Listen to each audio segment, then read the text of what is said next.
In Rifenhardt, the capital of the Antures Empire, the city was now engulfed in a sea of flames. A massive monster opened its maw and roared. Its colossal feet trampled the soldiers on the ground below. The monsters had now launched a direct assault on the city. A knight rushed inside to report the situation to the emperor. 200,000 troops were killed by wide-area magic attacks and summoned beasts, and another 300,000 were wounded. The emperor looked out at the chaotic scene and declared, "That demon king has brought disaster upon our nation, spreading his evil across the world.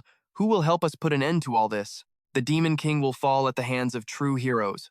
All thanks to your profound wisdom, your majesty." In Gaiac, at the heart of the great demon's palace, a dim light shone into the abyss hall. Pissed off, Alex finally spoke up. "I'm not going to let you get away with your crimes, hero." Alex von Hanel, one of the heroes standing before the demon king, boldly declared, "I'm going to send you into eternal darkness." Rifenhardt sat on his throne, watching them with a sinister gaze. Cyrus, the sword saint, gathered power in his blade and growled, "Demon king, we're going to kill you and put an end to this tyrannical dark empire of yours." Rifenhardt paid their posturing no mind. He questioned them. "Wow, that's a bummer to hear. I put so much work into building this empire. Why are you calling it a dark empire when its name is literally Antares? The sun rises and shines here too, you know." Teslon shot back, raising a glowing fist. "Cut the crap. You're raising a damn army of demons here. Once we kill you, those vicious monsters of yours will vanish for good." Teslon, the Fist King. Rifenhardt pondered, his gaze thoughtful. "Vicious nature? What a load of crap. They were always like this. I just taught them human tactics. They've spent their whole lives being abused. All I did was teach them how to fight back. And for that, you call them depraved and corrupt? They're only doing what you humans do." After a long, thoughtful silence, Rifenhardt finally opened his mouth. "So, you've already defeated my 4 heavenly kings?" Cyrus stepped forward to answer him. "That's right. Those filthy orcs weren't even worth me drawing my sword." Remembering his comrade, Tathus, Rifenhardt exploded with rage. "You're talking about my brave orc warrior, Tathus, is dead?" He remembered the gentle Tathus he once knew, and his heart filled with regret. Orcs may look ferocious, but they're just hunter-gatherers trying to survive. Most importantly, they never betray their own. That's right, they protect the weak and fight against the powerful. How could you possibly call them monsters? They might not bathe much, but they're not as foul as you say. Hearing this, Teslon laughed with contempt. "The 4 heavenly kings? Ha! That disgusting goblin of yours already paid the ultimate price. Garrus and Athink are dead too?" Thinking of Athink, Rifenhardt couldn't stop the tears from welling up as he remembered the couple. "I know goblins can look a little scary, but these guys are blowing it way out of proportion. They were just people who cherished nature, who lived in harmony with it to train their minds." Philin, who had been quiet until now, finally chimed in. "And that dwarf who worshipped a dark god, he's been brought into the light of justice." "Malin is gone too. Since when was Aphot, the god of the dwarves, considered a dark god? These arrogant pricks. Do they really think that anyone who doesn't worship their prophet and their 12 gods is automatically evil?"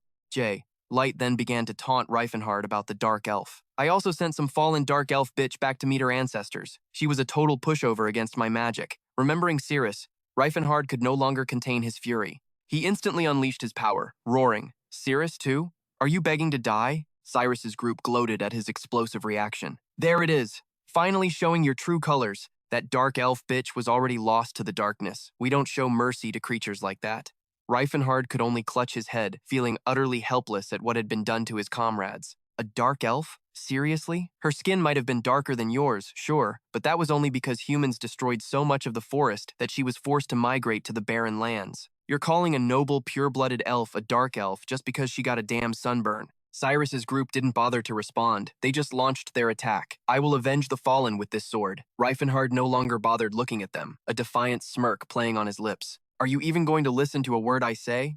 Then who's going to avenge my time's losses?" Alex, feeling completely justified, hurled an insult at him. "You're pathetic. Rifenhardt, if it weren't for that dark power you wield, those monsters would never have fallen to darkness. They would have lived their normal lives, just as fate intended." Rifenhardt knew there was no point in talking anymore and could only unleash his power. It's no use. They refused to listen to reason. Showing no mercy, Alex charged forward to attack. In their eyes, any being that refused to live as a slave, anyone who desired a life of peace and freedom, was simply evil and deserved to die. After a moment of grim determination, Rifenhardt made his decision. Fine, if that's how it's going to be. He instantly unleashed his power, his voice dropping to a demonic growl. "Then I will truly become the demon king you keep whining about." Just that one blast of power sent Alex and his party flying backward. At some point, tears began streaming down his face. My name is Rifenhardt. He began to cast his spell formation, and I am just an ordinary Archmage. Of course, being an Archmage was anything but ordinary, but humans refused to see other races as their intellectual equals. Rifenhardt knew all too well how humans had exploited the elves. Elves were treated as nothing more than beautiful, long-lived servants. Dwarves, with their skilled hands, were forced into the mines. Orcs were used as common laborers, and goblins were harvested for potion ingredients. Humans used them all as mere tools to make their own lives easier, without a shred of respect. They were seen as slaves, with no right to resist. I was stunned when I discovered their lost civilizations and the truth of their history. I went to the dwarves to get to know them and learn from them. They shared their civilization and their culture with me. I learned spirit magic from the elves and shamanism from the goblins. By combining all of these teachings, I became the first person in history to unlock the 10th circle of magic. From that day on, I grew close with all of them. I made sure to stay in touch. They were the ones who completely changed how I saw the world. I couldn't accept them being treated like slaves, so I began to set them free. But as my domain grew larger, it became harder to hide what I was doing from the humans. And just like that, the knights came swarming in to attack the elves, and the human knights started launching their own damn crusades right in my territory. They just kept attacking, destroying everything, looting, forcing us to move. I finally had to give in and relocate. All I did was fight back, but in the end, my territory just got bigger. It just kept growing and growing until it became the Antures Empire. When I created this empire, the elves were stoked. I still wanted to live in peace with the humans. Just because I built this nation doesn't mean I hate their kind. I just believe that other creatures have the same right to live and be happy as humans do. I didn't send my army for revenge, but the humans just wouldn't leave my kingdom alone. But what's gonna happen is gonna happen. The people of Antares were brutally massacred by the invading humans. Even when every citizen of Antares admitted this was a great place to live, those humans claimed they were just being manipulated by the Demon King's magic. I know they started thinking that way ever since I formed the Oros and Goblin army. They're not exactly beautiful creatures, I get it, but killing them just for that? That's messed up. I can't accept that. Rifenhardt unleashed his power and declared, I have a duty to protect my kingdom. If there's some law that allows this senseless killing, I'll destroy that law and make my own. The first person he attacked was Alex. With a single blow, Alex was sent flying. Rifenhardt stood over him, unleashing all his fury. I'm pretty sure they call you a hero because you're skilled with both a sword and a shield, but the truth is, you haven't mastered either, and you're pathetically weak. With tears streaming down his face, Alex thought to himself, he's decent, I guess, but not that strong. Heroes are supposed to live to the end of the story, but in reality, they die way too easily. Seeing Alex fall, Teslon exploded with power, wanting revenge. Now it's just that Fist King, Teslon, who was known for his incredible physical strength. Rifenhardt actually rated Teslon pretty highly. Beating the others wasn't hard, but Teslon, he was different. Teslon didn't waste time with words. He charged straight in to fight Rifenhardt. Seeing the guy's punch, Rifenhardt had to change his assessment. This dude is scary strong. Teslon rushed him without hesitation. This guy was going to be tough to beat. One punch sent Rifenhardt flying, but he quickly regained his balance and stood his ground. Rifenhardt stared at Teslon with a pensive look. Without a second's rest, Teslon was right back in his face. Rifenhardt didn't just stand there. He prepared to gather his power for a counterattack. Teslon's blow came down with insane force. He growled, "We're gonna win this." Teslon's punch landed squarely on the Demon King Rifenhardt's head. Even with a direct hit to the head, he was still talking trash. "Is that all you've got? I blocked it with a magic barrier. Not bad for a Demon King. You're pretty tough." Despite his words, Rifenhardt was screaming on the inside. "Shit, my spine is busted. I'm gonna die soon. I just need to kill him and it's over, but there's no way in hell I can win against this guy." While he was fixing his head, Teslon slowly walked toward him. "I will punish you myself." Rifenhardt, clutching his bleeding head, could only admit defeat. "All right, you win." Teslon didn't look happy hearing those words. "I thought everyone would be freed from your demonic control." Hearing that, Rifenhardt's eyes widened in disbelief. He clenched his teeth, furious. He was about to give up, but now, no way. Teslon's words filled him with rage. "Freed from control? You mean their fate is to be slaves? I can't accept that." Rifenhardt took out his final item. "This is insane. The Eye of Space-Time, a magic artifact I found in some ancient ruins, holding so much magic power that even a 10-circle Archmage like me couldn't decipher it." Seeing his action, Teslon couldn't help but scream in shock. "What are you trying to do?" With a face full of resentment, Rifenhardt made his decision.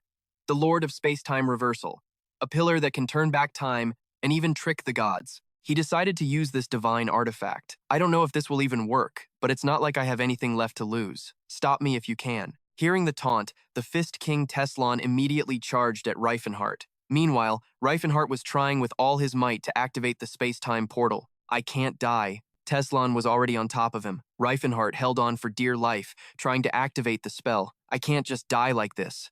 Teslon threw a powerful punch at Rifenhardt's orb. The sphere shattered from the force of the blow. The two of them just charged at each other. A giant ball of light enveloped both their bodies. That day, the sky was crystal clear, and birds chirped in the forest. A well-built log cabin stood in the middle of the woods. Sunlight shone through the curtains into the house. This sound, this warmth, this comfortable feeling. Someone's eyes slowly opened, looking out at the light. Am I still alive? The young man sat up, revealing a set of ridiculously chiseled six-pack abs. Did I succeed? A spell I hadn't even half deciphered. I'm a frickin' genius. I didn't even think it would actually work. The young man's silhouette sat there, staring skeptically at the light outside the window. Where the hell am I? It looks like I succeeded in time traveling, but I've never been to a place like this in my past. Rifenhardt had truly returned to the past. He wondered, how far back did I go? How old am I? In that house, a man's foot slowly touched the floor as he spoke. A body like this would make most young guys cry. Who is this?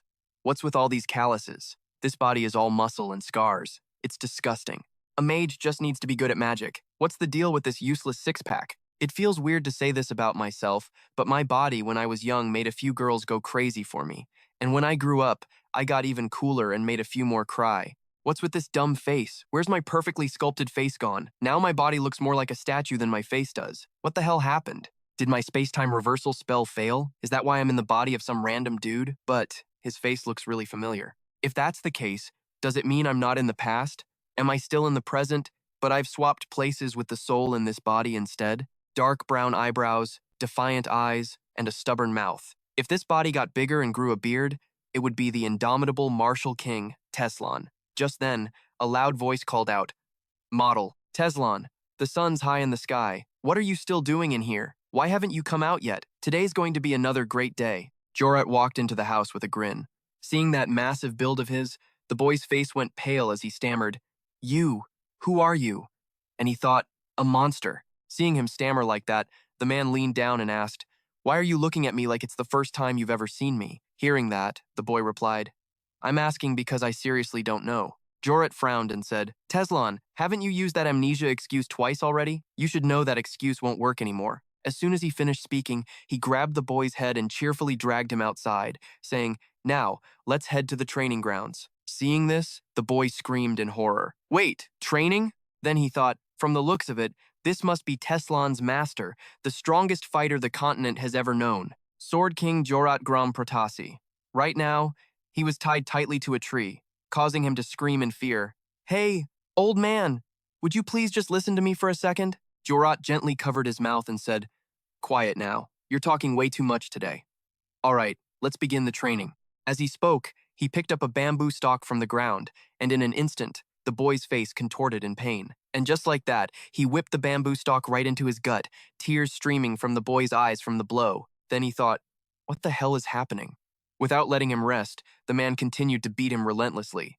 With tears in his eyes, he remembered an image of Cirrus and thought, looks like this life of mine is over. Cirrus. Meanwhile, Jorat kept a close eye on his movements as he beat him, pondering. A moment ago, his hands felt a little strange, much softer than before. Did he really lose his memory? Our school is the best place to train your strength, so you need to practice diligently. Well, it's not a big deal anyway, so the solution is simple. Just gotta proceed like always. This kind of training is nothing to him. Then he shouted, "You'll be good as new after a good beating." But the boy just cried, silently begging, "Somebody, please, save me." Jorat then asked, "The reason humans use weapons is because they are weak. Their bodies are too fragile, so they have to rely on armor and weapons. Isn't that right?" Hearing this question, he wondered, "Wait a minute. Why are you calling humans stupid when they know how to use tools?" Jorat continued to roar, "Just a bunch of excuses." That is the shame of someone who cannot conquer their own weakness. A warrior trains to overcome their shortcomings. Hearing those words, he thought to himself that this was the first time in his life he'd ever heard such a simple-minded and idiotic way of thinking. Jorat then snapped the bamboo stalk and continued, Humans are just like steel. The more they are beaten, the stronger they become, just like steel. The more he listened, the more he wondered, this crazy old geezer, how are humans anything like steel? The man continued to lecture him. You are the disciple I have chosen. Trust me, your body has no limits. You can become steel. Then he thought to himself, Teslan, not everyone can become strong through training, just as only high-grade iron can become steel. Only a select few can obtain a body as hard as steel. And I found you, Teslan. Then he slammed the bamboo stalk right into the boy's face and said, think of the ocean. The ocean swallows everything, but it does not change. The ocean is inside you. Make the ocean within you emerge. The boy cursed under his breath. What a load of crap. The ocean? What ocean? After the beating, the man said that was enough for today and told him to go inside and rest. The boy lay sprawled on the ground and mumbled, I'm not dead. I got beaten that badly, and I'm still not dead. Thank you, body, for being so damn tough. Thanks a lot. And so, time passed until evening. Among the leaves floating on the water, he thought, oh man, Jaren leaves and petals. These are healing herbs, aren't they? A single vial of healing potion costs 10 silver coins, but I can't believe there's a whole bathtub full of it here. He continued, I heard the queen bathes in milk for beautiful skin, but that's nothing compared to this. But why do I have to bathe in herbs? Jorat approached and answered, what do you mean? After forging steel, you have to cool it down. Hearing that, he thought, after training my bones and muscles to the brink of death, I'm rapidly recovering by using the power of magic and healing herbs. If that's the case, my body will recover before it breaks down and will become stronger. So, I guess this training method isn't completely insane. I've fought Teslan myself, so I know just how tough his body is. Teslan must have repeated this training method since he was a child. I know for a fact that this is the past. So what happened to the me from this time period? Does a young Rifenhardt even exist? Can two identical souls exist in the same space-time? If so, I can come up with two hypotheses. First, the Rifenhardt from the future and me, who is in Teslan's body, coexist with the young Rifenhardt. Second, inside the young Rifenhardt's body is the soul of the Sword King, Teslan. After he finished his bath, Jorat brought over some slabs of meat and said, eat all of this. An overworked body needs to be nourished. All right, I'm going for a walk to digest. My disciple, are you tired, or should we continue training like this morning? The boy did push-ups as he answered, not at all, master. As the next exercise began, he thought, damn it, how long do I have to put up with this barbaric training? After training, he collapsed on the bed and thought, I've been reborn as the Teslan of the past. Then he curled up in a corner, wondering, I wonder if the future will be affected by this. I have to run. I have to get away, assuming I still exist. I wonder if something will happen when two souls meet. The uniqueness of each soul is the immutable law that forms the foundation of this world.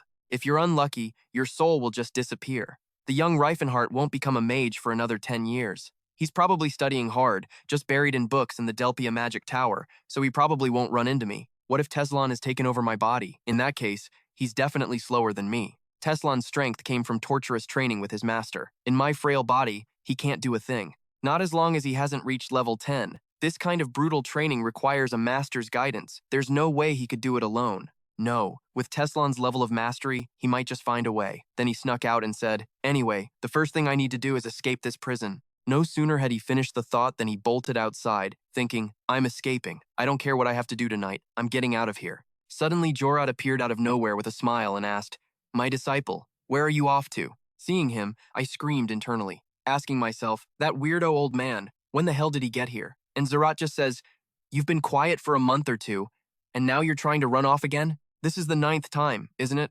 We're almost in the double digits. I stammered an explanation. I'm really not this Teslan guy. My name is Rifenhardt. I'm a mage. Hearing that, he asked, got a new origin story? Last time, you told me you came from another world and even said you'd met dragons and gods? And what about before that? In the Huan Lu Kingdom to the east, there's a place called the Martial Arts World. You were some kind of cult leader who got reincarnated or something, right? But this one's a bit more convincing. You're getting better.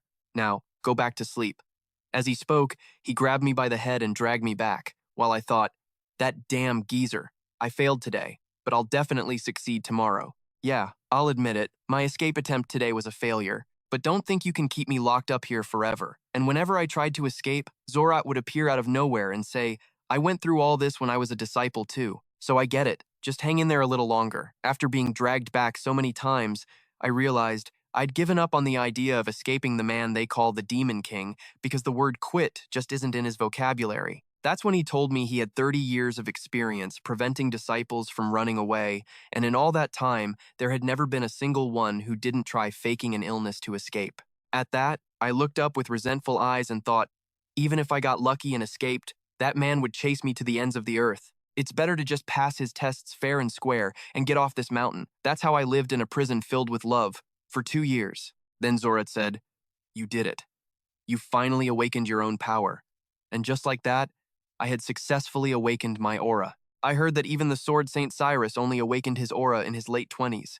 And here I am, not even 20, having already reached this level. Seeing his student succeed, he laughed with delight and asked, "What are you spacing out for? Training with me? This is perfectly normal.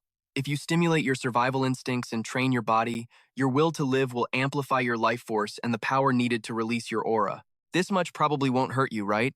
Let's move on to the next step." I walked over and asked, "So, do I get to learn normal martial arts now? What are we training next, master?" All while wondering if I could finally leave the mountain. Zorat just beamed and said, "Sparring with me, of course." I just stood there, stunned, as his fist came flying right at me. And just like that, another 3 years flew by. The scene changes to the Lockett Mountains, in the southern part of the Vasili Kingdom, a rugged terrain with a cascading waterfall. There, I was tensing up, clenching my fist and yelling, "Cataclysmic sound wave!" Magical energy compressed into my hand, slowly building, then exploding forth as I unleashed a powerful punch straight into the waterfall. As I threw the punch, I thought, is the third stage my limit? I just need to perfect it a little more, and it'll be usable. Cataclysmic sound wave, a critical strike that focuses power into a single point on the body. It's called that because the accumulated aura looks like a sound wave. After, I muttered to myself, I have to find a way to break through to the fourth stage. The final level of the cataclysmic sound wave is the 9th wave. A punch that releases a 9-layered sound wave can kill even a holy god, but the Teslan I know of only had 7 layers. Even Master Zorat hasn't reached the 9th level. He said I have to reach at least the 4th level before I can leave the mountain. Then I thought, it's been a while since he's been down to the village. He's probably sneaking in a few drinks before coming to find me. The old me would have definitely used this chance to run away. My days of physical training end here, gathering ki in my palm, turning the very air into a bullet to destroy my enemies. Air bullet! As I said it, I launched the attack at a nearby tree. It dissipated almost instantly, making me scratch my head and say, this body just isn't cooperating with me at all. Even though I remember all my knowledge of magic perfectly, my own magic is still completely stuck. This rock-hard body of Teslans has 0 aptitude for mana. I don't know if I can even be a mage like this. Suddenly, I sensed something, and I knew this presence isn't human. Just then, footsteps approached, and a slender-bodied orc appeared. Seeing him, I frowned and thought, an orc? Seeing me, he said, human, if you pretend you didn't see me, then I won't kill you. I frowned to myself, thinking, he's an orc. Judging by his size, he must be 3 or 4 years old. He looks like he's in a huge rush. Did he just escape from an arena? The kid tensed up and said, human, if you act as if you never saw me, I will spare your life. Hearing that, I gave a small smile and thought, he's only saying that because he thinks I look friendly. Besides, despite the clear power difference, he chose to run instead of fight. So I asked, hey, orc, is someone chasing you? He heard me and asked in shock, how does a human like you know our language? I just replied, I was just fortunate enough to have a chance to learn it. He bowed his head and said, how very fortunate. Yes, I am being hunted. I offered, I can help you. Do you trust me? He answered seriously, if you know the language of the orcs, then you are my brother. I can feel your sincerity, brother, but if you help me, you'll be putting yourself in danger. Hearing that, I thought, he's actually pretty well spoken. He must come from a good bloodline. Then I said, I can handle it. Trust me. Just then, I started casting a spell, aiming it at a nearby cave. I said, my magic will help you hide. He looked at me flustered and asked, you're a mage? I asked back, is it that strange for me to be a mage? He just replied, it's your body. Hearing that, I glanced down at my own muscular physique, but he had already entered the cave and offered his thanks. I'm very grateful for your kindness. At that exact moment, a voice came from outside. Damn it, do I really have to deal with all this crap for a few lousy silver coins? Hey, you there, did you see an orc run past here? We'll give you a gold coin if you tell us the truth. Hey, what are you talking about? We don't have a gold coin. The man just laughed and waved his hand, saying, who'd actually give it to him? I'm just tricking him so he'll spill the beans. As for me, I just said bluntly, nope. That made him ask suspiciously, really? But his subordinate found something. Aren't these orc tracks? Hearing that, the leader ordered, he's definitely here. Find him. Seeing this, I thought to myself, damn it, my magic was too simple. It couldn't erase the footprints. Then I said, this is my place. I can't let you guys in. Hearing that, he shouted, are you insane? A backwoods punk like you dares to block our path? The other man just frowned, observing me, and gave a warning. Bright, something's off about this guy. He's yelling even louder. We've got more than 10 guys here. What's there to be afraid of? Quit being a stubborn punk and get lost. This kid's got a pretty solid build. Even so, you're still just a child. He then recalled a memory of when his master's fist was a weapon of destruction. A single swing could take a man down. He asked again, so what should I do? Master, he replied, show mercy to the weak in the right way. For someone whose fists are stronger than any weapon, wielding one is my form of mercy. At that moment, he drew his mace and said, don't worry. If I use this, you guys won't die. The family focuses on mastering hand-to-hand combat, but that doesn't mean we don't train with weapons. When they saw him draw the mace, they charged aggressively, shouting, is that punk holding a stick? You want to fight me? How skilled can a little brat like him be? Rifen gritted his teeth. Then, one swing took them all down. Seeing that terrifying power, the rest of them kept charging, yelling, damn it, everyone, attack him! However, the true purpose of this mace wasn't for fighting, but for disciplining disciples. As he fought them off, he thought, this weak? Are these guys really mercenaries who wield swords for a living? The special thing is, when you strike all over their bodies, they can't fight back and can only lie there and take it. Just then, a guy attacked him from behind, but his sword bent on impact, making him stare at it in surprise. As for him, he sent the guy flying with one swing, thinking to himself, not even a sword can cut through this. Is this even a human body? Even though it's my own, I'm still amazed by it. No matter how hard I hit them, my opponents won't die. As he sent each approaching man flying, he thought, don't worry, you're not going to die. At worst, you'll just have a few broken bones. It's not lethal, no killing. You won't have to die. Only Bright was left standing there, he said, trembling. You bastard, state your name, he shot back. Why should I tell you? You can't even hold your sword properly. It wouldn't be fair if your buddies got a beating and you didn't. Now would it? As he was getting hit, he screamed for help. After thrashing them all, he said, get lost. Bright immediately replied, thank you, sir. As for him, he looked at his broken mace and said, beating them up was pretty fun, but I guess all parties have to end. Then he thought to himself, maybe I should call my disciples out and give them a good thrashing. I don't know when I started to be so influenced by the family's philosophy. At that moment, the orc came out and said, thank you, my benefactor. I will never forget this kindness. I will surely repay you. He gave a small smile and said, for a warrior like you to bow your head to me, I am truly honored. The orc kept his head bowed, expressing his thanks. You saved my life and opened a new path for me. From this day forward, you will be my advisor.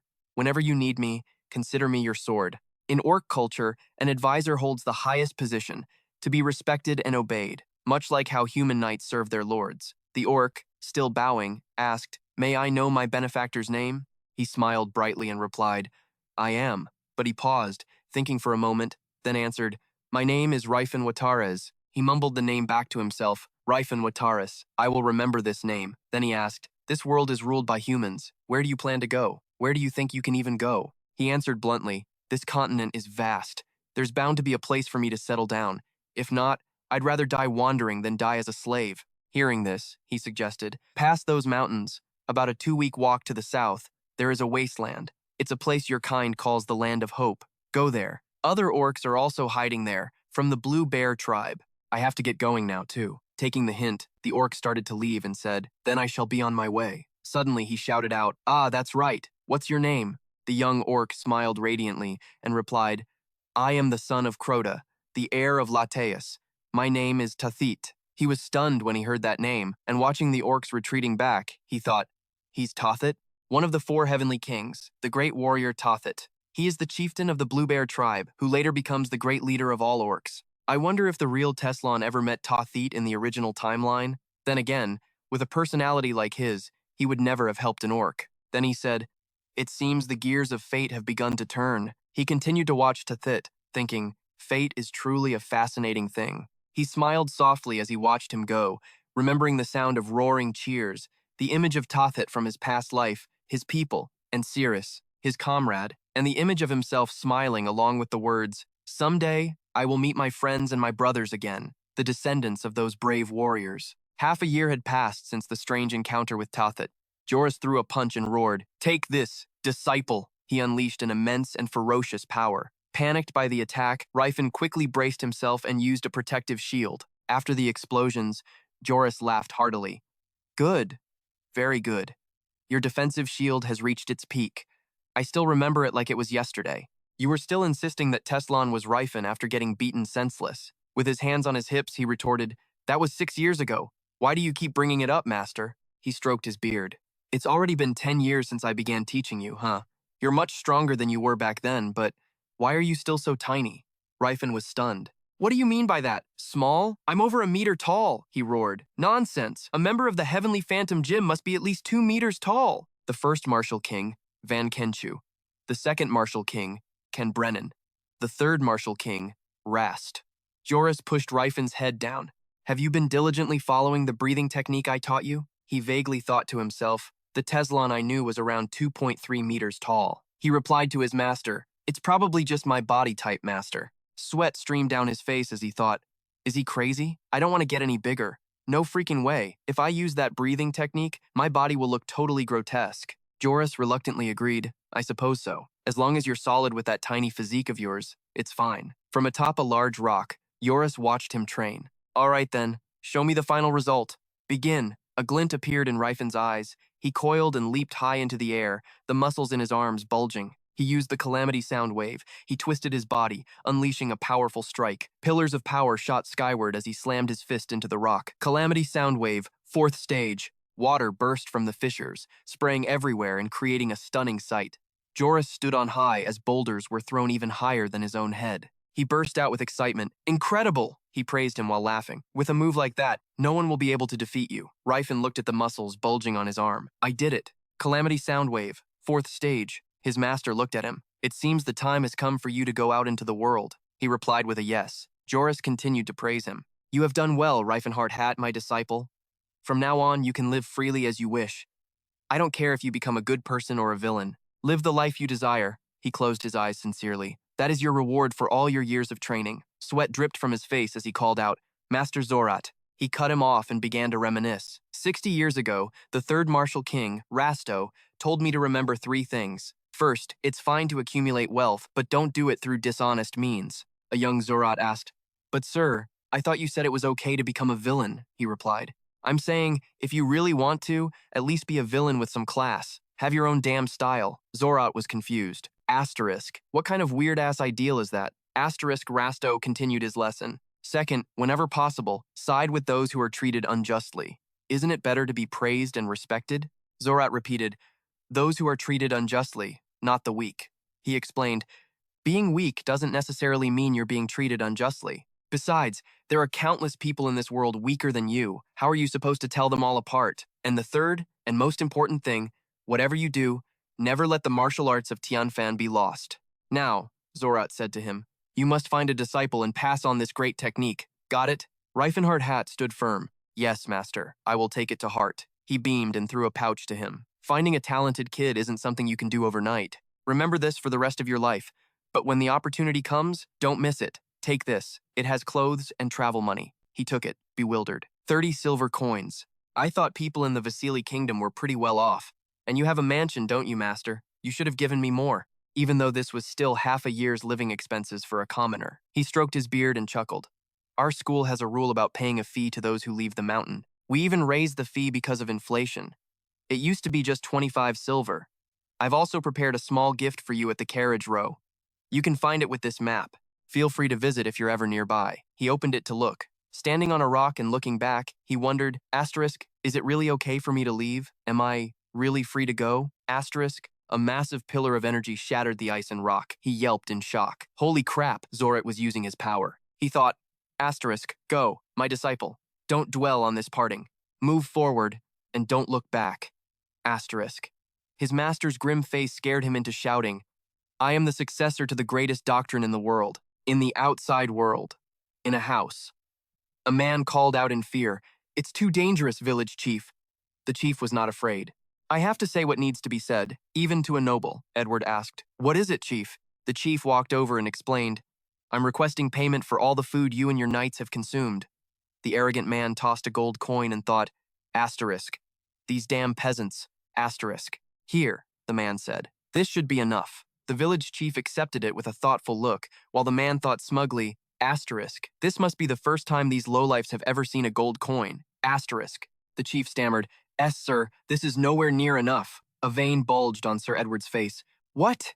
You insolent bastard? You think that just because I'm a noble, I don't know market prices?" He punched the chief hard. "How dare you mock a knight?" The crowd called out in worry. "Chief!" The other villagers glared at the man with pure hatred. "They think we're just some goddamn robbers, not knights. They steal our homes, snatch our food, and all for what? A single lousy gold coin? Doesn't he even factor in the cost of shipping and labor?" Another person approached and asked, "What's the matter, Sir Edward?" The man replied, "It's nothing, Prince Stepan." He looked at the commoners and spat. "How pathetic. This is exactly why you can't show them any mercy, because they'll just forget their place." The scene shifts to before Rifenhardt hat was in his current body. He asks Siri, who is lying beside him, "Why are you always stroking me like that?" She answered, "Just because I like it." He wondered, what could you possibly like about this wiry old body? With a seductive look, she said, "You're so hard and sharp, like a finely honed blade. I used to look like that, but now," he wailed, looking in the mirror, "don't I just look like some kind of hulking monster?" But then, he felt more confident. "I'm way taller than I used to be." Rifenhardt hat looked out the window. Siri must be about 70 by now. That's around 17 in human years. He gazed at the streets, thinking, this is Grom, a city in the southern part of the Vasily kingdom. Siri is going to be sold off next year, at the slave auction house in Zeppelin. He sank into thought. What should I do? Should I just crash the auction and snatch her? No. If I pull a stunt that reckless, it'll be a pain in the ass to get the materials I need to recover my power. I'll just solve this with money. It's faster. The price for an elf slave is terrifyingly high. I'm broke as hell, but it's fine. I've got my martial arts skills and all the memories from my past life. I think I remember hearing in my past life that there's some ancient ruin in the same direction as Zeppelin. Meanwhile, Stepan asked, "Well, you still haven't found the location of that ancient ruin?" The man answered while channeling his power, "Please, just a little more time, sir." He focused intently. He was a mage from Delpia magic, specializing in archaeology. Stepan wondered, "Is that the place?" Tote replied, "Yes, sir." He gazed out the frosty window. "That's the place where the famous swordsman, Sir Claus von Leotus Antian, was buried." Rifenhardt hat thought as he walked, "It's been 3 days since I left Grom. I'm heading north, crossing the Hatan mountain range on the main road. My stamina is insane, and I don't even feel the cold. This body is seriously awesome. I heard the old Fist King never wore a shirt, even in winter, but I'm not about to do that. Memory restoration, a secret art that lets you review your own memories from any point in time. I used it to remember everything I knew about the ancient ruins in the Hatan Mountains from my past life. Before I regressed, I met this mage named Toth from the Delpia Magic Tower. He said he discovered what was hidden in the ruins. That's right. I remember it clearly." He grinned triumphantly. Asterisk, I went there in my past life too and scooped up a ton of treasure those other guys missed. I sold it all for 2,000 gold coins. Hell yeah. Asterisk. His feet stopped as he looked down from above. Asterisk Sato village. Damn, my memory's pretty sharp, huh? Asterisk. The villagers were discussing something. "What are we going to do now? We're not allowed to go near the Valley of Death," a man explained. "But they're demanding a guide. You know what'll happen if we dare to refuse them." He clenched his fists. Asterisk. Even if the chief is away, he's still going to be pissed. Asterisk. Another person said indignantly, "Those damned noble pigs." The old man next to him warned, "Hey, keep it down. What if they hear you?" Tet spoke up, weapon in hand. "I'll go." They asked, surprised. "You?" He stated firmly, "I know the most about the mountain. I'm the best person for this job." His wife and daughter hugged him, crying, "Honey, Dad." In his head, Tet thought, "I don't want to go at all, but I guess I have to." The villagers looked at him with hope. "That's right, Tet. You can do it. A man should keep his word." His daughter was still sobbing, and he thought, "Now I really don't want to go." Rifenhardt pressed his face against the glass and said, "I can go in your place." Tet jumped, startled. He aimed his bow at him and demanded, "Who are you?" He explained, "I was just passing by and happened to overhear your conversation." They questioned, "Happened to? Who just happens to pass by someone's house and stops to eavesdrop?" The unusually tall man stepped inside. The villagers asked, "Do you know the terrain there?" "Pretty well." They asked again, "It's that dangerous. And you still want to go?" He replied, "I've been through there a few times. It's fine. I don't think you know much about it. No one who's ever gone in there has come back alive. Do you really still want to go?" He scoffed. "Like I said, I've been in there a few times. You should all be grateful I just saved your asses. The Valley of Death. It's a dungeon.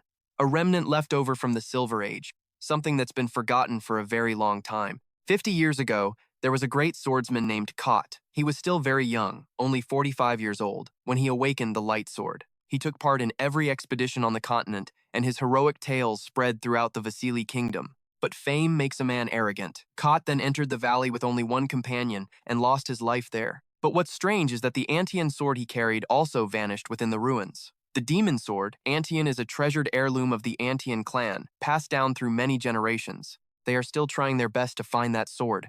For the last 50 years, he has been following the Cian group.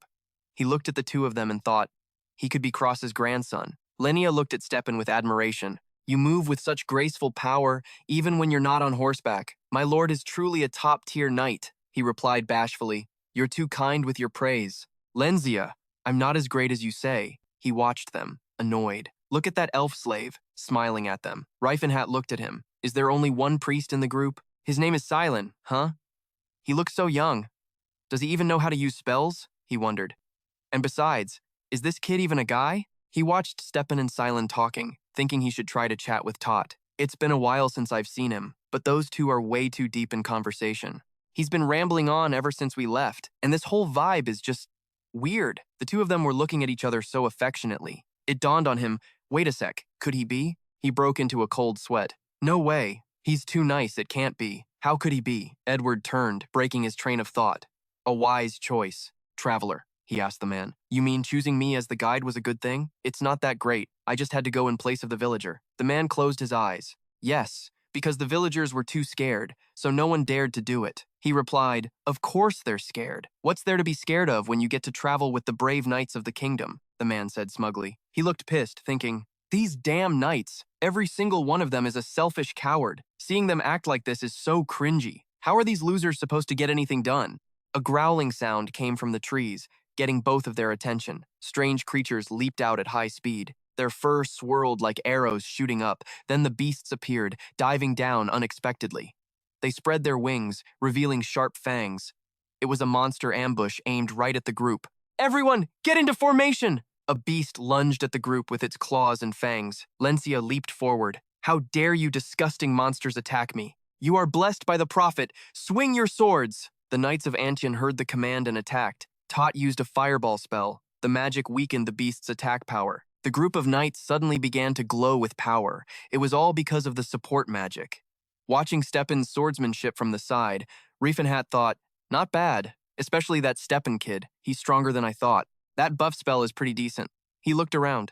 Of course, that's from the perspective of a 10-circle mage from my past life. But from a martial artist's point of view, they look pretty pathetic. I could take them all down with just a few punches. Master Joret wasn't proud of my strength for nothing. He glanced over at the battle, where the terrified orcs were screaming their heads off. A beast was closing in to attack them, and the orcs could only shut their eyes and wait for death. His devastating punch slammed into the beast, instantly blowing it into 100 pieces. He had saved the orcs, but no one had noticed him. A map of the area he was exploring appeared. If Tet's expedition story is true, then that guide died right here. The demonic beasts continued to roar and attack. Stepan fought fiercely. The leader of this expedition is the hero Stepan of the Antian clan. Demonic beasts swooped down to attack the soldiers. They screamed, help me! He's not exactly a bad guy, but he doesn't give a damn about anyone around him, Rifenhardt thought. But wait, a person like that really is just an asshole. This is why the guide died. Silent turned and warned him, it's dangerous here. Hurry and hide behind a tree or something. He thought, this guy's a little better, I guess. The furry beast was shooting its feathers like darts.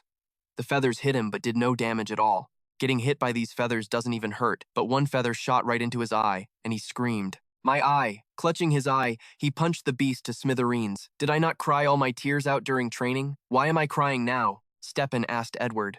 Report the number of injured, now. Are the mages and priests safe? The man replied, they are safe, sir. Meanwhile, Rifenhardt was pissed.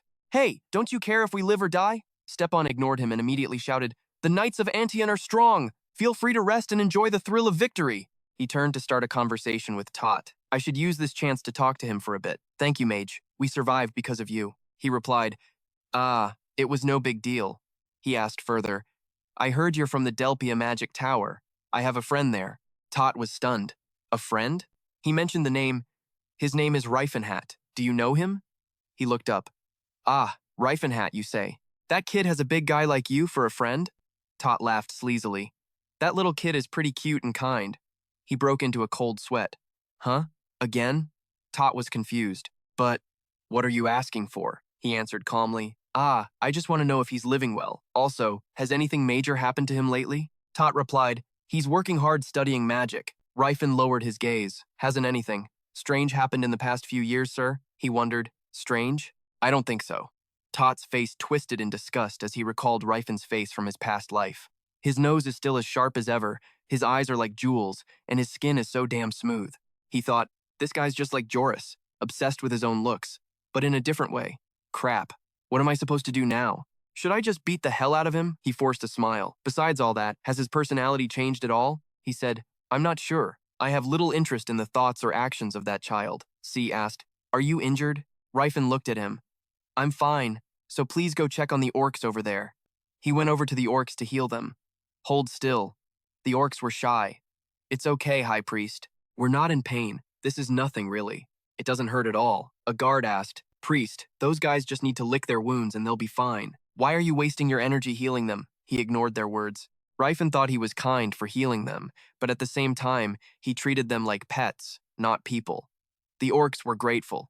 Thank you, Priest. Thank you so much. He thought further, the biggest problem with humans is their arrogance. Other races are always treated like animals. The fight for the rights of other races is still a long and thorny path. Stepan called out impatiently, Hey guide, lead the way, now. His face filled with anger, but he smoothed his expression and pointed ahead. Go straight and then turn right. There's a stream up ahead, so please slow down, he challenged. What's with that weird tone? He maintained the same tone.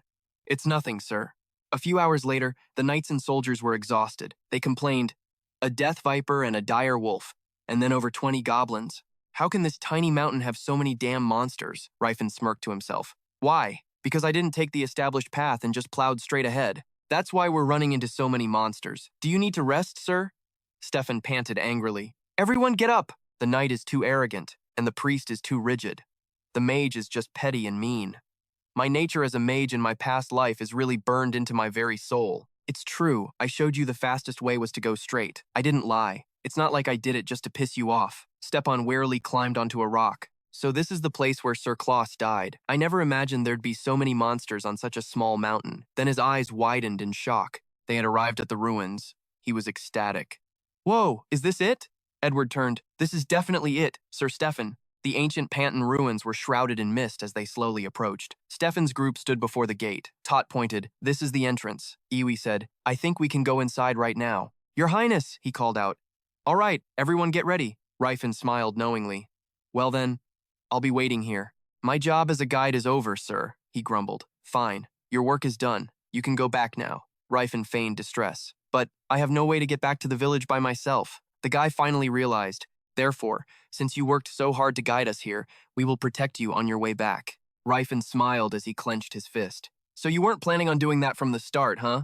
Stepan swung his sword and shouted, A great being slumbers within. Let us accept his will. Come with me to find the demon sword, Antien. Rifen smiled innocently, waving. Good luck with that. They all piled in. Let's go. The brave knights of Antien. Everyone went inside except Rifen. His smug expression returned. Perfect. It's my turn to make a move. Right now, the Panton ruins are crawling with monsters and ghosts. But back in the Silver Age, this place was a kind of supply base and was used as a normal military building. Even though it wasn't anything special back then, nowadays, any technology from the Silver Age is considered a rare miracle, so it's pretty valuable. He slowly stepped inside. It's really been a long time.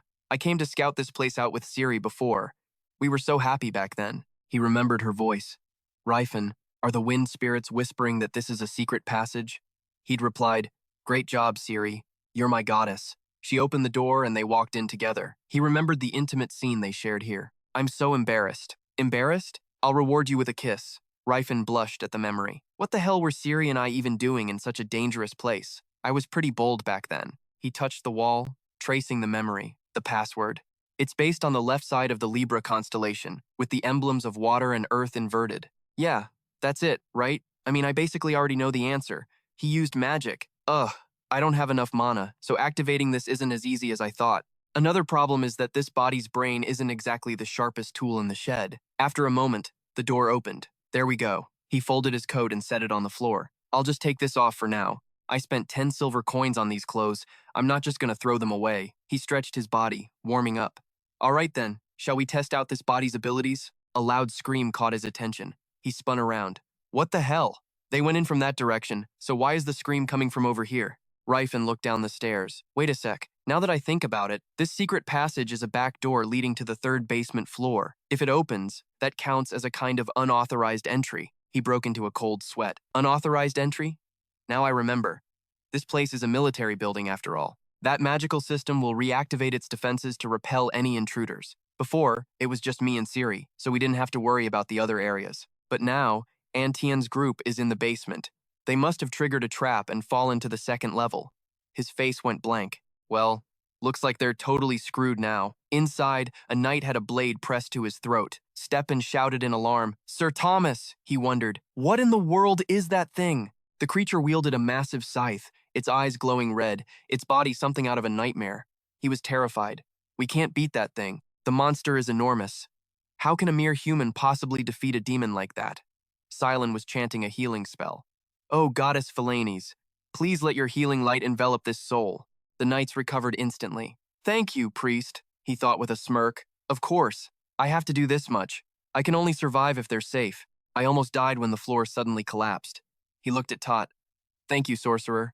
It's only because of your protection magic that we all survived, Tot said coldly. We may have avoided one accident, but there's no guarantee we'll survive what's coming next. The group stared into the dark passage when a blast of power blew past them. The knights screamed when they saw the creatures were monsters, and they scattered. For God's sake, run! Silon cast another spell. Oh, goddess Phelons, strike down that hideous creature with your mace of light. The mace appeared. Oh, goddess Phelons, please grant them unwavering courage. He thought, have these Antien knights completely lost their nerve? What a waste of my energy. Oh, goddess Phelons, please grant them unwavering courage. It was like they were re-energized, getting up to fight back. Tot wondered, how much divine power did this guy use to make them go this crazy? It was like giving the knights a strength potion. The knights charged forward. Knights of Antien, show that wicked creature our courage. They all rushed to attack the horde of monsters. Tot cast a spell as well. Mother Earth, reach out your hand and take back what is rightfully man's. Steelbind. The monster's swords were ripped into the air.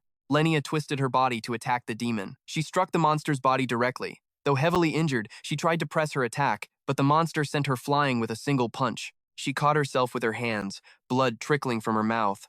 Was I any help? Prince Stefan, still fighting fiercely, replied, You did great, Lenia. Hundreds of slashes cut straight into the monster's body, splattering blood everywhere. Edward shouted, That's Prince Stepan for you. What a brave knight, he panted heavily. These filthy monsters, he yelled. Everybody, snap out of it. This is the place where even the great knight Claw fell. A massive flame erupted over their heads, knocking the soldiers to the ground. Another powerful monster appeared in a blaze of fire. It shot fireballs from its mouth, and many knights fell in agony. Stepan ran forward and shouted, Don't you dare falter. Haven't you all made up your minds? And you dare call yourselves the brave knights of Antien? Fire had surrounded them on all sides, and even Stefan was having trouble holding on. He gritted his teeth. Damn it, there's no way I can beat this thing. He swung his sword forward. I can't just give up like this. He leaped into the air, aiming straight for its head. I am the one who upholds the honor of Antien, the one bestowed with the title Soul Reaper. He used his sand strike technique, channeling power into his sword, but Stepan was knocked away. He went tumbling through the air as the soldiers watched in shock. And then Stefan made a less than graceful landing, his whole body bruised. Silon cast another spell. Oh, goddess Phelons, please destroy these evil creatures with your light. The mace shot straight toward the monster's head, and blood gushed from its mouth. He trembled as the monster unleashed even more power, which surged towards Silon. He was hit and cried out in pain. A huge explosion sent the monster reeling. Silon looked up to see Rifen standing in front of him, his muscular body swinging into an attack. Rifen yelled with intense focus. The monster fell after that single blow. Wait, that's all it took to kill it? He looked bewildered. No wonder I almost died after Teslan punched me once in my past life. He turned back to look at the group. They had all fainted from exhaustion. First, I need to move these injured people to a safe place. Just then, another battalion of monsters came swarming in. Tot and Silon wondered, who is this guy? He picked up Linnea while fighting off the monsters. Don't get in my way. Stefan, clutching his head, was now groggily coming to. Edward asked, Are you awake, sire? He wondered, what just happened? The man hesitated. It was he who shouted in alarm. What? Stepan pointed at him suspiciously. Is that guy really a martial artist? He walked closer and lowered his voice. I didn't realize you came from such a noble background. What is your name? The man replied. My name is Rifen. Halfway through speaking, he remembered. Wait a minute, Ross knows me. We met at the Magic Tower. He answered. My name is Rifen. Edward thought. Rifen? That's the first time I've ever heard that name. If he's that strong, how come I've never heard of him? Stepan asked. What family are you from? He answered bluntly. A family. I don't have one. He looked down, thinking, what? He's just a commoner? I thought he was the descendant of some noble house, traveling around to train. Who'd have thought he was just some guy with an ordinary background? This is so awkward. He patted his shoulder. Looks like you handled the rest. Good job. You certainly contributed. A little. Rifen slapped his hand away. What the hell do you think you're doing? Why don't you take a look at the situation? You were completely useless, you know. He was startled. What? He grew furious. How dare you? You should show some respect to a member of a noble family. Edward's face turned red. Calm down, sire, the man explained. How could a common commoner possibly understand noble etiquette? His voice softened. You're right. It's not like he was raised properly. So, can you tell me your master's name? He scowled. I'm self-taught. Then he thought about his master. My disciple, I've just discovered a new training method. Master Gerard is world famous, so I can't just drop his name casually. Besides, I don't want him knowing my whereabouts. He was still puzzled. But this strength? Did you really figure it all out on your own? He picked at his ear. You should be more concerned with your injured comrades than wasting time questioning me. Edward thought to himself. The way he talks feels so natural. He pointed to the soldiers lying everywhere. They need to be treated. The man thought, but he doesn't realize how arrogant that way of speaking is. Like the way people of high status talk down to their inferiors. If you put his age aside, with that nonchalant attitude, he could be royalty from another country. That must be it. Maybe that's why he's so arrogant. He speaks the way an elder would talk to a junior. What a strange young man. Silent approached him to start a conversation. Excuse me, is your name Rifen? How tall are you? He replied. About 1.92 meters, I guess. The boy looked at him with admiration and asked, and what about your weight? He replied, I don't know. I've never weighed myself. With sparkling eyes, he asked, what kind of training do you usually do to get a body like this? He answered bluntly, I just fight, eat, and lift a lot. Why is this guy suddenly so friendly? The boy's eyes were pleading. I knew it. I've heard that martial arts masters don't easily reveal their training methods. The boy, an orphan raised in an orphanage, was often bullied for his weakness and his appearance. Influenced over a long period, he gradually became obsessed with the things he didn't have. A strong body, a deep and loud voice. At one point, he even wanted to become a gorilla, a species that proves itself with its body. But reality was far from his imagination. He didn't get any taller, even while going through puberty, and instead his hair just grew out remarkably fast. Despite his frail body, he tried to work out, hoping to overcome his trauma. But as a result, only his magic power increased from using healing magic on his training injuries. That's why he became obsessed with muscular men. Silent exclaimed, he looks amazing, which made him hug himself in fear. What's with that look? He turned away. I'll find the exit. The guy got all fired up. I'll go with you.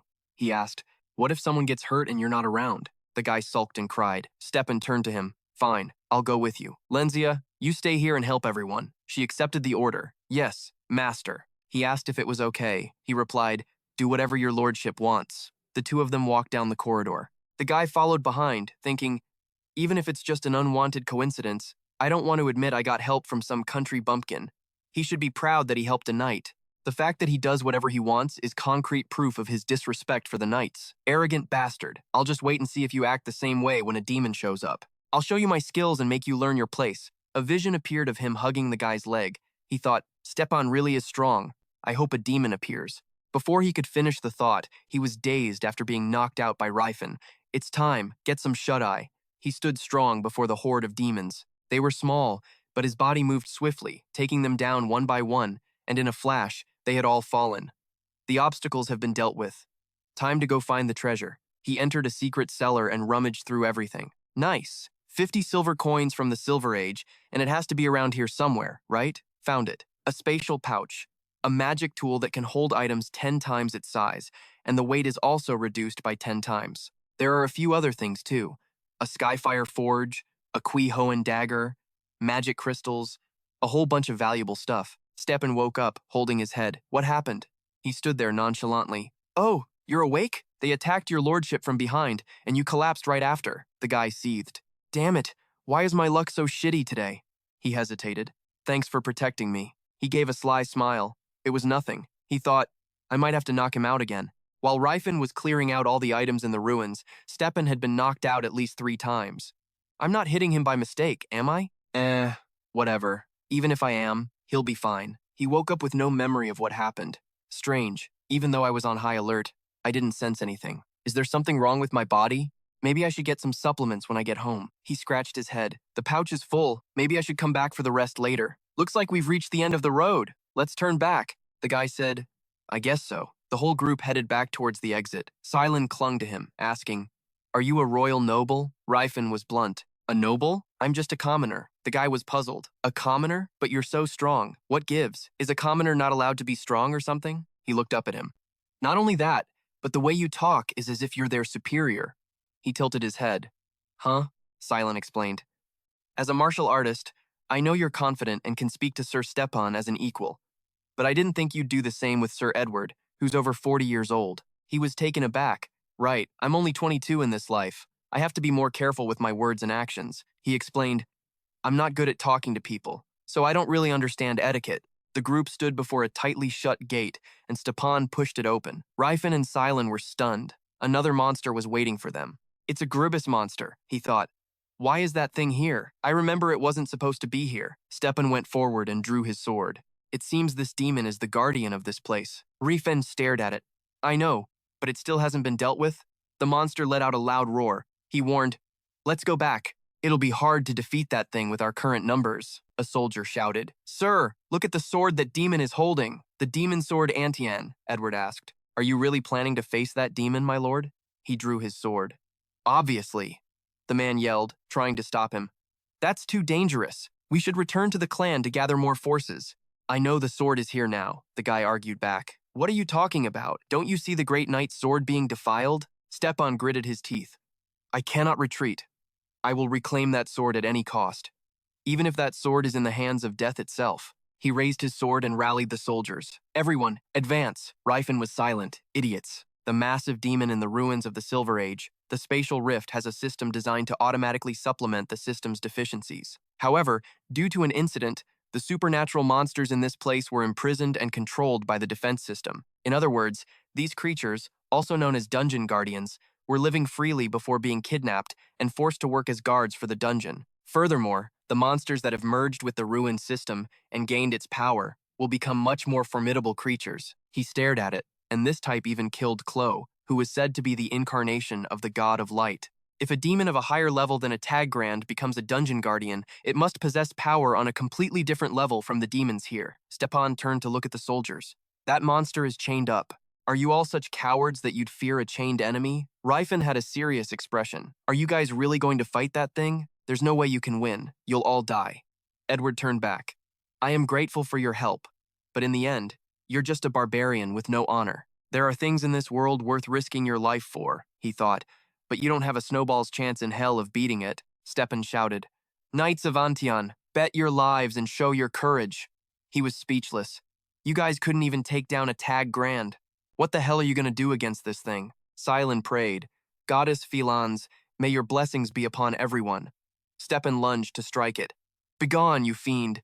With just a flick of its head, many knights fell. Seeing this, Rifen sighed. Told you so. Useless. Edward flew past, and he lamented, Good grief, this guy flies differently every time. The whole group is almost wiped out. Don't lose your fighting spirit. We are the Knights of Antian. Even that demon fears our courage. Seeing everyone being so reckless, Rifen thought, I'm starting to get a picture of this Stepan guy.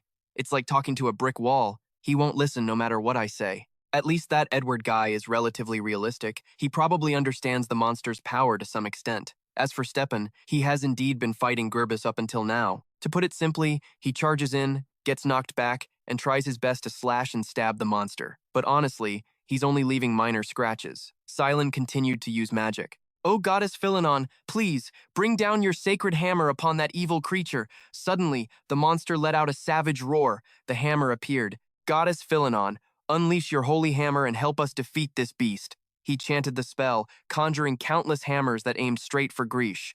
Lenia leaped out, sword in hand. She carved several gashes into its body with her blade. Sifon praised her. Nice work, Lenia. Watching from the sidelines, Rifen thought, This Linnea kid's got some serious skills, even better than Edward's. She's probably the second strongest in this group. Then Toth stepped up to cast a spell, startling him. Damn, did I underestimate these guys? He chanted, "Frigid north wind, from my hand, spin a blizzard's rage." A spectacular snow tornado materialized. A stream of blue energy appeared on the wall, then shifted to a brilliant gold. The chains were heated by the evil energy. All seals have been shattered. The current defense system has been overwhelmed. Shifting to phase 2, he gritted his teeth. Shit. That Grurbast monster broke free, and its power is off the charts. It stomped on everything in its path. The brutal beast relentlessly struck down soldiers and knights. Stepan charged forward with his sword. Die, you monster! But he was sent flying by a headbutt from the beast, blood pouring endlessly from his mouth. Edward called out in alarm. Prince Stepan! The boy sat up, clutching his body. Sir Edward. The man breathed a sigh of relief. Thank God, you're safe. Stepan and Lenia charged at the monster again. She gracefully dodged around its body. Lenia slashed straight at its head, but it looked like she couldn't hold on. She gritted her teeth in pain. The Rel beast shot fire at her. Powerful pillars of fire erupted. It incinerated everything. The soldiers scrambled to escape. The knights were thrown back by the blast. The flames caused a massive explosion, stunning Silen. He was terrified by the fire. Silen's eyes widened as that immense power bore down on him. Rifen couldn't just stand by. He rushed in to block it. Silen screamed, Rifen! His barrier stopped the curtain of fire dead in its tracks. He raised a fist. Sorry, my reaction was a little slow. He stood before the monster. A Grurbast. Wonder if I can handle this thing. His whole body blazed with power. To be honest, I'm kinda curious. I wonder what my current power limit is, and if this body's martial arts can actually take down that demon. Back when I was a mage, I always avoided fights. I had no chance of winning. But now, I'm a warrior. I can feel the rush of facing a strong opponent. A feeling I never had in my past life. Looks like I've come a long way as a martial artist. My master would probably get a kick out of this. He threw a punch. Master always said, when you don't know your opponent's strength, just attack first, right? Ki blast. He leaned back, dodging the monster's strike. This tough body can deflect even a steel sword. But a demon sword can actually wound me a little? He braced himself to launch another attack. It unleashed a wave of power that injured Rifen. He quickly leaped back and launched a powerful kick. Silen screamed, Rifen! His entire body was glowing. Rifen scratched his head. I'm fine. Silen looked at him with new eyes. My God, is this the power of a divine guardian? He cracked his neck. If I can stand my ground, I'll get a chance to counter. After training with my master, getting hit became a habit anyway. Maybe I should use this chance to refine my technique a bit. The monster roared in an ancient tongue. He waved his hand dismissively. I have no idea what you're saying, but bring it on. The two of them charged into a decisive battle. Stepan was stunned. This aura, he was speechless. How can some low-life commoner with no name or reputation use an aura? That's something even a high noble can't obtain. His eyes bugged out. What the hell? No way! The monster roared in fury. Sifon was sweating bullets. Who the hell is this guy? Where did he even come from? Meanwhile, Rifen was thinking as he punched, and what the hell is this monster supposed to be anyway? A huge, ferocious monster charged out of the white smoke, attacking Rifen. With a satisfied look on his face, Rifen clenched his fists and rushed forward. Fighting these monsters, I can really feel how awesome all my training has been. I can easily see their slow-ass attacks coming. He charged forward and slammed his fist right into that massive monster, making it scream. The giant monster looked like a dog and had a magic summoning circle on its forehead. No matter how injured they get, the guardians of the ruins will not fall. Rifen watched as the giant monster began to lose control, warping into a grotesque, terrifying form, surrounded by chains and orange lightning. The ruins were supplying it with mana to heal its wounds. It made the whole ground shake, then shot a powerful energy beam from its mouth straight at Rifen. As the beam shot toward him, he quickly moved to the side, dodging the attack and nimbly closing in on the monster. He jumped up, grabbed the monster's arm in a joint lock, then used his right leg to kick the beast straight in the face, fighting it in midair. Finally, he unleashed a lightning-fast flurry of blows with both hands. This was definitely a heavy blow. He punched the monster square in the gut, making it reel in pain, the perfect punching bag. Everyone in the room was glued to the ferocious battle. Rifen's eyes narrowed as he thought, but I can't just keep messing around like this. If I want to end this in one shot, I should use the calamitous wave. As he thought this, he charged in to fight the bizarrely shaped giant monster. But if I do that, this whole place will collapse, and we'll all be buried alive. Too many people here getting in the way. What a pain. Rifen remained focused on fighting the monster. Toth, seeing him fighting barehanded, yelled out, Rifen, use your sword! You can beat it with a blade coated in your aura and a holy chant. Hearing that, Rifen thought to himself, you really think I don't already know that? Still attacking the giant monster barehanded, he turned and replied, I don't know how to code a weapon with my aura. Toth was completely shocked. What did you just say? Rifen's face showed a mix of annoyance and helplessness. I can only use my aura on my own body. The mage, Toth, looked absolutely flabbergasted. That's insane, Rifen continued.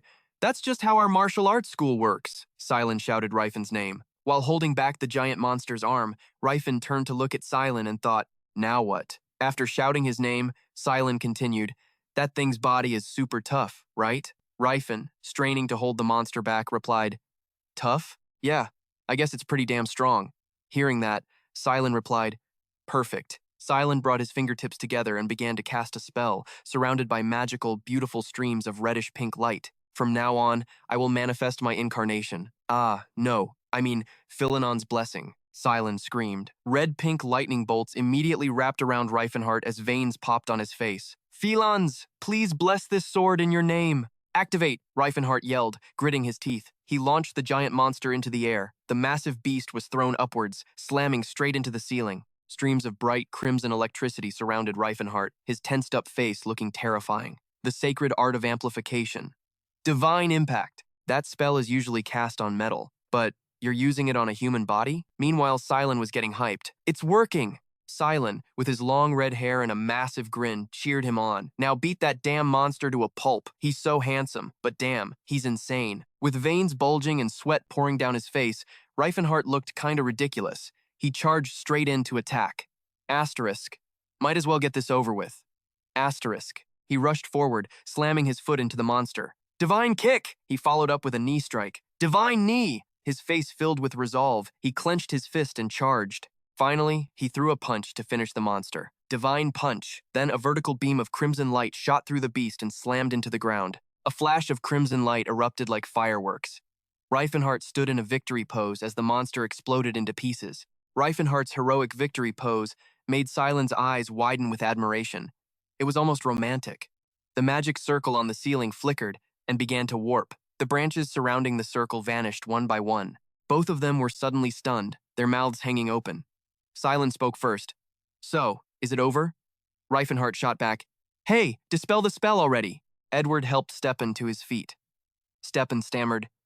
You said your name was Rifenhardt? His face was twisted in a sour expression, clearly displeased. You're pretty good at hiding who you really are. Do you find us that much of a joke? He kept that same look on his face as he spoke to Rifenhardt. I'll admit you're strong, but I can't forgive you for trampling on my honor as a knight. Just standing there, watching us struggle and laughing at us. Did you have fun? Rifenhardt turned his head to answer. Laughing at you?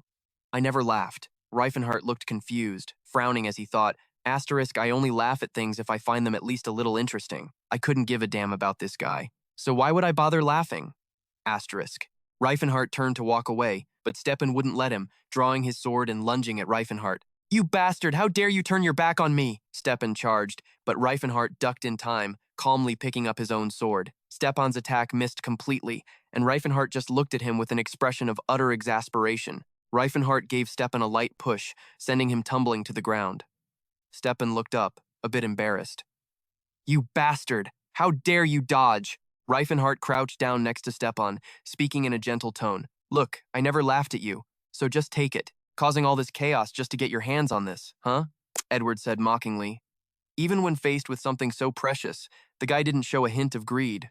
That's what true strength looks like. Hearing that, Stepan got furious. Damn it, Rifenhardt thought to himself, completely unfazed. Asterisk. Greed? What's there to be greedy about? Asterisk. Asterisk. Compared to the stuff I used to forge in my prime, that sword is just a second-rate weapon. I used to mass-produce them and just hand them out. Asterisk. This is for you guys, and the ladies can use this one. Rifenhardt turned and walked away, leaving Stepan standing there, fuming with rage and humiliation. All right, there's nothing left to see here, right? Edward chimed in, laughing along with Rifenhardt. Yeah, let's go. In Stone Sand Village, a quiet and peaceful place nestled by a white, snowy mountain, Silent used his magic, directing it towards the child to cure their illness, leaving everyone there gaping in amazement. Silent cheerfully handed out gold coins to the villagers while Rifenhardt stood aside, thinking, asterisk, first he heals their sick, and now he's giving them gold? This guy really knows what he's doing. Asterisk. Asterisk. When you think about the image, the Church of Felons will build from this. Yeah, He's doing a damn good job of spreading the faith with that money. Asterisk. At the edge of the forest, a group of soldiers rode on horseback. Stepan spoke up to Edward. Sir Edward, I think we need to investigate that Rifenhardt guy. Edward gave a small, intrigued smile. Of course. I knew you'd be interested. The kid's got talent. Hearing this, Stepan scowled, his face looking menacing. Asterisk, I can't be weaker than him. Asterisk. Meanwhile, Rifenhardt was standing in a vast, quiet green pasture. He set off excitedly. All right, time to go meet Siri. Rifenhardt walked across the lush green field, with Silent trailing right behind him. But seriously, why do you keep following me? A cool breeze blew past as the other boy answered. You know how there are priests who travel around to spread the goddess's grace and care for the faithful? Yeah, of course, Rifenhardt replied. They're called pilgrims, he thought to himself. Asterisk, and they usually end up dying on the road. Asterisk. Rifenhardt turned to look at Silent, who answered confidently. I was originally going to return to the church, but I've decided to use this opportunity to become a pilgrim myself. Silent's expression suddenly became delicate and feminine, and if possible, to travel with the strongest person I've ever met. Seeing that look on Silent's face, Rifenhardt was terrified. Asterisk. His eyes. Is he gay or something? Is he one of those guys who's into physiques in a different way? Asterisk. While Silent walked on, humming and singing happily, Rifenhardt looked completely exasperated. Asterisk. Am I cursed or something? Why is everyone around me such a pain in the ass? Asterisk. Asterisk. But he seems like a good guy. So maybe if I just turn him gently. Asterisk for a second. Silent's bright, innocent face made Rifenhardt reconsider. Asterisk. Wait a minute. He's a priest, isn't he? He's the ultimate walking first aid kit. Asterisk, Rifenhardt kept thinking. Asterisk, Siri might get hurt, so having someone around who can heal her would be a good thing, right? Asterisk. He let out a sigh of acceptance. Fine. Do whatever you want. It's your choice whether you follow me or not. Rifenhardt's mood brightened as he thought of Siri. Asterisk Siri, I'm coming for you. Asterisk Silent followed him like a lost puppy. I want to get abs. How do you train your upper, middle, and lower abs? Rifenhardt replied immediately, I have no idea. All I know is getting punched a lot and lifting boulders, he continued. Come to think of it, I think an alchemist once created a muscle-enhancing drug. It was called protein, I think.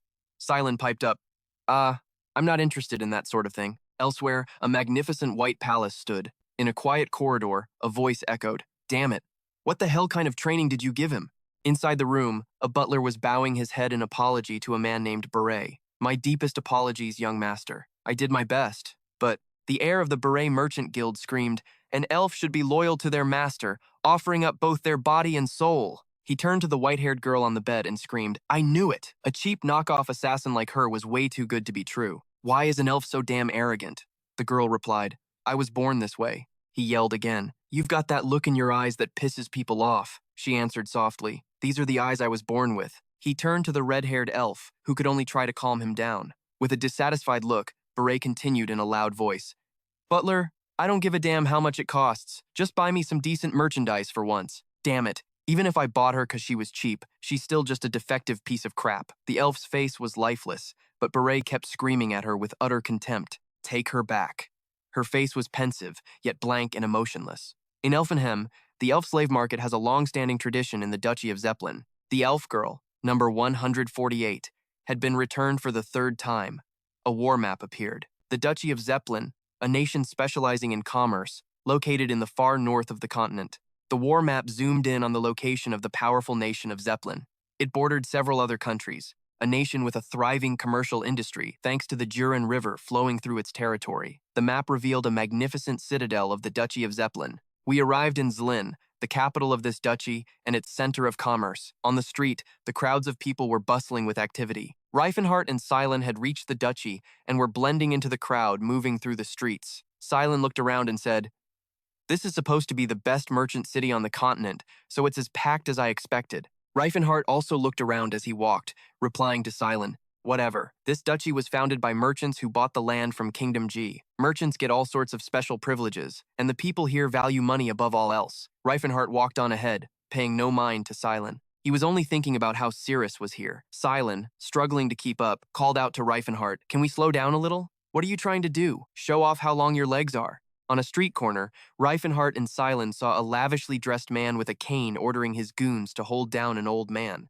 Hey, hold him tight. The old man knelt before him, pleading, Please, spare me. The aggressor was none other than the head of the Yole Fine Merchant Guild, a man named Tarek, who yelled with a furious expression. How dare you insult the Yole Fane Guild? You're nothing but an old beggar. He repeatedly beat the poor old beggar, scolding him as he did. I'll teach you a lesson, you bum. After injuring the old man, Tarek threw a few gold coins at him, shocking Silent, who was watching from the sidelines. I hit you 30 times, so 30 gold coins should cover it, right? A voice was heard asking. What's going on here? With that, Tarek turned and left, abandoning the injured beggar who was bleeding from his head. Seeing this, Silent ran over to him. Sir, are you okay? The old beggar held his head and replied, Thank you, son. Silent looked around frantically for help. What an absolute scumbag. Let's go find the guards. But the old man didn't seem to care about that at all and calmly sat down to pick up the gold coins. Ah, no need. This is enough money for me to settle down here. Hearing this, Silent's jaw dropped in disbelief. Huh? Just because he paid you, you're gonna act like nothing happened? Rifenhardt answered with a calm expression, as if nothing was wrong. I told you, people here put money above everything else. Watching the old beggar's back as he walked away, Silent continued, I thought I'd seen a lot while traveling, but I've never been to a place like this. Hearing that, Rifenhardt said, Around here, the punishment for any crime is a fine.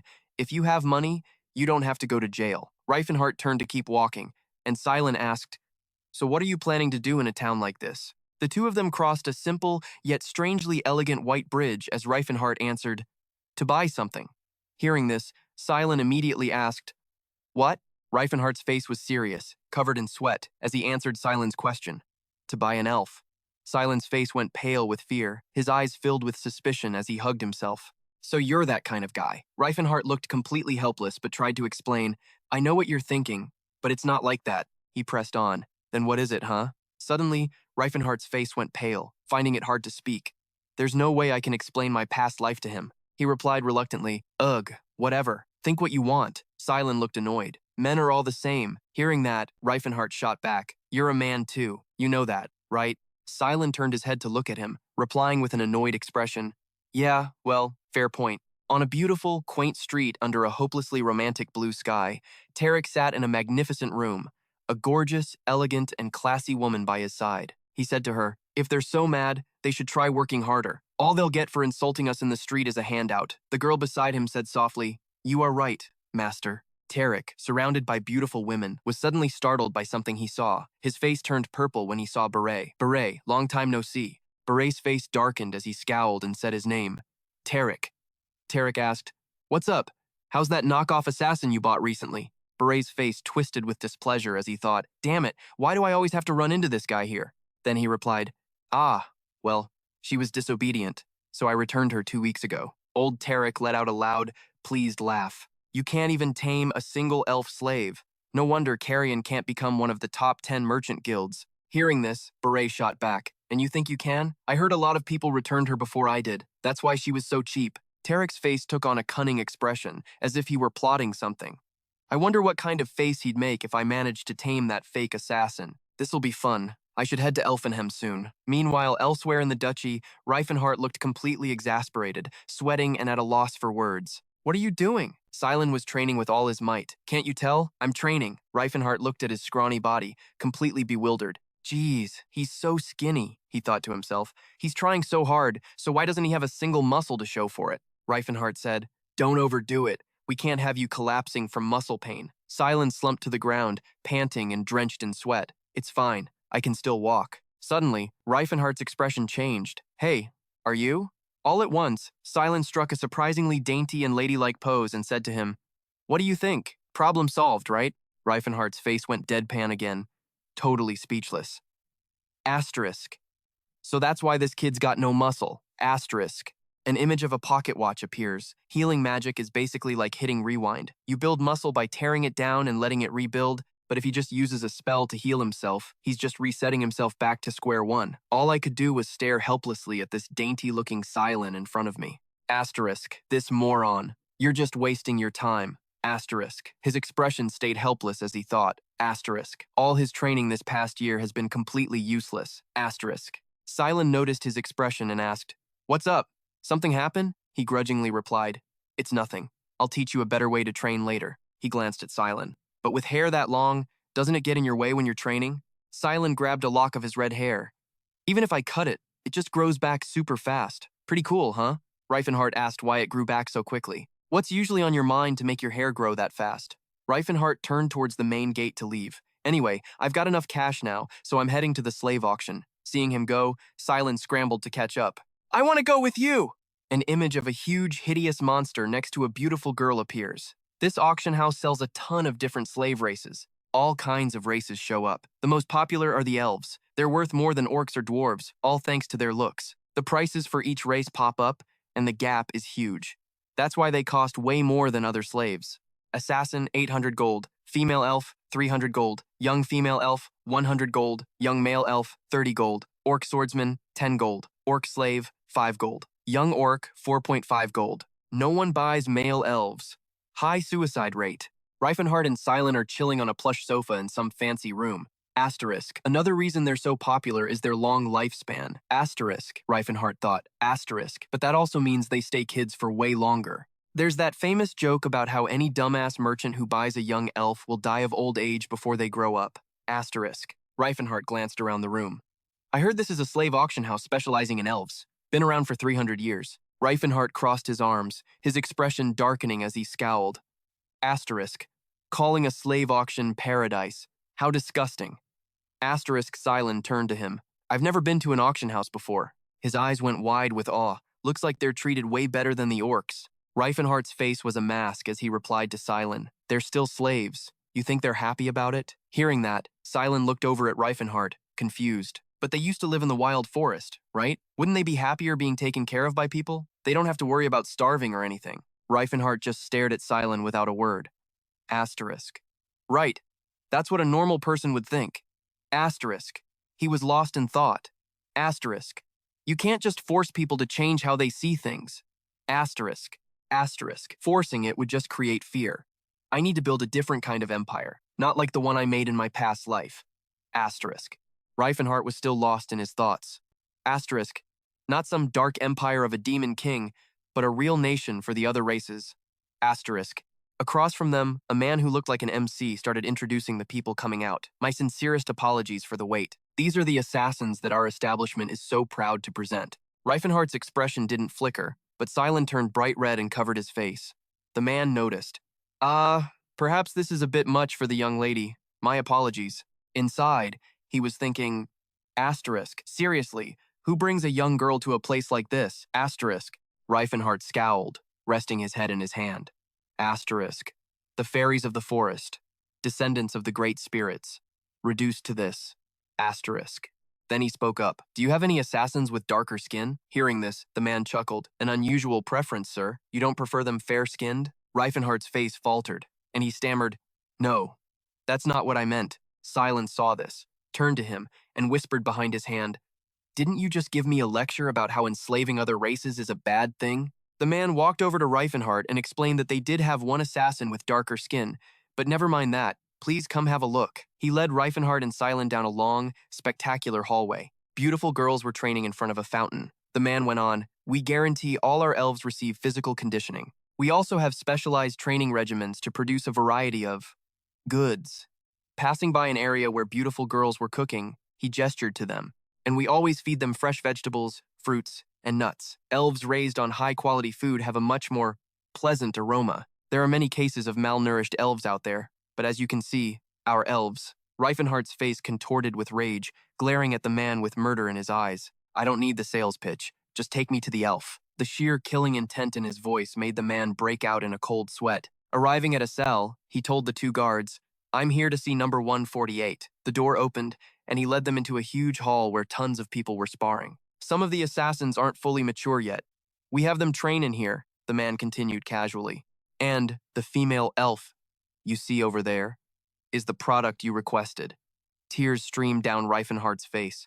An image appears of someone fighting hard, sweat flying, platinum blonde hair hiding half her face. Her beautiful face is revealed as she fights, a scroll in her hand. Inside a beautiful room that looked like an observatory, surrounded by planets, Siri saw Rifenhardt about to mix two potions together and warned him, Lord Rifenhardt, you really shouldn't mix those two. The words were barely out of her mouth when the room exploded in a cloud of black smoke. Siri said, I knew that was going to happen. Rifenhardt looked confused.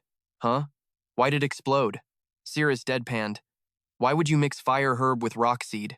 Rifenhardt had this completely innocent, clueless look on his face as he answered. My bad. I'll be more careful next time. Cirrus looked slightly annoyed, but it was adorable. You said the exact same thing last time, and look what happened. Cirrus walked over and started wiping his face with a cloth. Asterisk. How can someone so adorable look so old? Asterisk, she thought. Hold still, she told Rifenhardt. Your face is all dirty. He looked at her with a kind gaze. How long are you going to keep calling me Lord Rifenhardt? He said softly. Just talk to me normally. Cirrus replied to him, her expression tinged with sadness. I can't do that, Rifenhardt asked.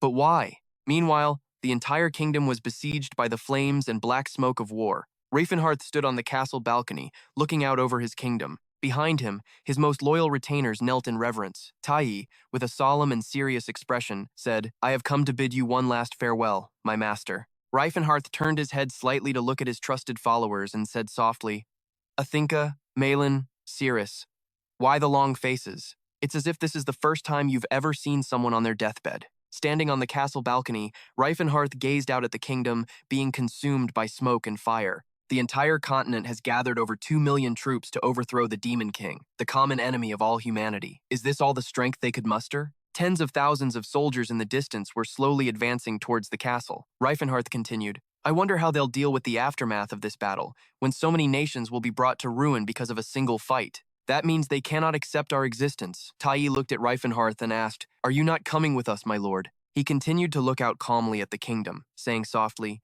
You all will escape while I stay here and hold them off. He still looked completely unfazed as he gazed at the kingdom sinking into a sea of fire, saying, Forgive me, but I fear I would fail even with a god's protection. Malin looked at Lord Rifenhardt and said, It wasn't protection, it was a prophecy. Rifenhardt replied, Same difference. A red symbol appeared. Following the steps of an orcs, you have crossed the great abyss of man. The one who can shatter the pillar of Hry will come and guide you. That person will change your fate and save you. Lord Rifenhardt closed his eyes, recalling the memory, and said, I was so surprised back then. By the time the dwarves were hailing me as their savior for destroying half their cathedral, I had stopped caring about any of it. Malin stood up and said in a reverent tone, With Appo's blessing, I hope we shall meet again someday. Lord Rifenhardt turned his head slightly, his voice soft as he replied, I hope that day comes soon. Farewell, Malin. And you too, Tai and Athinka. I hope you both survive all this. Rifenhardt looked at Cirrus and said, Cirrus, you should go too. Cirrus turned her head and replied, I will wait for you, Lord Rifenhardt. Amidst the red smoke of war on the balcony, the two faced each other. Rifenhardt spoke first. Fate is something no one can predict. If the worst should happen, you should find someone who will treat you well. Cirrus looked at Rifenhardt with determination and said, I told you, I will wait for you. Rifenhardt's face filled with worry and hesitation, but she remained firm, saying, I will wait for you. A look of realization dawned in Rifenhardt's eyes, while Cirrus's gaze remained as steadfast as ever. In the firelight of the battle, the two of them embraced. Back in the present, the beautiful Cirrus stood in a heroic and fierce fighting stance. Honestly, I don't even expect her to be bought. She's a defective product, untamable, and has already been returned 3 times. Cirrus, with a cold but valiant expression, charged forward to attack. She's powerful, but her personality is awful. You could call her a reject. It's getting harder and harder to sell her. So I use her to train the other elves, a living punching bag that can help the other elves hone their killer instinct to become hunters. The merchant turned to Rifenhardt for confirmation. You still want to buy her? He answered without a shred of hesitation. Yes. The merchant's face twisted into a devious, calculating expression. This kid's got some weird tastes. Should I tack on another 100 gold coins? This is a whole new level of pervert. He then quoted Rifenhardt, a price of 300 gold coins. After hearing the price, Zilla's jaw dropped. 300 gold coins? That's ridiculously cheap. The merchant stroked his chin and said, Well, she is a reject. I didn't even think anyone would buy her. Cirrus approached politely and said, Are you my new master? Rifenhardt looked Cirrus over from head to toe, wondering to himself, just how much suffering did she have to endure to get all those scars? The merchant asked politely, Shall I call for a priest to tend to her wounds? Rifenhardt took off his coat and walked toward Cirrus, saying, That won't be necessary. Zilla, could you handle this? Rifenhardt draped his coat over Cirrus's shoulders and said softly, It's cold out. Wear this for now. You don't have a name, do you? She replied just as softly, No. His face was kind and his voice remained gentle. Then how about Cirrus? She answered coldly. Yes. He continued to ask, How is it? Do you like it? Cirrus replied just as coldly, Understood. My name is Cirrus. With Cirrus, he continued to speak patiently and gently, helping her with the coat to keep her warm. So, from now on, you'll be Cirrus Valencia? She looked at him and asked, a slave has no need for a family name. Sir, that is your family name, Rifenhardt replied. No, it's your family name from now on. He cheerfully introduced himself and Zilla to Cirrus. I am Reinhardt, and this young man is Zilla, an apostle of Philinon's. She looked up at a kind and benevolent face, answering, I understand. Outside a magnificent and splendid castle, the merchant's face suddenly became panicked. He broke into a sweat and stammered, Are you asking about number 148? She's already been purchased. Old man Tear's face contorted with rage. What? The merchant continued. I just sold her an hour ago. Tear scowled angrily. Did that bastard bear know I had my eye on her? How dare he snatch her from right under my nose? Hearing that, the merchant quickly told Tear, No, it wasn't him, sir. The buyer was a young man I've never seen before. He immediately asked, What's his name? The merchant continued, Well, about that. He paid in cash, so I don't know. Tear put a hand on his hip and questioned the merchant further. That kid was carrying enough money to buy a hunter? The merchant answered honestly, Actually, I sold her at a low price because she's just a reject. So what did he look like? Tear asked. An image of Rifenhardt rubbing his chin in thought appeared as the merchant described him. He's quite young, with a sturdy build. You'd recognize him if you saw him. Siri stepped out, having changed her clothes. She now wore a brand new, clean set of clothes that made her look incredibly alluring. Rifenhardt admired her, rubbing his chin, while Zilla stood beside him, gaping in awe. This will do for now. We'll buy you better things later. He looked at her gently, but asked with a hint of awkward apprehension, Are you hungry? Cirrus pulled her cloak tighter and answered coldly, I will obey your command. Master, he grew flustered. Don't call me master. Hearing this, she immediately asked, Are you sending me back then? Rifenhardt stammered in confusion. No, that's not what I meant. Cirrus snuck a glance at him, thinking to herself, What is with this guy? First he gives me his coat, then he buys me nice clothes. He's treating me like a human girl. Rifenhardt looked at her, flustered, and said, Look, just think of me as a traveling companion, okay? Don't call me master, just use my name. Siri's expression suddenly changed, and she frowned. Asterisk, oh, so he's into that kind of role-playing shit. I bet he's some kind of pervert who gets off on pretending to be an adventurer. Asterisk, she kept thinking about Rifenhardt. Asterisk, he wants to feel like some hero traveling with a swordswoman. Asterisk. Then she spoke up. Yes, in that case, I will call you Lord Rifenhardt. Siri ate with a relaxed, hearty appetite, but she couldn't stop thinking. Asterisk. Humans are all the same. Disgusting. Asterisk. The three of them were eating in a large, luxurious hall. Rifenhardt said, I've heard. Redanti's Grace is the most famous in the Zlin region, named after the goddess Redanti, the goddess of the earth and bountiful harvests. You could say this is also a way of showing devotion to the divine. Silin looked at Rifenhardt and asked, If they're serving food as a form of worship, shouldn't all this grub be free? Hearing that, he shot a question right back at him. Doesn't the Philinson Cathedral make money from cosmetic procedures? He answered while chewing. Of course they have to. She's the goddess of beauty and love, so it's not like it goes against her teachings. Rifenhardt listened to Silen's explanation and said, For real? I heard it's pretty expensive there. Suddenly, he looked over at Siri, who was wolfing down her food with gusto. Startled, Siri noticed Rifenhardt's gaze. She composed herself and put her fork down on the table. Rifenhardt rested his chin on his hand, thinking, Asterisk, she still doesn't like it, huh? This is the place where we celebrated our first meeting. Asterisk, he looked towards Siri, remembering his past life. Asterisk, in my past life, I met her as her savior. But this time, I'm just some slave owner. An accidental meeting versus a deliberate one. I can't believe how different it is. Did I meet her too soon? Asterisk. The three of them continued on their way. Rifenhardt quietly watched Siri, thinking, Asterisk, whatever. Sooner or later, she'll come around. Asterisk. The thought made him happy. The three of them stopped in front of a shop, and the owner started his pitch. These are the best items in my shop. You won't find a better place. Rifenhardt looked at Siri and asked, Siri, see anything you like? She picked up a sword. Rifenhardt was surprised, which caught her off guard. Huh? A sword? Don't you usually use a great sword? Siri glared at Rifenhardt with killing intent, making him tremble. Asterisk. What the hell? How does he know that? Asterisk. Silin nudged Rifenhardt smugly and said, Wow. Just as I thought.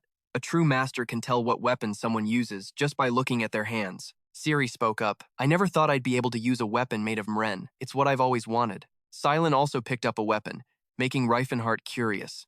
Asterisk. What does a priest even need a weapon for? Asterisk. Suddenly, Rifenhardt's face changed, as if he'd just realized something. He glanced over and saw two shadowy figures following them. A group of soldiers blocked their path, led by a guy named Roma. "We need to have a word with you." Rifenhardt's expression darkened, and he glared at the soldiers with annoyance. He raised an eyebrow at Roma and said irritably, "What's up?" Seeing his attitude, the guy frowned and replied, "Someone of high standing wants that elf girl." Hearing this, Siri glanced over at Roma, knowing they were after her. Rifenhardt's expression turned cold. "So?" Roma held out an envelope and made his offer. "Sell us that slave. We'll make you a fair offer. If you want, you can even trade her for a stronger assassin. You can look over this exchange contract." He refused without a moment's hesitation. "I'm not interested." "So, you're refusing?" "That's right." Seeing the refusal, Roma said with some confusion, "It looks like you still don't get it. I said we'd pay a fair price, didn't I?" Rifenhardt was getting angry now, his eyes filled with killing intent. "It seems you're the one who doesn't get it. I already told you I'm not interested." At this, the guy finally gave up and turned to leave, saying, "You're a strange one." "Well then, I guess we have no other choice.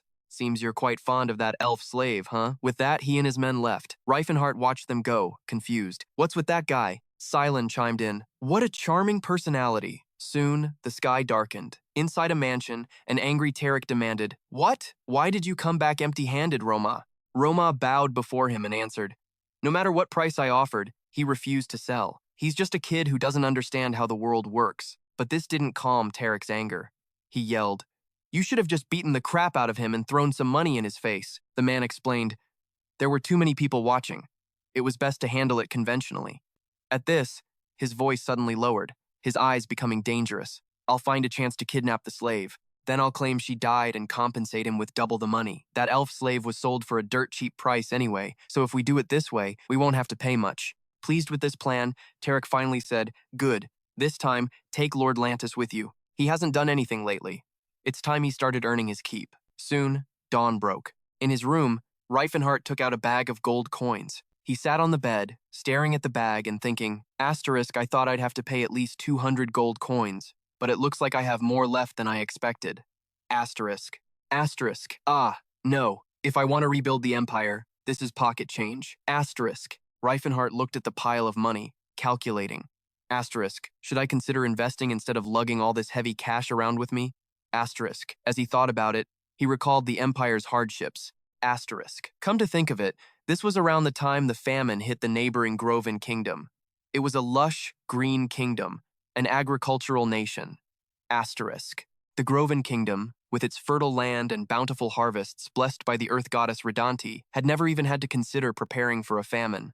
Asterisk. But that was a story of the past. Asterisk, Rifenhardt thought. Asterisk. However, by next spring, the famine would cause countless deaths from starvation, opening the gates to a living hell. Asterisk. Asterisk. A place where parents ate their own children. Maybe I should start investing in food supplies now. Asterisk. He recalled the Empire's merchant guilds. John Leffen, Ron Line, Khan, and Tebben. Asterisk. First off, no matter what happens, I'm not investing in the John Leffen guild. Asterisk. Asterisk. Because the head of that guild is the depraved bastard who tormented Siri in my past life. So, which guild is the safest bet? Asterisk. Asterisk if I have to choose from the remaining guilds. I'll go with the third largest on the continent, the one that specializes in the food trade and competes with John Lefin.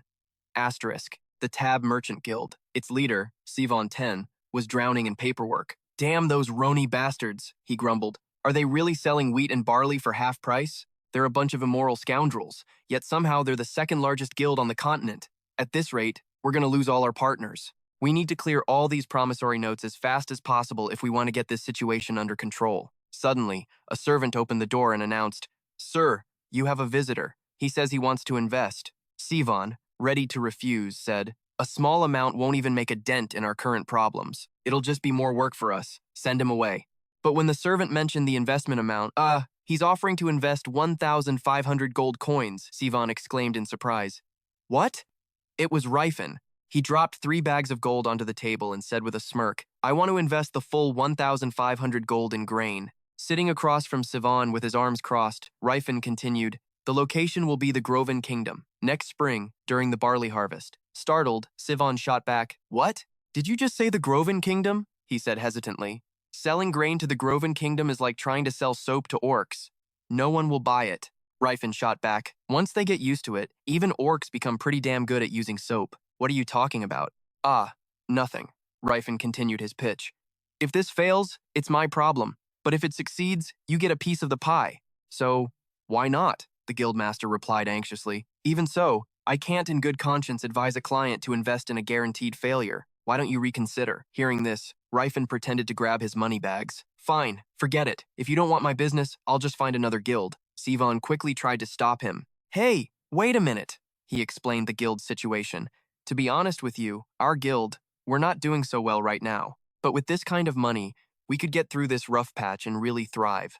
That's why I'd like to suggest a different investment. Seeing his attitude, Rifen thought to himself, he was this stubborn in my past life too. I guess some things never change. Then he replied, it's my money. I decide how it gets used. Now, hurry up and get the contract. He leaned in close, his face inches from the guildmaster's, and added threateningly, you just have to make one promise. Don't even think about using my money for your own purposes. Sivan stammered fearfully, of course. Satisfied with his agreement, Rifen relaxed and asked another question. Oh, by the way, I hear the Tab Guild also has a branch in the Rame Kingdom. Is that true? Sivan replied as he fetched the contract. That's right. We just recently opened up a northern route. Hearing that, Rifen pressed on. So, do you have a branch near the Delpia Magic Tower? The guildmaster pictured the map in his head and replied, we don't have a branch right there, but you have to go through Delpia to reach our branch in Ranta. After hearing this, Rifen asked, in that case, could you do me a favor and look into someone who lives there? Sivan agreed at once. Of course. Just tell me who it is, and I'll contact the branch immediately. Rifen fell silent, thinking to himself, I'll use this chance to get information on the other Rifen. Meanwhile, Cirrus looked at the sword in her hands and gave it a light swing. Then she began to practice her attack forms with the blade.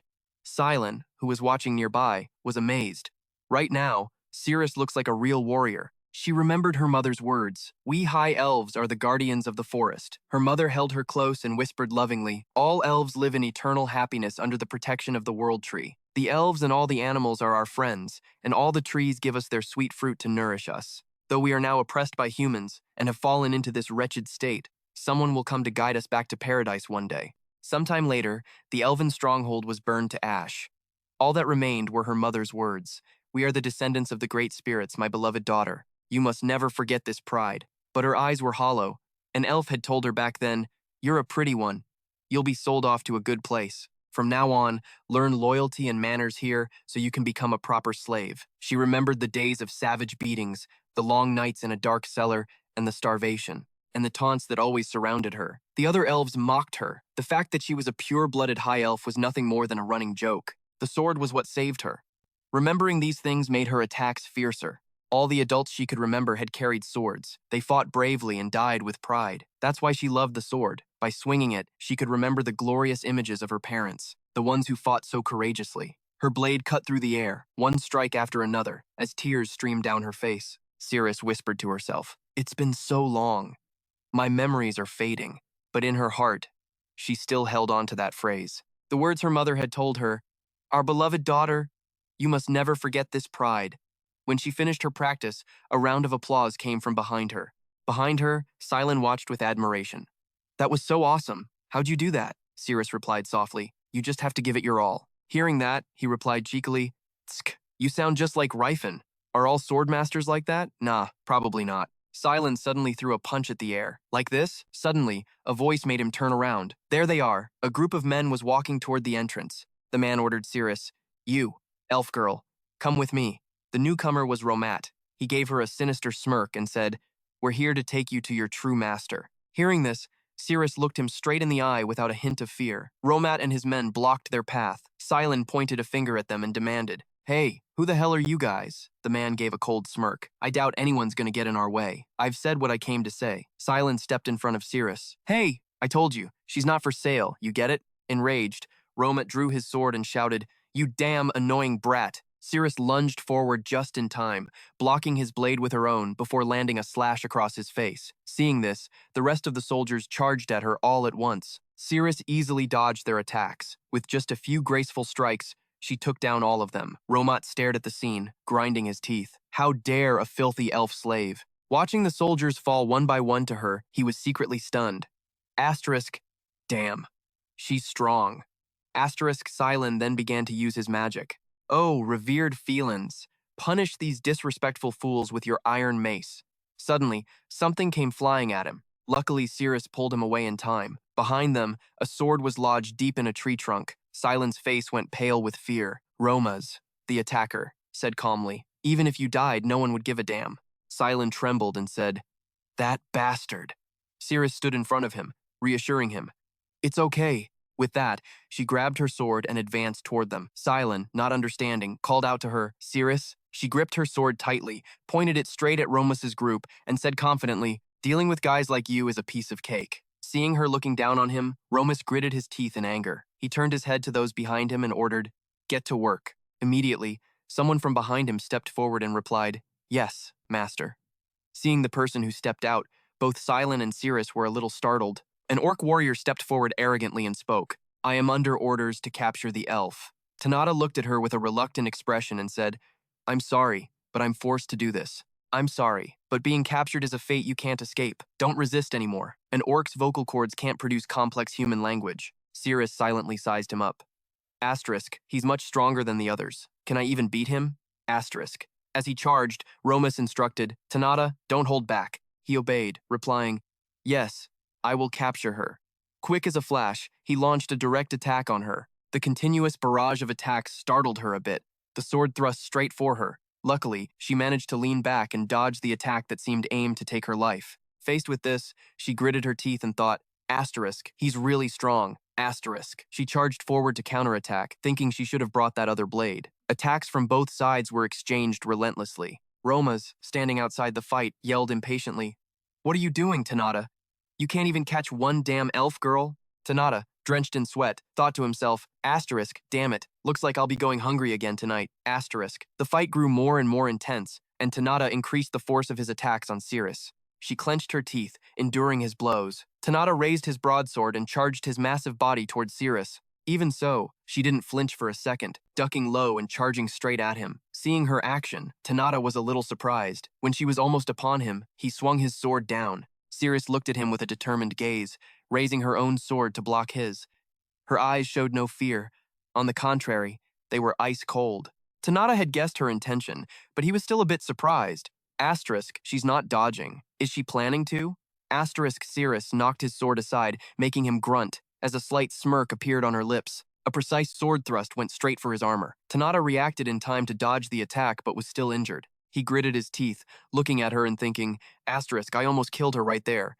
If I hadn't held back, how was she planning to take that hit?" Asterisk Cirrus also knew he had gone easy on her and thought with a smile, "Asterisk, I knew you'd be merciful."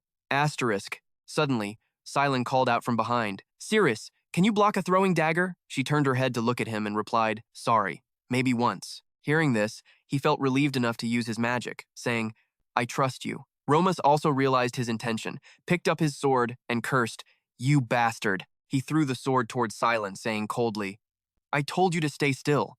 Seeing this, Cirrus shot him a look filled with killing intent and ran to knock Romus's sword away. At that moment, Silent had successfully summoned Phalanx. "Oh, Goddess Phalanx, go beat the hell out of that bastard." Seeing the manifestation of the goddess Phalanx, both Cirrus and Romas were completely stunned.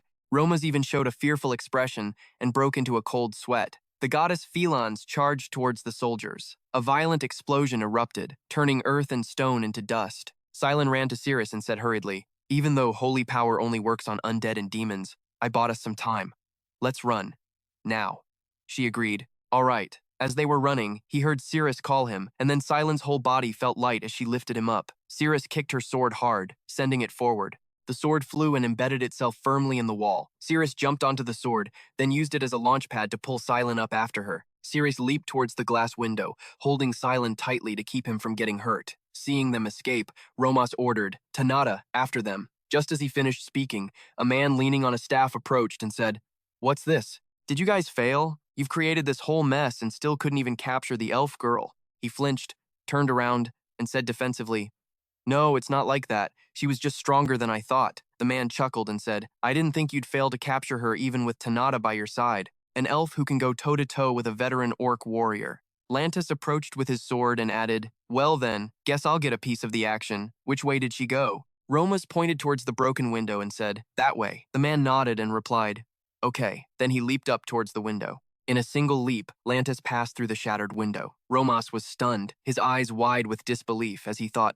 asterisk. He jumped all the way up there in a single go? Asterisk.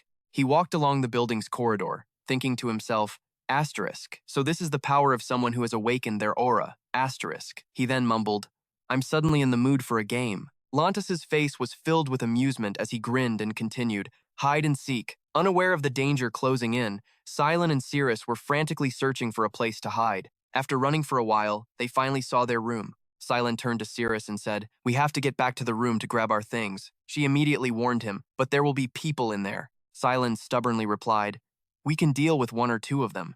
It's better than running away with just a single dagger. Cirrus gave him a slightly appraising look and replied, are you sure? As she spoke, she thought, asterisk, and I thought he was just a naive, carefree kid. Asterisk. Suddenly, a soldier stepped out of the room. Radiating pure killing intent, Cirrus leaped towards him with her sword. She landed a kick to his face. The soldier was knocked out cold. Cirrus quickly found a cloak and threw it on. Silent, holding a bag of their things, urged her, geez, who has time to be casually getting dressed? Grab your stuff and let's run. With that, he used a spell to erase their tracks. O Goddess Phalans, please erase all traces to protect us from danger. O Goddess Phalans, please let your breath conceal us. Behind them, Lantis was still advancing at a leisurely pace. He could easily sense everything around him. Lantis was a swordsman who had reached the pinnacle of his craft and had awakened his aura. How interesting. You want to hide in a room?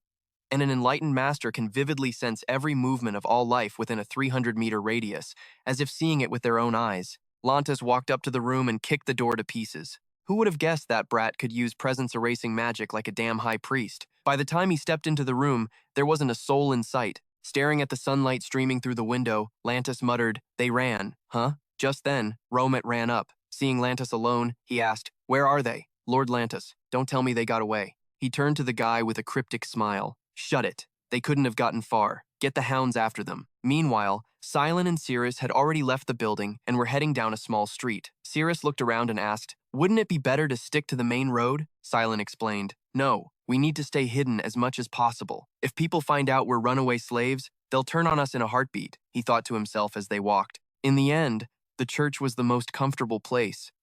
Now I get why pilgrims drop like flies. Silent suddenly remembered him, and his face went pale as he thought on, but if we give up and go back, asterisk, she'll times just catch us again. I'm never going back to being so damn weak. Frustrated, he screamed out loud. If Rifan was here, this would all be over already. Where the hell is that guy wandering around?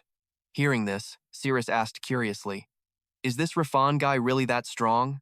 Silent didn't answer her. He just said, no matter what, we have to find him first. He used his magic again, chanting loudly, oh, goddess Phalans, grant us your benevolent protection, give us the thread of fate, pity our sorrowful separation, and let us be reunited.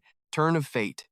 As soon as he finished, streams of magical energy scattered in every direction, a pink thread that connects those who are fated to be together. Love turns coincidence into destiny. A chance encounter becomes a fateful meeting through love. A man meets a woman and says, among the countless people on this continent, our meeting is like a miraculous coincidence. They marry and spend their lives together. This is destiny. Even if it's just a random coincidence with an almost inescapable probability, with the blessing of the goddess Phalans, it becomes destiny. Remembering all that, Silent thought with a bit of frustration. Originally, this was a sacred spell meant to connect lovers. It's not supposed to be used like this. Then he turned to Cirrus and said, hey Cirrus, you're really strong. I've only ever seen one other assassin, an elf named Lenia, but you seem even stronger than her. To this compliment, she replied humbly, and you're a high priest at such a young age. Hearing that gave Silent a strange feeling. He thought, interesting. It feels like I'm talking to a person, not a slave race. Could Cirrus be a special case? Cirrus, unaware of his thoughts, just looked ahead and asked, is this the place? In front of them was a massive wall. Silent answered, yeah, this is where it led us. Suddenly a noise from behind made them both jump and whip their heads around. Not too far away, the figure of a man appeared. One look was all it took for Silent to realize it wasn't the person they were looking for. He stepped in front of Cirrus, saying, that's not Rifan. And he was right. The man before them was Lantis. He glanced at them both and smirked. Caught ya, brats. Thanks to you, I got a pretty good workout. He walked over to block their path, warning, thinking of running again? I suggest you give up on that idea. Cirrus had no intention of running. She lunged forward to attack, thinking, if I run, my back will be wide open. The only way out is to kill him, right here, right now, and leave. Once she was close, she swung her dagger down at his face, but he dodged it easily, getting right in her face to praise her. That's not the kind of skill a common warrior has. Looks like you've got some talent. Siri didn't want to waste words on him and kept attacking, but it was all useless. Lantis dodged her blows with ease, rambling on the whole time. I bet you've worked really hard. This is pretty unusual for a slave. By now, she also realized something was off. Her eyes grew wary as she thought, who the hell is this human? Meanwhile, Silen was casting a spell, wondering, with this level of skill, he has to be a famous knight or swordsman. But why would someone that skilled get mixed up in a mess like this? Oh, goddess Fillins, open your heart and grant your servant the courage of a lion. As his plea rang out, let this sword arm have the strength of a giant. Let these eyes be as fierce as a hawk's, and let these legs become as mighty as a bull's to charge the enemy. The sword in Sirius's hand was immediately enveloped in a current of power. She said in surprise, what is this? Lantis, seeing this, said with suspicion, holy light, casting multiple holy spells at once. That's not a high priest, that's a bishop. Hearing him, Silen boasted, I'm kind of a big deal in southern Vasily, you know. Take him down, Siri. She charged forward, yelling back, you got it, Silen. After receiving Silen's holy spell, her power increased dramatically. Her attacks became so much heavier that even Lantis had to admit, just a few holy words, and you're like a completely different person. Silen cheered from the side. Awesome, Siri, but it didn't last long. Lantis shattered Sirius's sword in two. She stared, stunned, at her broken sword. Lantis slashed her with his own sword and said, getting all worked up after just a little fun, are we? Silen couldn't believe his eyes and let out a gasp. Huh. It was only then that he realized Lantis, the one who had just struck Sirius, was an aura master. Then he sheathed his sword, saying, and to think I used my aura on a lowly assassin. Silen rushed to help Sirius up, his eyes still fixed on Lantis, thinking through gritted teeth, why is an aura master in a place like this? The question swirled in his head. These are people who can live in luxury anywhere they want. Hiring someone like that just to catch some elf slaves is like using a fire-breathing dragon to light a stove. Romot's men arrived just then, saying, we finally got him, Lord Lantis. He looked at the guy and said, took you long enough. Hearing the name, Silen cried out in shock. You're Lantis? Lantis turned back to look at him. You've heard of me? Heard of him? Silen knew exactly who he was.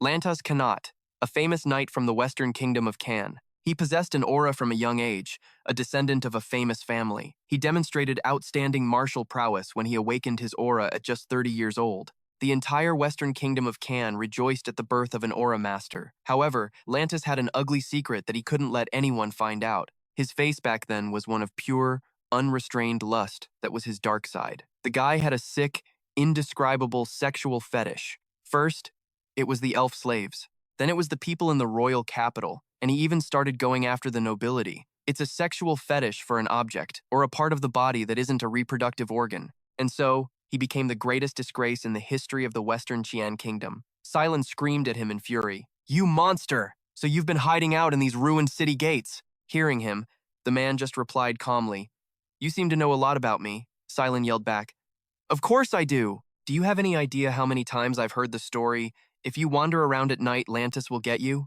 I can't believe a so-called bright godmaster could be so damn vile. You're just as disgusting as the rumors say. The man wasn't angry at all. Instead, he just chuckled and replied, I'm just a guy trying to make a living. He looked at Silen's furious face and added, I killed hundreds of people in the Western Qian kingdom before I fled. It's been a long time since anyone's dared to talk to me like that. Listening to their conversation, Romas, who was standing nearby, chuckled to himself. From the Yolafin Guild's point of view, Lantis's shitty reputation was nothing compared to the advantages of having a bright godmaster on their side. Besides, they could give him all sorts of dirty jobs, a life of freedom, and a salary. It was a win-win relationship. A bright godmaster is the ultimate symbol of power. The reason the Yolafin Guild became the second largest in the duchy in just 10 years was all thanks to Lantis. He then focused his aura into his finger, pointed it at Silen, and said, I'm going to seal your divine power for a while. I know exactly what happens when you let a high-level priest run his mouth. Instantly, the aura power shot into Silen's body. Roma stopped him from harming Sirius, saying, Lord Lantis, please don't hurt the elf any further. Master Tarek will be angry. Lantis glanced at him and said, we'll just bring a priest here to heal her. Try to be a little flexible. Then, he looked at Silen's beautiful, trembling face and said, by the way, this priest is pretty good-looking. Romas, bring her along too. Looking at his expression, Romas knew exactly what he was thinking.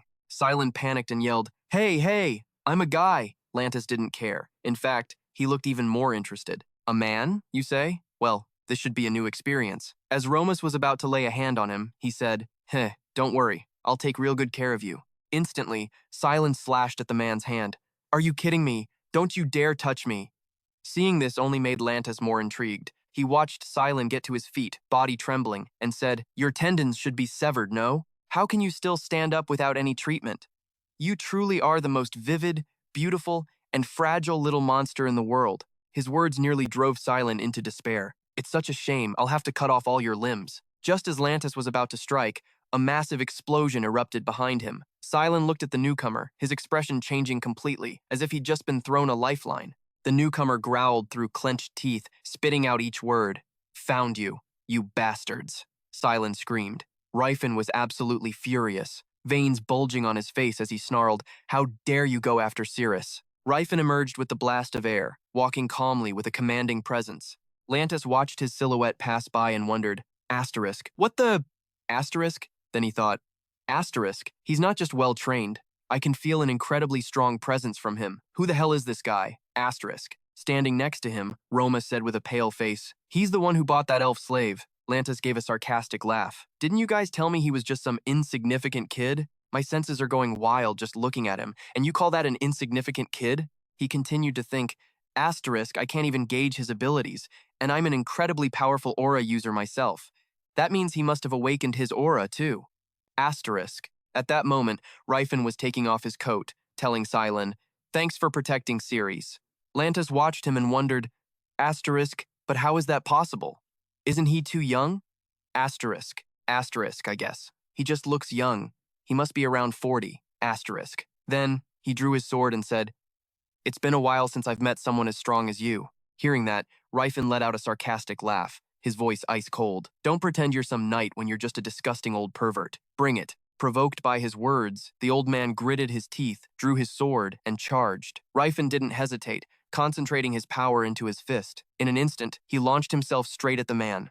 The moment the man's sword left its sheath, their two attacks collided, creating a small explosion that threw the surrounding air into chaos. Their brawl made the ground tremble, and the others didn't dare get close. But Rifen had no intention of stopping and continued to press his attack. He gritted his teeth and threw another punch. The old man laughed, enjoying it, as he met the blow. They continued to trade attacks, savoring the fight. The old man's henchmen were being blown away by the shockwaves. Should we just bail? One asked. We'll die if we get caught up in their fight. They continued to clash on top of the fortress, while below, Silent was diligently healing Cirrus. She frowned, looking up. Master Rifen is an aura user? Silent asked back. I didn't tell you? Cirrus stared intently at him, as if expecting something. Back with Lantis, he fought back while thinking, Asterisk, what the hell is this? Asterisk. Asterisk. This isn't the skill level of someone who just awakened their aura. Asterisk. As he thought this, he enveloped his blade in aura and swung at Rifen, but he dodged it just in time. The streaks of red aura swarmed towards him, but he quickly used air bullets to blast them away. Seeing that, the old man thought in shock, Asterisk. He's a master at manipulating aura. Either he awakened it when he was a teenager, or he's some old dude over 40 with a baby face. Asterisk. The more he thought about it, the less sense it made. He gritted his teeth and cursed. Damn it, both scenarios are completely ridiculous. Meanwhile, Rifen continued to counter every aura blast the old man unleashed. After a while, Rifen gritted his teeth and thought, Asterisk, damn it. Why is he so strong? How can a sicko old pervert who wants to kidnap Cirrus be this damn good with a sword? Asterisk. Asterisk, I'm gonna punch anyone who says martial arts is the best way to build character. Asterisk. After a bit more fighting, the old man withdrew his aura and thought, Asterisk. He blocked my sword with his bare hands. His skill is incredible. Asterisk.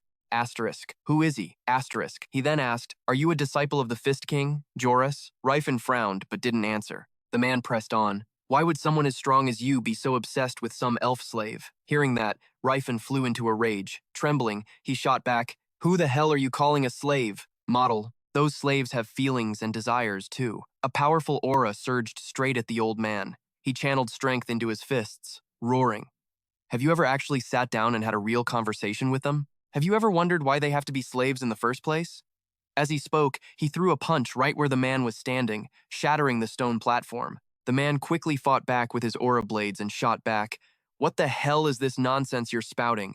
People in my past life reacted the exact same way. This belief that humans are the superior species is hardwired into everyone's brains. They see other creatures laugh and cry, but they still see them as emotionless beings. He thought as he moved in to attack, shouting, "What makes humans so much better than elves that we get to treat them like slaves?" The man immediately retorted, "It's only natural to treat other creatures as slaves. It's what the Creator intended when they were made. It's what the Prophet confirmed." Rifen continued his questions.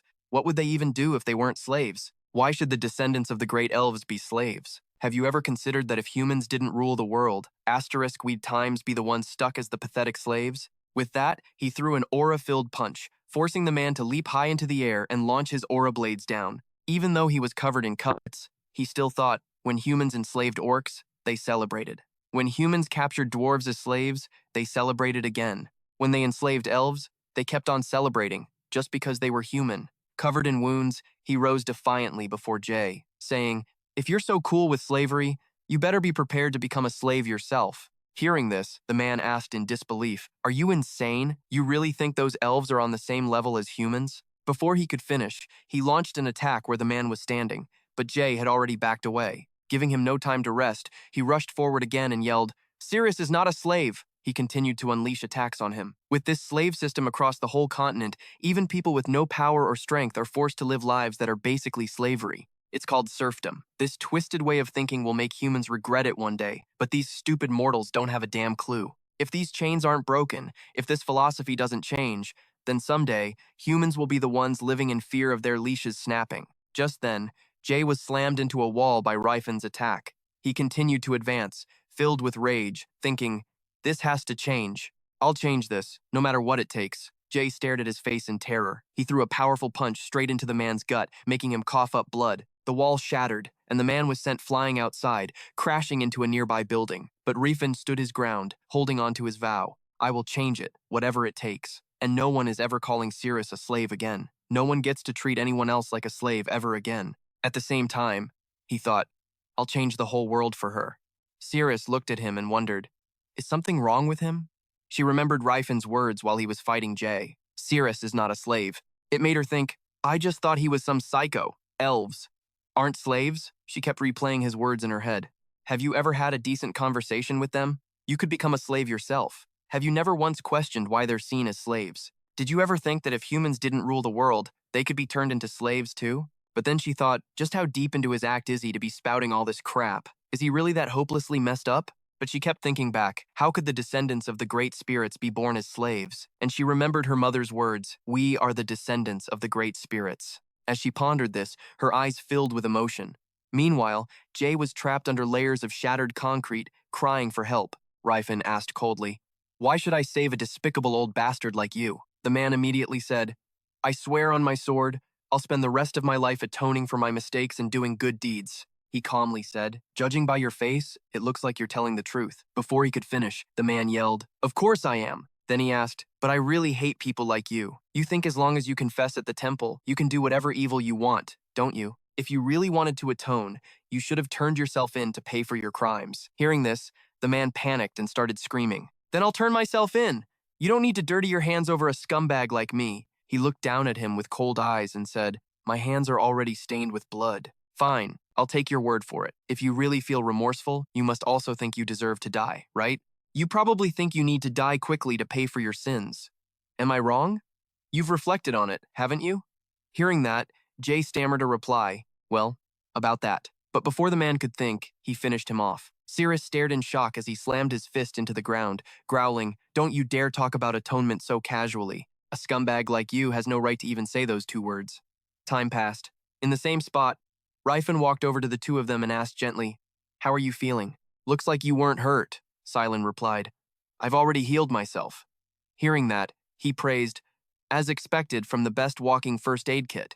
Silent looked confused and he just said, "It's nothing." Sirius, blushing, stammered, "Hey, are you all right?" Seeing her concern, Rifen's face turned red as he thought, "Sirius is talking to me," even though her voice was as cold as ever. Seeing his reaction, Sirius thought to herself, "He's so weird." Just then, he pointed at Jay's lackeys and said, "Hey, Rifen, those bastards are trying to sneak away." He then waved his hand, saying, "Get over here." They flinched in fear and looked down. Rifen then threatened them. "Want to run? Go ahead. Run far, far away. I'll let you guys have a little fun." "Who is it?" Romat asked, his face pale. What was that? He asked again. Who gave you your orders? Of course, you're not going to just spill the beans. I figured as much, but I'll be merciful with you. Seeing his sinister smile and the mace, they fearfully asked each other, Then what are you holding that mace for?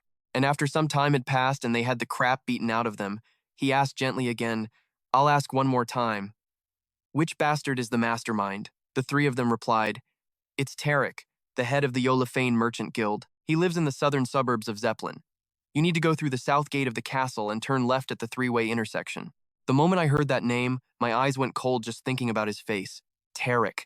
That's the bastard who tormented Cirrus for 10 years in her past life.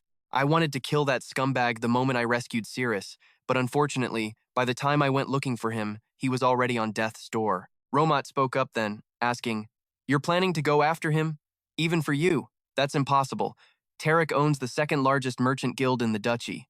If you touch him, you'll become an enemy of the duchy. Rifenhardt let out a small smirk. I know damn well what kind of a scumbag he is. I'll spare you guys like I promised. If you huddle together, you won't freeze to death. Hearing that, the other two huddled up to Romat, blushing as they said, Hey Romat, your pecs are warmer than I thought. The guy screamed, Don't touch me like that. I'm aching all over. Shut up, you idiot, and stop blushing. The scene changes to a luxurious mansion. Inside, Beret asked with a sneer, Hey Tarek, when are you bringing back that elf girl? Tarek frowned and shot back a question. Yeah, what's taking that bastard Romat so long? Why'd you even buy these elves? Using Sir Lantis's money, no less, Beret added. But for some reason, it's a little noisy outside.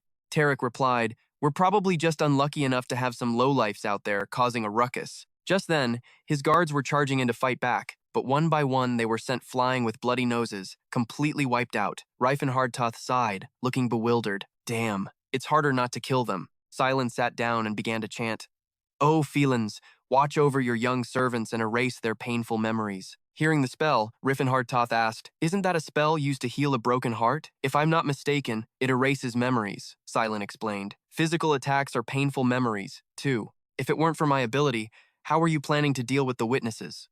Rifenhardt replied with a smug grin.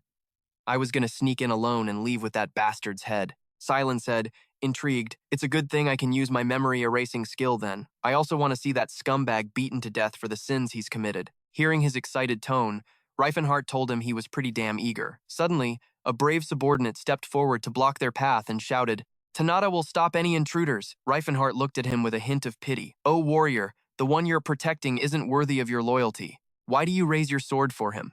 The man answered cautiously. I am a warrior. I have the responsibility of one who wields a sword. If I listen to what others say and weaken my own will, how could I still call myself a warrior? Rifenhardt pressed on. You want to live like a slave like this forever? That question made the man freeze. Rifenhardt continued. He is not your master. Tanada replied. Even so, a warrior's duty is to complete the mission he's given, Rifenhardt said. Even if it's forced upon you? The man immediately replied, Yes. Rifenhardt smirked to himself. Asterisk. He really is an Oros. Asterisk. Asterisk. These simple and straightforward creatures. Asterisk. Suddenly, Silent asked, Rifen, you can speak the Oros language? Cirrus came out, thinking, Asterisk, I can't believe he knows the Oros language. Asterisk, she said, Sir Rifenhardt, I'll handle this person, he asked with concern. Will you be okay? Cirrus replied, drawing her sword. My weapon is different this time. Tanada looked down at her and noted, Asterisk, that weak girl has gotten stronger. Asterisk. Rifen gave a reminder. Silent, watch my back. If anything dangerous is about to happen, you know what to do, right? He quickly replied, Don't worry, that's my specialty. Just as Rifenhardt walked past Tanada, the man asked, Powerful human, are you ignoring me? Are you aiming for Tarek? He calmly replied, Your opponent is the elf girl in front of you. If you pay attention to me, you'll be disrespecting your opponent. Tanada agreed. As he walked on, Rifenhardt thought, Asterisk, that's just how the Oros are. Asterisk. A short while later, in an auditorium filled with some kind of scent, he cracked open the door and thought, Asterisk, is that the smell of an aphrodisiac? Asterisk. The moment he opened the door, his eyes widened at the disgusting scene. The filth splattered everywhere. Seeing someone enter, Tarek and Beret turned and asked, Who the hell is that? Who are you? Is there no one out there? Rifenhardt stood there, reining in his fury. I've seen countless disgusting acts in my life, but there's absolutely no way I'm letting you scumbags off the hook for this. The aphrodisiac was still spreading. Tarek, completely naked, strode over irritably and demanded, "Who the hell are you? Is anyone out there?" Rifenhardt's ice-cold eyes scanned the room, seeing an elf girl lying motionless, and another person crying with blood still smeared on their mouth. He seethed with rage. How can there be so many people with a death wish? Seeing his terrifying face, Tarek screamed in panic. "Tanada, where are you? Tanada, what the hell is going on? Where is everyone? How did some intruder get in here? What do you want? Money? The market district? Damn it, you must be from the Tarbun Guild. I swear on my honor as the head of the Jollifin Guild, whatever they're paying you, I'll pay you double." Rifenhardt ignored his words, gritting his teeth and muttering, "Asterisk. To think Cirrus had to live with this disgusting pig for 10 years. You don't feel a shred of remorse, do you? Asterisk." Tarek was still waving his money around. "I can draw up a contract right here. I promise I won't retaliate either." Rifenhardt ignored him, clenching his fist and stating firmly, "I have no intention of going easy on you." The second he finished speaking, he threw a punch straight at him. The man collapsed to the floor in agony, wondering, asterisk, what did I do wrong? Asterisk. Rifenhardt grabbed Tarek by the head, his brow furrowed as he cursed, "You goddamn pig. How dare you do those things to Cirrus?" Tarek, with tears and snot running down his face, asked back, "Who? Who's Ceres?" But ignoring his words, he continued to torture him. "These hands, they defiled her.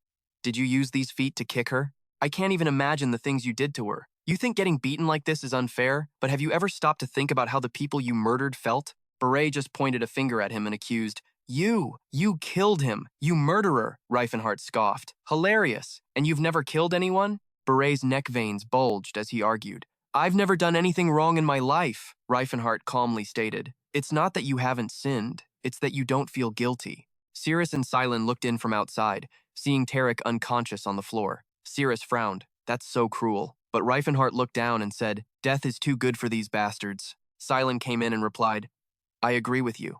Cirrus then asked, "Silent, you seem way too used to scenes like this." He replied, "I've spent a lot of time exploring, you know." Cirrus was able to fight Tanada on even ground. She didn't even need my help. She's really strong. I wouldn't even be standing here if Silent hadn't healed me. At the same time, he sensed Tan on the other side and thought, "Good, looks like Tanada's not dead." He was having a hard time breathing, but he was still alive. When that scumbag Beret saw Cirrus, he remembered something from the past and screamed in panic, "You're that slave girl I bought." Cirrus's face darkened as she looked down at him and asked, "Are you the one who killed her?" He shot back, "And what if I am? What are you going to do about it?" Cirrus drew her sword as she replied, "Even your death won't be enough to appease her soul, but I'll do it anyway." Beret asked in shock, "You're going to kill me over some elf slave? What kind of messed up logic is that?" The moment he finished speaking, Cirrus slashed him, sending him crawling toward the girl, begging, "Save me." Before his filthy hand could touch her, Cirrus stabbed down hard. She said coldly, "Don't you dare touch her with those filthy hands of yours." Rifenhardt watched her with a sad expression. And after it was all over, the elf girls gathered around a warm fire. Tanada went to Cirrus to report, 7 elf girls and 9 orcs. All of them were slaves here. Cirrus replied softly, "Thank you." Tan told her not to mention it. "I've switched sides now. Your master is my master." Silent looked down at them and said, "The gender ratio is pretty skewed." Cirrus explained, "Well, there aren't that many elves or orcs to begin with." Then she looked down at a father and child reuniting and remembered his words. "Have you ever actually sat down and talked to them properly? Have you ever once considered their feelings?" Then she muttered to herself, "Did I misunderstand him?" Just then, Rifenhardt ran up, smiling, and said, "Sorry to keep you all waiting." Silent walked over and asked, "What's this?" He opened it and answered, "Slave contracts. I also brought the seal of the Jollifin Guild. Finding this stuff was pretty tough since they're important documents." Silent asked again, "Where did you find them?" He replied, "I found them in a safe box after I smashed through some walls." Hearing that, Silent gave him a look and said, "That's insane." Seeing that look, he retorted irritably, "In my 50 years of life, no one's ever said that to me." Silent asked skeptically, 50 what? Rifenhardt, flustered, looked away and replied, "It's nothing." Then he thought to himself, asterisk, I'm such an idiot, asterisk. Putting that aside, he walked over and asked again, "But what are you going to do with these contracts?" He replied with a slight smile, "I need them." Then he shouted, "Listen up. If you don't want to live your lives as slaves, I will grant you your freedom. The choice is yours." Hearing this, they looked at each other and asked, "Freedom? What is freedom?" "I don't know. The new master's order is too difficult." Hearing that, he realized they didn't even know what freedom was. Silent came over and asked, "You're not planning on selling them?" Rifenhardt immediately replied, "I don't want to do that." Silent continued, So, are you planning to quit being an adventurer and retire? As he fiddled with the seal, he said, if I stamp this, they'll no longer be Tarek's slaves. I'll still have to do a lot to find them a safe place to stay. Then he thought, asterisk, if I just release these guys who have nowhere to go, I'm all alone. I can't take care of all of them. Asterisk, asterisk, if I just let them go, they'll definitely be in danger. I should train them first. Asterisk, the scene shifts back to the city. At the Tao Bin Guild, a pale-faced Sivan asked in confusion, Master Rifenhardt, aren't these the slaves of Guildmaster Tarek? Did you buy all of them? He replied with a slight smile. You'll find out soon enough. I hope you can look after them discreetly. You'll hear some interesting news tomorrow morning, but you'll be the only one who knows the truth behind it. So if this secret gets out, you'll be the first person I suspect.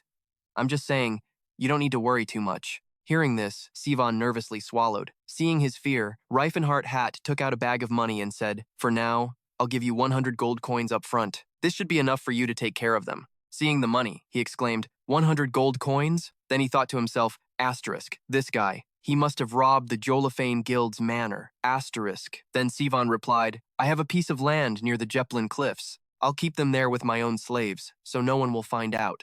Rifenhardt made a demand. I want you to guarantee that no one will harm them or treat them like slaves. He immediately agreed. Of course. I'd do that even if you didn't ask. Many masters are quite possessive of their slaves, but honestly, 100 gold coins is a bit much. He then said that it was also the money to train them. Sivan asked again, weren't they already tamed at Tarek's place? He replied, I'm not asking you to train them to be slaves. Human language, numbers, simple arithmetic, history, even astronomy, and if possible, medicine as well. Sivan asked Rifenhardt, puzzled, you want to educate slaves? Why would you go to such lengths? Rifenhardt quickly explained, it's not that strange. The more capable a slave is, the more useful they are to their master. Hearing this, Sivan quickly refuted it. Slaves can't learn things like that. He disagreed with him. Who knows if they can't? Besides, it's my money. If this succeeds, their value as slaves will increase, so you'll profit too. Sivan stroked his chin thoughtfully and said, fine, if you insist, I'll give it a try, but it's probably going to be difficult. No scholar would ever want to teach a slave. Rifenhardt completely agreed with him. I'm well aware that scholars are a very arrogant bunch. Sivan wondered. Then what should we do? An idea struck him and he smiled, saying, those scholars have their own students. I'm sure some of them are commoners who are desperate for money. We'll ask them, Sivan said doubtfully. How can a student who hasn't even mastered the material teach someone else? He replied, I'm not expecting much. I just need them to teach the basics. Besides, this way will be a lot cheaper. Sivan reluctantly agreed. Do whatever you want, but I really don't think the slaves will understand anything. It's like trying to teach a dog or a cat how to count. Rifenhardt frowned and thought. Asterisk. Educating slaves isn't exactly a weird idea. Someone proposed it in my past life, too. Asterisk. He continued to think, asterisk, but the upper class, mostly slave owners, rejected the proposal. To them, the idea was like teaching a dog how to paint. Asterisk. Asterisk. This is because of the long-held belief that other races are inferior to humans. Asterisk. Rifenhardt looked at the pensive Sivan and had a realization. Asterisk. I'll use that way of thinking to my advantage. Asterisk. He also understood the real reason. Asterisk. We don't educate slaves because it's a long-standing measure to prevent them from rebelling. Asterisk. Asterisk. Although most people nowadays don't know that's the true reason. Asterisk. He stared intently at Sivan. Asterisk. Once the slaves start being educated, Sivan will be surprised that they can actually understand what they're being taught, and then he'll start educating his own slaves. Asterisk. If the slaves' abilities increase, the master benefits too. Rifenhardt understood that if things went well, educating slaves could become the new trend across the entire continent. At that thought, a satisfied smirk crept onto his face. The one thing I couldn't do in my past life, completely change everyone's perception of the world. This is the first step. In the dead of night, a shirtless Rifenhardt stammered, Silin, you got any money? Silin looked puzzled. Money? Rifenhardt scratched his head, his voice sheepish. I forgot to budget for travel expenses, so I accidentally gave Sivan all my money. Cirrus, who had been sitting quietly on a chair, suddenly looked down at her own clothes and said, Should I return these clothes to get the money back? Hearing this, he frantically stopped her. No, you don't have to do that. Seeing how flustered he was, she let out a small smile. Rifenhardt hadn't realized it yet, but that was the first time she had smiled since becoming a slave. The next morning, Jellin was thrown into chaos. The head of the Great Merchant Guild, John Lean Tarek, and the heir to the Beres family merchant guild had been turned into two frozen corpses. The culprit's identity was still unknown, The servants were interrogated about the case, but none of them could remember a thing. The interrogated servants all stammered in their replies. What did they look like? A tall, beautiful girl. Because the testimonies were so jumbled, the case hit a dead end. 2 weeks later, at the dungeon before the city gates, a massive explosion erupted. Many people were sent flying. Silent shouted, "Oh, Phil, I pray you cast down the light of purification upon these cursed beings." He continued, "Phil, I pray you grant all your blessings upon her." A huge light flared up, and in its center, a person was levitating. Cirrus yelled as she charged forward, tackling the living skeletons. Rifenhardt stood with his arms crossed, watching them and remarking, "Those two work surprisingly well together." The undead swarmed to attack him, but it was completely useless. He looked at Silent and analyzed the situation. To be more precise, Silent is desperately trying to keep up with Cirrus's demands. Has he been training with other people since he was a kid? Just how old was he when he first started fighting? He thought to himself that Silent was a much stronger priest than he had imagined. If he keeps improving at this rate, he might even become stronger than my sworn enemy, the Saintess Ellen. He ignored the attacking undead and asked himself, why wasn't this guy famous in my past life? Did he die young or something? A weary Silent approached Rifenhardt. Rifenhardt quickly swatted away a few undead and worriedly asked if he was hurt. In an exhausted tone, Silent said, "These ruins, you called them illusion, right? I think the monsters here are stronger than the ones in the Pantheon. Actually, these things are way easier to kill since we came in through the back entrance," Rifenhardt thought to himself. 2 weeks after leaving Zeppelin, we arrived at the Gem Kingdom, located near the Stella's mountain range. The forgotten ancient ruin, illusion, the very thing I need to regain my magical power, is here. Rifenhardt's group stood before a door. He said, "We're finally here." Silent observed it and said, "This door is sealed with magic. I don't think we can open it with our bare hands," he wondered. "So, what's the plan?" "This is why I said we should have hired a mage to come with us." Rifenhardt cut him off, putting his hands together. "Just wait, I need to cast a spell." Silent was completely stunned. "A spell? You know how to use magic?" A few glittering sparks appeared around him. He replied, "Yeah, I used to be a mage." His jaw dropped and his eyes went wide. "What? But you're a magic swordsman!" He cursed under his breath. "He's already a master of the sword, and he knows magic too? Don't tell me he's a genius on top of all that? So unfair. I train my ass off and I still can't build a single muscle." Silent couldn't understand Rifenhardt's actions. "But what are you even doing right now?" he replied, "Gathering mana." Silent pressed on. "What for? A third circle spell doesn't take that much mana." Rifenhardt, drenched in sweat, chanted the spell, "In the name of the Ancient Ones. I command you, O sealing power, open that which is closed." As he said that, the door began to glow. He said, "Let's open it, quick." The door swung open, revealing a burst of light and a gust of wind. Silent brushed the dust off himself and started criticizing Rifenhardt. 13 minutes. "Don't you ever tell anyone you're a mage," he retorted irritably. "Shut up. At least the door's open," he thought to himself. "In my past life, I was the world's first 10th circle mage. I have to find the voice of illusion. I can't stand having such pathetic magic anymore." The three of them stepped inside, and their faces all showed clear astonishment at what they saw. There was nothing inside the door. In a shocked voice, Rifenhardt said, "Huh? Why is it completely empty?" In the corner of the room was a piece of firewood. The three of them, wearing thick coats, walked through a snow-covered forest. Their footprints were imprinted on the snow. Rifenhardt, holding a bag, sounded dejected. "No way. How could this have happened?" Silent tried to comfort him. "Hey, come on. We can't always be the first ones to get here. It's not like you own these ruins, you know?" Rifenhardt thought, "Illusion was only supposed to be discovered 17 years from now. Because I was the one who found it, the future has already changed." With an interested tone, he said, "Besides, it's not like we left empty-handed. I think this artifact is pretty awesome." Cirrus was holding the piece of firewood, staring at it intently. She immediately recited a spell. A blue light erupted from the firewood, transforming it into a bow, the magic bow, Ilune. It can shoot arrows made of mana, and depending on how much mana is concentrated, it can fire multiple arrows at once. At first, it looked like just an ordinary piece of firewood, but it was actually a branch from the Tree of Life, Ilune. Cirrus drew the magic bow, aimed forward, and fired. A tree in her sights exploded. Silent said in amazement, "It looked like a normal log, but it's really a bow. What do you think, Cirrus?" Hearing that, she replied, "It's an incredible weapon."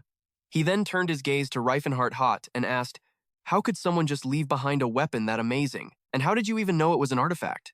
Rifenhardt thought to himself, because it was Cirrus's main weapon in her past life. He could only lie to Silent. "I've heard stories about it before. Hearing the answer, he continued to console him. Anyway, there are tons of other ancient ruins on the continent, so don't be so bummed out. Rifenhardt's face was cold and grim. No, there is no sacred artifact in this world that can replace the voice of illusion. It is the only artifact that can help me get my power back. The three of them stood on a high cliff, looking into the distance. Silence said, "We finally made it to Galen Village. I can't wait to eat food that someone else cooked." A table of hot food was laid out as the three of them appeared in a tavern. The waitress smiled warmly and said, "It makes me happy to see you kids eating so well. Is this enough food?" Rifenhardt was too busy stuffing his face to answer. Siren said gently, "This is amazing." The woman beamed, "Right? Our chef is the best around." Then she started complaining. "We had some guests before who whined non-stop about the food. Probably thought they were some kind of food critics." Siren asked while eating. "Who were they?" The woman replied. "A group of knights from some noble family came by last week." Rifenhardt, mid-bite, suddenly latched onto a keyword. I think they said something about exploring some ruins. He pulled out a coin, pressing it into the woman's hand. "Can you tell me more about them?" The woman waved her hands, refusing the coin. "Whoa there, I'm just telling a story. It's not a job or anything. You can put that away." She explained that a week ago, Viscount Kelberon arrived with an exploration party, but it looked like the others were all higher rank than the Viscount. There was even one knight decked out in golden armor. She continued. "He looked a little ridiculous, glittering gold from head to toe, but he was a very kind person." Rifenhardt thought to himself, golden armor and a golden sword. There's only one guy who fits that description, the Golden Knight of Count Tenez's family, from the Kingdom of Graham. In a castle dining hall, two men sat opposite each other. The higher-ranking man spoke, "Sir Urus, you truly are brilliant."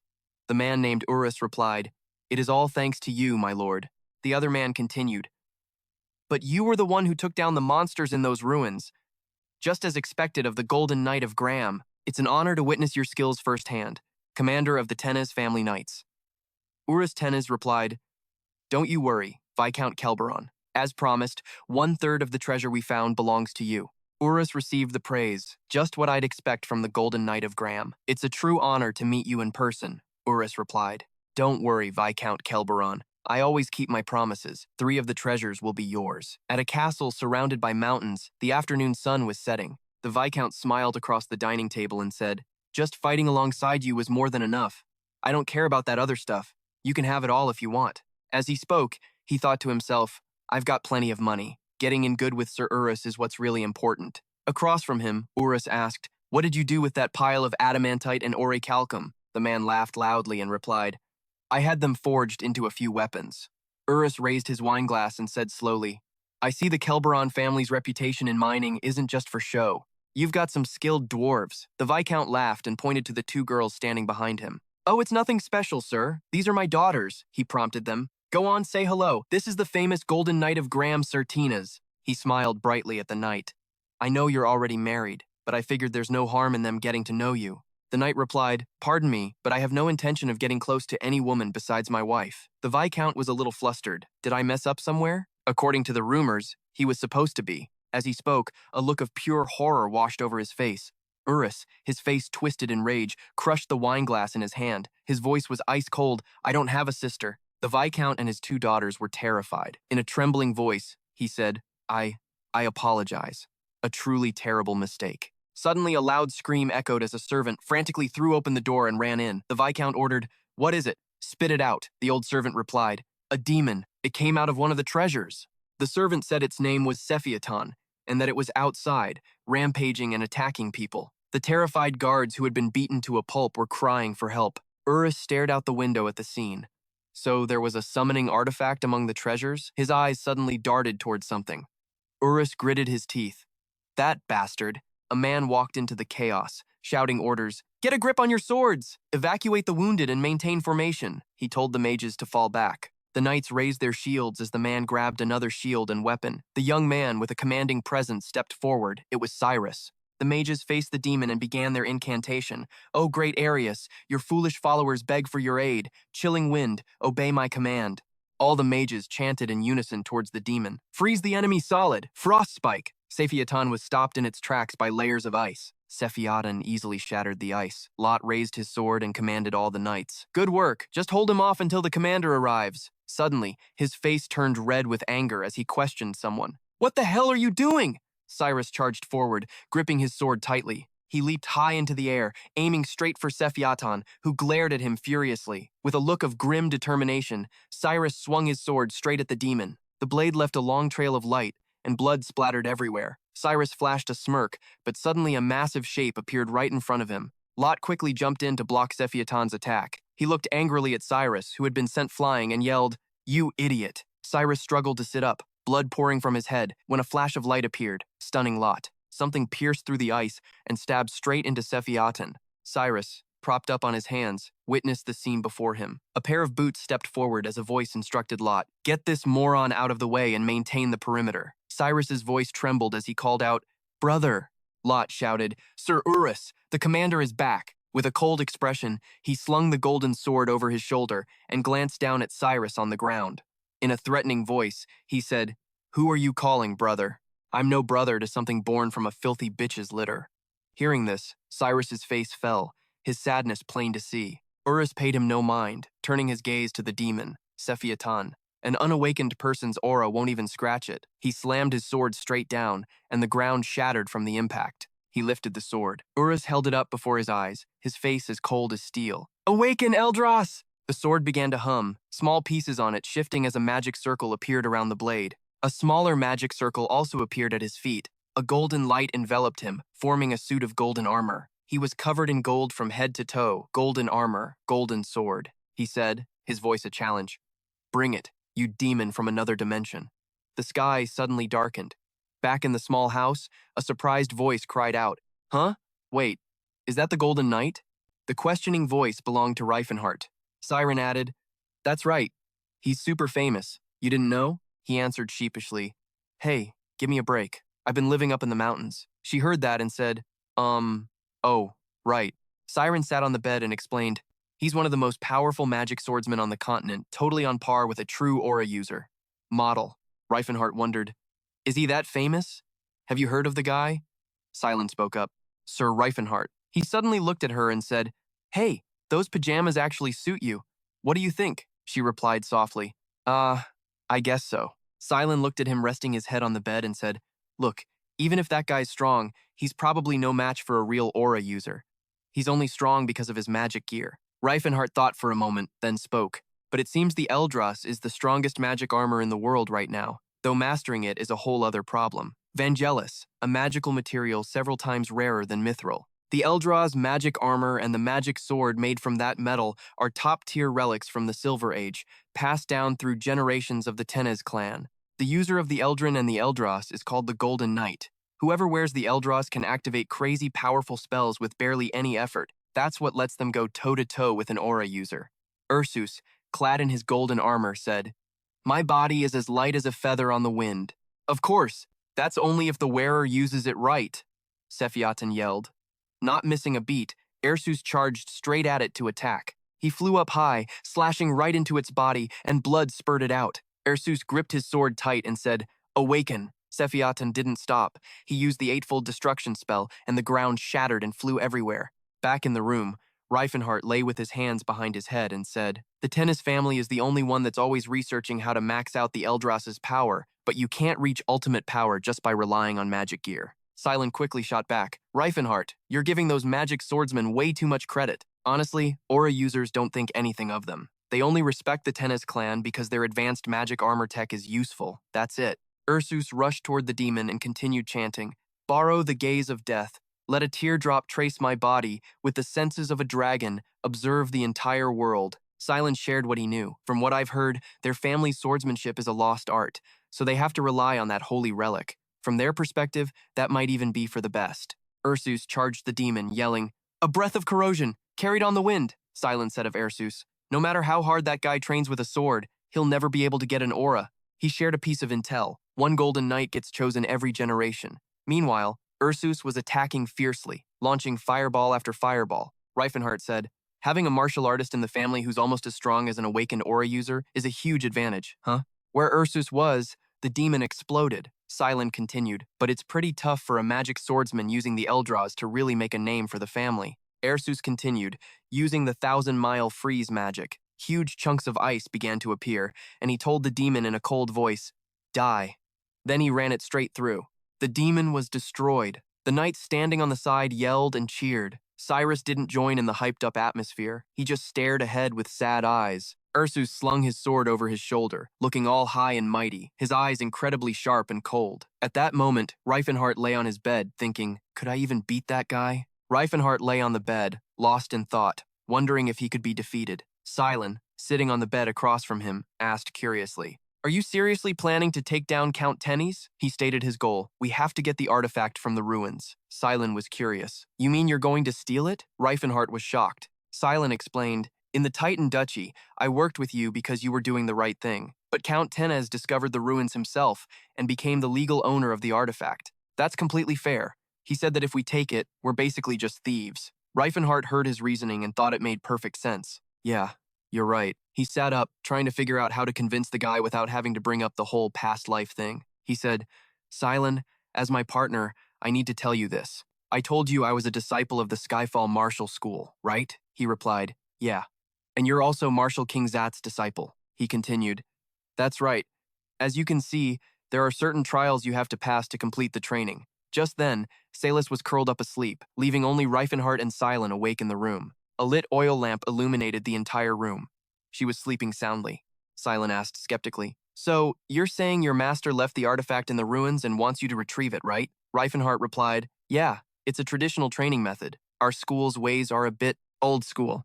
Silen continued to ask, so Marshal King Zat already explored the illusion ruins once, but didn't touch any of the Silver Age artifacts? He pointed forward and said, any other artifacts found during that time were all given as rewards to the disciples. Rifenhardt said, think about it. How could I have recognized the Nihilin unless I'd already heard about it? If it was really an undiscovered ruin, how would I have known about the side path? Silen was extremely shocked to hear him say that. Ah, you're right, he nodded. I get it. If that's the case, I guess there's no other way. Hearing the answer he wanted, Rifenhardt let out a sigh of relief. He thought to himself, asterisk, sorry, Silen, but this isn't a complete lie. Asterisk Silen, however, still had questions. But it's a little weird. No matter how valuable a Silver Age artifact is, it's not like you should be coveting someone else's stuff. Sweat was pouring down Rifenhardt's face. When he didn't answer, Silen asked, so basically, you need to get that artifact back, no matter what? Rifenhardt replied, yeah, that's why I'm worried. Silen looked anxious. This is getting a little messy. Do we really have no other choice but to steal it? He said in a helpless tone. What else can we do? It's already come to this. After defeating the demon, Ursus took off his helmet. Lot said cheerfully, that was amazing, Sir Ursus. Just as expected, even a monster like Sephiatin can't stand against the Golden Knight. Ursus reminded him coldly, clean this up. I'm leaving the rest to you, Lot. He glanced at Cyrus, who was leaning on his sword, and said scornfully, a swordsman who only knows one move is no swordsman of House Tennies. You don't belong here. Cyrus replied sadly. No matter what you think, I'm still a swordsman of House Tennis. The next day, at the kingdom, a sword slashed forward. Behind the kingdom, someone was training hard with a sword. It was none other than Cyrus. He was practicing intensely, his face dripping with sweat. Two knights suddenly appeared, walking up to him with questioning looks. Hey, Cyrus, why'd you pull that stupid stunt yesterday? He answered while still training. I just wanted to take down that monster. The other knight added, yeah, and who asked you to? Weren't there orders to wait for the commander to arrive? Cyrus said with a serious face. I'm a swordsman of the Tennies family too. His eyes were cold. If you've got a problem with this, we can settle it with a fight. I'll gladly take you on. Hearing that, the two knights left. As they walked away, they didn't forget to curse him out. Filthy stray dog. His draw was incredibly powerful, but he only knew a single move, the downward slash, and its corresponding breathing technique. The perfect arc of the blade as it sliced through the air, the timing so flawless that the movements in between were invisible. A swordmaster would have sung his praises for that one brilliant move. But his other skills were a complete joke in comparison. Even though the Tennessee family had lost its true swordsmanship, it was still a noble house of knights and had its own style for its members. However, Roos had never been taught any of it. He remembered his father's words. This is all I can teach you. I'm sorry, my son. The reason was simple. The vassals were against a bastard child like Roos, learning the proper swordsmanship. And so, in the end, his father passed down only a single technique to him. He watched intently as his father instructed him. This is a fragment of the great sword path that once belonged to our family, and the true path to becoming a god of light. Perhaps you can be the one to reawaken this forgotten power. His father was counting on him, and Roos refused to let him down. The true swordsmanship of House Tennesses had once been capable of wielding immense power, A single downward slash, now reduced to a forgotten piece of garbage that no one remembered. Roos watched Cyrus through the window. He scoffed in disdain. He'll never reach that level with just a downward slash. The rest of the art is gone, after all, he muttered hatefully. Idiot! Suddenly, he paused in his thoughts. But, just as I figured, that punk. The image of Cyrus practicing relentlessly, never once giving up, flashed in his mind. The kid yelled out. Roos had to admit it. The guy was a genius. In the dead of night, a wind swept through the forest. Rifenhardt, his face completely concealed by a hood, moved like the wind. I can't believe the first damn thing I do after regressing is put on a mask and hop a fence. How pathetic. He stopped, staring thoughtfully at the castle. Why is a countryside lord's castle so damn grand? Oh, right. Viscount Baron built his fortune through mining. Isn't that supposed to be a job for dwarves? By the gate, a group of 3 knights was heading inside. Rifenhardt bolted forward, attacking the trio as he charged through. Inside the castle, 2 knights were talking as they walked down a hall. The one with the buzz cut said, I just don't get the lord. Grand already has its golden knights. The other knight suddenly asked, who'd be stupid enough to invade this place anyway? Why call them here? Guards, huh? That buzzcut dude said their armor had a golden sheen. Yeah, we're knights too, but the skill gap is a freaking joke. Suddenly, the buzzcut guy noticed something. The other one asked, what's up? Buzzcut just said, nah, must be my imagination. All while Rifen was crawling on the ceiling. He thought to himself, a thief doesn't just cling to the ceiling like a damn lizard for no reason. He dropped down, scanned the area, and started moving fast, thinking on his feet. Come to think of it, being a thief isn't a big deal. I'm probably pretty talented at this. He thought about the 2 knights guarding the door. According to the guards, the guys with the best gear had to be the Tennies knights. Rifen easily took out one of the guards, who turned pale and started puking his guts out. The other one said, who are you? He quickly grabbed the guy's head and hit a weak spot. A quick, silent takedown. Yeah, that's the best way to handle these chumps. The guy was a snot-nosed, crying mess. He tied both guards to a tree and stood before the door. This is it.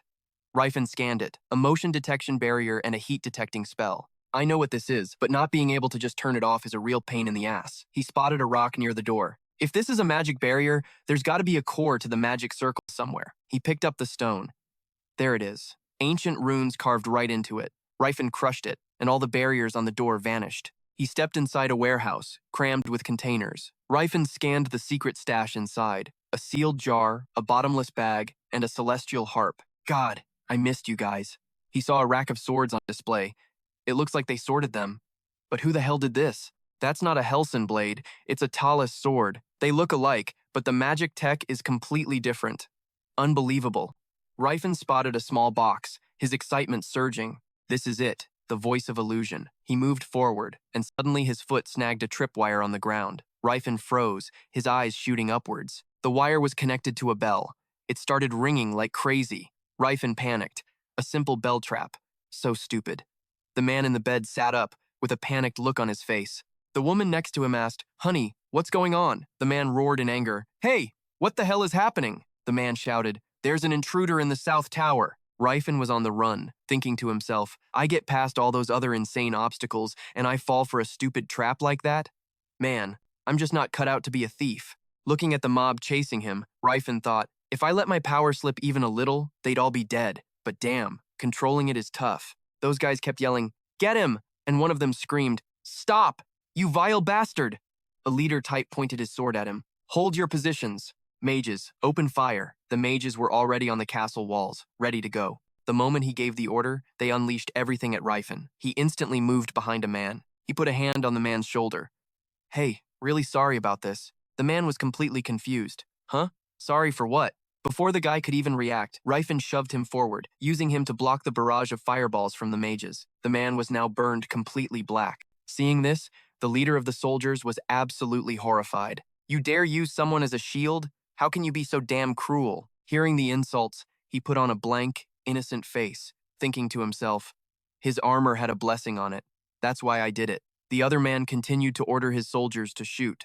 Long spears mixed with arrows immediately shot toward him. Rifen just stared back at the man, his eyes ice cold. He easily blocked the arrows, but suddenly something slammed into Rifen's bicep. An arrow, with long chains attached to it. He looked at it, completely shocked. Ugh, what is this? Rifen's arms and legs were already tangled in that thing. The others immediately started closing in on him. In this situation, Rifen thought to himself, instead of capturing me, they want to restrict my movement. pretty smart. The soldiers pulled hard on the chains to hold Rifen back. "Sir, the guy's up ahead! Jose, use the firebow spell, now!" Rifen began to tense his body. Damn it. For a bunch of knights, they sure have a lot of tricks. Just then, a shield flew in from out of nowhere, blocking the way. A knight from the group shouted, "Hey, criminal, taste the blade of Tenaz." The knight in front yelled in a panic, "Roos, don't!" Rifen glanced at the one who just spoke, thinking to himself, "Who's this idiot?" But the other knight's words didn't even register with Roos. He just kept charging straight for him, ready to attack. The older knight panicked at Roos's sudden move. "Don't break formation, Roos!" But Roos didn't care. He just kept running right at Rifen. The men holding the chains were so intimidated by Roos's charge that they scrambled out of the way. Rifen got into a fighting stance, wrapping the chains around his fists. Roos, huh? I don't remember anyone with that name. Am I hallucinating? Seeing Roos charge at him like a madman, attacking recklessly, Rifen began to analyze his movements. His form, his breathing, and his footwork are all by the book. But Roos just crazily slashed his sword down towards Rifen. What kind of attack is that? It looked like the blow was going to hit, but Rifen quickly swung his cloak up to block it. Roos still slashed down hard on the cloak. The blow was so powerful it kicked up dust and debris everywhere. Roos's sword then sliced through the chains on Rifen's body. Roos seemed to snap out of it, then looked completely bewildered, sweat pouring down his forehead. While Roos was distracted, Rifen seized the opportunity and attacked him. Just one blow sent Roos flying dozens of meters away. He looked at the scene and wondered, "What the hell?" Rifen glanced down at Roos, casually adjusting his cloak. He can deliver a blow that strong, but he couldn't dodge that simple counter? His skills are totally unbalanced. Roos was on the ground now like a madman, drool coming out of his mouth. Rifen shot an ice-cold glare at the others. A heavenly sword tore through the void, a strike coming down on Rifen's body. He had to use all his strength just to resist the wind pressure coming from that attack. Rifen threw his hand up to block in front of his face. His eyes gave off an ice-cold look as a faint aura began to rise from his arm. Looking at the guy in front of him, Rifenhardt sized him up. The Golden Knight of Graham, a golden knight who carries his sword on his shoulder. "You're way too strong to be some common intruder." Rifenhardt calmly replied to the Golden Knight. "Yeah, well, I've got my reasons." The Golden Knight continued. "I'll hear your explanation later." The second he heard that, Rifenhardt shot forward. The Celestial Sail Guild's motto is to always strike first. The Golden Knight was no slouch either, charging straight at Rifenhardt. He threw a high punch, while the Golden Knight aimed his sword right at Rifenhardt. That's when he was startled to see the panic in the knight's eyes. The Golden Knight stared back at him, just as shocked. Rifenhardt quickly tilted his head to the side, dodging the Golden Knight's sword strike. The Golden Knight also swiftly leaned away, dodging Rifenhardt's punch. They both dodged each other's attacks in an instant. They stared at each other in utter disbelief. Right after, they both jumped back at the same time, putting a safe distance between them. The air froze, and an energy began to swirl around them both. The other knight stared at the man before him, completely confused. What is Lord Sus doing? The person standing beside him was just as shocked. What the hell are they doing? At that moment, both fighters were thinking the same thing. I almost died from that last attack. Sus was the first to speak. Looks like that didn't work. Hearing that, Rifenhardt just mumbled, "Yeah, no good." Sus then unleashed his power. "I will become the roaring darkness of the abyss." Faced with this power, Rifenhardt just narrowed his eyes, wondering to himself, the roaring darkness, huh? Rifenhardt swung his cloak and jumped back, creating a gust of wind between them. Seeing Rifenhardt dodge the attack so easily, Sus was baffled, asking himself, how the hell did he know the weakness of the roaring darkness? Then Sus spoke up, "You're pretty good at dealing with magic spells, aren't you?" Without another word, Sus flew in to attack Rifenhardt. His voice turned serious. "Yeah, well, I pretty much know every spell there is." Just as he finished speaking, he leaned back, dodging Sus's attack. That attack was seriously powerful. It slammed into the ground below, sending rocks and dirt flying everywhere. What followed was a blur of one chasing and the other dodging, one attacking and the other dodging again. All those missed attacks tore up the surrounding walls. Rifenhardt then landed a punch so hard it sent Sus's face scrunching up in pain. Even inside his armor, veins bulged on Sus's face from the pain. "I'm wearing armor. How can his punch still hit me this hard?" Sus pointed the tip of his sword at Rifenhardt. "Oh wind, become an arrow!" But as if that wasn't enough, Sus yelled again, "Oh fire, gather and strike the enemy!" Instantly, a stream of fire and a torrent of water shot forward to attack, the two powers merging together. Sus shouted, "Awaken!" And just like that, the two powers came to life, chasing directly after Rifenhardt, but he was quick to get away. Sus stared at him with blank white eyes, then unleashed another deadly attack. This one was even stronger than the last, chasing after Rifenhardt like a raging storm. If this keeps up, I'm toast. A massive pillar of fire shot up into the sky from inside the castle. It left behind a massive cloud of smoke and dust, completely obscuring everything. Then, Rifenhardt slowly emerged as the smoke began to clear. He was furious now, his eyes radiating pure killing intent. Destruction? He can cast that kind of high-level magic? Seeing Rifenhardt appear completely unscathed, Sus was just as pissed. Did he block that attack? No way. There's no way he could have taken that head-on and not gotten hurt. But I didn't see him dodge it either. Don't tell me my superhuman eyesight can't even keep up with his movements. Staring at the completely unharmed Rifenhardt, a huge question popped into Sus's mind. So, he has a white aura. Sus once again unleashed his power. Corrosive breath. Instantly, a purple gas surrounded Rifenhardt. He looked at the scene, a little bewildered. Poison gas? Seriously? All I need is a little wind, and this stuff is gone. And that's just what he did. Rifenhardt slammed his foot on the ground, kicking up rocks and dirt to create a gust of wind. The winds he created blew the poison gas right back at Sus. In the blink of an eye, Rifenhardt shot through the gas and appeared right in front of Sus. He threw a powerful punch that Sus had no time to dodge. Rifenhardt laid into Sus with a relentless barrage of attacks. The Golden Knight was forced to keep backing up to block the blows. Damn it, he's too fast. Rifenhardt was genuinely pissed now, attacking non-stop. Sus came to his own conclusion. I'm positive he's an aura user. The two had now switched their combat roles. The Golden Knight went from being the aggressor to being on the defensive, while Rifenhardt switched from defending to going on the attack. Knowing he couldn't defend forever, he seized an opportunity to strike back. I was at a disadvantage because I didn't know exactly what his power was. But that's all changed now. I know he uses aura. If your opponent's an aura user, all you have to do is keep hammering them with attacks. Figuring it out, he shouted. The sword of the Tennies clan will not lose to your aura. Faced with Sus's sword strikes, Rifenhardt struggled to dodge. This guy's a real pain in the ass. I always thought aura users were a pain, but this guy's magic is just as annoying. From the outside, the scene was pure chaos, with smoke and dust constantly billowing into the air. Sus then asked, I don't get it. Why would someone with the power to awaken an aura like you be involved in this kind of crap? As he spoke, Sus lunged forward to attack him. Hearing that question, Rifenhardt frowned, not answering right away. He thinks I have an aura? I'm not using the Celestial Sail Guild's golden aura because it's too obvious. Plus, now's not the time to go all out. Inside his golden armor, Sus frowned too. This is weird.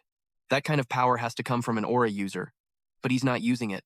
I'm guessing you just awakened your aura recently. A massive attack, powerful enough to pierce through the clouds, shot straight at Rifenhardt. In that case, you're no match for me. Two pillars of light appeared on Sus's sword, illuminating the murky space. Awaken! Arise! Eldrin! Grant me the power to destroy the world! Rifenhardt stared at the scene, completely stunned, unable to believe his eyes. Shit, that thing is seriously dangerous. Sword in hand, Sus leaped and charged at Rifenhardt. Golden Ray! Rifen's brow furrowed tightly. A golden light? Rifen used his hand to shield his body. Asterisk. Because you're a golden knight, huh? Asterisk. Us was taken aback by that action, but the tip of the blade was still aimed at Rifen, stopped by an invisible force. He used his hand to block the attack as Us brought the sword crashing down on him from above. This move was called Thousand Hands. The people outside only saw an intensely bright light, forcing them to shield their faces with their hands. Those people began to panic amongst themselves. What the hell is going on? When he saw this light, he couldn't help but let his eyes go wide with awe. Immediately after, a massive explosion erupted, shaking everyone here to their core. Just when it seemed like the explosion had ended everything, a figure shot up into the air from within the cloud of dust and smoke. Us was absolutely furious now. Asterisk impossible, he even blocked the golden light. Asterisk Rifen was now wounded from the attack, with blood streaming from his face and shoulder. He thought to himself that he'd used Thousand Hands a little too late. Taking advantage of the chaos, Rifen made a swift escape from the battle. He went into a freefall from the wall. Below the spot where he was falling was a small, frozen river. Without hesitating, he plunged straight into the river, creating a gaping hole in the frozen surface. Lot approached and asked, Us, Lord Us, are you all right? Us had already taken off his helmet, staring straight down at the spot where he had jumped. Lot, go check the treasures. I want to know what he stole. Us's voice was grim as he glared down below with an irritated look in his eyes and assemble a full search party. Don't let him escape, Lot asked timidly. My lord, you don't think he's dead? Hearing that question, Us's expression didn't soften in the slightest. He's not going to die from a fall like that. Just then, Siri, who had been sleeping, suddenly jolted awake, her eyes shooting open to stare at the ceiling. Cirrus bolted upright, waking the person sleeping next to her. "What's wrong, Cirrus?" Cirrus stared off in one direction, a panicked look on her face. "I've got a really bad feeling." The other person was completely shocked. "Huh?" Cirrus sat on the bed, looking towards the window. "I don't know. I just feel like something's wrong." Cirrus then said to the other person, "You don't think something happened to Rifen, do you?" Meanwhile, Rifen was sinking to the bottom of the glacial river. The next morning, an unusually heavy silence hung over the city. A figure was sprinting across the rooftops, while down below, soldiers were shouting relentlessly as they gave chase. "After him!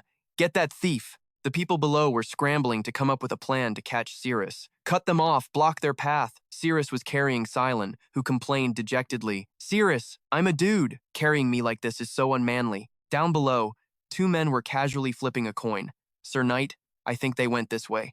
Hearing that, the other person shouted, "Thank you for your cooperation." In the blink of an eye, the soldiers appeared on the rooftop, blocking Cirrus's path. The leader of the soldiers, one hand on his sword and the other holding a shield, yelled at Cirrus, "You're out of places to run.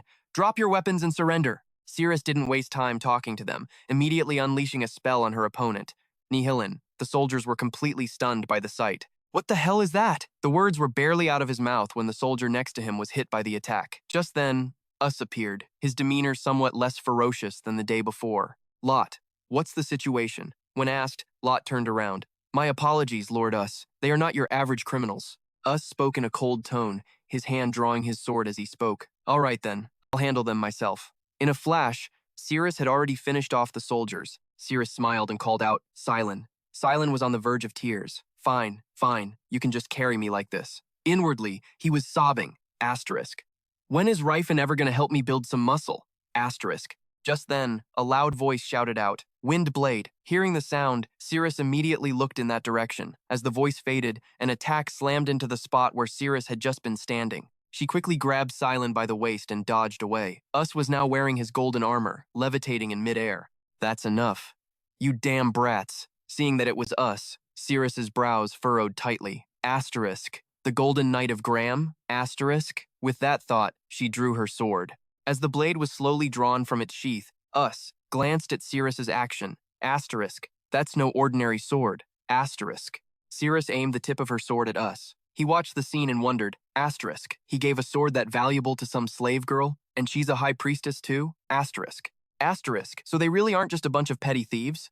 Asterisk. Cirrus began to chant the incantation for the sword. "Oh, revered goddess Philon, grant her the courage of a lion, give her the strength of a giant, the sharp eye of a hawk, and the legs of a warhorse to vanquish her enemies." Silon clasped his hands in front of his chest, praying. Asterisk. Did Rifen get caught? Idiot. No wonder Cirrus had such a bad feeling. Asterisk. In the blink of an eye, Us appeared right in front of Cirrus. Us landed a blow that sent Cirrus flying a great distance. Immediately after, Us lunged forward to attack her again. Cirrus gritted her teeth, a completely flustered look on her face. Rifen finally came to after falling into the glacial river, his body already bandaged. "Ugh, my whole body is completely wrecked." Rifen rested a hand on his forehead, looking utterly exhausted. "To think I went head-to-head with Eldrat, the most powerful magic armor, while I was still in chains. What a stupid and pathetic move." But then he looked down at the black box in his hand, and his mood brightened. But hey, the outcome wasn't half bad. I finally got my hands on the voice of illusion. It was only then that Rifen took notice of his surroundings. But where the hell am I? Just then, an old man of short stature walked into the room. "Oh, so you're finally awake. How are you feeling?" Looking at the person before him, Rifen was a bit confused. Asterisk, a dwarf? Asterisk. The old man introduced himself.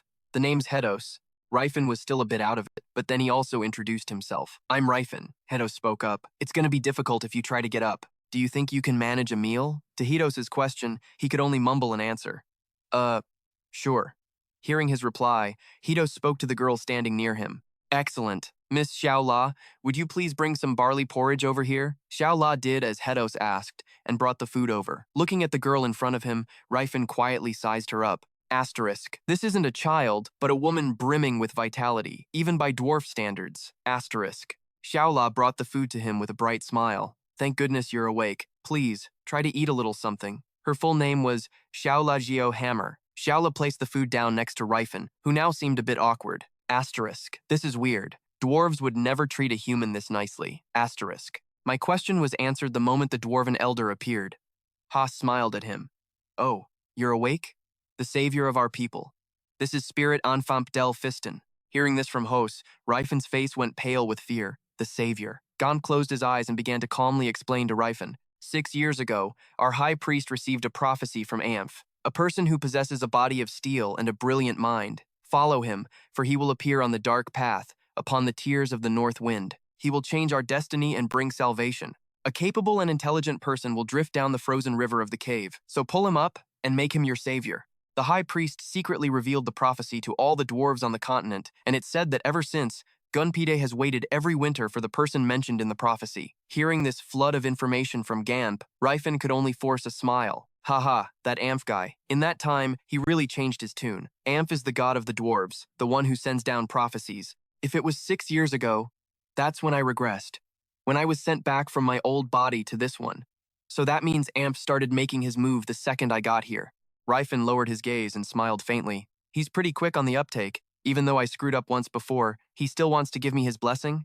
Is he a kind person? No, a kind god. Thanks for believing in me again. This time, I'll do better. Rifen then glanced over at Gonp. You mean to tell me you healed a complete stranger just because of some prophecy? Ah.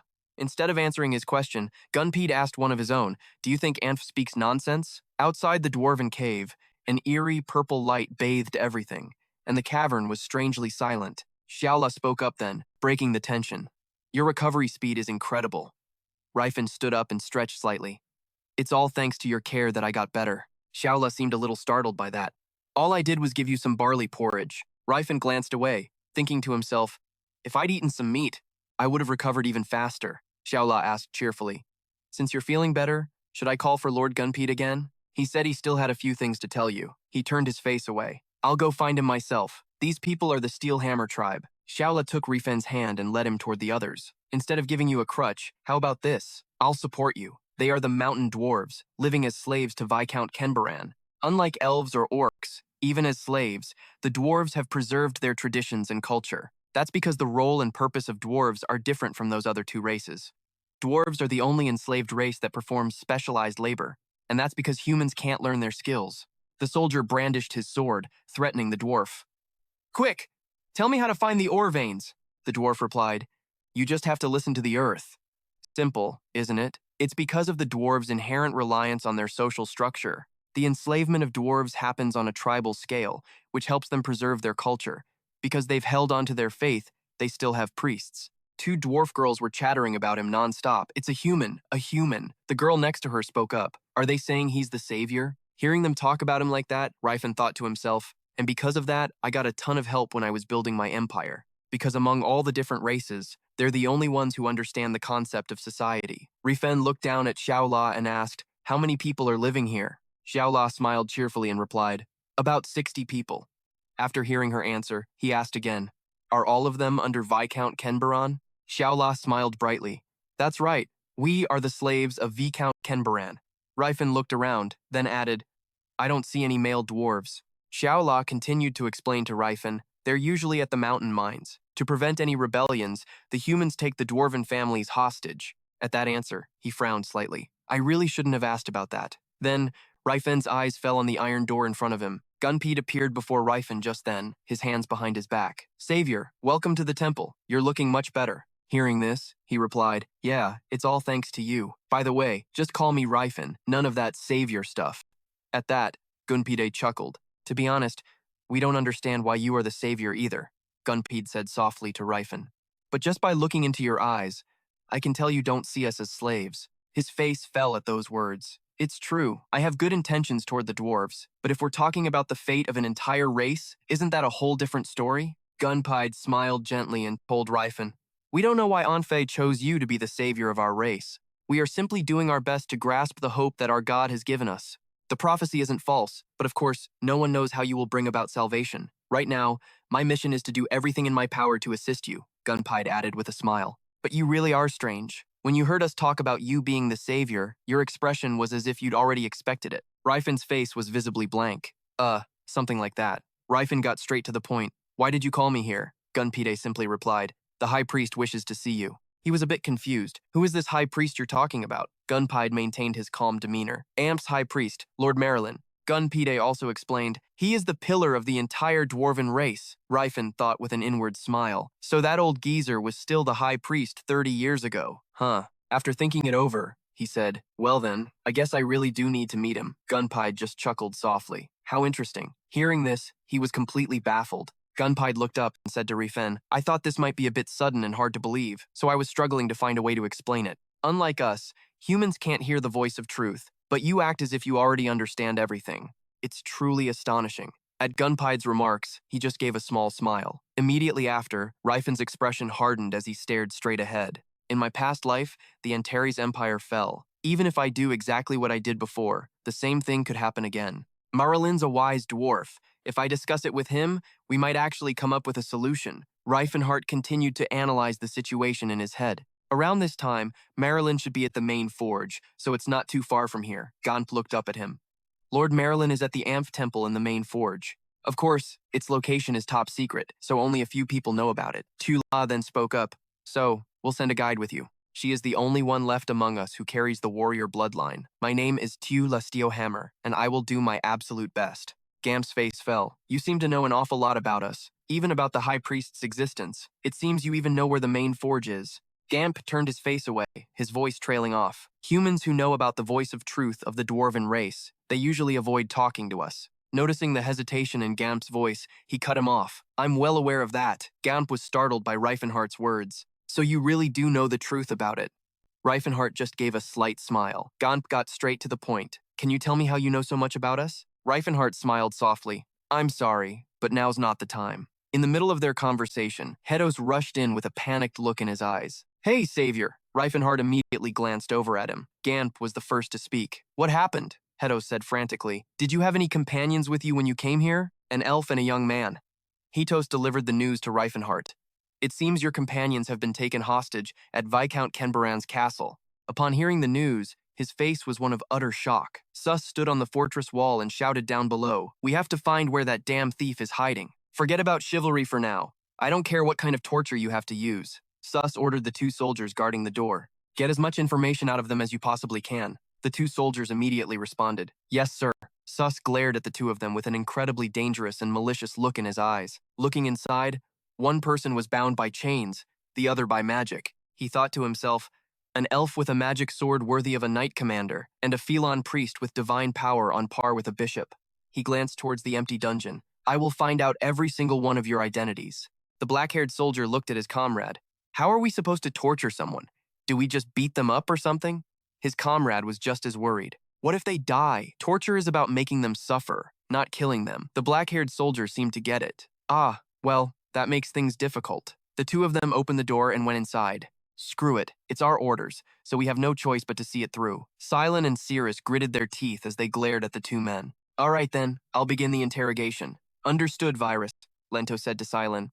I'll go first then. Standing nearby, Lento heard this and grunted in agreement. 30 minutes later, the torches were still flickering in the night. Silon spoke, his tone slightly resentful. What I mean is, Rifenhardt's martial arts school is a little extreme. Hearing this, Lento and Virus fell silent. Letting out a soft hum, Silon continued. You two have heard of the Triumphant Society, right? The school of the Marshal King Jorat, and the way he trains his disciples, he continued. I mean, there's no way they do all that just for training. Nobody would put their disciples through life and death like that just for practice, right? There's no way he trained that brutally just to surpass his master. On top of that, the graduation test and the final challenge are a complete joke. The faces of Virus and Lento darkened as they listened to Silon's continued rant. The final test was that he had to bring back a holy relic, but then we heard that the Tens family had already taken his relic. What would have happened if he failed the test? Seeing how the Martial King trained him, you can just imagine how harsh their punishments would be for failure. So that's why he had to steal it. In any case, it was a relic belonging to the Tianfan Society to begin with. The Martial King probably didn't expect him to find the relic so quickly. You know how little information there is on those ancient ruins. We never even got our hands on any of the relics in there, so that means we're innocent, right? Thinking back, it all makes perfect sense. He wasn't lying about a single thing. That's why I'm here waiting for him. Hearing him talk nonstop, Lento was inwardly amazed. Is it normal for someone locked in a dungeon to talk this much? I haven't even tortured him, and he's already spilled everything. Just then, he started to complain. Ugh, I'm so thirsty. I've been talking way too much. Hey, can you get me a cup of water? Hearing that, he quickly handed a cup of water to him. Huh? Sure. Silent took a refreshing gulp and exclaimed, Ah, that's the stuff. Lento hurriedly asked him, Hey, are you sure it's okay to tell us all this? Are you just going to betray your friend like that? Silent glanced at him and muttered, What's the point in keeping any of this a secret? Hearing that, Lento was taken aback and replied, But if the world finds out that the martial king's heir stole a holy relic, his reputation will be ruined. Silent retorted, If he cared about his reputation, he wouldn't have gone and stolen it in the first place, right? Hearing that, Lento replied awkwardly, Right. He then asked the man in front of him again, Fine, I get it. So that means you don't know where the relic is, correct? Silent put on a clueless expression and replied, Nope, all we did was wait at the inn. Hearing this, he muttered to himself, Something's not right here, then shouted at him, What do you mean? You must have found a way to contact him so he could come rescue you, right? Silent asked back, looking confused. Why would I do that? How could a guy who uses aura possibly fail at piddly little things like stealing something or rescuing someone? Lento found that reasonable and replied awkwardly, That's true, I guess? He thought to himself, Is interrogation always this easy? Meanwhile, Virus, standing behind him, thought in confusion, I have a bad feeling about this. He really just spilled everything? At the same time, outside, snow was falling, blanketing the entire landscape in white. The wind howled through the trees in the forest, carrying pure white snowflakes that drifted through the air. Tula let out a soft gasp. This is incredible. She turned to Rifenhardt in awe. You found a deer that fast? Even professional hunters would be jealous of you. He replied to her flatly, If you have aura, this is normal. All you have to do is expand your senses and find where the deer is. Tula spoke up again, worried. But are you sure about this? This area is still within the Baron's territory, so hunting is forbidden. I don't care about that petty stuff anymore, Rifenhardt said while grilling some meat. Hearing this, Xiaola looked completely stunned. Rifenhardt started to explain, Yeah, we don't need to waste our time on petty problems like that. I'll never be able to free our entire race from human oppression if I play by the rules. He then thought to himself, Asterisk. Freeing slaves is already against their laws to begin with. Asterisk. He shoved the piece of grilled meat in front of him into his mouth, taking a huge bite. As he chewed quickly, he told himself, Asterisk. I've got to recover my strength as fast as I can to keep fighting. Asterisk. Xiaola watched him, completely stunned. Just then, she noticed some changes happening to Rifenhardt's body. His wounds started disappearing as his body began to recover. He was healing at an incredible speed, his body becoming incredibly solid and powerful. Rifenhardt raised a hand to summon his power. Instantly, an immense and powerful force erupted from him, leaving Xiaola, who was standing beside him, completely speechless. She quickly shouted, Okay! Rifenhardt said calmly, I'm back at 100% now. In contrast to the icy scene outside, the inside of the castle was incredibly warm and peaceful. Us stood silently by the window, saying nothing. He thought to himself, Asterisk, there's no way it was a coincidence. There's no way he could have picked that specific relic out of all the others. Asterisk. He narrowed his eyes and whispered, It has to be him. As it turned out, 1 month ago, Us had been in the training room. A person approached him and asked, Are you Sir Us, the Golden Knight of the Gar Kingdom? Hearing this, he turned his head slightly and asked, Who are you? The stranger held up a crest and asked, Surely you recognize this symbol, as you are the heir to Count Tennies. Us looked at the object in his hand, slightly startled.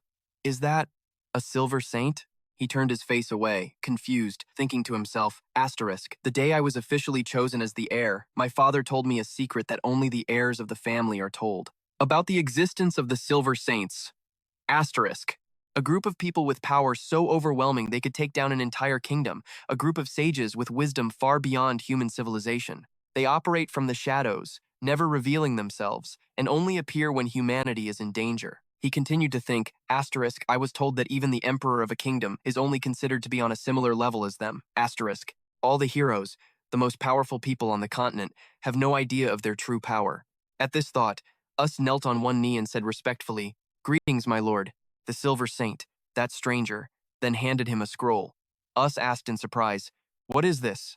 The other man told him, I want to entrust the exploration of the illusion ruins to the Tennis family. All the relics you find will be yours. I only want one thing, the voice of illusion. He continued, his eyes glinting with menace. If you fail, the fate of the Tennis family will be in jeopardy. Us recalled that conversation, stroking his chin thoughtfully. Suddenly, a knock on the door broke his train of thought. He called out, "Come in." 2 servants entered. "Sir, we have finished interrogating the 2 of them. Their story seems plausible enough, but upon hearing this, Us turned his head with a skeptical look. At that moment, at the castle gate, 2 other servants were on guard. One of them rubbed his hands, prompting the other to ask, "What's wrong? Are you sick?" The first one replied, "No, I was just remembering what happened yesterday." The other guard replied, "Ah, right. Who would have thought we'd wake up to a scene like that? How could a couple of regular soldiers like us ever beat that thief? He can use that aura. I hope we never have to run into him again." One of them also chimed in, "It seems the item has already been stolen." The other one continued, "Sir Us has captured his accomplices. He'll probably come to rescue them. I just hope he doesn't knock us out again like last time." As he was speaking, the man next to him suddenly looked dazed and asked with a, "Huh, what's this feeling?" At that very moment, Rifenhardt was striding majestically toward the castle. He whispered, "Calamity Wave." Us glanced over, assessing him internally. Asterisk. "Is that guy from the Celestial Sail Guild?" Asterisk. He grew more confused. Asterisk. "Why would a silver saint want to possess a relic from the Celestial Sail Guild?" Asterisk. Asterisk. They could be lying, but Sirius is a pilgrim and a high-ranking priest. He possesses enough holy power to be a match for a bishop, so it's unlikely they were taught the arts of espionage. Asterisk. He recalled Sirius's words, thinking to himself that it was more plausible to believe he was telling the truth. He then recalled the sight of Sirius and Silen kneeling before him and thought, asterisk, maybe they're just his underlings. He's probably abandoned them already. Asterisk. Asterisk. So how am I supposed to catch him? I have to capture him, even if it takes everything I've got. But even if I get lucky and manage to catch him, I still can't get the voice of illusion. Asterisk. Us affirmed this to himself and let out a frustrated sigh. This is so annoying. He walked closer to the window, the spreading light casting a shadow of his tall, powerful figure. Just then, a loud explosion erupted, shaking the entire vast space. Startled, Us exclaimed, "What was that?" Asterisk. This aura. Asterisk. He sensed it internally, his pupils constricted. Suddenly, Rifenhardt appeared. He clenched his fist and asked, "I heard you're holding my friends here." At the castle, thick columns of black smoke billowed into the air. Lento, leading the army, shouted, "Knights of Tens, show those arrogant bastards the meaning of our strength. Things won't be like they were last night." Hearing this, Rifenhardt, who was standing nearby, clenched his fist and said softly, "You're right. Today will be different from last night." Lento swung his sword and shouted, "Lento Barras, advance!" The 2 of them shouted their assent in unison and also charged forward. But at that exact moment, a loud explosion rang out. The 2 of them were quickly sent flying by a powerful force. Rifenhardt said calmly, "Even a shield won't protect you from an attack made of mana. It seems none of you have any experience fighting a god of light." It turned out he was the one who had just used his power to send the other 2 flying. Just then, the mages appeared. They waved their hands, closed their eyes, and chanted, "Priests of the blessed protection. O Arius, please bless your people, that their bodies may become as hard as stone." The people around them also began to show their outrage. They yelled, "How dare he attack Lento and Barras? You villain, die!" Rifenhardt showed no signs of worry, calmly waving his hand to block the attacks around him. He stomped his foot hard on the ground and then threw a decisive punch into the earth. The ground cracked into many pieces, sending bricks flying everywhere, and the people around were also thrown back. The mages raised their hands to the sky again, chanting, "Blades of the frozen land, confront the enemy with your icy edges."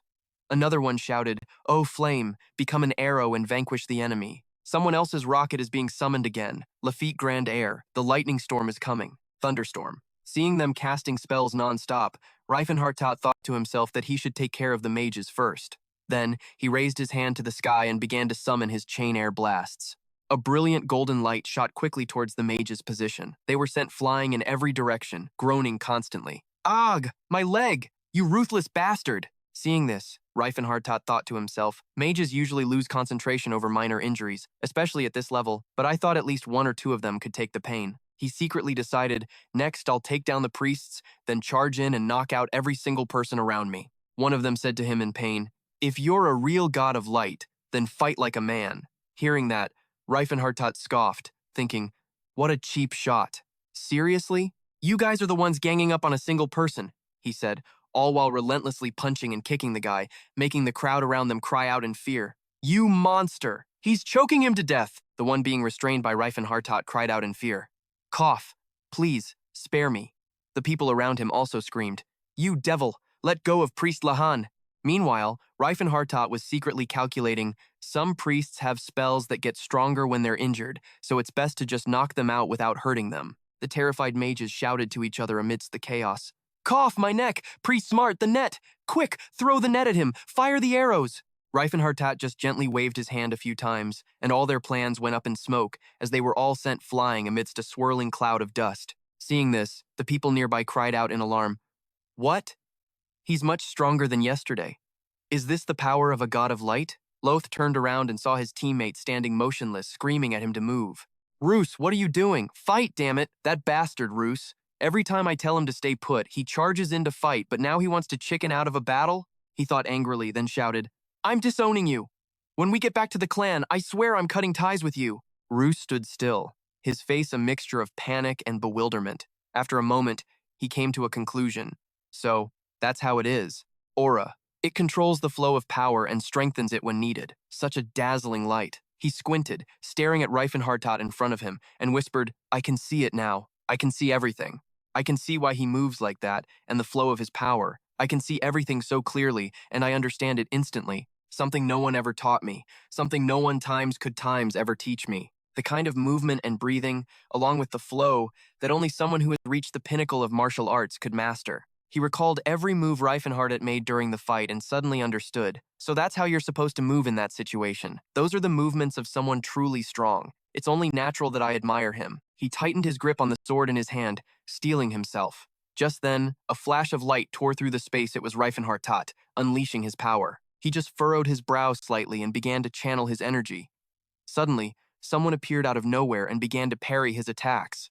Rifenhardt smirked at his opponent. "There you are." The people around him started buzzing when they saw Sus.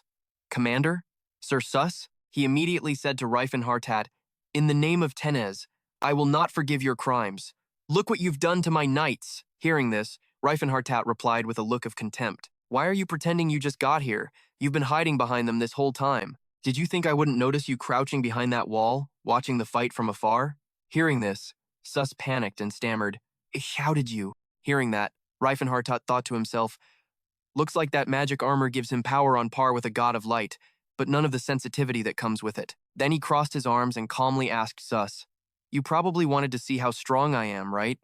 But using your own men as crash test dummies to gauge my strength, isn't that a little cruel?" He added sarcastically, "They say you're a fair and just knight, but I'm not really seeing it." At his words, Sus's troops grew confused, whispering amongst themselves, "No way! He would never do something like that!"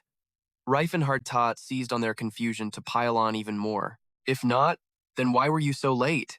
Even if you were taking a bath, I think you would have gotten here faster than this." Hearing that, he roared defensively, "I just accidentally overslept and didn't wake up in time." But Rifenhardt didn't let him off the hook, continuing to expose him. "You could sleep through all this destruction? I broke through the city wall, you know. Were you too busy being Sleeping Beauty to notice?" He swung his weapon up and shouted, "Shut up! I'll make you pay for slandering the name of Tenez." His blade suddenly split into multiple pieces. He frowned, and a brilliant light appeared before Rifenhardt. Rifenhardt just calmly held out his hand and said, "All right then, this time, let's have a proper fight." In midair, Sus's transformation was complete. Diving down from above, he shouted, "Shine through the darkness and the eyes of the god of death, and the roar of the leopard will harden my bones. With the senses of a dragon, I shall rule the world." With that, he swung his blade with great force, chanting, "Let pure energy flow through my sword." Seeing the spectacle, Rifenhardt thought with some bewilderment, "Is that the secret sword technique, the pure mana blade?" Then he said with confidence, "It can definitely go toe-to-toe with my aura." Rifenhardt reached out his hand to summon his power. The two sources of light clashed violently. He relentlessly threw punch after punch at Sus. Sus didn't back down, launching one attack after another. After a moment, Rifenhardt realized, "My body is tough, sure, but I don't think it can block that secret blade." Seeing Rifenhardt's focus waver, Sus immediately seized the opportunity. He swung his blade and flew towards him, aiming to land a powerful blow. Rifenhardt quickly threw up both hands to block as the two powers collided violently. Rifenhardt then shot upwards, charging at his opponent. Without hesitation, he threw a punch aimed straight at Sus's chest. At the same time, in the dungeon, the torches flickered weakly. Silent asked the person next to her, "What was that sound just now?" Sirius replied, "Do you think it could be Sir Rifenhardt coming to save us?" Hearing this, Silent turned to look at her with a skeptical expression. "Seriously? You gave him the cold shoulder before. What makes you so sure he's here to save us now?" Sirius blushed and stammered in response. Yeah, I don't know much about this Rifenhardt guy, or why he's so interested in me, Silent said calmly, crossing his arms. He's probably just a total elf fanatic, Cirrus was heard muttering again. Back then, I just thought he was into role-playing or something, Silent said, agreeing. He really is that type of person, Cirrus said, looking down as she reminisced. But the look on his face, I don't think it was that simple. Silent looked at her knowingly and sighed. I've heard that's what girls think when they start to like a guy. His words made Cirrus gasp in confusion. He continued, mocking her. It's not that simple. Out of everyone else, he's different. I hear that's the kind of line they use to make girls fall for them. And then after they marry the guy, they'll be screaming, "You tricked me, you bastard." That's what the nuns who raised me at the orphanage used to say. Then he wondered to himself, what kind of past did those nuns have to end up thinking like that? Silent then remembered something else and blurted out, anyway, why wasn't that Rifenhardt dude more careful when he was stealing stuff? Why'd he have to be so damn obvious about it and get himself caught? Cirrus immediately answered him. But it doesn't sound like you're blaming him, Silent explained. Well, that's because I'm basically his accomplice now. It's my fault for not stopping him. We can't just live by the rules all the time, right? Hearing this, Cirrus muttered under her breath. You're a lot more mature than you look. Silent immediately replied, Hey, I'm turning 20 next year. I'm only 3 years younger than Rifenhardt. Hearing that, Cirrus yelled, Huh? I thought he was at least 20 years older than you. Silent sighed in exasperation. Hey, if Rifenhardt heard you say that, he'd be totally crushed. Just then, the cell door was pushed open. Shaola spoke in a low voice. Hello. Are you two Silent and Cirrus? She introduced herself. My name is Shaola. I'm an associate of Rifenhardt. I'll explain everything later. First, we need to get out of here. Cirrus grabbed Shaola's hand and asked, Are you a dwarf? Silent, standing beside her, was dumbfounded. Huh? A dwarf? While Shaola unlocked his cuffs, he stared at her intently and continued, But aside from your ears, you look like a normal human. They left one by one. Cirrus turned to Silent and said, The ears? Is that the only special thing you noticed? This made him wonder. She continued, Seems you're still just a kid after all. This made him protest. Hey, didn't you just call me mature? Just then, the guards noticed their movements and shouted, Are you accomplices of the thief? How did you get out? Cirrus charged forward, deflecting their attacks. Her movements were agile and powerful, throwing them off for a moment. Shaola quickly moved in to help her. Shaola grabbed a guard's spear with one hand, and holding it tight, she used it as leverage to send the guy flying high into the air, to Cirrus's amazement. Shaola's movements were both fast and strong. She dealt with them in no time. Cirrus was deeply impressed and praised her.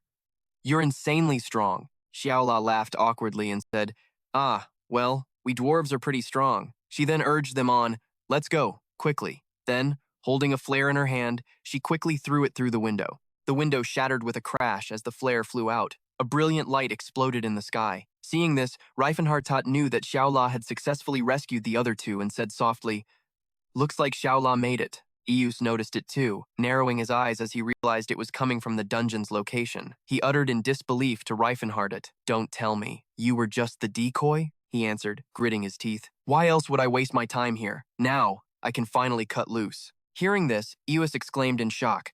You mean you haven't been using your full strength this entire time? You insolent fool. Rifenhardt quickly moved to the side, dodging Eus's furious attack. He retaliated fiercely, no longer holding anything back. Eus swung his blade, summoning a violent aura as he thought to himself, I can't let him overwhelm me. He surged forward once more, determined to strike back at Rifenhardt. Rifenhardt wasn't about to lose either. He threw his fists, countering the immense waves of his opponent's power. The ground and rocks flew everywhere from the force of their duel. Eus shouted as he swung his sword, Roar, O Eldren! That powerful attack made Rifenhardt a bit wary. He quickly focused on his opponent's movements. Rifenhardt watched and thought, Looks like I can't land a clean hit on him. He swung his arm, using his powerful fist to counter Eus. The very heavens seemed to shake from their battle. Suddenly, Rifenhardt noticed someone was behind him as well. All at once, 5 or 6 Euses surrounded Rifenhardt, making him wonder. Reflections? These aren't just simple illusions. I can feel the presence of every single one of them. Based on his earlier moves, I thought he didn't know how to fight a Lightbringer, but it's clear he knows exactly how to make things difficult for me, Rifenhardt asked aloud. A mage's tactic? Just then, all the Euses raised their swords in unison and chanted, O Eldren, arise and unleash your light of destruction. Rifenhardt rushed toward one of them, asking, Are you the real one? Instantly, he lunged forward and punched him with all his might. Eus was utterly horrified, wondering, How did he find me? Rifenhardt just smirked and thought to himself, Hey kid, I used to be a mage myself. You really think I wouldn't be able to spot your magical structure? Eus, trembling with fear and anxiety, still managed to shout defiantly, "I don't know what trick you used, but the Sword of Tenaz will never know defeat." He continued to shout, sigil in the air. "Oh, explosion! Spread forth and annihilate the enemy." Rifenhardt calmly used his aegis and continued to summon his power. "Oh, frigid mist, split the earth asunder." Rifenhardt stood firm with his plan, continuing to punch through the layer of ice. He yelled, "Aegis!" Aegis summoned the power of wind. "Oh, winds, become arrows." Rifenhardt still wouldn't yield. He continued to use his aegis. Aegis called out again, "Oh, king of winter, devour the world." Rifenhardt used his aegis just as before. Aegis yelled, "Corrosive breath, fill the void." And Rifenhardt still used his aegis move as before. He used the move over and over, leaving Eos completely stunned. He thought in confusion, what the hell is that? How can he block every type of elemental spell with just a single skill? It turns out, the reason other Lightbringers can't utilize the aegis isn't because the skill is difficult, but because it's too simple and straightforward. Other Lightbringers can use their aura to envelop their bodies and enhance their defenses. But in that state, they're unable to circulate their aura, because the moment they try, their aura diminishes, causing their own bodies to be torn apart. Only disciples of the heavenly fan martial arts and their bodies can withstand this skill. Although it's highly effective, the amount of aura it consumes is also massive. US, pissed off, pointed his blade at Rifen and demanded, "Who is it? Who's the one pulling your strings?" Amused, Rifen pointed to the person behind him and shot back, "He's your subordinate, isn't he?" That made US roar with fury. "Are you mocking me?" He screamed in rage. "Ugh, I asked who gave you the order. Oh, Eldrat, open your eyes and rise. Oh, Eldrin, grant me the power to destroy everything." He raised his blade, trying to summon his greatest power. Rifen calmly raised a hand to receive the blow, thinking to himself, "I can't underestimate this attack. Looks like, to be safe, I'll have to block it with the strongest defensive skill I've got." He calmly watched the attack hurtling toward him and then used Destructive Sound Wave. Rifen's fist shot forward powerfully. US was stunned. Rifen charged forward again, gritting his teeth as he unleashed a powerful blow. He yelled, "Calamitous Soundwave, 4th level!" US erupted with power and charged at Rifen. Rifen smirked confidently, readying his fist as he rushed in. He slammed his fist directly into US's sword. With just one punch, US was knocked back. He had unleashed his ultimate skill at level 4, Calamitous Soundwave, 4th level. His power was enough to make everything in the city crumble. Rifen's hand stopped right in front of the sword. The blade then created a barrier of power, preventing him from getting closer. Using all his strength, Rifen landed a blow that sent US flying. Even then, he still couldn't understand what had just happened. What the hell is this damn skill? Rifen's punch had cracked his divine weapon.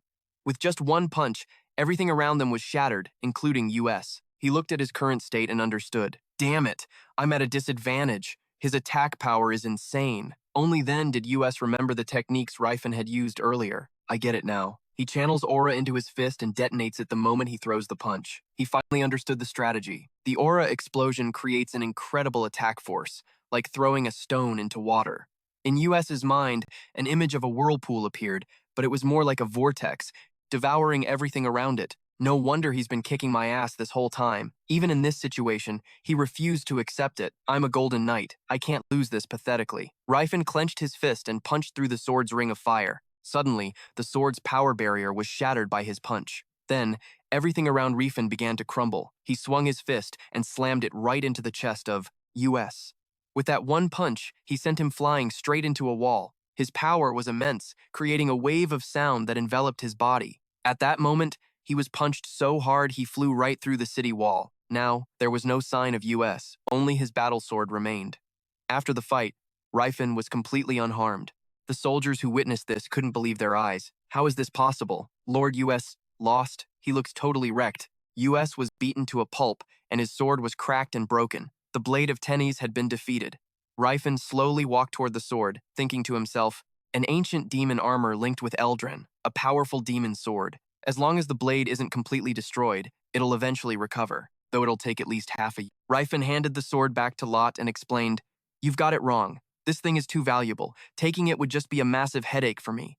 Seeing this, Lot's face went pale with fear. What? He fought Lord US just to not steal the sword? Rifen glanced back over his shoulder, feeling a twinge of regret. It's true, I wanted to take it for Sirius to use, but whatever. I'll find her another one when I get the chance. Well then, I'm out of here. Suddenly, someone appeared behind him, pointing a sword at him. Stop right there! Cyrus suddenly appeared, declaring boldly, "This isn't over. The blade of the Tenaz family has not been completely defeated." Seeing his actions, Lot quickly tried to stop him. Isn't that the idiot from before? What the hell do you think you're doing, Cyrus? The blade of the Teeny's family is not defeated. I'm still standing right here. Lot became furious, gritting his teeth and muttering, "This guy is acting up again. I seriously want to kick you out. When we get back, I'm definitely telling the family head to expel you from the clan." Cyrus just grabbed the sword and charged forward. Seeing him charge, Rifen just stood still. He's brave, I'll give him that, but I don't think I need to be scared of some guy who just swings his sword around randomly. Just then, a blue power surged out. The blue energy shot out like a whirlwind. Cyrus now seemed like a different person, protected by that blue power. The blue power suddenly seemed to reach Rifen. A single slash from Cyrus shattered everything. After the slash, Rifen looked down at his body. He saw a wound on his stomach, completely bewildered. What? My body is harder than metal, but I'm injured? What just happened? Cyrus's power eruption surprised everyone behind him. A light blade? What was that? Cyrus, what did you just do? I just want to restore the honor of the Tennis Knights. Seeing this, Rifen remembered that the aura coming from the young man looked incredibly familiar. Looking at the sword enveloped in power, he understood. A blue aura, like the deep blue sky. Don't tell me. Rifen remembered the Cyrus from his past life. Demon King, I will defeat you and end all of this. In Cyrus, he saw the image of the Cyrus from his past life, Swordsman Cyrus. How do you know my name? In this kid, he saw the image of times him asterisk. His full name was Cyrus von Tennis. That was the title bestowed upon him when he became a knight. Cyrus had hidden his real name from everyone. However, nobody knew that, so they all still called him by the name his mother gave him. Rifen touched his own face, thinking, I almost didn't recognize him. I even know he's from the Teeny's family. He then remembered Cyrus's family from his past life. Although the Tennis family is currently famous for its golden knight, in 30 years, things will be different. Their clan will be promoted from duke to marquis for raising such talented swordsmen. Even though those swordsmen only thrived with the help of magic tools, the golden knight had been completely forgotten in the era I lived in. Cyrus, his face blushing with embarrassment, asked, How do you know my real name? And, what do you mean by swordsman? Why the hell are you calling me by that fancy title? You embarrassed? Huh? Rifenhardt quickly waved his hand, making an excuse. I must have mistaken you for someone else. Just ignore it. Hearing that, Cyrus's face soured. Now you're just disappointing me. How ridiculous. For a split second, a genuine smile appeared on Rifenhardt's face. Cyrus was always so serious and cold until he met me. A man changes over time, so you shouldn't be so down on yourself. Cyrus's brow furrowed in anger at his words. He charged at Rifenhardt again, sword in hand, but this time, he raised a hand to block Cyrus's attack. Rifenhardt's eyes hardened with determination. The force of their clash made the ground beneath them sink. This time, it was Rifenhardt's turn to strike. He threw a punch forward, slamming it straight into Cyrus's gut. Suddenly, Cyrus shouted with confidence. That blue power erupted from his body once again. Rifenhardt stared, dumbfounded. He's using his aura to create a shockwave? Not bad for a guy who just awakened his powers. Seeing how dangerous the scene had become, the crowd started shouting, We're gonna get caught in the fight! Back up, now! But Rifenhardt was confused. I can't. Cyrus just kept swinging his sword wildly as he charged at him. Am I supposed to predict his attacks again? Rifenhardt wondered after observing Cyrus. All his attacks are coming from the most unpredictable angles. I can't even see his movements. His attacks reminded him of the techniques from the ancient books. Every fighting skill has at least some foundational theory. Countless people created this system, and Jot also used it to pass down martial arts to his disciples. Cyrus's lawless techniques forced Rifenhardt to dodge constantly, but his fighting style was like that of a wild beast. His actions had no rhyme or reason, no pattern at all. Normally, this would make fighting him incredibly easy. With his own agility, he dodged a whole barrage of attacks. He thought to himself, but he can move like that while using his full power, and I can't find a single opening. Watching that attack, Rifenhardt was certain. He's just swinging his sword however he wants, but there are no weaknesses. They say he's the kind of once-in-a-century genius. I guess this is why they call him the Sword Saint. In his past life, Rifenhardt had questioned him from a position of power. This was the man who had defeated his friend and loyal subordinate. You've defeated my 4 heavenly kings? At that time, Teslan and the others below were full of confidence. Of course, those filthy orcs were no match for my blade. Hearing the news, Rifenhardt had seethed with rage, growling, Are you telling me the great orc warrior Tathis is dead? The memory of his past life made him explode with power, shattering the sword formation of Cyrus, Tathis's enemy. He shattered my sword aura with just one move? Rifenhardt glared at him, blazing with power. Cyrus then declared proudly, I am the sword of teens. He gripped his sword tightly, unleashing his power.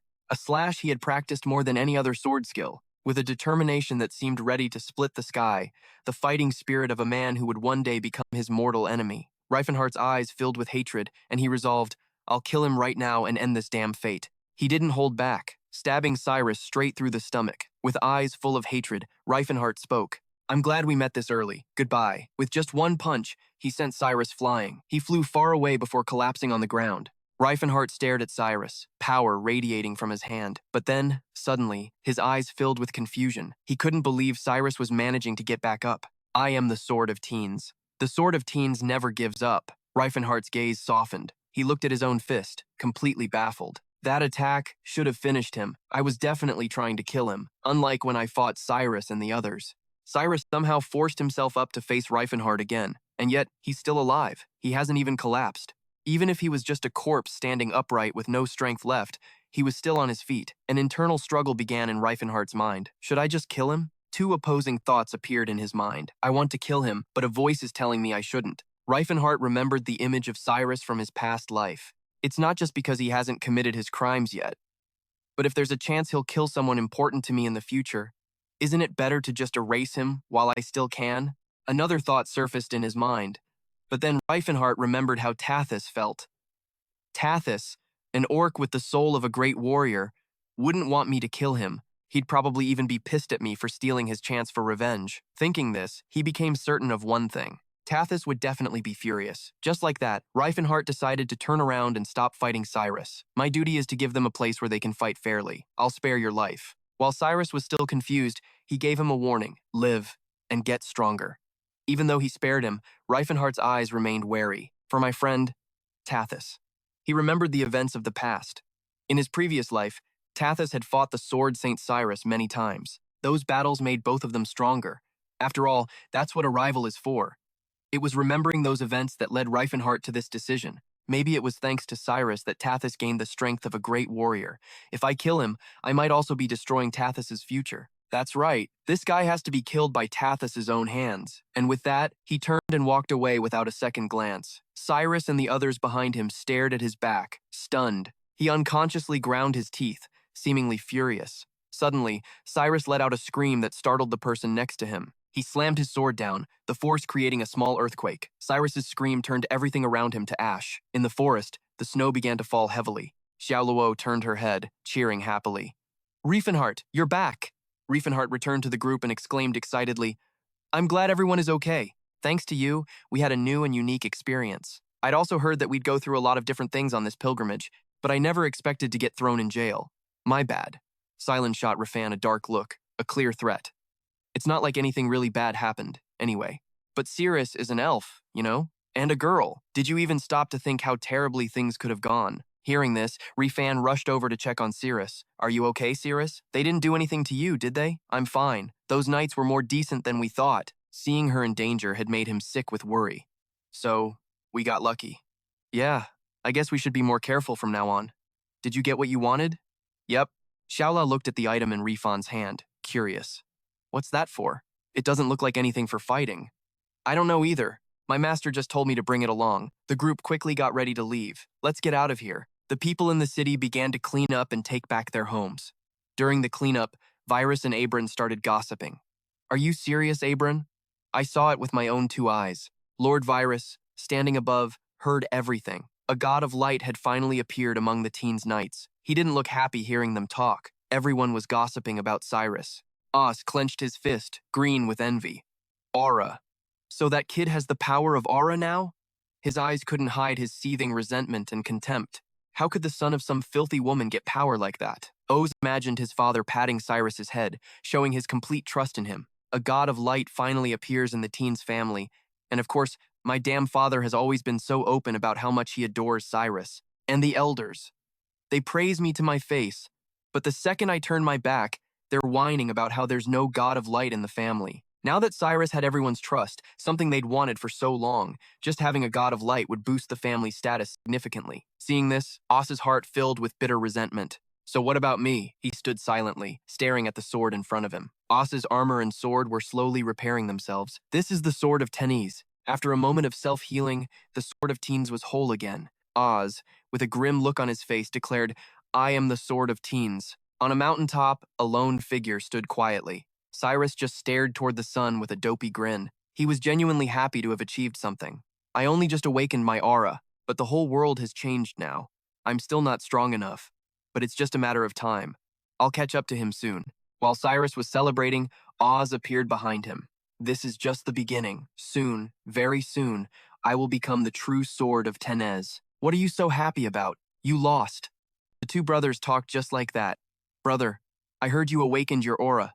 Oz, with a straight face, asked, Can I see it? Cyrus did as he was asked and unleashed his power. Oz just stared intently at the source of that aura. Without thinking, Oz praised it. Beautiful. Hearing his brother's praise made Cyrus ecstatic. He finally acknowledged me. He silently cheered, his heart swelling with pride. I've finally been acknowledged by the Sword of Tenez. But then, Oz suddenly punched Cyrus right in the gut. The attack came so fast, Cyrus couldn't even process what was happening. Why? Oz revealed his true colors then, roaring. The sword of our family makes our enemies tremble in fear. Even at this point, Cyrus still couldn't understand why his brother would do this. A massive explosion suddenly erupted where the two brothers stood, kicking up a cloud of gray smoke.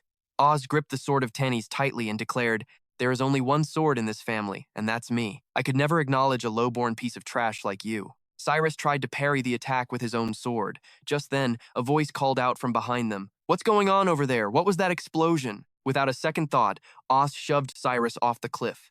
With a furious look, Oz cursed, Damn it. He ran to the edge and looked down to see what had happened. Oz just watched his little brother fall to his death. There are many stories in this world about heroes who are betrayed and thrown from a high cliff into a river, only to survive and come back for revenge. He stepped forward, his words heavy with meaning. I'll be waiting for you to return, if you're lucky enough to survive.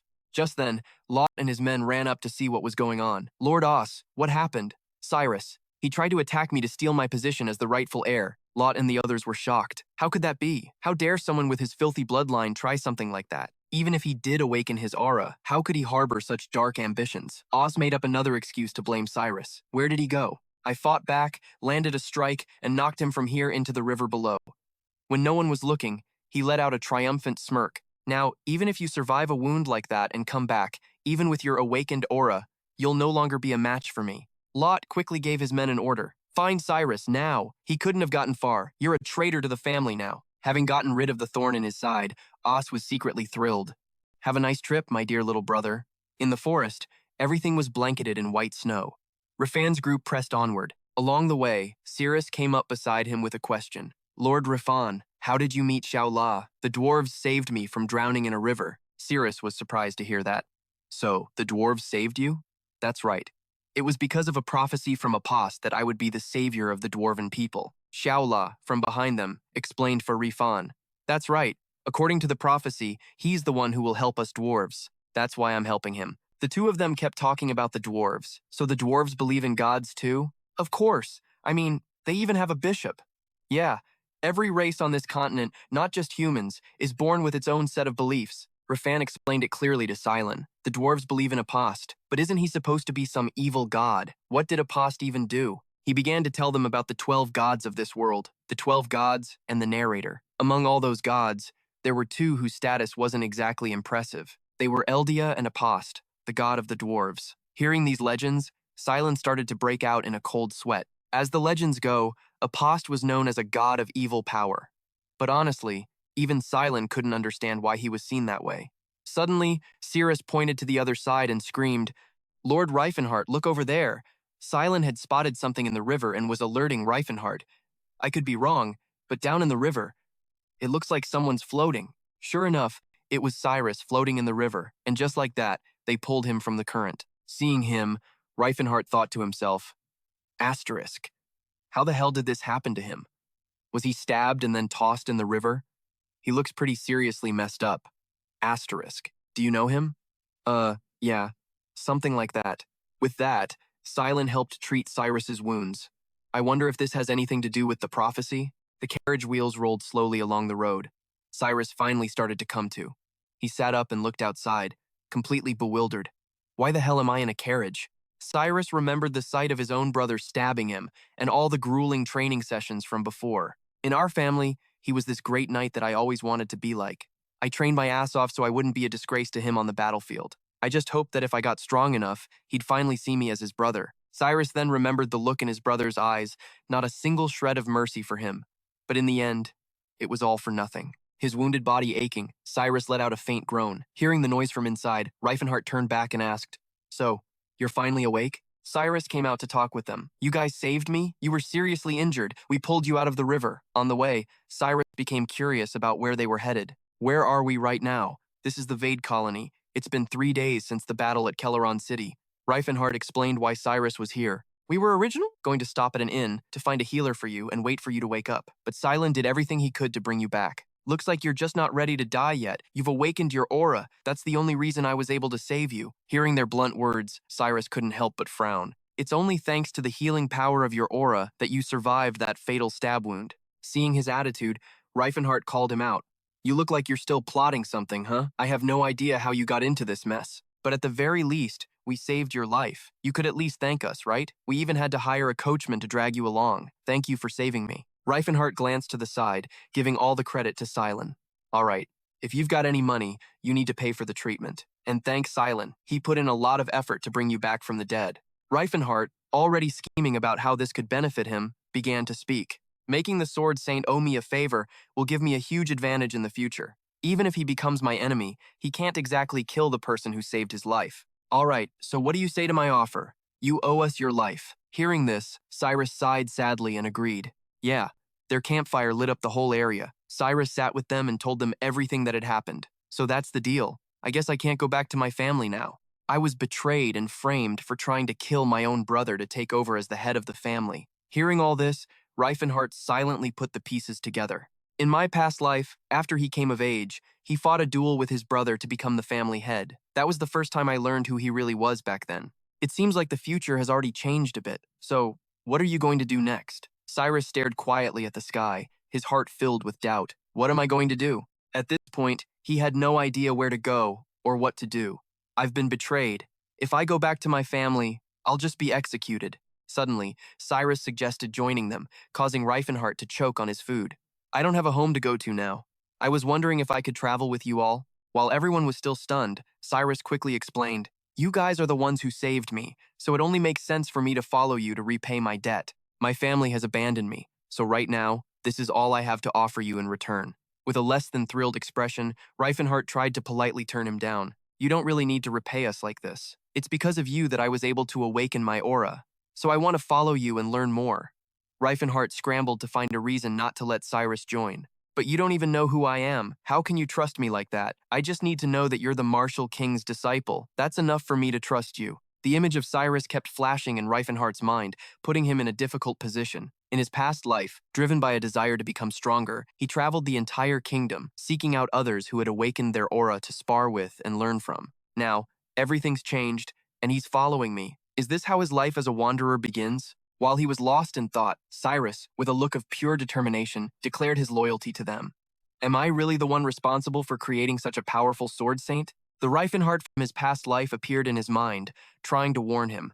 "The sword saint is now my subordinate. This is the bastard who's going to kill me in the future. So, how am I supposed to handle this situation?" It reminded him of how everyone had once fought against Cyrus. Of course, turning an enemy into an ally is a good thing. But if things get out of control and go back to the way they were, I'd just be raising a snake in my own house. Then again, from a certain point of view, the hero Alex and the Saintess Ellen probably haven't even been born yet. Teslon doesn't count, so that only leaves the Holy Mage Jay. That Holy Mage is way too cunning. I wouldn't want him in my party even if he begged me. Rifenhardt remembered what Light had told him before. "We've already sent that dark elf girl to the next world. She was no match for me, and he was the one who killed Cyrus in my past life." After a moment of internal debate, Rifenhardt made his decision. "All right, if you want to travel with us, I guess it's fine." Emboldened, Cyrus pushed his luck and made another request. "From now on, can I call you my big brother?" It was then that Cyrus realized he was older than Rifenhardt. "How old are you?" "I'm 27. "And I'm only 23. Cyrus knelt down carefully. "My apologies, wise Silver Sage." A booming voice echoed as hazy footsteps approached. "I am very disappointed." Teslon clasped his hands behind his back, his voice dripping with sarcasm. "You had more than enough information. I wasn't asking for much. Was the mission I gave you really so difficult?" The more he spoke, the darker his expression grew. Or are Graham's Golden Knights just that pathetic? I have to take this kind of insult without being able to do anything about it. But he still managed to cowardly force the words out, I am very sorry. He knelt down, bowing his head low to beg forgiveness. No matter how powerful a mage is, they can't just teleport instantly. And yet that bastard can send out a projection of himself. Just how powerful is the Silver Sage, anyway? This is my fault alone, so please, just punish me and spare my family. Teslan slowly reverted to his original form. At this rate, the future of the Tennies family is screwed. Dus begged, sweating bullets. Please, spare me. In a flash, Teslan dissolved into a wisp of smoke. He reappeared, holding an orb in his hand. After all that, they still failed. I should have known better than to trust some half-assed magic swordsman. No wonder the Golden Knight got crushed by the Sword Saint. Teslan clasped his hands behind his back and calmly strolled in. Duke Ilanot is looking for you, he said softly as he opened the door. You summoned me? Welcome, the Duke said slowly. Sage Reston. Teslan replied, Yes, Sage Apectus. Elon immediately started grilling him. Why did you use the seal? He held him in high regard. You are a truly exceptional man, Sage Reston. No one in history has ever awakened their aura at the age of 20. Furthermore, your mastery of magic is also remarkable, and your predictive abilities are astonishing. They have been a great help in protecting humanity. Yanat reminded him sincerely. That's why, even though you're young and inexperienced, you were recommended for the position of Silver Sage, and we accepted because we believed you were qualified. In other words, you didn't become a Silver Sage because of what you can do now, but because of your future potential. Teslan opened his mouth, his voice quiet. I understand completely. I apologize. Ilanot laced his fingers together, his face stern as he issued a warning. Using the seal didn't have any serious consequences, so you won't be punished. However, you need to be mindful of your position. Not wanting to say more, he told him he could leave. Just as Sage Reston finished speaking, Yanat looked like he was about to add something. No. He shot a wary glance instead. Teslan knew damn well the Silver Sages were an organization of supreme status, protectors of humanity, and a secret cabal that ruled the continent from the shadows. Because of this, the organization held immense sway, with power so great it could influence the fates of entire nations. The moment Teslan stepped out of the room, he started cursing under his breath. The problem is, my rank is still too damn low. Shit. I worked my ass off to become a member of the Silver Sages, but the road ahead is still so damn long, and honestly, it's terrifying. The Demon King. You who shook the world, possessed a body of steel and the intellect of an Archmage, have been reborn into this world. Who the hell can stand against him? Who can stop the horrifying future that's coming? His face darkened. We have to stop him before he regains all his magic. We have to. All this constant scheming, it's a damn shame to lose your real voice. But thanks to that jealousy and provocation just now, Teslan had to change his tune. But there's still hope. No matter how strong the Demon King is, without his original head, there's no way he can recover the magic he had at his peak. Either way, I need to get stronger. And the voice ringing in his ears was that of illusion, the artifact of death. According to Day, the Demon King gained his power from these artifacts. I have to find a way to get the artifact of death before he does. Teslan's face twisted into a mask of pure hatred. Just you wait. The Demon King, Li Fen, strolled casually through the white snow. Inside, everyone's faces were flushed red, but they were still chatting happily. Walking beside him, Cyrus couldn't help but marvel. What a weird bunch of people. I just don't get them. Chores that should be assigned to elf slaves are being decided by drawing lots. That's what Cyrus was thinking as he watched Rifenhardt's friends. Lost again. You better wash the dishes properly today. Li Fen, carrying a stack of bowls, walked ahead, constantly urging Cyrus. What are you doing? Hurry up! He scrambled to catch up, asking confusedly why he'd do such things himself instead of making the slaves do it. Boss Rifenhardt looked back at his friends and explained, the world sees them as slaves, but I refuse to. To me, they are my precious companions, and that's how it'll always be. He said no more and walked to the spring-fed lake up ahead. I'd understand if my actions make you want to leave. The other guy followed without saying a word. I heard that many martial arts masters who reach enlightenment are eccentrics. Cyrus helped him wash the dishes, not giving it much thought anymore. Well, it's not my problem anyway. No matter what kind of person the boss is, I've already sworn my loyalty until the day my swordsmanship is perfected. Cyrus stood there, completely zoned out. Until then, the boss is my master. All I have to do is follow his orders. But then another question popped into his head. What the hell is the boss even doing in there? Inside, Rifenhardt was training alone, with energy swirling around him. He's not seriously meditating to achieve some kind of martial arts enlightenment, is he? He held the ruby in his hand, hesitating for a moment. Asterisk. Whoosh! Asterisk. Now that my mana is restored, should I give it another shot? Activate. It began to move, its pieces separating. Level 1 challenge for beginners. He looked around the virtual space and scoffed. This VR background is kinda lame. Should I change the scenery? Lifen decided to tweak it a bit. Might as well make it look a little nicer, right? But the moment he pushed a button, a ton of beautiful girls appeared, dancing around, making him blush and grin. Li Fen laughed happily. The Silver Age is the best. Then, a light mist drifted by, and a series of square panels began to fall. He quickly barked a command. "Oh, wind! Become bullets and strike down my foe! Wind bullet!" As soon as he finished, the spell took effect instantly, exploding with a times boom boom times high in the sky. Rifenhardt shouted another command. "Oh, waves of heat! Gather! Fire arrow!" However, he found it was getting harder and harder to deal with them. Are the number of targets increasing? At this casting speed, I can't keep up. The girls around him started to jeer. "Oh my god, what is this? Get serious, will you? Is that all you've got?" Lai Fen gritted his teeth in frustration, but there was nothing he could do. Are they using an ancient language just to insult me? Suddenly, the square panels began to fall non-stop, accompanied by more taunts. "Damn it, I missed 3 of them. 3 times? I can't believe you missed that many. Shouldn't this be a piece of cake for you? Should I just keep it on kid mode for you?" It took him a while, but he finally cleared the stage. Asterisk. Phew. Asterisk. That was a close one. The bikini-clad beauties cheered wildly. "Congratulations. It's a success. Amazing. You're brilliant, sir." He's still focused inside that virtual space. Illusion's voice system is working fine, but it has way too many useless features. Rifenhardt immediately ordered the creation of Illusion's voice artifact. This is actually an educational magic game from the Silver Age.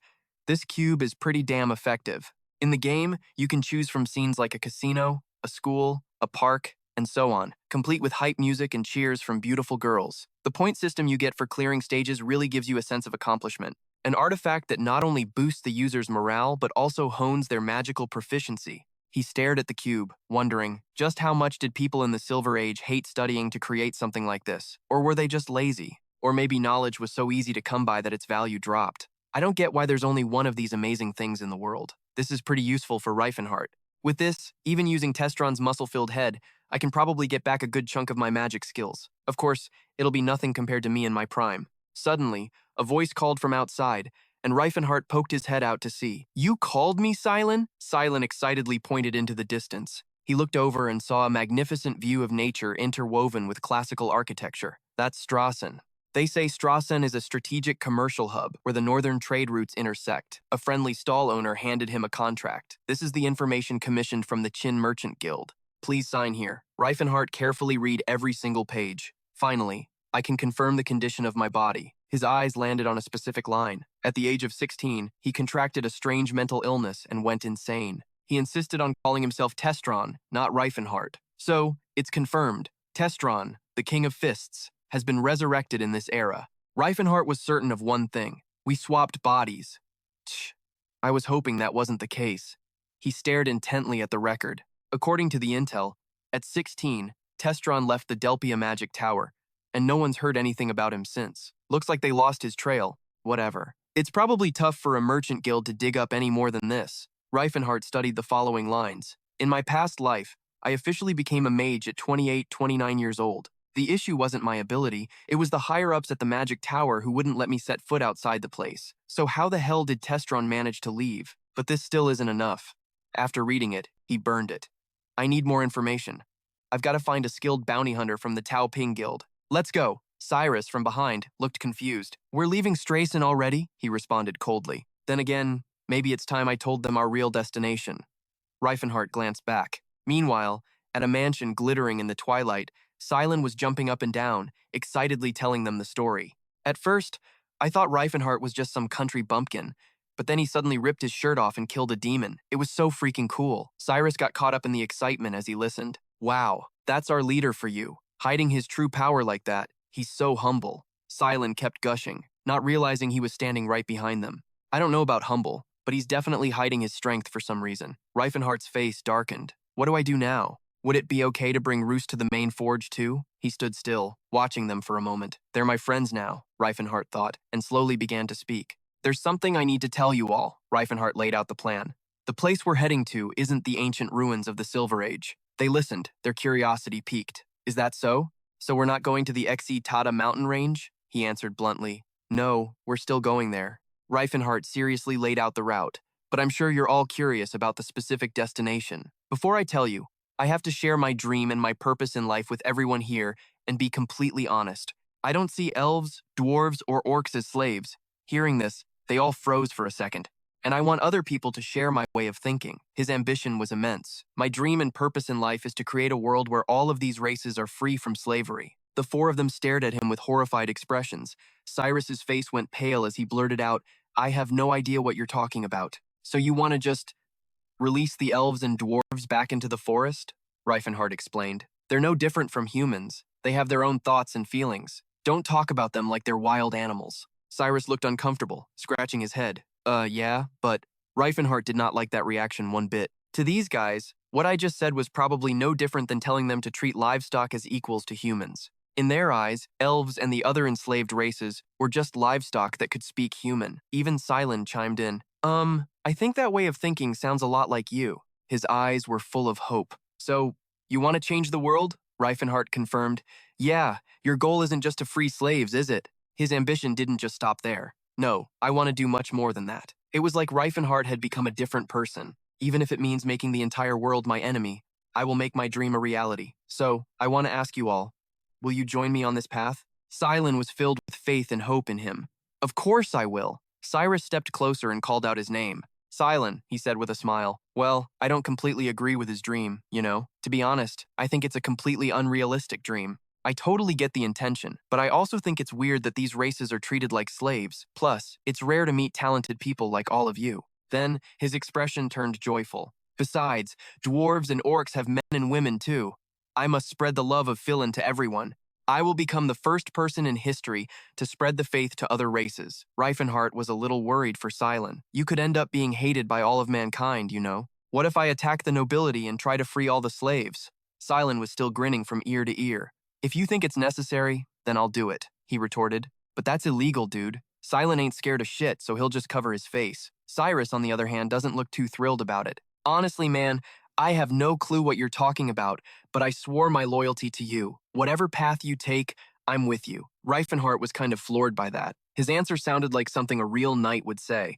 Just keep your mouth shut about our secret. What we're about to discuss is top secret information. He repeated their next destination. The place we're heading to is the main forge, the Temple of Apost. The god the dwarves worship is enshrined there. Deep in the middle of nowhere, surrounded by snowy mountains, Silent charged forward, one clean slash. He looked like a total badass, slicing right through the monster's vital artery. Cyrus was the same, bringing his sword down like a maniac. How dare a filthy creature like you even think of attacking someone blessed by the prophet?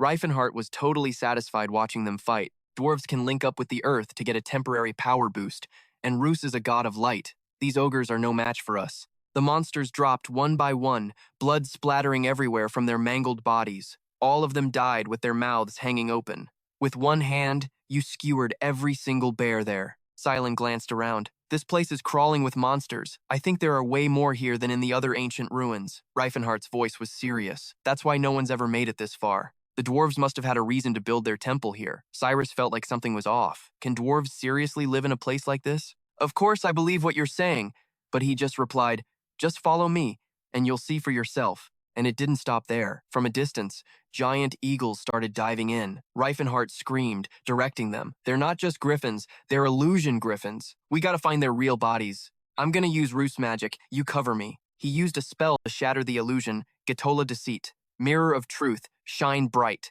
A series of lights flared up in the sky, shining down on the ground. Cyrus and Silent had the exact same reaction. I'll never get used to seeing him use magic. I'm shocked too. Just a little while ago, his magic skills totally sucked. Silent had a bad feeling about this. Although he can't keep it up for long at all, Rifenhardt turned back, all flustered. Hey, what are you two doing? I'm about to run out of mana, so hurry the hell up. Silent thought to himself. He's actually kinda cute sometimes. How much longer do we have to walk? Silent answered calmly. Normally, it would take about 2 weeks. Cyrus's face fell when he heard that. We have to fight these monsters for another 2 weeks? He cut in when he heard that. Oh, we're not going that way. Silent was shocked to hear this. What? Rifenhardt grinned. There's a shortcut. We've only got about a day's travel left, so cheer up, everyone. Time flew by, and morning came. The next day, he pointed at a gate across the ravine. We're here. Cyrus, leading the group, figured it out instantly. These are ancient ruins from the Silver Age. Rifenhardt nodded and said, "That's right, we've arrived at the ruins." Cirrus looked confused. "How did you know about this shortcut?" At that moment, Rifenhardt's voice was heavy with exhaustion. "I just heard about it from someone else." The girl behind him, her eyes widened just a little. "I really don't get it. I have no clue what's going on in this guy's head anymore." He glanced over at Cirrus, sweating bullets. "This is so damn confusing. In the end, what does he think of me, and what do I think of him?" On top of all that, they were finally getting close to the gate. Rifenhardt waved his hand. "We're not going that way." But Cyrus was more focused on his other action. "What did you just do?" Rifenhardt cracked a tense smile. "When he was younger, my master explored this place. I learned a lot from him. He was getting more and more freaked out, sweating like crazy. Every time she gets suspicious, I pull out this same damn excuse." But Cirrus was only getting more suspicious. He heard it from someone else, and yet he knows every single tiny detail. Cirrus's gut feeling was strong. It was like he's actually been here before. Rifenhardt looked back at everyone and said, "What's up? Let's head inside." Silent looked around and asked a small question. "This is the main forge, right?" Rifenhardt was also pretty shocked. "This is completely different from the stories I've heard about it." He traced the letters carved into the stone. "This is the ancient language of the Hill tribe. I remember this." Suddenly, Rifenhardt used his power and shattered it. "What the hell are you doing, boss?" Light exploded outwards, a blindingly bright flash. He resolutely grabbed onto the source of the light. It was so powerful that the people behind him could barely stay on their feet. It was blindingly bright, and you couldn't tell what was behind it. Silent was just stunned, his jaw on the floor. When the light finally faded, ancient structures appeared right before their eyes. They couldn't believe this was the Temple of Apost. "Are we seriously in the main forge right now? I've heard there are places that can do this in the ancient ruins of the Silver Age, but I'm not really expecting much from anything made back in the Silver Age. Anyway, the point is we just got here when it should have taken us 15 days. Silent noticed something, pointed at it, and called out, Rifenhardt, we didn't break that, did we?" Rifenhardt looked back and said, "Yeah, we did." He looked a little worried. "Huh? Is that going to be okay?" He tried to reassure him. "It's fine. Everything in the temple." But inside, he was freaking out and had to admit, "Shit, I'm so dead. I came to the main forge based on memories from my past life." A dark grin spread across his face. "Back then, I also wrecked a part of the temple, but it wasn't a problem back then. That's because Apost had already delivered a prophecy about it. But what about now?" Just then, a squad of soldiers appeared out of nowhere. "The temple has been damaged. We have intruders." They were speaking a different language with a weird cadence at the end. "Apost's prophecy has completely changed. There's no way the dwarves could possibly understand this situation. Eliminate those intruders." The group heard them, but didn't understand a damn thing. One of the soldiers screamed and got ready to attack. After that, all hell broke loose. Why are dwarves always in such a damn hurry? The second they see us, they want to kill us. So, you thought they would calmly invite you in for a cup of tea? What if someone just showed up and started wrecking your house? Then why did you break their temple? Fine. I got nothing to say. The enemy side was getting even more aggressive. They're seriously pissed off. Yeah, it's like a bunch of dads who just found some strange guy in their precious daughter's bedroom. A perfect comparison.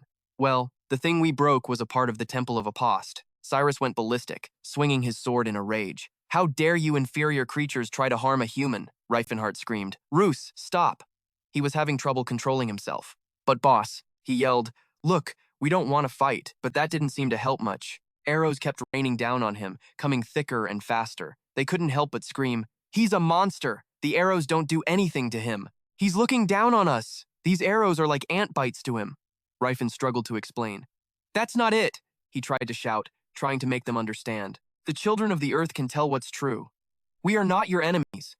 But that only made them angrier. "They should know I'm not lying. Of all people, they're supposed to be living lie detectors." The dwarves began to calm down. "So you're not our enemy, even though you're human?" Rifen yelled back. "Exactly!" Their voices echoed down, questioning him. "Then who are you, and why are you here?" He tried to cook up a good answer. This was going to be so embarrassing. "I am your savior, the one spoken of in Apost's prophecy." Silent cringed so hard hearing that. How can he say that with so much confidence? God, I'm feeling secondhand embarrassment for him. Even Rifen didn't want to say it. "Shut up, I didn't want to say that either, but I'm already in too deep." He continued the lie. "I've come to meet High Priest Malin, following the guidance of the Iron Clan chief." Cyros was incredibly anxious. There's no way they're going to believe him. But there was no need for explanations. They welcomed him with open arms. "Oh, it's our savior. The savior of our kind is here. Welcome. We're so happy to meet you." "Good heavens, why did you come in this way instead of the main gate?" "Silent, watching from a distance, was completely stunned. Their attitude had done a complete 180. Deep in the canyon, Lauren was a meticulously built city located 30 meters from the exit range.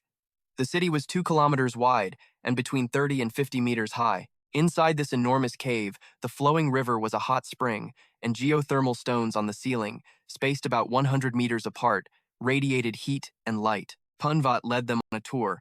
This is where all the artisans are gathered. If we go a little further, we'll reach our living quarters. Silent was in awe everywhere he looked.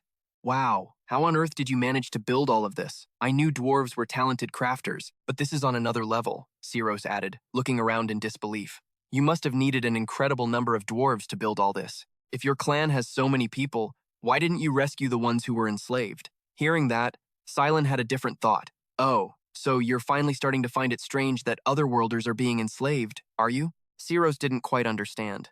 Huh? What do you mean? Silent let out a sigh. If you didn't think so, you wouldn't have been able to question the institution of slavery at all. This left Siros deep in thought. Punvat turned back to explain, Loren is an ancient ruin from the Silver Age. We just renovated the interior. He seemed to understand now. Ah, I get it, Rifen added. But this was also a city of dwarves during the Silver Age. Siros was still curious. How do you know that? Rifen touched the door frame and said, The height of the door is very low. He continued to explain. In other words, during the Silver Age, dwarves were advanced enough to build a city like this, so it's impossible that they were born to be slaves. Don't you agree? Siros still couldn't fully process it. Rifen understood, to a degree. I'm sure he still can't completely empathize since he's been brainwashed from a young age. Punvat graciously invited them in. Please, stay the night here. I will bring dinner. Silent struggled a bit to enter, complaining loudly. Geez, I have to duck just to get in. It's basilisk liver. What's this nonsense about elves being vegetarian? You were happily chewing on beef jerky yesterday. What is wrong with you people? The taste may be a little strange, but this is an incredibly precious food. It's very good for your health. What's it good for? Well, it's good for a man's. I don't know how to explain it. Mr. Punvat, they wish for the savior to come to the central tower. Go up these stairs. I will head back to rest first. I guess only people with permission are allowed in here. Well, that makes sense, since this is the high priest's domain. Welcome. The savior, appointed by the prophet. The mist slowly faded away. Inside the desolate, ruined palace, Rifen marveled. You are very strong. Fist King Rifen clenched his fists. We have won. Demon King Rifen, it is finished. Surely now, all the races of the other world have been freed from your curse. He lunged forward. Begone! The nightmare of the Rifenhardt continent roared. I will bend the laws of life and blind the eyes of fate, he declared, going against the flow. Under the heavenly Tao, I am the turner of time and space. Rifen flew in with a mighty fist, his eyes bloodshot. Suddenly, Teslan awoke, sighing, Did I just doze off? I was just trying to close my eyes for a moment. Teslan frowned. It's still not enough. For the past 6 years, I have been relentlessly busy. He clenched his hand. I awakened my aura at the age of 20 in this frail body, and I used that power to threaten the elders of the Delphia Magic Tower into granting me the authority of an official mage. Then, I built relationships with those who would become powerful in the future, and even succeeded in becoming a member of the Silver Sages. Teslan looked out the window. Everything had gone according to plan, but I won't be able to defeat the Demon King with just an aura and 5th-level magic. The Demon King is surely much stronger, he thought. Since his original body was inherently strong and robust, I don't know how much of his magic he has recovered. Teslan fell silent. He must also be gathering subordinates and recovering his lost magic. I also need powerful warriors who will help me defeat the Demon King inside his castle, he told himself. Rifen entered my most devoted servant, my most loyal friend, and also a respected and reliable mentor. He spoke up. It's been a long time, High Priest. Malin was confused. Your words ring true, but this is strange. Have we met before? I have not left this place in the last 50 years, Rifen revealed. This might be difficult for you to understand, but we will meet 10 years from now. The old man broke into a sweat. Is this savior insane? He thought. Just hear me out, Rifen said. He sighed, then continued. I have traveled through time. I told him everything, that I had wandered the continent as a great mage, how I grew close with the races of the other world and sought the path to the 10th realm, and how we had fought against humans, why I was called the Demon King of the Antures Empire, and how I waged war on the continent before my death. Rifen was resolute. I know my words are hard to accept, but I am telling the truth. Whether you believe it is up to you. Malin spoke up. It is still very difficult for me to believe you, even if your words are true. If it weren't for Apost's prophecy, I'd have thought you were actually insane. The old dwarf spoke up. Mind if I run a little test? To see if you've got a screw loose or if you've really traveled through time? Malin said, if I was truly your loyal subject and we were that close, then I definitely would have told you this. So, I'll ask, the old dwarf said, stroking his beard. What color is it? Raven thought to himself. Asterisk a test, huh? Asterisk. He was positive the old man didn't actually have a beard. Raven continued, Malin, in 3 years, you'll still be wearing that fake beard everywhere. The old dwarf took off the beard, completely embarrassed. Malin then asked, So, do you know the secret behind this beard? Raven replied, I heard it was blessed by a post. He explained, in the dwarven world, a thick beard is a symbol of manliness. You can be bald, but if you don't have a good beard, people find you disgusting. But you could never grow a proper one. No matter how great your divine power and leadership skills are, without this blessing, you wouldn't get the respect you have now. Malin was relieved. Not even the other dwarves can tell this beard is fake. I can trust you now. The old dwarf stepped down. The reason I wanted to see you was to offer my counsel. But if you already know everything, there's only one thing left to do. On behalf of all dwarves who worship a post, Malin knelt. I, Malin Post Hammerin, pledge my loyalty to you. Raven spoke up. Get up, he wondered. Asterisk. This time around, will I be able to repay their loyalty? Asterisk. Raven said, No, I have to. You're wrong, Malin. What I need most right now is your advice. Raven's mind flashed back to his past failure. I tried to solve everything with brute force and ended up becoming the enemy of all mankind. He looked at the advanced buildings before him. I can't make that same mistake again. Raven said, I've taken in Chan's slaves and am teaching them. If things go well, others will also try to educate their slaves. Malin commented, Not bad. It gives us hope that humans are slowly changing their views, but it'll take at least 100 years for that change to really take hold. Elves and dwarves live a long time, but by then, won't you be too old? Raven said grimly. That's the problem. He channeled his magic. Right now, I'm trying to recover my power. I've even gained strength I didn't have before. It won't be long until I rebuild my empire and become the fearsome demon king once again. He lowered his hand. But that would just be repeating my past mistakes. I'd only become a terror to humanity again. I don't want to paint this continent with blood a second time. Raven asked, Do you understand my worries now? Malin nodded. I do. Suddenly, Malin glanced up. You're looking down on this world. Raven was taken aback by that. The old dwarf continued. The reason you failed wasn't because you used force, Malin explained. It was because of everything else you did. The world isn't so simple that you can just think, well, force didn't work, so I'll try something else. The old dwarf fired off a series of questions, but only got no from Raven. Do you hate humans? No. So you like them? Not really, Malin continued. I thought so. In your past life, you didn't have a single human friend. He was surprised when the old dwarf said, I think you were unfair to humanity, in contrast to how you respected the other races. Malin's question made Raven freeze. In your past life, why didn't you let humans into your army? He trembled. Well, I couldn't trust them, and it wasn't their fight. The old dwarf cut him off. Then why didn't you let humans govern the empire? Raven explained, I couldn't trust them. Elves and dwarves were never corrupt. Besides, dwarves can hear the truth, so they were the most suitable for the job. I thought it was a wise decision. Malin revealed, you didn't give them a single position in politics. Even though they were accepted as citizens of the empire, they had no power whatsoever. Raven stammered. It was better if they didn't. Malin cut in. It's no wonder they called you the Demon King. Hearing that, he was speechless. Really? The old dwarf looked up at the ceiling. Life might have been good for the common folk, but what about those with higher status? You don't become a Demon King just by creating mountains of corpses and drinking blood. Malin said, when a powerful being ignores everyone around him, listens only to his own desires, and tries to force the world in the direction he wants, that is a Demon King. Raven stood frozen, listening to Malin. You had good intentions, but you were truly a Demon King. My lord, Raven, Malin asked, didn't the me from your past life tell you any of this? Raven scratched his head in frustration. By the time you started working for me, humans were already slaughtering the dwarves. He said, you contributed half the effort to create the Antures Empire. Malin broke into a sweat. Is that so? I guess I didn't have the right to lecture you like that then. He felt lost. Malin, what should I do? The old dwarf looked at Raven. Your greatest sin in your past life was treating it like a war between humanity and the other races. Humans are best at fighting amongst themselves without any interference from other races. The other races didn't actually have to do anything. Raven was stunned. Greed is never a good thing. That's all the advice I can offer. I'm sure you can figure it out for yourself. In a frozen, foggy land, a dragon let out a ferocious roar. It was being tied up with ropes by the dwarves. Cyrus rushed forward, 7 shattering kick, but the blow didn't do much damage to the dragon. He gritted his teeth.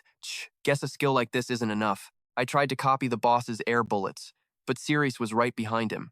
Nihilin exclaimed, "This dragon is too big. My attacks are doing nothing." Suddenly, something caught Sirius's attention, and he yelled. Just then, Kamiti charged in. He swung his weapon, instantly creating a huge surge of energy that slashed right through the dragon. Kamiti said excitedly, "Looks like we're eating good tonight." He froze. "I can't believe the dwarven race has a pseudo-aura user." Sirius was shocked. "I didn't expect it either, and there's more than one," he exclaimed. "There are 3 of them." Cyrus was terrified.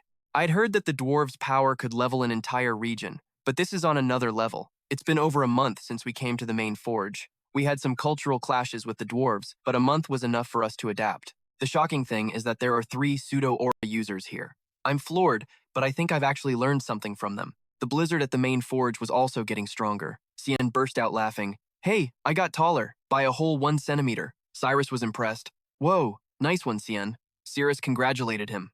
"Awesome. Congrats." Xiaola and the other dwarves started murmuring, "So what if he got taller? Do humans really prove their worth by their height?" "It's probably like gaining 1 centimeter on your shoulder width," Cyrus Cha asked. "But where's the boss?" Silin looked where he was looking. "He's probably at his usual spot." He was surprised. "Oh, again today, huh?" Silin remarked. "I wonder what he's even doing there." In the center of the main forge, there's a giant steel tower. The energy to operate the geothermal stone originates from here.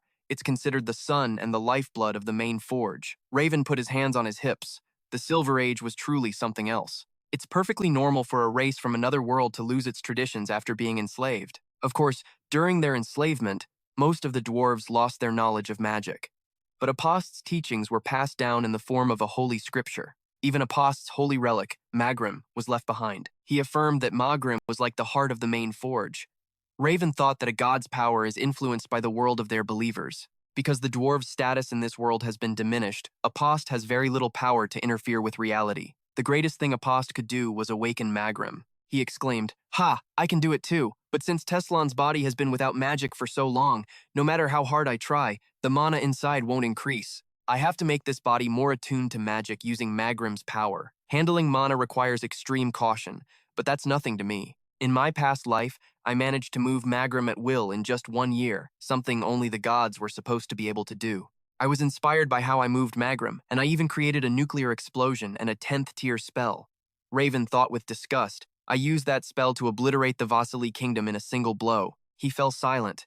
"Anyway, Magrim is an accumulation of mana. To change my physical constitution with this thing, I need to be somewhere where nothing can interrupt me and it. The mana can't be tainted." Raven felt awkward. "This is so embarrassing." He soaked himself in the water. "Good thing no one can see me. If anyone saw me." Raven was so lost in his monologue that he didn't notice the camera behind him. 2 figures were looking at the screen in front of them. "Look at that back. He's so well built. Whoa, look at that. And look at those arms. My husband could never. That butt is so firm." They were all veteran mothers who had been married for decades.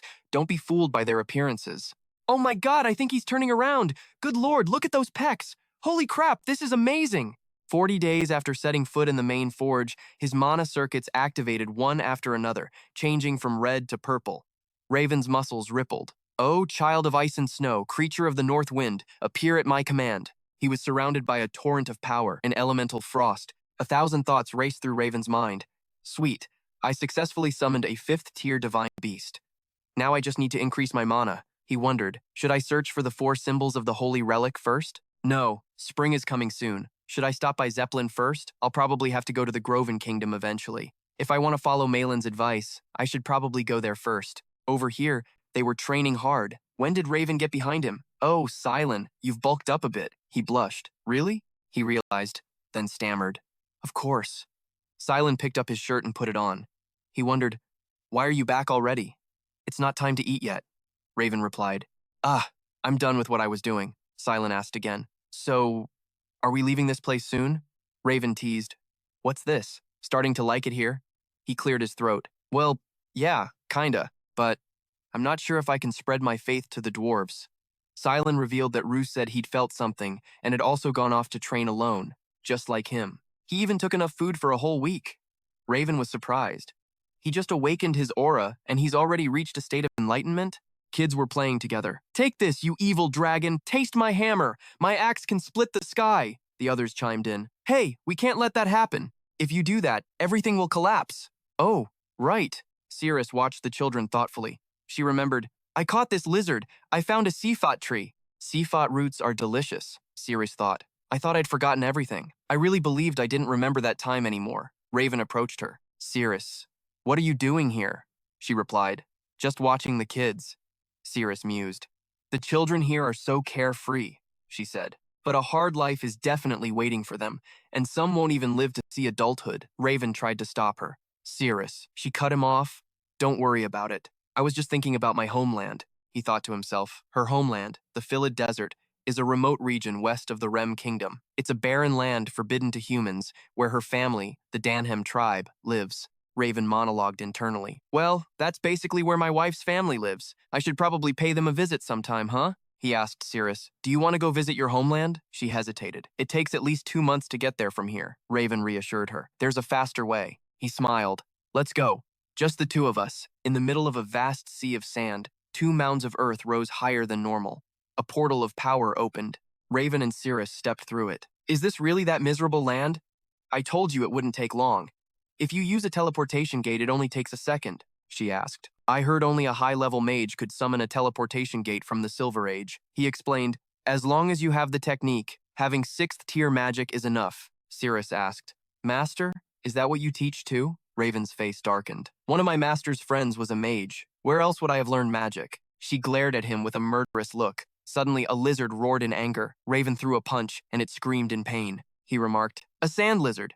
They show up in this desert from time to time. They're pretty tasty, too." Raven spoke up. "First, let's create a dark zone to block out the light." He used a spell to burn the lizard and start a fire to roast the meat. Raven activated a magic circle. "All right, we'll just separate the water from the sand lizard's blood to get some emergency water." He thought, "Magic is so damn convenient. I can't believe I can finally use it now." Cirrus sat down. "I'll skin it." She held up a piece of meat.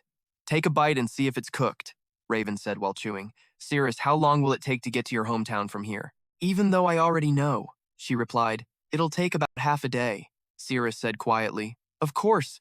It's not like anyone's living there anymore." Raven smirked. "Who knows?" Cirrus froze, staring at him. As night fell, after a night of travel, Raven and Cirrus arrived at her homeland.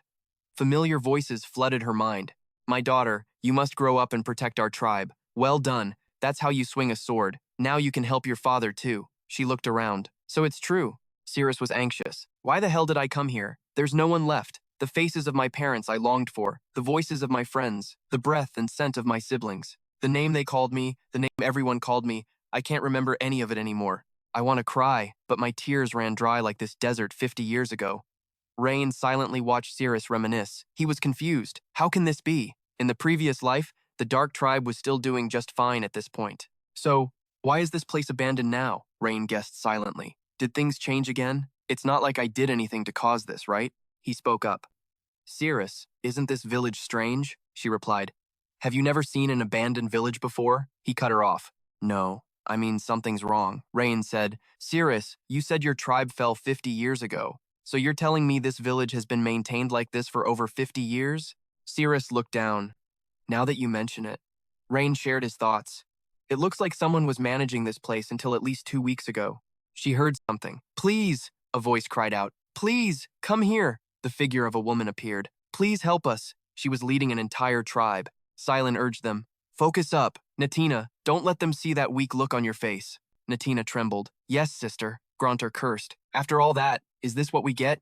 The person next to him asked back, "But won't we make a ton of money if we sell these guys?" The man immediately cussed him out. "You idiot. I'm getting sick and tired of having to bribe people." Grunter gritted his teeth. "I came here after giving up all those good jobs, but I'm still not making much." He realized things started going to hell ever since he met that country hick. Suddenly, the person behind him panicked. "Grunter, don't you have a spell or something?" He got angry. "You think magic can solve everything?" Grunter swore.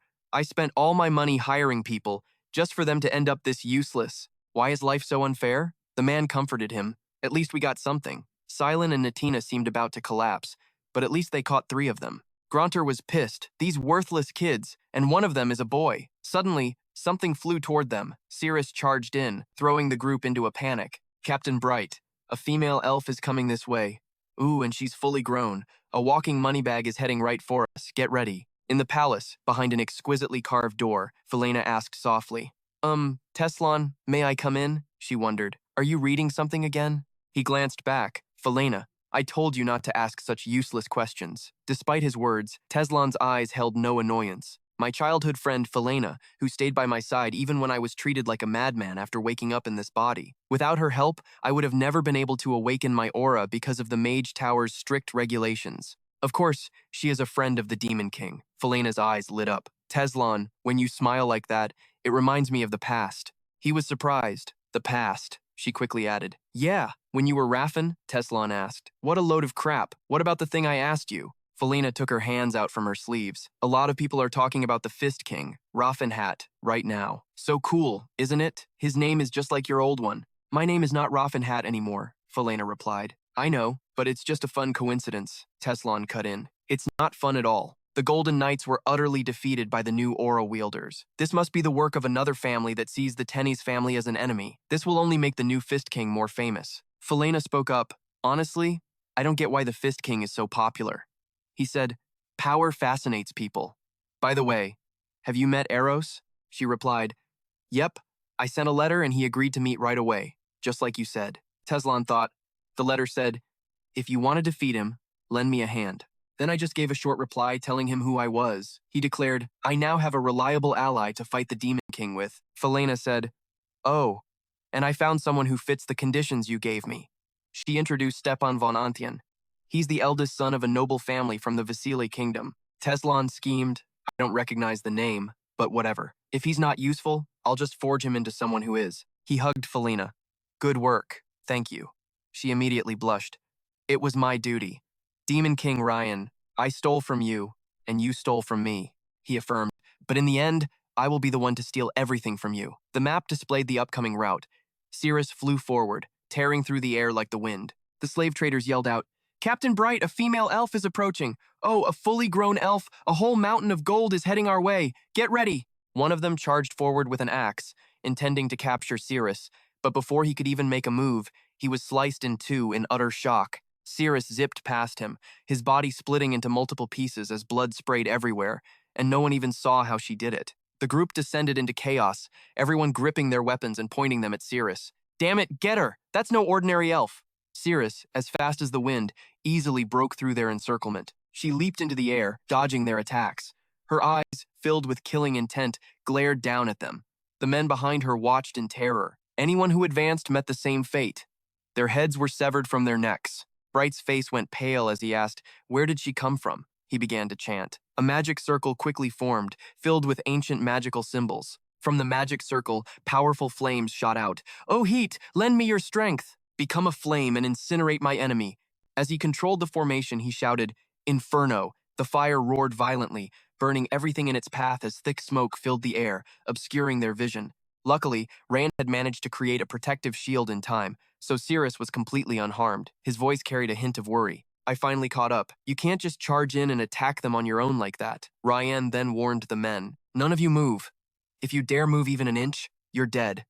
Bright's men were all on edge. What? Rain smiled as he looked at them. Oh, we've met before, haven't we? Looks like you're playing slave hunter out here now, huh? Sweat poured down Bright's face as he stammered in fear. Who are you? He recalled old memories. Many years had passed, but he would never forget that day. Rain thought, I can't believe he still remembers who I am. Rain put a hand to his head and sighed. The human mind really is a wonderful thing, but it's a damn shame I have to remember assholes like him. Model. He slowly walked toward them. I have a few questions for you. He glanced at the elves standing behind them and asked, 3 elves. Are they the only ones you've captured? Bright screamed in fury. You want me to answer your damn questions? In your dreams! Rifen raised a hand toward him, his gaze growing terrifying. Oh, you'll talk. Whether I go easy on you or not. It depends on your answers. Bright's entire body trembled with fear. That's right, just them. Rifen continued his questioning. How many have you killed? How many elves have died by your hand? The question made Bright freeze for a moment. He seemed confused and didn't know how to respond. Bright answered hesitantly, probably, around 40. Rifen's face darkened as he glared at him, seething with killing intent. He growled, I see.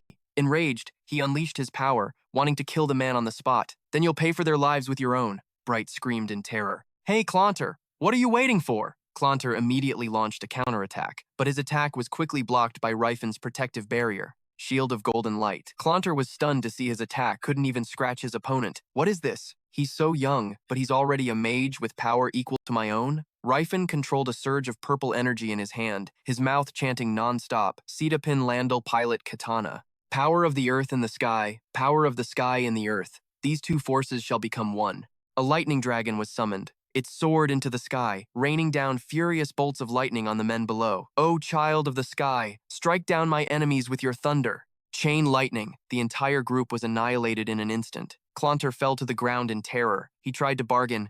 You're doing all this for those elves? I'll give them to you. Just take them all and go. His words only infuriated Rifen further. He clenched his fists, stepped in front of the man, and said, You all should have been turned to ash by now. Seems I'm still short on mana. Clonter hastily yelled, I told you, I'll give them to you.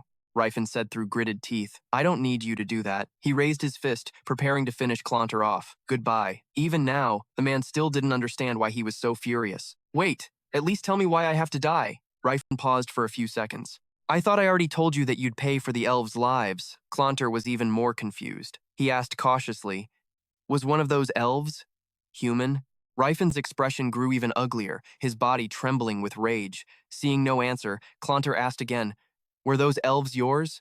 We didn't know they had an owner. We thought they were wild elves. That's why we killed them. Rifen repeated once more. You're wrong. I said I'd make you pay for times their times. Lives. Only then did Clonter understand Rifen's intention, but this understanding only led to more questions. So you're really doing all this because we killed those elves? Doesn't that sound ridiculous? Rifen's eyes blazed with rage as he stared at the man. He demanded loudly, You killed those elves and you feel like you did nothing wrong? Their emotions and actions are the same as humans, yet you think they're no different from animals? Clonter couldn't believe what he was hearing. You're insane. Rifen questioned him again. You're a mage, so you should know the answer to this. What's the difference between a human and an animal? Clonter answered quickly. Humans can think for themselves. They have reason, not just instinct. Rifen's brows furrowed as he pressed. Then why do you think elves are any different? Clonter stubbornly refused to admit he was wrong and tried to argue back. Even humans who don't meet those conditions are treated like slaves, and elves are born slaves. So how could we possibly see them as human? He asked Rifen angrily. Are you trying to deny the entire system of slavery? Do you think you're smarter than the whole world? Rifen recalled something someone once told him. You look down on this world too much. He looked up at the sky. I never wanted to live like a slave. He spoke the frustrated thoughts in his heart. If I feel this way, then surely other people feel the same as me. What's so wrong with thinking like that? Clonter continued to scream stubbornly. Don't force your way of thinking on others. Where do you get that arrogance? At this point, Rifen had no more patience to argue with him. That's right. I am arrogant. But if I have to follow what this society teaches me, even when I know how twisted it is. His hand grabbed Clonter's throat, swiftly sending the man to his grave before he could even let out a scream. Silent and her two children witnessed the scene, their eyes wide with shock. The entire group of slave traders had been wiped out by him. He said to himself, Then I'd rather be the arrogant one. Cirrus walked over and used a knife to cut their ropes, asking with concern, Is everyone all right? She looked at the elf in front of her and asked shyly, Are you Silent? Silent's eyes widened. She carefully studied her, from her eyes to the other small details on her face. Silent called out a name doubtfully. Serendy? Her eyes flew open as she looked at her old friend standing right before her, and memories from their childhood suddenly came flooding back. Let's go together, Serendy! Let's go catch scorpions today! It made her remember the name everyone used to call her. Tears welled up in her eyes. Serendian Arenfiana. I remember now. That's my name. Cirrus ran over happily and took Silent's hand. You're still alive! But Silent didn't seem very excited to see her again. Yeah.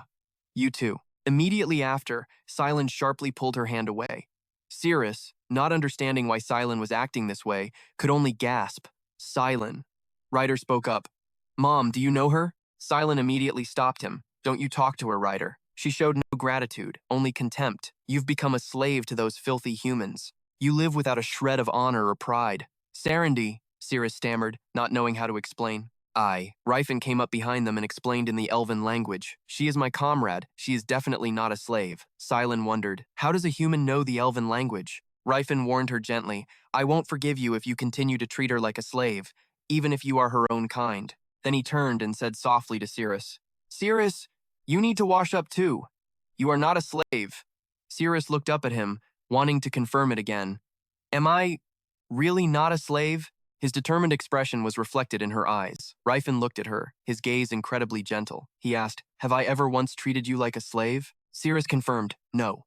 He asked again, "Have I ever acted without asking for your opinion first?" Cirrus still replied, "No." He wondered again.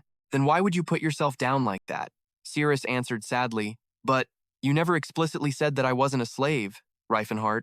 Rifenhardt looked at her, stunned. "Huh?" He shyly glanced away, then quickly looked straight into her eyes again. He declared loudly in front of everyone, "You are not a slave." This left Cirrus utterly astonished. Rifenhardt stood before her and affirmed once more, "We are equals. You are a free elf." He fell silent, looking at her, waiting for an answer. Cirrus still looked at him sadly. "I understand. I know you don't treat elves like slaves." Her gaze drifted into the distance. "You truly see other races as equal to humans. I understand that very well." But a lot of things were still swirling inside her. "I understand, but at the same time, I don't. The only thing I'm sure of is that you're not looking at me, but at another person inside of me." Rifenhardt immediately blushed in embarrassment. He thought to himself, "I thought I had saved Cirrus." Cirrus continued, "But to me, it doesn't matter. In the end, I'm just a slave. What you think isn't the issue, but if that's the truth, then it would be better if you just treated me like a slave." Rifenhardt blamed himself. "I was just comforting myself with the thought that I'd saved her from a predetermined fate. But that was just an illusion."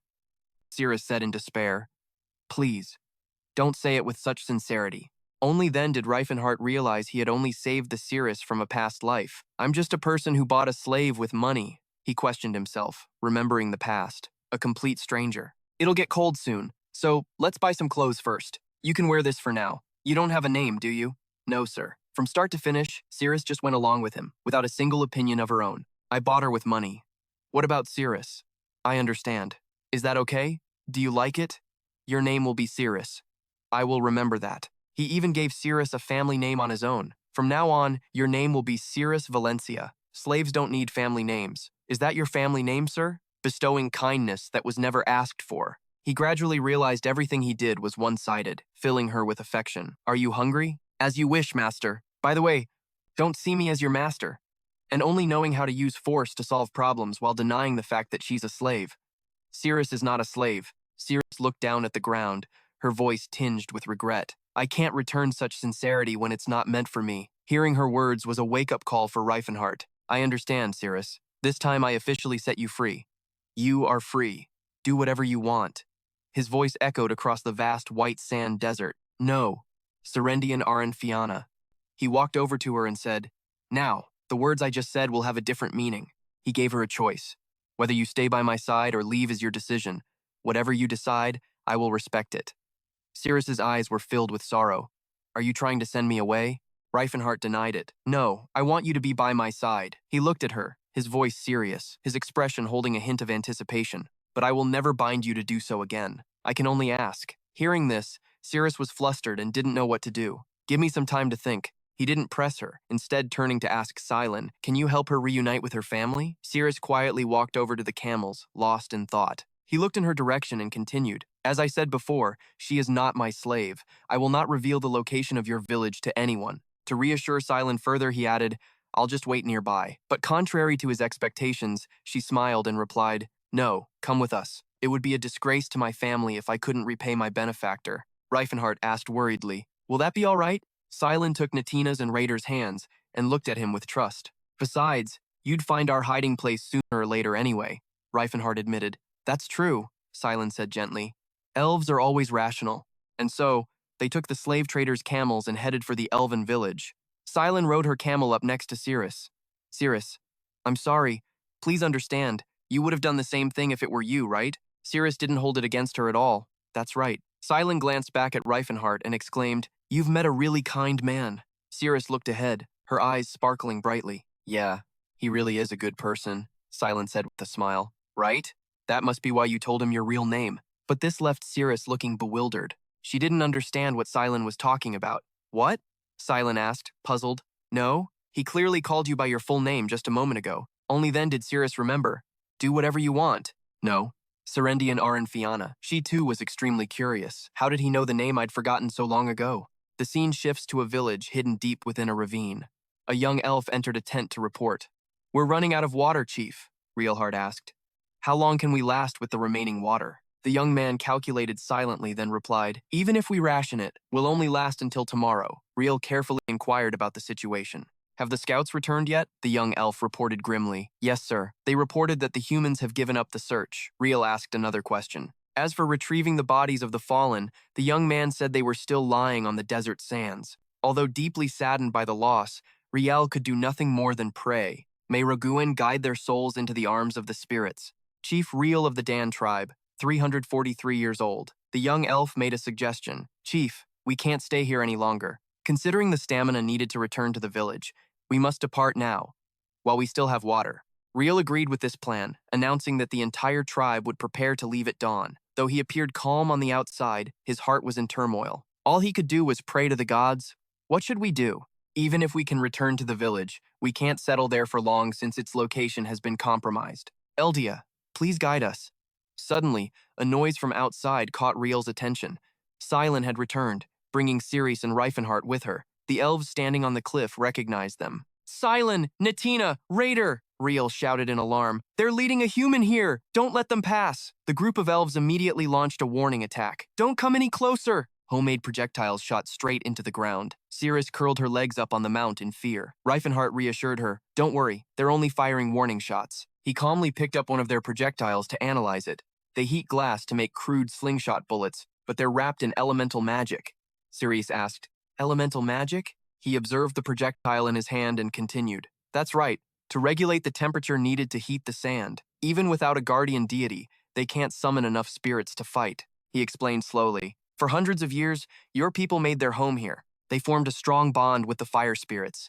And you, with that same blood running through your veins, are no different. That's why your dark skin never faded back to normal, even after being away from the desert for 15 years. Cirrus asked curiously, "You heard all that from your master too, didn't you?" His face flushed as he awkwardly tried to play it off. "My master's friend is an expert on both elves and dwarves." He dismounted, spreading his arms wide and yelling, "All right, time to show them we're friendly." The elves' response was a volley of bullets aimed right at him, but they didn't leave a single scratch. The terrified elves whispered to each other, "Our bullets are useless. A monster." He stood below and shouted, "Descendants of the great spirits, I may be human, but I am not your enemy. I am a witness to the history of the elven race. I request a gesture of friendship." Hearing this, Re was completely bewildered. "What? How does he know our language? He even knows the elven ritual for making friends. Could he really not be an enemy?" The young elf standing beside him also called out to the chief worriedly. Ray spoke on behalf of the elves. "Your words are persuasive, but they aren't enough for us to trust you." Rifenhardt gave a satisfied smirk. "That's all I was hoping for." His eyes lit up and he clenched his fist, a powerful light enveloping it. Ray stumbled back in shock. This power! Cirrus, terrified, asked him, "What are you doing?" To everyone's utter astonishment, Rifenhardt threw his fist skyward, creating a pillar of light that shot straight into the heavens. The immense power shattered the very ground beneath them. Aura user, 4th layer awakening. Rifenhardt looked at them with a smug grin. Humans would see this as a threat, but it's different in elven culture. Rifenhardt retracted his power. Re made an announcement to the entire village. "Against someone as strong as you, setting traps was pointless from the start. We now know you came here in good faith." Sirius was also still shaken by that attack. Rifenhardt turned back to her with a smile and said, "Let's go to your real home." The sun began to set over the small village. Silen led Cirrus into a tent and introduced her. "She's Serendi, daughter of Aaron and Piana. Do you remember, sir?" Ree's face lit up as he spread his arms to welcome her. "The child who went missing on that horrific night. Not only have we kept our current members, but a former member of our clan has also returned." Ray looked over at Rifenhardt, his heart full of gratitude. "You are truly our savior." He just smiled and waved it off. "It's nothing. Well then, let's all get ready to head back." And so, they all set off together. The elven tribe had returned to their village, Daru Lidi. As night fell, the cozy little village flickered with firelight. Villagers gathered around a bonfire, singing, dancing, and celebrating. They raised their cups together in a toast. Old friends she hadn't seen in ages surrounded Cirrus, all talking at once. "Welcome back, Serendi. Remember me? Jaren, is that you? Jaren, you remember? What about me?" Everyone was laughing and talking so happily that they didn't notice Rifenhardt sitting alone, leaning against a wall. Cirrus was back in her hometown, seeing her old friends again. They were all so friendly and happy to see her. Resting his chin on his hand, Rifenhardt watched her, a knot of worry in his stomach. Cirrus looked so happy here. Is she even going to stick with me anymore? After watching for a while, he pushed himself to his feet. He said to himself, "I've still got a few things to take care of here." Then he walked over to Ray and said, I have a proposal. His eyes and voice were filled with sincerity. I want her to be trained to use her power. Ray asked, You mean spirit magic? Without hiding his own abilities, Rifenhardt summoned a fire spirit in the palm of his hand. I can use a bit of spirit magic myself, but my specialty is summoning, which is a different type from elven spirit magic. That's why only you can teach Cirrus. A small flame also ignited in the palm of Ray's hand. Teaching Serendy spirit magic is the tribe's duty. It's something we absolutely must do. But he extinguished the flame, his words faltering slightly. It's shameful to admit, but after losing our guardian tree, the most powerful spirit magic we can cast is this. It's barely enough to light a campfire, and it's certainly useless for combat. Ray looked at him with a glimmer of hope. I believe it would be best for the girl to learn magic from you, but before he could finish his sentence, Rifenhardt cut him off. Of course I'll teach her magic whenever I can, but isn't it a bit of a letdown that an elf can't even communicate with spirits? Hearing him say that, Ree could only sigh. You really do know so much about us. They both turned their gaze towards Cirrus, who was playing happily. Ree offered, if she decides to stay here, and if you don't wish to leave her, the Dehem tribe will accept you as one of our own. Rifenhardt was silent, thinking over his words. From now on, you'll be one of us. The party lasted late into the night, and a new day began in the village of Daruladi. It was a peaceful village with friendly people. I stayed in Darula for 4 days, waiting for Cirrus to make her decision. During that time, Silen was in charge of teaching Cirrus magic. She explained, Mastering spirit magic will allow you to communicate with the spirits of wind and water. First, you need to learn to feel them and resonate with them, Siri said worriedly. I'm not so sure, Silen thought to herself. Asterisk. Yeah, well, it took me 3 freaking years, so how are you supposed to get it in just 4 days? Asterisk. Cirrus followed the instructions and, unbelievably, succeeded on her very first try. Specks of light surrounded her. Is this it? Silen's eyes went wide with shock, unable to believe it. Asterisk theory is one thing, but to be able to connect with the spirits to this extent? No way. Asterisk. Cirrus looked up, fascinated by the glowing lights all around her. Most elves aren't such quick learners, but Cirrus had been educated from a young age back when she was a slave. Plus, her experience as a slave gave her a human-like level of understanding, Rifenhardt thought as he walked over. Looks like Cirrus has already mastered the basics of spirit magic. He spoke up. Do you like it here, Cirrus? Cirrus answered honestly, Yes, I do. Rifenhardt's brow furrowed, his anxiety growing, but he had to ask clearly, Do you want to stay here? Cirrus looked down, silent for a long moment, before finally answering in a small voice, Yes, I want to stay here to help them. She turned back to look at the village. But even if I stay, my presence alone won't fundamentally change their lives. Hearing her answer, Rifenhardt felt his heart sink completely. Then she asked him, If I go with you, can we change things? His eyes scanned the villagers and their way of life before he answered with conviction, Yes. He swore on his own name that he would change their lives. Cirrus looked up at him, her eyes curving into a smile. In that case, I want to go with you, for the future of my entire tribe. Rifenhardt's forced smile at her sudden change of heart slowly grew bigger and bigger, the tension leaving his face. He was now grinning so wide he couldn't even close his mouth. He made a vow to himself. I'm going to change the world. I'll change it for the woman who chose me. A massive surge of power shot straight into the sky. Cirrus yelled in alarm. What are you doing now? Rifenhardt honestly admitted he was just too happy to contain himself. Cirrus scolded him. If you're so happy, why are you taking it out on the sky? Rifenhardt didn't really know how to explain, so he just stammered. Then he turned back and looked at her gently. Cirrus, I'm going to show you the future of our tribe, right now. He led them to a rocky ledge between 2 cliffs. Riel wondered aloud, Benefactor, why have you brought us back here? Rifenhardt stood with his hands on his hips, soaking up the sun, and said cheerfully, This is the place the village used for shelter, right? He turned to the old man and declared, Starting today, this place will be the village of the Danheim tribe. Riel asked in disbelief, A village? But there's no water here. Rifenhardt calmly walked over to Cirrus and asked, Cirrus, can I borrow the Neolin branch I gave you? Cirrus was a little taken aback and didn't know how to react. Huh? Rifenhardt asked caringly. You awakened your spiritual power in just 4 days, didn't you? Even though she didn't get what was going on, Cirrus still took out the Neolin branch and handed it to him, replying, Yes, that's right. He then asked, Aren't you curious to know why? He took the branch from her hand and explained, It's because you are the true master of this Neolin branch. You're recognized as its rightful owner, and you've been granted its power and authority. He slammed the branch down into the rock, muttering an incantation as he continuously channeled energy into it. Elser Don Patras, El, awaken, O guardian of the world, seed of the world's nourishment. The dry branch instantly regained its vitality, rapidly sprouting shoots and leaves. A blinding green light erupted from the branch, forcing Cirrus and Riel to step back. What the? This branch. It's growing at an incredible speed. Rifenhardt looked at it with a satisfied expression. Riel still couldn't believe what was happening right before his eyes. No way. A tree was growing right out of the bare rock, and it was radiating an enormous amount of energy. Rifenhardt put his hands on his hips, looking at them proudly. A stream of water began to flow from the base of the tree, stunning Riel even more. He stepped closer and exclaimed, "An unbelievable waterfall." Rifenhardt prompted him, "Riel, you should be able to feel it too." Riel was speechless, stammering, "How can this be?" He could feel a warmth spreading through his body, a feeling of complete fulfillment, as if every one of his cells was connected. The intense sensation felt like it was awakening his very soul. He was lost in a feeling he hadn't experienced in a very long time. There was no doubt about it. This is the feeling we get from a legend that all elves recognize instinctively. He broke down and cried like a child, Elvenhigh. They all realized it was the god tree, Elvenhigh. A map formed over the temporary shelter. The Darulda teleportation gate, the Philid desert, the barren lands. There's no doubt about it. This is the feeling we get from a legend that all elves recognize instinctively. Elen is the god tree of Elfenheim.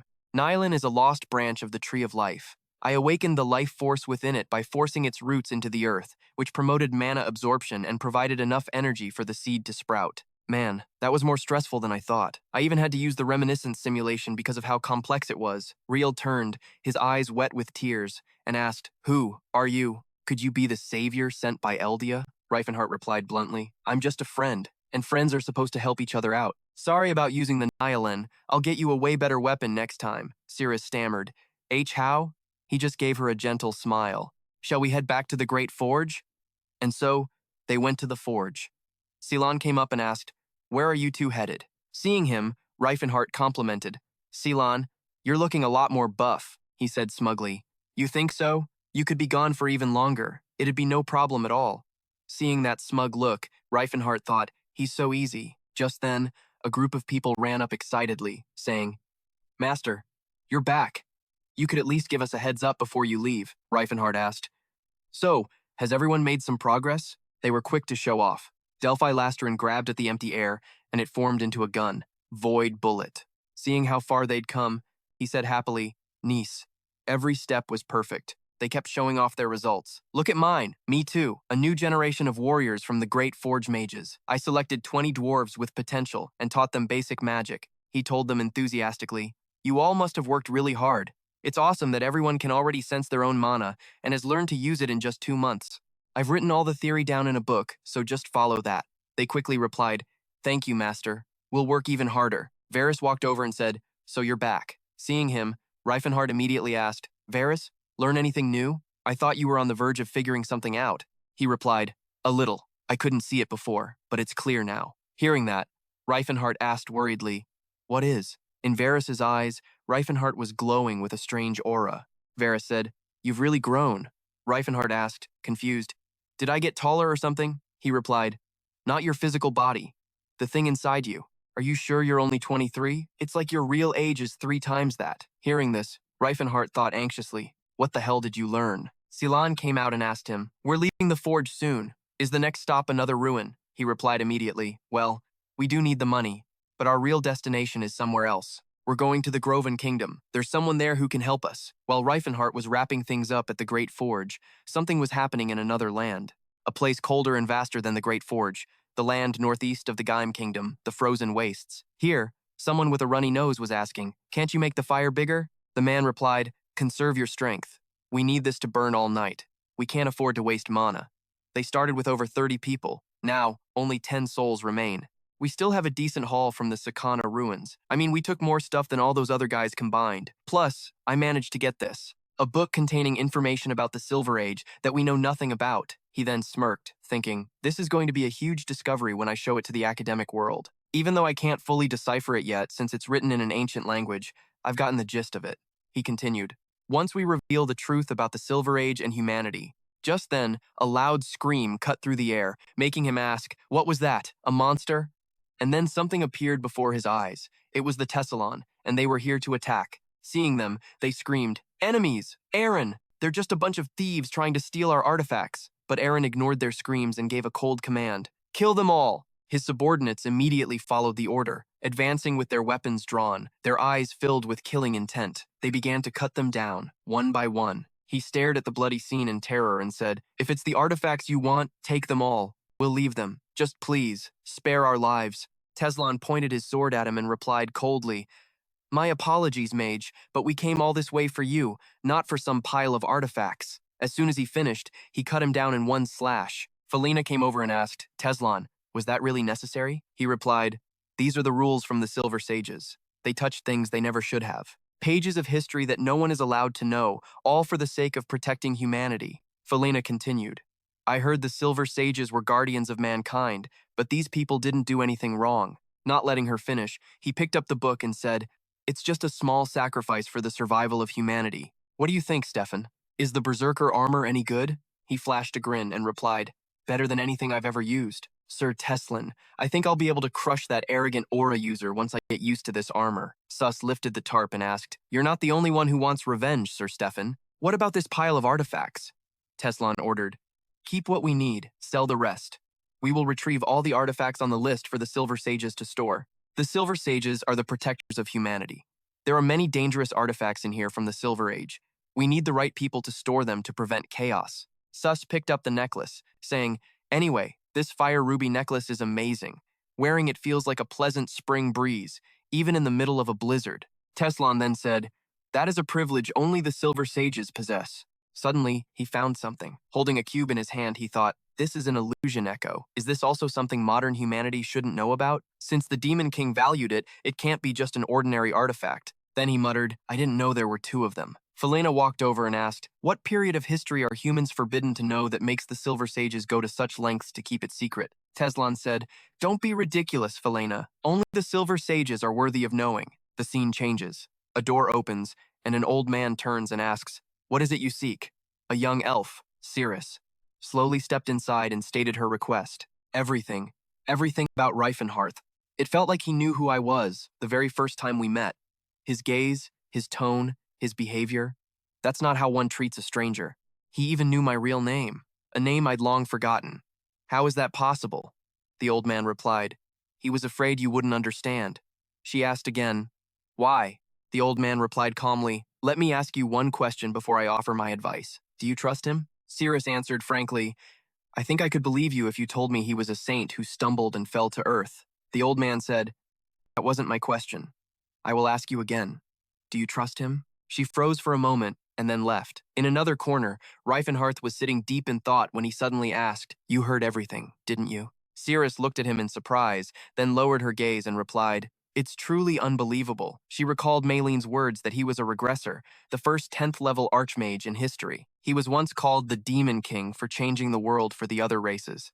He had failed, but even so, he turned back time to pursue his dream once more. Ceres Valencia, the leader, representative, and guardian of all elves on this continent, is a grandmaster of the 7 elemental spirits and an 8th level Archmage. The other races see her as the incarnation of Eldia, but to humans, she is known as the goddess of wrath. But in his memories, she was Rifenhardt's lover. At that moment, she said, "I was hoping it was all just a simple old love story.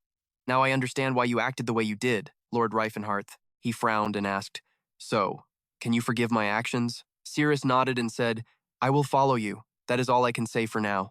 I am not the Cirrus in your memories." She turned to leave, but then looked back and said, "But I don't hate you either." Hearing her answer, he froze. His face flushed red, and he could only watch the path she took as she left, then wondered to himself, "So, does that mean she's forgiven me?" The next destination for Rifenhardt and his party was in the eastern part of the continent, the Kingdom of Cebus, a vast and fertile land where great powers made history. King Gin I had a successor, Tion, who possessed a legitimate bloodline and faced no obstacles to the throne. However, right after Gin I died, Tion died mysteriously from a strange illness, sending the entire kingdom into chaos. With the throne empty, the noble factions began to clash, and before long, 2 main rivals emerged, splitting the kingdom into 2 opposing sides. The knights shouted, "In the name of Lord Cassus, destroy the filthy rebels. For the true king, Lord Cassus." The other side shot back, "I'll rip your filthy mouths off. Kill the traitors in the name of the righteous royal bloodline."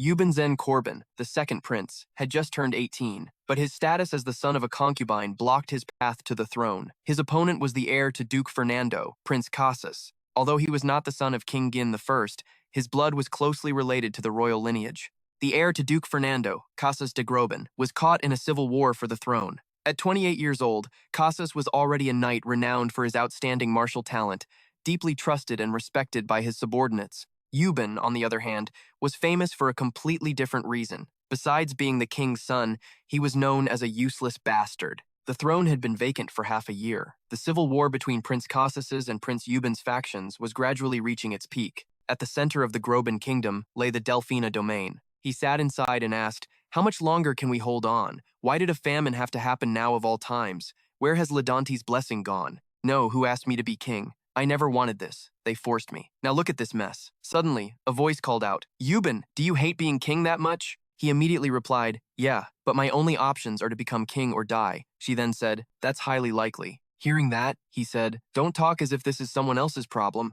If my side goes down, you're next." She replied nonchalantly, "Right, right. Why did I fall in love with a man like you?" She was Prince Euban's lover, the dwarf Phi. He gave a slight laugh. "Sorry." Phi replied, "But we're safe for now. They said they need food before they can go to war. They can't make a move until they've gathered enough provisions." He continued, "Which means when they finally do act, we're screwed. It's like we're just clinging to life." She moved closer and whispered, "When that time comes, we'll run away." He asked, "Just the two of us?" She replied, "It'll be too late to just escape. Let's just say we're eloping. So if we ditch our identities and bounce to another country, they're not going to come after us, right?" He just said, "Phinia, I was raised way too soft for this kind of rough life." She just grinned and shot back, "Well, I'm the total opposite. So I got this. At least I can look after you." Euban just kind of laughed and said, "But it's pretty pathetic for a guy to mooch off a woman."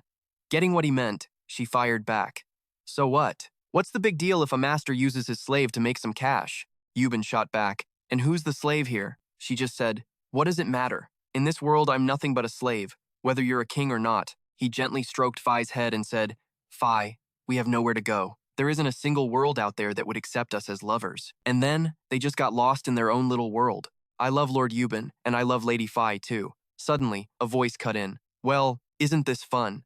Phi instantly went on guard, grabbing her axe and demanding, "Who's there? Show yourself!" A figure appeared, introducing himself. "My name is Rifen. I am a mage, and I've come to lend my humble power to the next king of the Roban kingdom." Euban just stared back, confused. "You're on my side?" Phi chimed in, "He's not lying, Lord Euban." Euban thought to himself, "A dwarf like Phi would know if someone's telling the truth. So he really isn't lying." He said, "You've got an impressive build. You a battle mage or something?" The man replied, "I am." Then he thought, "And here I thought wearing this oversized robe would hide my physique." Euban pressed on, "Are you really here to help me?" The man continued, "Of course." Euban looked skeptical. "But just a second ago, I heard you say this was fun." The man stammered, "You must have imagined it." Phi shot back immediately, "Liar." Euban frowned and said, "It's only natural you'd look at me with suspicion. Don't worry, I don't mind." Rifen scowled, thinking to himself, "What an annoying little dwarf. No wonder they call them walking lie detectors." Rifen said, "I didn't mean to criticize. To be honest, my lover is an elf too." Hearing this, he froze, and Phi was also surprised, wondering to herself, "It seems to be true." Seeing the way they were staring, he asked, "Why are you looking at me like that?" Euban replied, "I can't believe there's someone else in the world as weird as me. You said you're here to help, so what can you actually do for me?" He thought to himself, "Guess playing the mysterious card doesn't work on everyone." Then he threw out, "How does a relief fund of 100,000 gold sound?" Hearing that, they all screamed, 100,000 gold! Euban thought to himself, "That's an insane amount of money, almost as much as the entire annual budget for the CBS royal family. With that much food, he could supply the entire kingdom for 3 months and still have some left over." But an offer this good just made him more suspicious. Just then, the man asked, "Your Highness, how many aura users do you command?" Euban answered bluntly, "None." Rifen replied, "Well then, I suppose 6 of them would be a help, wouldn't they?"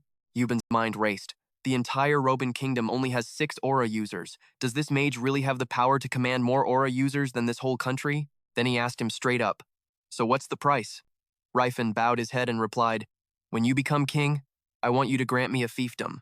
Euban asked again, surprised, "Is that all?" Rifen explained, "The fiefdom I want must be a completely autonomous territory. My condition is that it won't be subject to the laws of the Roban kingdom. I want a place where elves, dwarves, and orcs can live freely, Your Highness. In a small village within the territory of Baron Delphina, Siri asked, did the talk go smoothly? Rifen walked over and replied, of course, but the real problem is what happens from now on. There's no way I'm making the same mistakes I did in my past life. I don't care how much longer it takes. I have to make damn sure our territory gets legally recognized. That way, the humans will have no choice but to acknowledge it. Then Cirrus asked, so, you know Prince Euban? He answered frankly, nope. This was the first time I've ever met him. She then asked, in your past life, who became the emperor? Rifen replied, Cass. In my past life, Prince Euban was executed. Cirrus asked worriedly, that's not going to happen again, is it? He gave a small laugh. If I didn't step in, it very well might have. But this time, I'll make damn sure it doesn't happen. I think everything will turn out fine, as long as they start treating the other races as allies in this war, and not as slaves. Seeing him, Roos asked, so, everything's still going smoothly? He replied, probably. At least, so far, so good. Roos started analyzing the situation. It's been a month since we left the main forge. In that 1 month, we've hit up 10 ancient ruins. If you told anyone, they probably wouldn't believe it. This journey of ours really kicked off with a bang. Honestly, hauling all those relics out of the ruins was harder than fighting off demons. Silent said, you're telling me. Good thing I've built up some muscle. But hey, where did you get 100,000 gold from? Rifen answered right away. It's not 100,000 gold. It's 100,000 gold worth of food. Silent realized. You mean the food you bought from the Tobin Merchant Guild? He replied, if it weren't for the war and famine, that food would only be worth 4,000 gold. But things are different now. Shaola frowned suspiciously. I've got a bad feeling you're running a scam on people. He just shot back. So what if I am? I haven't actually lied to anyone. That's when Roos cut in. Hey, I've got something to ask. You said you'd find him 6 aura masters, but right now the only ones are me, the dwarf girl, and you. That's only 3. Are there aura masters among the elves too? Rifen sat down and replied, yeah. But their relationships are not great. It would be a huge pain to persuade them, so I didn't count all of them. Besides, I'm not one of the 6. Hearing that, Roos asked, bewildered, but if that's the case, we won't have 6 people. Rifen explained, don't worry about it. We still have the 2 orc warriors, Kankin and Stalima. Roos was confused. Orcs? They have aura masters? He continued. There's a grassland southeast of the Larva Mountains, about a 15-day journey from here. It's called the Land of Trials. An orc tribe that follows ancient traditions lives there. They're not like the enslaved orcs who've lost their wild nature and live in fear. And they're not like the orc swordsmen who've become cruel and barbaric either. Their tribe has carried on the spirit of true warriors by combining both reason and wildness. They are called the Blue Bear Tribe. Then he remembered an old memory and thought, Titus must be there too. I wonder if he's grown up yet.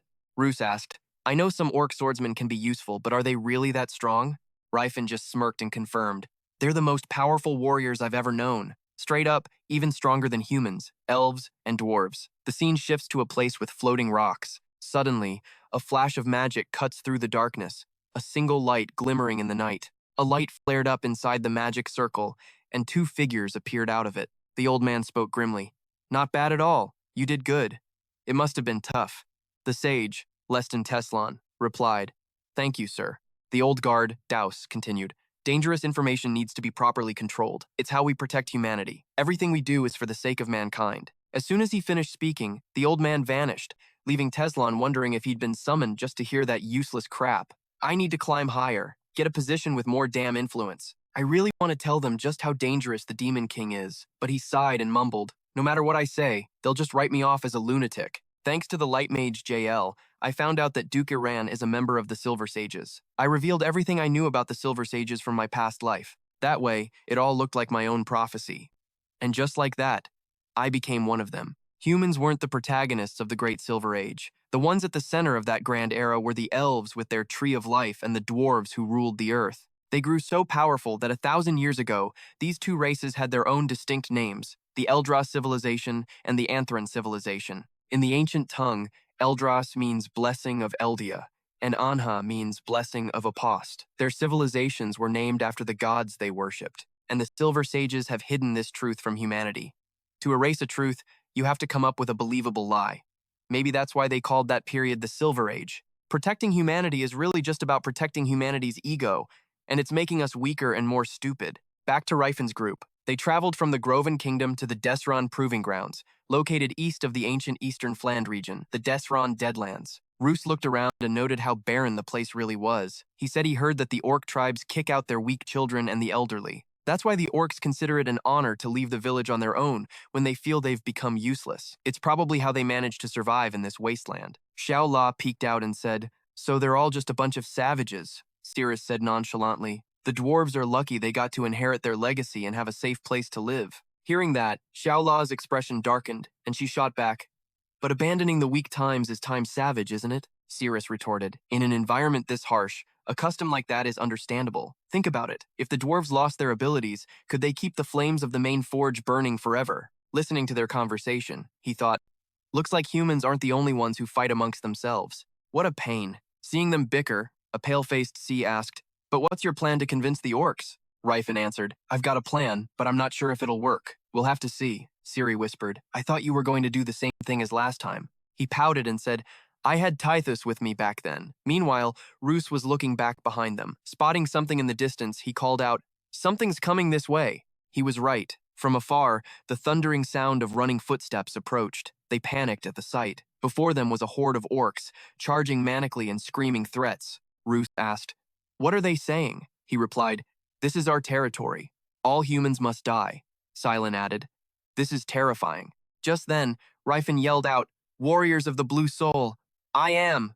But before he could finish, the horde just roared even louder. Seeing this, Roos said, I don't think they're going to listen to you." And in that moment, an orc charged forward, swinging its sword at Cirrus. She calmly drew her own blade, and Xiao La easily blocked the blow. As he fought back, Roos commented, "They're so strong." Rifen, however, just stood there and took the hits, replying, "You think? But they have one serious weakness. O flowing sands, become the dream of the abyss." With a snap of his fingers, he cast a wide area, second circle sleep spell, magically forcing them into slumber. One by one, they started to fall asleep, leaving Roos staring around in a daze. Silent asked, bewildered, "How did that spell work so fast?" "I thought that spell was totally useless in a real fight," he answered calmly.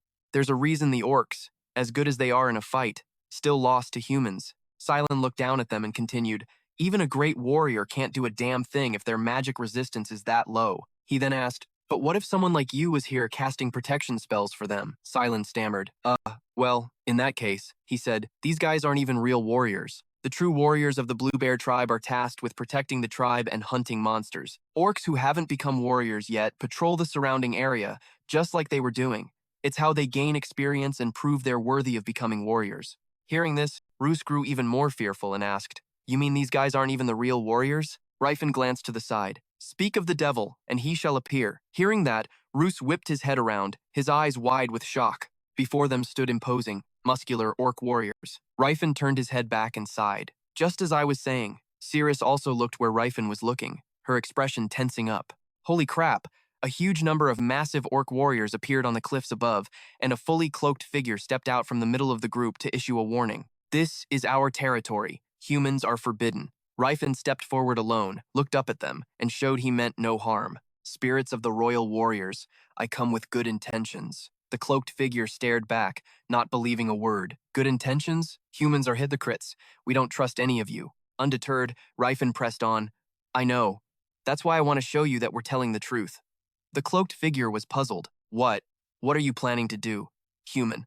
He announced his method of proof loudly. "Royal warriors. A true warrior expresses his will through battle. I propose a ritual combat to prove that I speak the truth." This ritual combat was a tradition passed down from ancient times. Ritual combat is a ceremony the orcs created to make pacts with one another. It's how orcs earn the trust of others, because they respect the strong. As he thought about it, Rifen got a little nervous. A coward can never become strong. That's why the strong are the only ones you can trust. The catch is, they perform the same ritual with humans.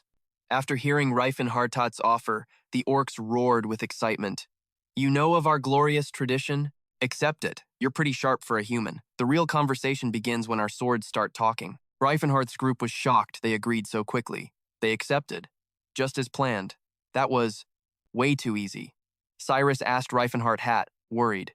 "It's one thing for us to fight, but Siri and Tula have to join in too?" Rifenhardt explained. "Orcs don't give a damn about gender when they fight." Siri pointed to herself and asked, "Wait, I have to fight too?" Rifenhardt laughed reassuringly. "You're not a warrior, so you don't have to fight. Internally, Rifenhardt thought, asterisk. They probably just think he's a kid. Anyway, asterisk. The masked figure announced, let the ritual begin. Those who wish to prove their worth, step forward. Cirrus bravely stepped up for the first match. I am Cirrus Valencia of the Danham tribe. The orc sent out a huge warrior, who bellowed his name.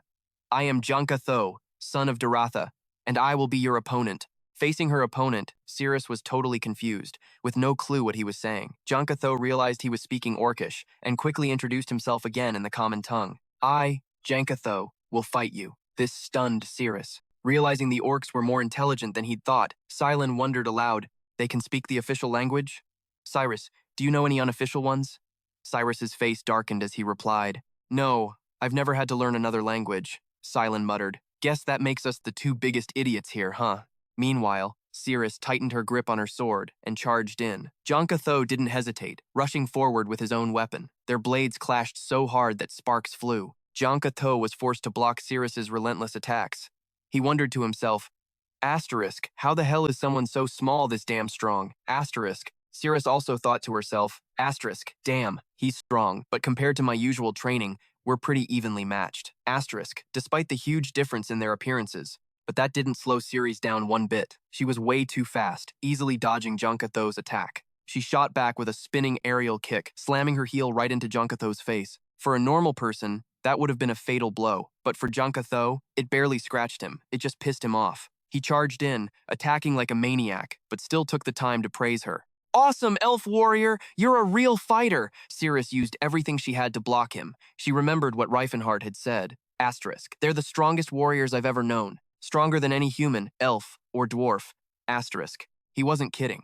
Cirrus fought on, desperately searching for an opening in her opponent's defense. The clash of steel was relentless. Cirrus had to admit, this guy's sword skills were on another level, but she also quickly spotted his weakness. His swords couldn't keep up with his own skill. She dodged another one of Janka Tho's attacks and launched her counter. She put all her strength into a strike, aimed at the weakest point on his twin blades. Just when she thought she had him, he suddenly chanted, Skeven Satha. A layer of light instantly enveloped Janka Tho's weapons. They were reinforced, becoming way stronger and tougher. The moment Cirrus's sword touched them, it was sent flying. Seeing her attack shut down so easily, Cirrus couldn't hide her shock. What the hell? Janka Tho's two swords looked all chipped up, but after that chant they became stronger than ever. Cirrus wondered, asterisk an aura? Asterisk Janka Tho just laughed confidently. My weapons are my soul. A warrior's soul can't be broken. Rifenhardt recognized it immediately.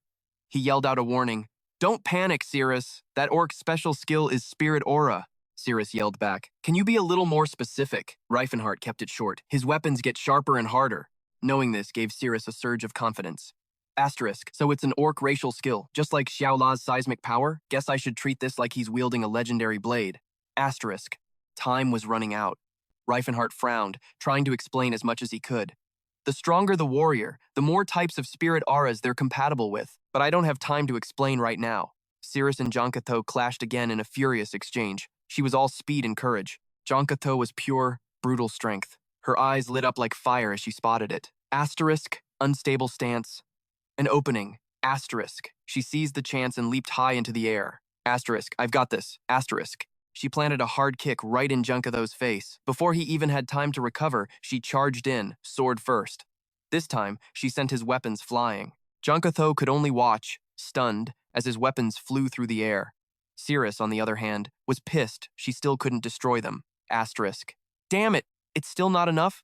Asterisk. For a second, Janka Tho totally ignored the fight, his eyes fixed on his twin blades soaring through the air. Then, he suddenly yelled, To me, my friends! Cirrus stared in horror as the two swords obeyed his call, flying straight for her. Asterisk! What the hell is this? Asterisk! Rifenhardt finally screamed in a panic. Right! Sometimes they can control their swords like that. Why didn't you say that sooner? Cirrus yelled back, furious. A massive explosion erupted right where she stood, and everyone screamed in terror. Cirrus! The huge explosion kicked up a thick cloud of dust, blinding everyone. Then, the twin swords shot out of the smoke at an insane speed. Cirrus managed to dodge, but not before they tore through her cloak. It was instantly ripped to shreds. Luckily, she landed safely. Janka Tho looked at her, impressed. Incredible. Elf warrior, I never thought I'd have to rely on my partners for help. At that moment, Cirrus felt her confidence start to crumble. Asterisk. So this is their tribe's secret art. It's more than just reinforcing his swords. Am I going to lose here? Should I just give up? Asterisk. Before she could even process it, Jonkatho was on her again, attacking without mercy. Cirrus was clearly on the back foot, forced to retreat, but she wasn't ready to give up. Asterisk. No! I refuse to lose! Asterisk. Asterisk. Especially not because of some stupid racial trait. Asterisk. In that moment of crisis, Cirrus suddenly saw a way out. Asterisk. Wait. A racial trait. Asterisk. She stared at Jonkatho, an idea forming. Asterisk Jonkatho is using an orc tribal art, so that means elves must have one of their own, right? Asterisk. With that thought, she immediately used her own tribe's secret art, spirit summoning. My friend Selena, I call on you in the name of our bond. Selena appeared in an instant, her voice soft. You called for me? My friend, Serendy. Rifenhardt was floored. Asterisk. The wind spirit, Selena?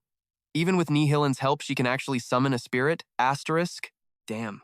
Impressive. Selena had barely appeared before Cirrus used her as a springboard, stomping right on her. With that perfect launch, Cirrus shot into the air. Jonkatho just stared up at her, stunned. When he saw her diving towards him, he quickly sent his twin blades to intercept, but this time, she'd completely turned the tables. She effortlessly batted his twin blades aside. Before Jonkatho could even figure out what happened, she landed right behind him. Jonkatho sensed something behind him and spun around, but Cirrus's blade was already at his throat. She said softly, "Checkmate." The masked figure announced loudly, "The outsiders are victorious." The Oros tribe went ballistic, screaming their heads off at the insane fight. The second it was over, Rifenhardt rushed to Cirrus's side. "Are you okay? Are you hurt anywhere?" Cirrus just smiled. "I'm fine." Rifenhardt gave her a nod of approval. "You did well, Cirrus." "Thanks, Rifenhardt," she said, smiling brightly. But Xiaola was focused on something else. "Hey, is it really okay to just step on a spirit like that?" She looked kind of pissed. Rifenhardt brushed it off. "Spirits are pure beings. They wouldn't get worked up over something so petty." Cyrus muttered from the side. "Yeah, but she used her like a freaking trampoline." Silin was chatting excitedly with Cirrus, while Rifenhardt's expression soured. He thought to himself, Asterisk Cirrus is still so damn awkward when talking to people. Asterisk. After that first loss, the Oros tribe was itching for another fight. "The second match of the combat ritual will now begin," the masked figure announced again. "Let anyone who wishes to prove their worth step forward." This time, it was Xiao La who stepped up, wielding her double-bladed axe. "All right, it's my turn." Even with her iron will, Xiao La's skills were still pretty limited. Unfortunately, she was defeated in no time. "I lost," she admitted, pissed off. The masked figure offered their judgment. "Dwarf girl, you have great potential as a warrior, but you are still unpolished. To not use your full strength in battle is to disrespect your opponent." Even though you can tell that wasn't her intention, the masked man benevolently tells her that a warrior should be able to see their own aura and use it to handle things on their own. However, the dwarf woman lacks the discernment to gauge her opponent's aura. Even when she fought with everything she had, my warriors could still handle her easily. The fact that she didn't even know this was her shortcoming means she needs to train a hell of a lot harder. The masked man spoke a stream of the Orc language, making little question marks pop up over Xiaola's head. She looked helplessly at Rifen for a translation. "Hey, what's he saying?" Rifen summed up what the masked man just told her. He's basically saying you'll be fine as long as you don't get ahead of yourself and actually try harder. But seeing his expression, Xiaola found it a little hard to believe. "Huh?" Rifen just patted her shoulder before turning to Cyrus. "Yeah, whatever. It'll be fine. Cyrus, you're up. Try not to actually kill them, all right?" Cyrus replied, "I got it." He stepped forward with his sword, a faint blue light enveloping him. He confidently introduced himself. "I am Cyrus von Tennis, heir to the Tennis sword style. I am here to prove my worth as a warrior." The masked man looked at him with curiosity. Karuga, a powerful Orc warrior, leaped down from the cliff. The moment she landed, the ground shook and cracked apart. She proudly announced, "Tastala Langa Veda will take on this one." The Orc group gasped when they saw who was stepping up. The Orc champion? They buzzed with chatter. But Cyrus couldn't understand any of it. He is Karuga, blessed by the great Debata. Karuga is the one blessed by the warrior spirit. The Orc call those with potential pseudo-auras or who use spirit energy Karuga. In other words, it's how the Orc describe their greatest warrior. The Orc group whispered and pointed. "Karuga, a human Karuga." Seeing them stare at him with eyes as bright as headlights, Cyrus felt a little awkward. He thought to himself, if they're this freaked out by me, what are they going to do when Rifen fights next? Stala began to display her own power as a show of force. "I am the queen of the Blue Bear clan. I am Stala, and I will fight you," Cyrus thought with a gulp. Damn, she's strong. The two streams of power collided, crushing everything around them. Cyrus didn't dare to be careless. Every attack he made was with his full strength, aimed right at his opponent. Stala just laughed. To her, Cyrus's attacks were like child's play. With a simple twirl, the dagger in her hand easily dismantled his offensive. Without giving Cyrus a moment's rest, Stala immediately launched a lightning-fast counterattack. But Cyrus was no slouch either. As he fought, he silently assessed her. She's definitely on a whole other level than those other Orc grunts. Stala's attacks were a relentless storm, giving her the complete upper hand, but Cyrus's skill was undeniable. Interesting attacks. You've got talent for a greenhorn human, but you're still way too inexperienced. Stala grinned with excitement. Ah, right. You don't understand what I'm saying, do you? Stala looked smug with her own power. You're pretty good, but I've got way more experience. Cyrus struggled to defend against her ferocious attacks, a question popping into his head. Huh? What is she trying to say? Realizing Cyrus couldn't understand her, Stala refocused on the fight. Whatever, let's just fight. Stala leaped high, threw the 2 daggers in her hands, and yelled, City Randers. The spirits residing in the daggers awakened at her call, a screen of purple light enveloping them. Stala commanded, Go, my sisters. The 2 daggers danced through the air, heading straight for Cyrus. They took turns attacking from multiple directions, making it difficult for Cyrus to block their strikes. He thought, so, this is the skill my brother mentioned. Controlling weapons with your will? This is going to be a pain in the ass. While Cyrus was busy dealing with the 2 daggers, Stala quickly closed the distance and was right in front of him. Stala threw a powerful punch at Cyrus. Caught by surprise, Cyrus couldn't dodge and could only grit his teeth and block it. He told himself, I've taken an aura-infused hit before. This should be easy. The 2 daggers took the opportunity to launch a sneak attack, spinning in the air at incredible speed, forming a cutting blade that flew straight at Cyrus. Luckily, he managed to lean back in time. He avoided a fatal blow, but his bicep was wounded. Rifen watched the fight from the sidelines, making a silent assessment. Cyrus has been in fights before, but he has 0 experience dealing with a pseudo-aura. If he focuses too much on Stala, he's going to get hit from all sides. He wondered, so what are you going to do? Blood flowed endlessly from Cyrus's arm, but he had no intention of giving up. Stala declared loud and clear, Victory is mine. Cyrus immediately shot back. Not yet. Cyrus decided to use his ultimate move. Even though I'm not sure about this, a fierce blue light erupted. I haven't practiced enough to use this in a real fight, but I'm hoping it'll work. Cyrus's eyes filled with determination. Rifen was also surprised by his decision. Stala exclaimed in shock. What is this? Following every swing of Cyrus's sword, tens of thousands of illusionary swords appeared, surrounding him. Second shadow, split. Under Cyrus's command, the tens of thousands of swords flew straight toward Stala. Stala quickly realized they were illusionary swords. I can only sense 3 real swords. The rest are all illusions. The swords rained down on her. Unafraid, Stala charged into the storm of blades. Most of them shattered on impact. Stala praised him. To be able to do this at your age is pretty impressive. But Stala quickly came to regret her arrogance. A gash appeared on her stomach. Although he'd seized the opportunity to wound his opponent, Cyrus still couldn't take Stala down. Rifen exclaimed happily. His way of using aura is damn impressive. Rifen wondered if this was a technique that allowed him to separate his presence to deceive the enemy. Stala clutched her wound. She didn't hold back her praise for Cyrus. That last attack was pretty good, but it won't work a second time. Cyrus looked back and clicked his tongue in regret. It failed. Although she was wounded, the injury didn't significantly affect Stala's attacks. She charged back into the fight with full force. Cyrus once again used his new skill, Phantom Flower Sword. Stala thought she had figured out Cyrus's technique. She thought to herself, once I can tell the real swords from the illusions, dodging won't be hard. But things weren't as simple as Stala thought. When she lunged to attack, she realized her target was just an illusion. That illusion still carried an aura, just like a real person. It gradually faded away, much to Stala's astonishment. Just as Stala was trying to figure out what was happening, Cyrus suddenly appeared. Model. He quickly slashed at Stala's thigh. Cyrus smirked. Asterisk. Nailed it. Asterisk. Blood just kept pouring out of the wound. Stala couldn't believe it. Asterisk. Did he just swap his real body with an illusion? No way. Asterisk. Meanwhile, Rifenhardt was seriously impressed by how fast Cyrus caught on. Asterisk. He's already figured out how to use the Void Sword. This kid's a legit genius. Asterisk. The technique Cyrus just used is called the Phantom Flower Blade. It's a sword technique that uses aura to create an illusion of the blade, one that doesn't have to follow the laws of physics. It lets the user control the presence of their aura, making it super hard for an opponent to defend against. Most people would think that's the whole point of the technique, but that's really just a side effect. Rifenhardt was still lost in thought. Asterisk. The real purpose of this move is to teleport your aura in the blink of an eye to hit the enemy. Asterisk. This technique is the foundation of the Void Sword. If I remember correctly, the Void Sword was also Sword Saint Cyrus's ultimate move. It's obvious that Roos has improved at an insane speed in such a short time. Rifenhardt smiled at Cyrus. Asterisk. It feels a little weird seeing this move again. Asterisk. Asterisk. So that's why he locked himself away to practice back at the main forge. Asterisk. Stala glanced at Rifenhardt, scheming. Asterisk. That huge human. He's also blessed by a warrior spirit. Asterisk. Asterisk. If I'm gonna have to fight him too, I should probably finish this up first. Asterisk. Out of nowhere, a bunch of daggers began to appear.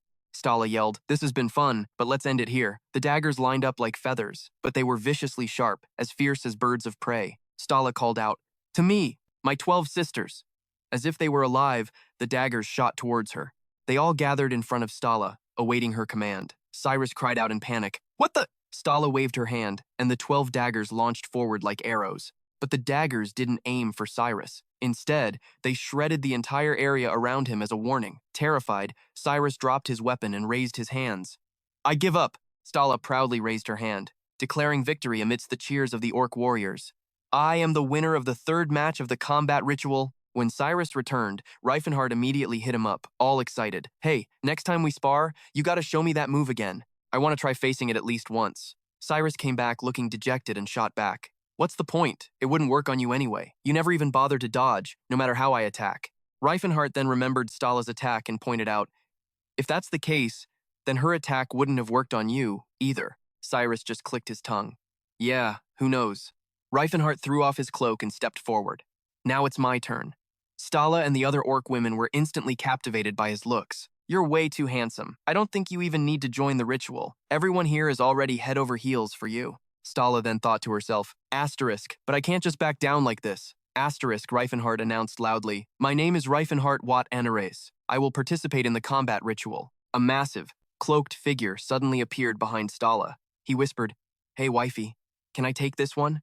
Rifenhardt stared at the guy, completely stunned. Asterisk, huh? When the hell did he get here? I didn't sense his presence at all. Asterisk, even Stala was shocked that he was there. Stala looked up at him. "Hubby, when did you get here?" Ken pointed to a mountain in the distance. "Been watching for a bit. From that rocky ledge way over there." Rifenhardt figured that ledge had to be at least 300 meters away. Stala asked, "Why are you here? What about the Serpent King?" Ken answered nonchalantly, "Already chopped it into pieces." Stala looked pleased and praised him. "As expected of my husband. We're going to eat well tonight." Ken then took off his hood to introduce himself. "I am Ken, chief of the Blue Bear tribe. May I fight you in my wife's place?" Rifenhardt put up his fists, grinning with excitement. Asterisk, besides my master, I've never fought anyone this massive. Asterisk, all right, I'd like to take you on as well. Ken drew his blade and let out a hearty laugh. "Now that's what I'm talking about. Let's get started." Rifenhardt calmly cast his magic. Fall into a deep slumber. Improved sleep. It was an enhanced sleep spell. Ken couldn't resist. He immediately collapsed and fell into a deep sleep. He just lay there, curled up on the ground, sleeping peacefully for everyone to see. Cyrus managed a weak laugh. "Well,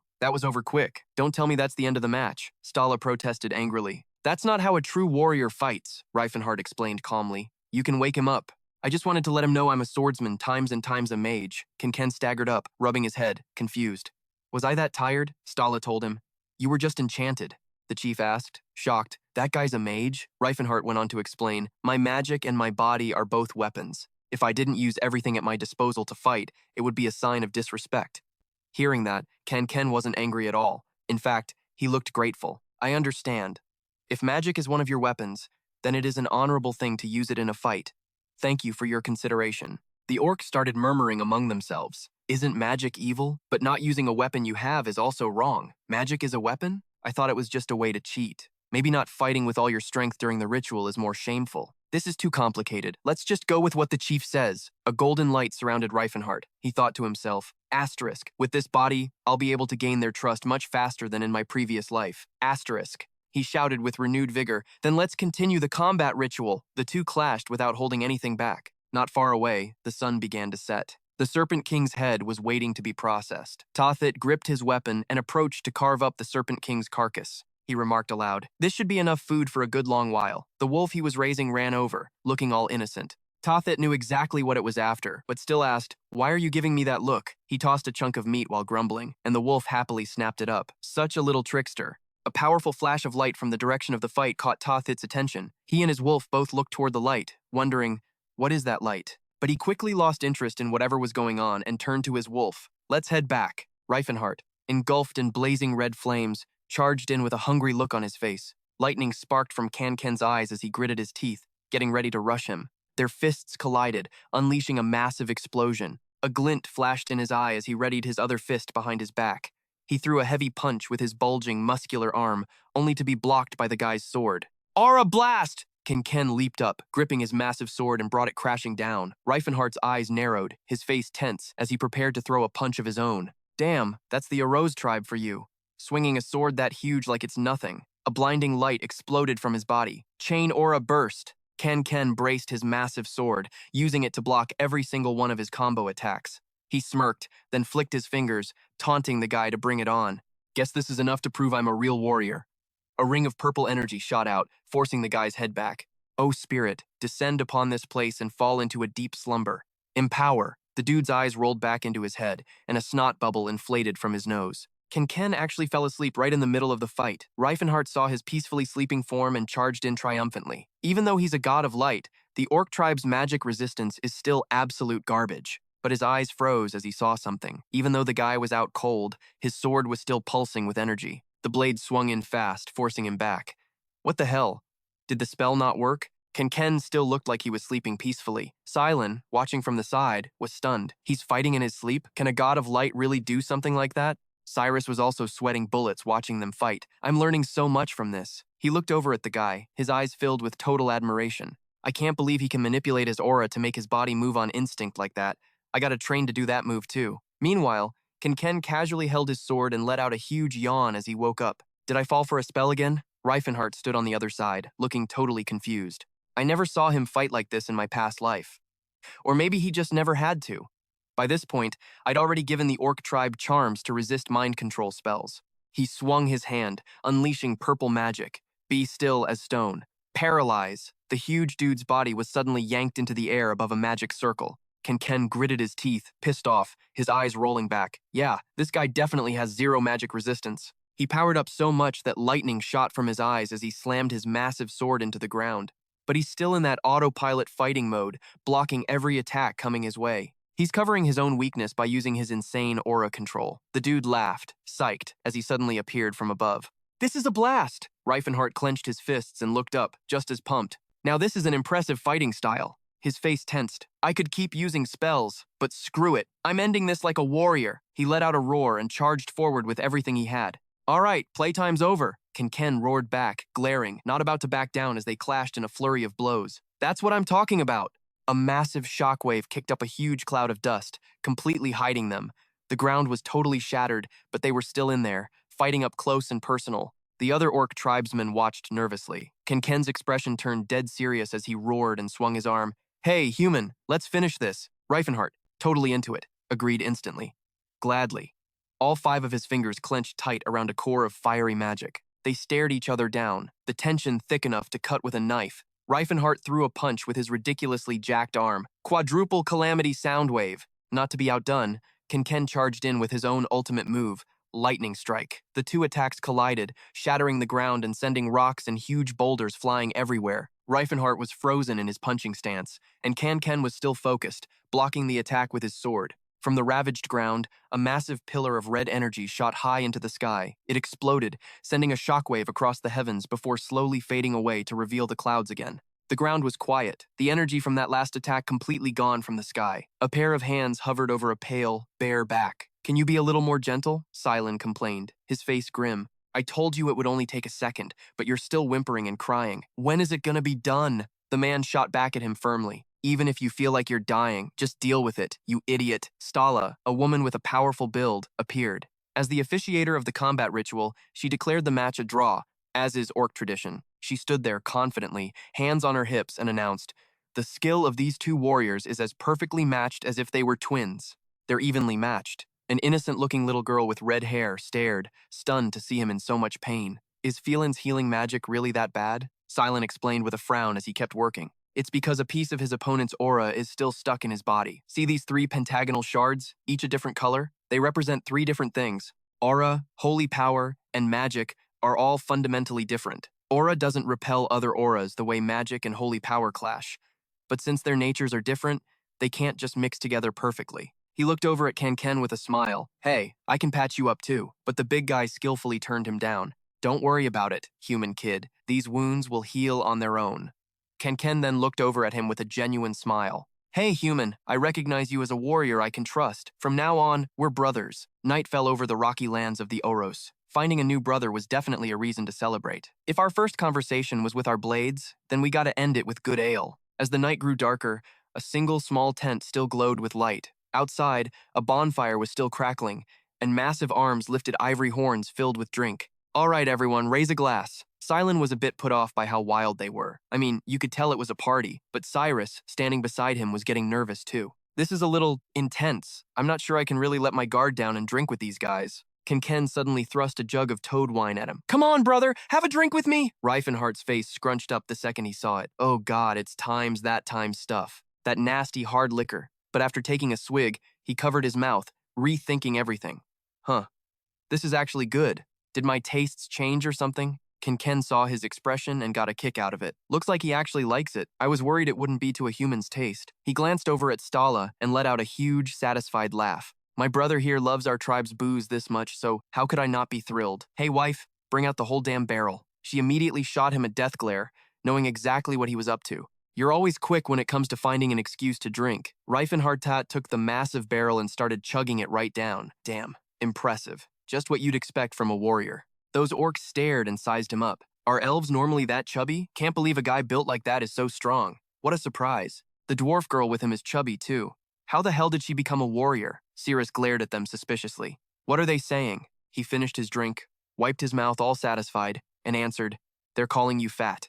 To the orcs, anyone who isn't ripped is fat. An orc girl with a side ponytail noticed something. Hold on, is that a boy? The other female orc with short hair and horns shot back. No way. Can a guy really be that skinny? He'd never survive out here. Meanwhile, Silent was so stuffed, his stomach was about to burst. I'm already full. Seriously, you don't have to give me any more food. Cyrus held the tusk, his eyes darting to the side as he thought hard. So this is what the boss was trying to tell me.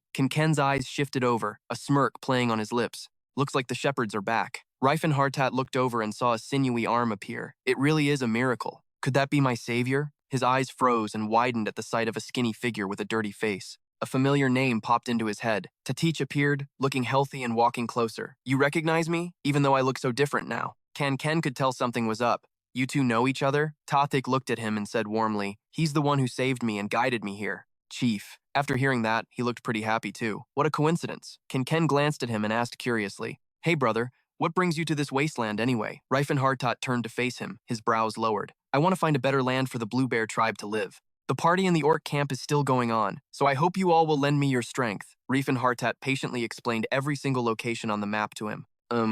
Yeah, that's basically the gist of it. Justin Fortress, Len Plains, Count Hendrick's Domain, Siva City's West Gate, Farugan Fortress, Laka Fortress, Baron Galen's Domain, the Hunda Guard, Viscount Genfen's Domain, the Aran Mountains, Jaren Flatlands. I'm aiming for Viscount Genfen's Domain, which borders the Great Glutton Mountain Range. Ken crossed his arms and looked seriously at Tatich. Hey, Tatich, you were raised by humans. What do you think of this plan? He looked the orc straight in the eye and stated firmly, I don't trust humans, but I trust Rifenhardt, the man who saved me. He would never lie to us. The orc's expression turned serious as he considered it.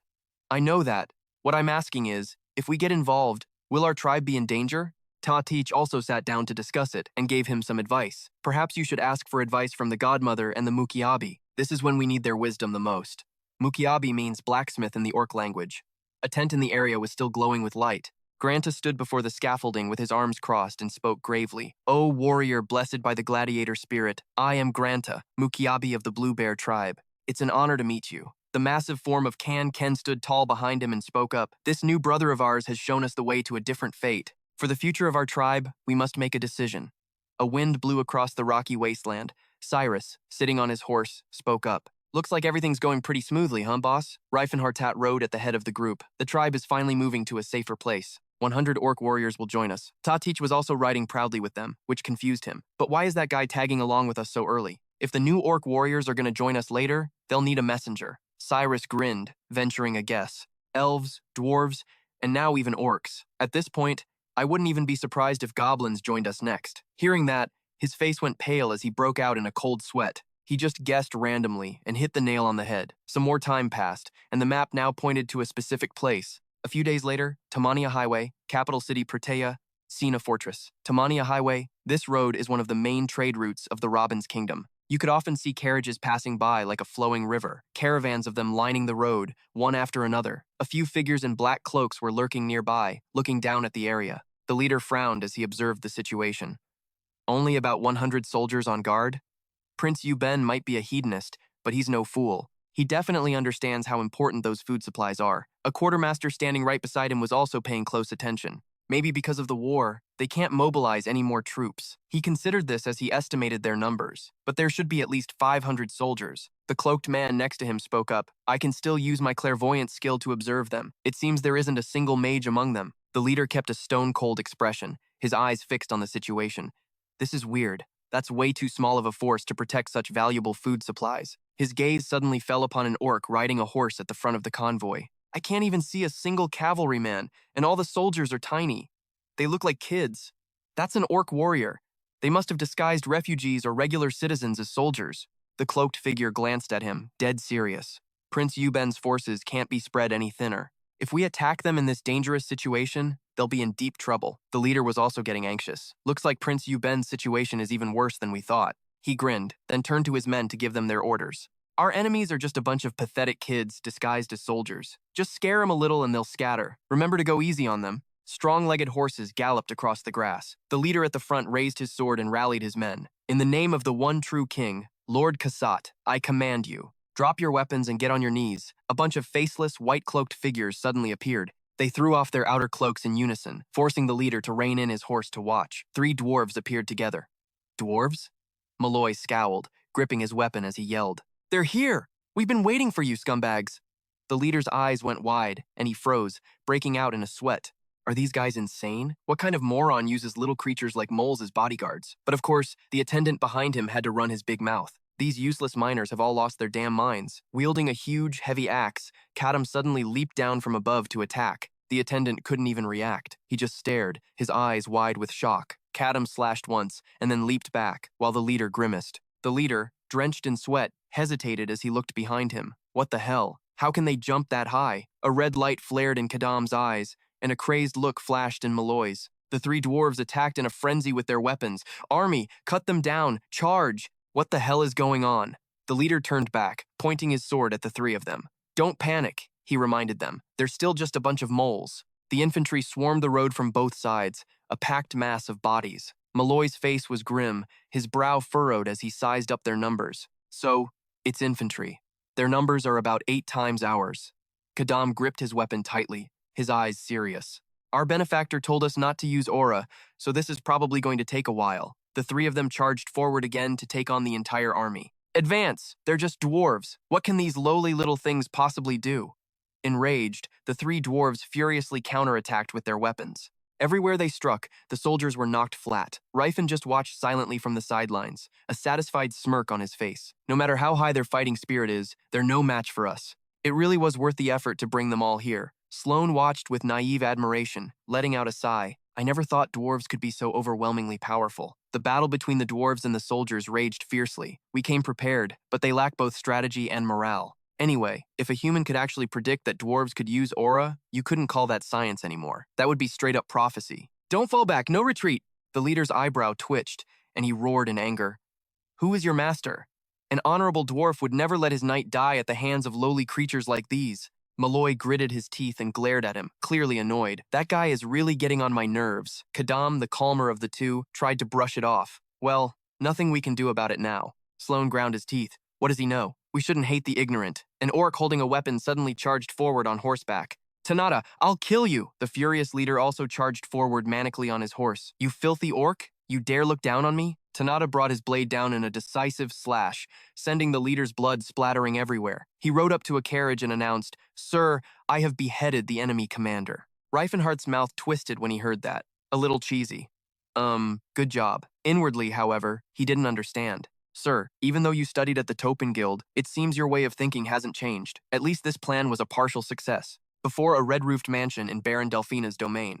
At the dining table sat numerous courtiers, with Yuban in the center. Fonin stroked his beard and spoke in a slow, deep tone. I am grateful for your help, but this request of yours puts me in a very difficult position. Count Fonin, Prince Euben's grandfather. He looked toward the standing Rifenhardt and got straight to the point. You want me to recognize a slave race as an official army and sign a treaty? He decided to explain the situation again. Let me repeat myself. Their participation is one of the conditions for me providing the food supplies. Fonin looked serious as he considered the matter. You really can't argue with a mage and their stubbornness. But another man was quick to chime in. That ideal of yours is too unrealistic. How can you make such an absurd demand? He shot a quick glance at him before asking a question. Let's say those creatures can fight. What can a force of only 100 possibly do? Rifenhardt spoke with confidence. To be precise, the actual number is 126. The Blue Bear tribe of Desia has joined us. I stand here as a representative of the Alliance to negotiate on their behalf. Upon hearing his words, the entire table began to murmur.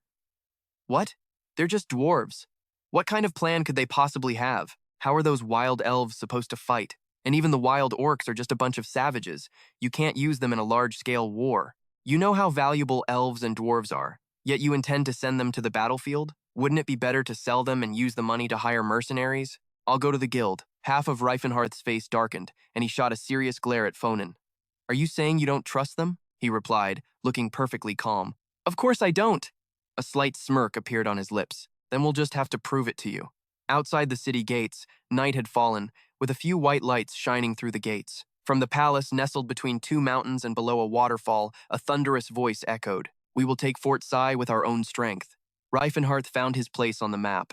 The silver mountains of the Grobens kingdom, the Lanai plains, Grobens' main breadbasket, the Aran mountains, the Sarin river, the Aran plains, Baron Delphina's territory. A man's face darkened, breaking into a sinister smile. Then let us prove it. That magnificent fortress nestled between two mountains and a waterfall. We will take this Fort Sai by our own power. Fonin stroked his beard, a hint of anger in his eyes. Did you just say Fort Sai? Rifenhardt frowned, his affirmation unwavering. Yes. The man glared and roared with fury. Are you messing with me? Do you think Fort Sai is some slum that houses disgraceful criminal gangs? You win one battle and suddenly you think you're some brilliant general? Fort Sai is home to Knight Tesso, the strongest knight in the kingdom. He held out his hand and laid it out. They have more than enough power. If they're trained the right way, they'll for sure bring glory to Prince Euben. A man with a scowl on his face showed his displeasure. How stupid. You mages know nothing about war. Euben, not wanting a loud argument, gave a signal. That's enough. He glanced at the leader, who stood with his arms crossed condescendingly. I don't get why everyone's getting so worked up. What's the problem here? He looked Euben straight in the eye and answered bluntly. Your Majesty, you're sending valuable slaves to their deaths for nothing. Sitting across from him at the banquet table, he posed the question. Isn't our top priority supposed to be food supplies? You're leaving the food supplies, right? Rifen, cloaked, answered casually. Of course. We'll only take enough for 1 week. Hearing that, Euben closed his eyes and smiled, satisfied. So most of the food stays here. What's rations for 100 soldiers anyway? From my perspective, it's like we're not losing a thing, the young man with the parted hair said, trying to suck up. Your Majesty is truly wise. I also agree with the mage's opinion. Suddenly, his eyes widened as he bellowed an order to those below. As the true heir to the royal Krovan family, I command you to seize Sai Fortress and prove your loyalty. Rifen placed a hand on his chest and bowed in obedience. I, Rifen, will obey your Majesty's command. In a forest thick with morning mist, in a rocky area behind some residential huts, he emerged from the forest shadows in a black cloak. Has Rifen departed as planned? Sirius appeared and answered the question. Yes. He just left with the Dark King. Did the meeting go well? He replied softly. Just as planned. The upper half of Cyrus's face darkened. He broke into a nervous sweat, his lips twisting with worry. 200 men against 300 defenders. Normally, we'd need at least 3 times that number to storm a fortress. He just looked forward and smiled confidently. I don't mean to underestimate the strength of the Groven Kingdom's knights, but we have the 2 strongest warriors from 2 different races. We'll definitely win this. His eyes lit up as he laughed in delight. Plus, including you, we have 6 aura users. This'll be an invincible army. Sirius, in his cloak, looked up, his eyes clear. The image of orcs and dwarves will change in the eyes of humanity after this war. And the elves, too. Another figure approached, joining the conversation. Riel's appearance made him recognize him at once, Chief Riel. He walked over casually, his arms at his sides. Elfheim was revived thanks to you.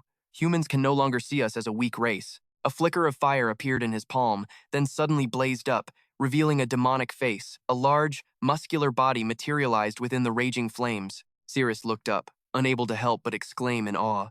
Incredible. He smirked as he showed off his power. In time, the other elves will surely realize that Elfheim has been revived too. He flinched when he saw its sharp jet-black eye. Oh crap, I think I made it a little too big. Another voice cut into their conversation. What's all this commotion? It was Yuban who had just spoken. Your Majesty. He appeared with a little girl with black hair. Phineas said she wanted to meet the other dwarves. He walked over and spoke quietly to Rifen. We've deployed just as planned, but are you sure we can win? Without missing a beat, he answered calmly. Of course, but we still need to prepare thoroughly. Yuban looked over at the child playing with everyone and felt a sense of relief. Still, it's great to see Phineas so happy. His face relaxed into a comfortable smile. I trust you more than any of my attendants because of what you stand for. So do whatever you think is necessary for this battle. I'm grateful to you, if only because the dwarves you brought made Phineas smile. Hearing this, Rifen felt a little awkward but replied calmly, I won't let you down, Your Majesty. Time passed at the palace beneath a waterfall.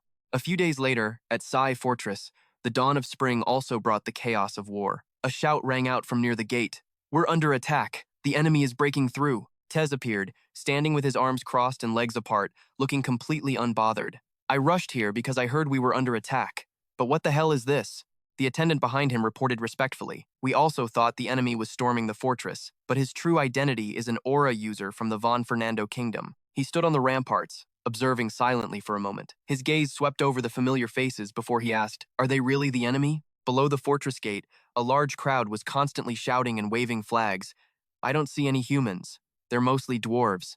And the flags they're waving, that's definitely Prince Jeeves' symbol. He plans to attack us with this bunch? Tess narrowed his eyes, frowning as he sized them up. In terms of price, these slaves are ever worth more than humans. But why?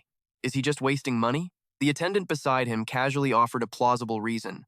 Perhaps it's a trap. He dropped his arms, turned around, and gave a command. Order the mages to keep an eye on them. Assemble 10 knights, each with 50 soldiers. Isn't that too many? The attendant behind him was startled by the numbers, but he remained perfectly calm, as if this was just a casual preparation. If this really is a trap, we'll need that many soldiers to secure a retreat. An army on horseback charged out from the fortress gate. Kill all the male dwarves and elves. Capture the female elves. That elf with the sword looks like an assassin. A fine prize, a helmeted soldier on horseback remarked. What a joke. The leader's sharp eyes glinted from within his steel helmet. Do not kill the female elves, you got that? Take down all enemies in the name of Cass. The leader's eyes suddenly shot wide open in shock. The one at the front was struck by something and sent flying backward. Both rider and horse were sent tumbling through the air. A stocky arm gripped an axe tightly. So, we can use our aura now, right? Another brawny arm tightened its grip on a sword hilt. We got permission from our savior. Time to cut loose. A blue spark flashed in the eyes of a fierce-looking man. Sloane raised his sword from the back. The helmeted man with the axe and the thickly bearded Malloy attacked together. Let's do this. Go, my brothers. An enemy soldier broke out in a cold sweat, terrified. The knight was knocked off his horse, and another one next to him gritted his teeth. But they were knights. The first one was terrified. They're not dwarves. The Demeti laughed with savage glee and charged forward to attack. We're the monsters, you wicked humans. At last, revenge for our people is at hand. Myoid relentlessly swung his axe, reveling as blood splattered everywhere. It's been way too long since I've been in a real fight. He swung his massive hammer in a non-stop assault. Brother, let's give them a taste of our power. Watching from above, Tesvo gritted his teeth in fury. Damn it, the dwarves are using aura. The subordinate next to him began to panic. What are we supposed to do, sir? A man in a red scarf approached from behind and spoke. Sir Tesvo, if they can really use aura, the city gate won't hold. Seeing the logic in that, he immediately gave an order. Right. Cast the shield spell first. A heavily bearded man raised his hands to the sky, summoning 2 magic circles. The entire grand palace beneath the waterfall was enveloped in a blue barrier. Rifenhardt shaded his eyes, squinting at the scene to assess it. Not a bad magic shield. Makes sense for a fortress of this caliber. Silent glanced up at him, planting her hands on her hips. We're at a disadvantage here, and you're acting like you don't have a care in the world. It's fine. I didn't see this coming either. Ray appeared with a few others, unleashing yellow magic as numerous muscular, fire-engulfed bodies materialized. Seeing those things, Tesvo was so stunned he screamed in rage. What the hell is going on? Fire the arrows! The arrows that struck the bodies of those fire-engulfed brutes didn't even faze them. The soldier behind him gasped in shock. It looks like spirit magic. I've seen illustrations of it in a book. Tesvo angrily spun around and yelled at the man. What are you babbling about? Elves can't use spirit summoning. Look at those damn brutes engulfed in flames. With a powerful punch against the blue membrane, the shield protecting the city, Katamite charged forward with his axe. Nice one. With a single, fluid swing, Katamite's axe drew a line in the air. The city gate couldn't handle the pressure and shattered into pieces. The soldiers guarding it stared in wide-eyed horror. The city gate is broken! 3 dwarves appeared with the fire-engulfed brutes right inside the gateway. The demons have reached the gate. With the gate now breached, a new stage of the battle began. The soldiers inside the gate cried out in fear. The castle gate has been destroyed. They trembled before the powerful army in front of them. The demons are pouring into the castle. Tesvo shot forward like an arrow and gave the order. Fernando Knight Division, charge! He roared. I'll deal with these guys. The rest of you, attack the other monsters. The cavalry behind him charged forward, full of fighting spirit. For the king, show these lesser creatures the power of a true knight. On the opposing side, the Demeti confidently charged forward, axes in hand. Malloy-san, protect the others, Malloy shouted a warning. Be careful! That human seems to be a radiant. At that moment, Tesfo's eyes began to glow as his voice boomed. Have you all forgotten your place? How dare you pretend to be radiants? The next second, the Demeti leaped up, unleashing a powerful slash ready to take down Tesfo. An explosion of blue and red light erupted, threatening to swallow everything. Tesfo was stunned, thinking to himself, what? I thought I was stronger than him. He silently mused. Even though he looks way younger than me, he's not half bad. It's true. Humans develop and learn faster than the other races. The knights below exclaimed in amazement. What is that? A dwarf being a radiant is shocking enough, but he's actually holding his own against Sir Tesvo. Outside, 2 figures stood before the castle gate, discussing things. Good thing the Demeti can handle Tesvo, not that I think he'll lose or anything. The 2 watched Ray and the others struggling to fight back, quietly sizing them up.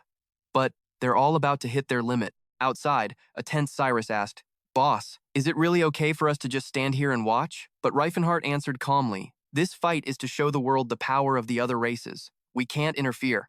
After hearing that, Cyrus still felt uneasy. But if they lose, then this will all be for nothing. Rifenhardt agreed. That's true. He frowned, thinking, where the hell is everyone else? Suddenly, a sound rang out, grabbing his attention. On the mountain across the way, reinforcements had arrived. Seeing them, Rifenhardt snapped. You guys are late. Tathis spoke up to explain. Sorry, brother. It took some time to slip past human eyes and ears, but my brothers and sisters are here now. That's when it dawned on Rifenhardt. Oh, right. I should have thought of that sooner. He gave a hurried command. There's no more time. Everyone needs to join the battle immediately. Tathis gave a slight, cunning smile, revealing razor-sharp teeth. His eyes began to glow as thousands of reinforcements readied themselves for the blazing battle behind him. Tathis roared, Let's go! O warriors of the blue soul, the soldiers shot forward like lightning. The swords of the warriors will cleave the sky in two. The axes of the warriors will shatter the earth as we charge straight into the bloody conflict. We are the great warriors of the blue soul. This hot blood will lead us to victory. The surrounding knights couldn't help but turn and stare. Raise your swords, swing your axes, trample every enemy that stands before you, crush the skulls of the foes in front of you. Roars echoed through the air. Fight until your hearts explode. The soul of a warrior will protect us. The knights screamed in panic. What the hell is with these orcs? Monsters, more monsters are coming. Help! One of them tried to calm his comrades. Get a grip. They're just a bunch of low-class monsters. He said that, but they could still feel the pressure from those barbarians. What's the deal with those giant weapons? Rifenhardt looked smug. They must be pretty surprised. In this day and age, humans are completely clueless about how the other races fight. He explained, elves prefer thin, light weapons, while dwarves like long ones. Goblins favor weapons made from nature, maybe bone or wood. As for orcs, they think bigger and more ornate is best. An orc's weapon holds immense destructive power, and at the same time, it's a sacred artifact. The knights scattered before the brutal onslaught of the orc warriors. These swords are cursed. Help me! Oh, prophet, have mercy! Silent watched from a distance, her voice grave.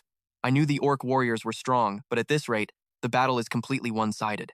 Rifenhardt explained from the side. Those magic weapons actually have a ton of weaknesses. All you gotta do is split our forces into 2 groups. One group deals with those floating weapons, and the other fights the orcs. He scoffed. Man, ignorance is a dangerous thing. This world doesn't just crush other races, it turns humans into morons too. Ken held his sword high and yelled, Sword Aura! The knights were already falling apart. And now these guys too? The battle between Tesvo and the Demeti dragged on with no end in sight. What the hell is even happening? Rifenhardt sighed, thinking to himself, it feels like crap just watching people throw their lives away like this, right? Silent quickly nodded. Yeah, of course. I'm human too, you know. But at the same time, he had a hunch. Don't forget, these races are just trying to live their own lives. This war is about helping them get there. Kakam raised his double-bladed axe and roared, We've killed their leader. Victory is ours. Now, let's finish off the rest of them. Meanwhile, in the capital of the Proton Kingdom, Cass roared in his office. What is this crap? The subordinate in front of him answered hesitantly, but it's the truth, sir. Cass couldn't believe it, slamming his hand on the desk. Impossible! How could Sir Tesvo? Are you absolutely sure? The subordinate replied firmly, I am absolutely certain, sir. We've already interrogated the remaining soldiers. Cass clutched his head. Sir Tesvo is really dead. His eyes filled with anxiety. That means we only have about 12,000 troops left. We've lost Fortress Sinai. This place isn't safe anymore. There are only 4,000 soldiers in the capital. Cass laid out his plan. I have to contact my father and grandfather. Summon all the nobles' soldiers to the capital. If we lose the capital too, we're finished. There won't be a second chance. He was getting worried. Prince Yuben has the crown and the royal seal right now. If that bastard holds his coronation in the capital, even the neutral nobles will back him. We need to concentrate our forces in one place. A subordinate watched in silent admiration. He's so young, but his judgment is incredibly sharp. Sir Cass really is the best candidate to be the next king. A day after the fall of Fortress Sinai, Yuben stood on a high vantage point, looking over the battlefield's wreckage. I still can't believe I'm actually standing here. I'm obviously here, but it still feels like I'm dreaming. Rifenhardt walked up and replied calmly, I told you I wouldn't let you down. Yuben laughed. Are our heroes getting a good rest? Rifenhardt quickly replied, Yes, your highness. Hearing that, he began to probe. How are the nobles reacting? Rifenhardt spread his hands as he answered, Well, they're not exactly thrilled, but what can they do? Their soldiers are probably stuck camping outside while ours are kicking back comfortably in warm rooms, right? Yuben, full of gratitude, praised him. It's all thanks to you and your army. No one can deny that. What about our casualties? Rifenhardt replied, We lost 17 dwarves and 9 orcs. No elves were killed, but a few were injured. Yuben's expression turned somber. Compared to the enemy's losses, that's not much. But considering you don't have that many soldiers to begin with, it's still not good. Hearing that, Rifenhardt thought, he's actually a pretty good dude. Honestly, I was a little hesitant about backing him over Cass. But if they're both worthy of being king, I might as well go with the one I like more. Now, no one in Prince Yuben's army will dare to look down on the other races again. The problem is, he frowned, there are still assholes like this. A nobleman approached from a distance and said, You've got some pretty sweet slaves there. Why don't you sell them to me? You can name any price you want, Rifenhardt growled. You're mistaken. They're not slaves. We're allies. How many damn times do I have to say it? It was like talking to a brick wall. Ah, so you just don't want to sell them. Fine. If I were you, I wouldn't sell them either. He turned away, his face twisted in anger, thinking, God, I want to beat the shit out of him, but I can't. News that the so-called slave races had taken down Fortress Sinai began to spread across the kingdom. Knights gossiped in corners. A dwarf killed Sir Tesvo? Impossible, the nobles whispered among themselves. But Fortress Sinai really did fall. Is it true? I heard orcs are brutal fighters, so who knows? But those orc warriors are savages. Still, if Prince Yuben can work with them, why can't we? But they're slaves. As night fell and lamps were lit, an orc servant brought in some firewood. Master, I brought the firewood, the arrogant innkeeper replied. Then put it in the backyard, you idiot. The customers watched, satisfied. See? Those rumors must be fake, right? Look, that's what an orc is supposed to be. Yeah, probably. The two customers continued to chat. What kind of person would let orcs fight for them anyway? But I heard there's a high priest from Phelon who can control dwarves. There are even witnesses. The curly-haired guy was confused. But the temple doesn't use slaves. The bearded man chimed in. That's what makes it even weirder. While they were lost in discussion, Christine walked over and asked, Excuse me, could you tell me more? The bearded man jumped, thinking, What's with this woman? Then he turned and asked, Why? The bearded man looked at Christine, wondering to himself, Damn, she's tall. Christine, holding a glass of wine, said, I just want to know more about the high priest of Phelon. Do you know anything about him? Hearing this, the curly-haired man answered, I don't know anything else. Oh, wait, I did hear he's just a kid, 14 at most, has red hair and looks like a girl. The next second, Christine crushed the wine glass in her hand. Shards flew everywhere as drops of wine trickled down, soaking her hand. She brought her hand to her lips, as if to taste the last drops of wine. Her eyes glinted with a sinister light. Found you, my fiancé. On a sunny day in the center of Krovan, on the great Leiden plains, two armies faced each other. On one side was Cass's army in red armor, and on the other, Prince Yuben's forces. Their numbers were, respectively, Cass's side had 10,000 troops, while Prince Yuben had 3,000. Looking at the massive army before him, Rifenhardt praised, Damn, that's Cass for you. The second he heard Fortress Sinai fell, he must have summoned every soldier he had. Meanwhile, Yuben stepped forward to issue a challenge. Listen up, you morons who can't even recognize your one true king. Raven von Spirid, here to demand a duel. If there's still a brave hero among you lot, step up. Seeing his opponent stay quiet, the guy pushed harder. No one? Then you must have used some cowardly scheme to beat Lord Tesvo. Prince Euban's army grew restless, shouting, "That's Lord Raven, the demon sword of Brozen." The Demeti whispered amongst themselves, "Should I fight him? He looks weaker than that Tesvo dude." Myoid, beside them, answered, "No need. We've already chosen our fighter." Seeing someone dare to step forward, Raven asked coldly, "And who are you?" He introduced himself. "I am Cyrus of House Tennis. I fight for Prince Euban. It's an honor to cross swords with you, Lord Raven." Raven scoffed, "You don't even look 30. Amazing." Cyrus charged forward like a storm, knowing this fight wouldn't be easy. The two swordsmen clashed instantly. The shriek of steel on steel echoed, creating blinding flashes of lightning. Thunderous sounds reverberated across the sky. The more they fought, the fiercer they became, unleashing deadly strikes at each other. Cyrus was no slouch either, countering with incredibly decisive slashes. The cavalrymen watching the scene roared, "It's a light god! We have a light god too!" "But who is that knight? He looks human." He said his name is Cyrus, but who cares? He's on our side. Faced with this situation, Cassus's heart filled with worry. Prince Euban's army has more light gods than the entire kingdom. Just their presence alone is enough to boost the soldiers' morale. "That's why you must win this battle." Raven praised, "For someone so young, you're pretty strong." Cyrus, while parrying, shot back an answer. "You too, old man," he thought to himself. "I can beat him. If it was just about swordsmanship, I'd probably lose, but I have more experience than he does. I'll have to thank Rifenhardt later." So he prepared his stance, ready for a new attack. Raven and Cyrus stared each other down, searching for a weakness. An instant later, they rushed at each other again.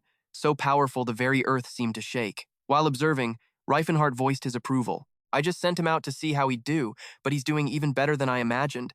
At this rate, he'll earn the title of Sword Saint in just a few years, won't he?" Raven wouldn't accept it. "I will not lose to some punk kid." He unleashed a great sword technique, and powerful energy erupted. Cyrus saw him lose his cool and got even more hyped. The chance to beat this guy was getting closer, so he used the Phantom Blade Blossom technique, launching thousands of swords. Raven screamed in a panic, "What the hell is this sword skill?" Using aura to create sword illusions. The result, with a single move, Cyrus dealt a fatal blow, stabbing Raven straight through the neck. Cassus's army cried out in horror, "Lord Raven, oh God, Lord Raven." As he was dying, the man couldn't accept the truth. How? How can you use such a powerful ultimate skill at your age? The last thing Raven ever saw was the crowd cheering all around him. Hooray for Lord Cyrus. Meanwhile, Cyrus was sighing. Failed again. The Phantom Blade Blossom is a good move, but it's just too damn hard to pull off. Watching his man fall, Cassus couldn't swallow his rage. He immediately gave the signal, "All troops, attack!" Euban roared back, "Everyone, advance!" His army immediately followed the order, charging forward like a hurricane. Seeing this, Cyrus also commanded, "Brave warriors, let's charge." At the same time, he reassured the soldiers, "Fight until your hearts explode. The warrior's spirit will protect us." At that moment, Cassus's army fell into chaos. "There are monsters, don't fall back, the advantage is ours. Get into formation, knock them off their horses." Someone wondered, "Horses? Those things aren't horses." Screams echoed everywhere. "Help me!" Cassus was furious. "Damn it, the rumors we heard were true." "What is Lord Exec of the Special Forces doing?" a soldier guessed. "Looks like Exec couldn't break into the enemy's base." Hearing that, Cassus was skeptical. "Are you telling me Lord Jek and his 1,000-man army couldn't destroy Prince Euban's camp, which only has 200 men left?" Just then, the dwarves arrived. "Our legs are short, so it's hard to move fast, but we're damn good at defending fortresses." Then, Ex-Nassus was also summoned. "My flaming friend!" Cassus's army screamed in fear. "A fire monster!" Cassus was just as freaked out. "Quick, use magic to counter it!" The mages were powerless. "We can't use magic. Our mana flow has been disturbed." The situation spiraled out of control, making the old mage panic. Just how strong does their damn mage have to be to cause this? If they have someone like that, why aren't they using high-level magic? Meanwhile, Rifenhardt remarked sarcastically, "Even though I don't have enough mana, I've got talent to spare." Just then, the elf sorceress suddenly appeared, asking, "I wonder how Cyrus is doing." The soldiers shrieked in terror. "A sorceress? This elf sorceress is going to kill us." Seeing the tide turn against them, Cassus grit his teeth. "Give the order for them to retreat." Immediately, Euban declared, "Victory is ours. Let's celebrate." And so, the battle that historians would later call the Battle of Lai ended with Prince Euban's victory. Afterwards, near the Len Plains, the people cheered, "Hooray for Prince Euban, our one true king." This made Euban laugh mockingly. Just yesterday, they were all saying Cassus would be the one to become king. Fionin reported from his side, "Cassus is staying in Croton and preparing for another battle. Count West and Baron Terzin wish to see you to pledge their loyalty." "A bunch of snakes, the lot of them," Euban remarked. Fionin mentioned a few names, but Lord Hasbergen, Lord Grandiat, and Lord Zlick are all remaining neutral. Therefore, he suggests. Would you consider persuading them to join you? Now might be the perfect time for it to succeed. He turned and asked, why? This question made Fionin ponder. That's a good question. Meanwhile, Yuban thought to himself, I have to become king, a king who genuinely cares for his people. At the very least, I have to do that much for this country. Meanwhile, at Count Hendrik's territory, seeing an intruder, the guards immediately stopped her. Halt! They were wary. You look like a knight of the oracle. Why are you here? One guard thought to himself. What the hell? Her face is actually beautiful. Even so, her body is weirdly huge. The map showed Rifenhardt was at Hendrik Gowie on the lush green grass. He was doing push-ups, 32, 33. Seeing this, Rifenhardt spoke up. All right, that's enough.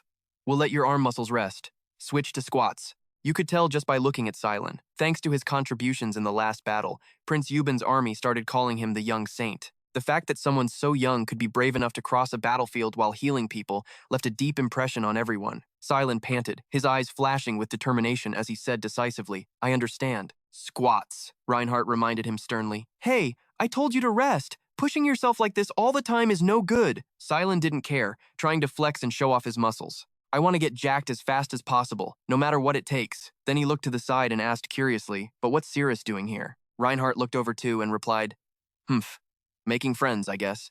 Meanwhile, over on the other side, Cirrus was trying to explain herself. I'm sorry, Selena. It was a life or death situation. Aren't we friends? Come on, don't be mad. Rifenhardt was silent. Asterisk, I told you she'd be pissed. Asterisk. Cirrus replied nonchalantly, just wait 2 days and she'll forget all about it. An elf's memory is only slightly better than a goldfish's. That comment made him frown slightly. Are you sure you're friends with an elf? He wondered to himself. Asterisk. Has she always been like this? Was she just faking being nice in her past life? Asterisk. Suddenly, a soldier ran up to them. Sir, there's a woman here to see you. Rifenhardt turned in surprise and asked, Me? The soldier scratched his head. Well, she actually said she was here to see the young saint first, but I figured this might have something to do with you. Hearing that, he was a bit confused. What do you mean? In the reception room, a silent, elegant corridor stretched out. Inside the room, Christine spoke politely. It's a pleasure to meet you. Sir Rifenhardt, I am the knight Christine, a sword of the oracle. Rifenhardt thought to himself, asterisk, does Teslon have a sister or something? Asterisk. He then asked aloud, why are you here? Christine calmly replied, actually, the person I'm looking for is Silen, a priest of Phelons. It seems there's been some kind of misunderstanding. Hearing this, he felt a flicker of confusion. Asterisk. Was it because she's so tall that the soldier thought she was looking for me? Asterisk. Shaking off the thought, Rifenhardt asked in a low voice, can you tell me why you want to see him? Just then, the door opened. Silen said quietly, who's here to see me? Upon seeing him, Christine's face lit up as she called out, Silen! But Silen was absolutely horrified, his face darkening as he screamed, Christine! Christine immediately moved closer, her voice dripping with affection. Oh, my love, how long are you going to run from destiny? Silen shot back. I am not your love, Christine explained. Our meeting was ordained by the gods, Silen yelled in frustration. Ordain my ass! Just then, Rifenhardt stepped in between them. Hold on, what is your relationship with Silen? Christine paused, not answering right away. Then her expression slowly shifted. A few seconds later, Christine broke into a smile and said, our marriage has already been acknowledged by the great god. At the ancient mansion, the architecture, though simple, exuded a solemn air. Inside a room with white walls adorned with luxurious patterns, Silen's voice echoed, I have to run away. I have to get out of here. Rifenhardt reassured him. I told her to wait in the reception room, so just calm down. Seeing his frantic state, he asked, what's going on? Are you engaged? Silen immediately screamed, no way! As Christine was mentioned, scenes from her life began to play out. She came from a prestigious family in the Hanlin kingdom, and when she was young, everyone said that she would grow up to be a very beautiful woman.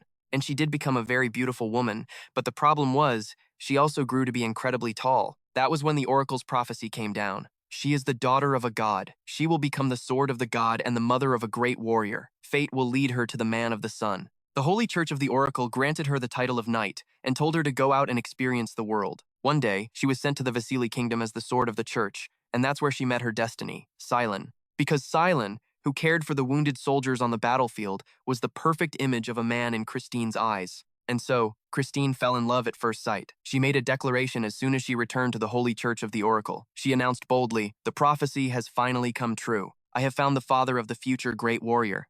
Upon hearing this, the church members were completely baffled. Unlike Christine, they were all very normal people, and they would never accept a marriage between a 25-year-old woman and a 12-year-old boy. You must be mistaken. There's no way your fated one could be a child. But then the oracle delivered another prophecy. It is that boy. Meanwhile, the Holy Church of Phylens also presented a difficult condition for accepting this prophecy. If she can win his love, then we will consent to this marriage. The story ended, and Silen's face was one of utter misery. And that's how this hell began, Rifenhardt asked, confused. So it's a political marriage between the Holy Church of the Oracle and the Holy Church of Phylens? Silen slammed his hand on the table and answered in a low voice. Exactly. Christine is crazy obsessed. Wherever I am, she appears. Wherever I go, she follows. A memory suddenly flooded Silen's mind. When I told you I wanted to join you on this pilgrimage, it was just an excuse. I thought if I did that, she would finally give up. As if understanding, Rifenhardt asked, so that's why you want to get ripped? Silen immediately replied, I've always wanted to have more muscle, but after meeting Christine, that desire got even stronger. I figured if I looked more like other guys, she wouldn't be interested in me anymore. Rifenhardt offered some advice. Is this about her height? You know, there's more to love than that. With tears welling in his eyes, Silen cried, the problem is her personality. She's terrifying. She never listens to anyone. She just does whatever she wants. She's even already picked out our kids' names and future careers. If it's a boy, she wants to name him Stettin, and he'll grow up to be a knight of the Oracle. If it's a girl, she wants to name her Ellen, and she says she'll raise her to be the saintess of the Prophet, but the father is a priest of Phylon. The saintess of the Prophet, huh? That's definitely a little creepy. Hearing this, Rifenhardt froze, his eyes wide with questions. He spoke up, wait a second, if it's a girl, what's her name? Without hesitation, Silen answered as he walked, Elin, but that's not important. Rifenhardt fell deep into thought, muttering constantly under his breath. Ellen, huh?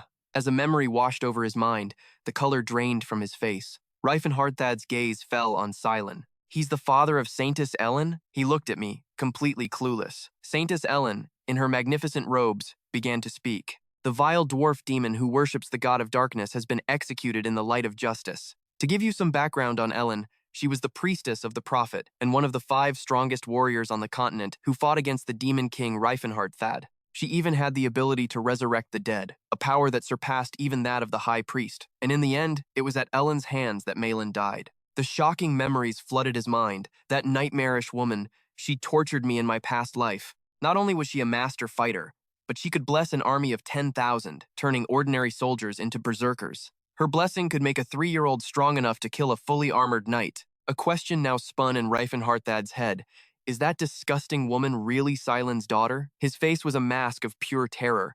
This is serious. Elin's overwhelming divine power isn't normal at all. It was created from a dark magic called the Holy Grail Project, a forbidden art that was banned by the Church of the Prophet. To explain the Holy Grail Project, it refers to a man and a woman creating a child that will become a divine vessel, all within a special barrier. The moment the child is conceived, it begins to absorb its father's life force, and after it's born, it absorbs its mother's as well. In other words, this project sacrifices the lives of the child's parents to create a holy grail. In the hallway, Rifenhardt said quietly, Hey Silen, if you marry her, you're going to die.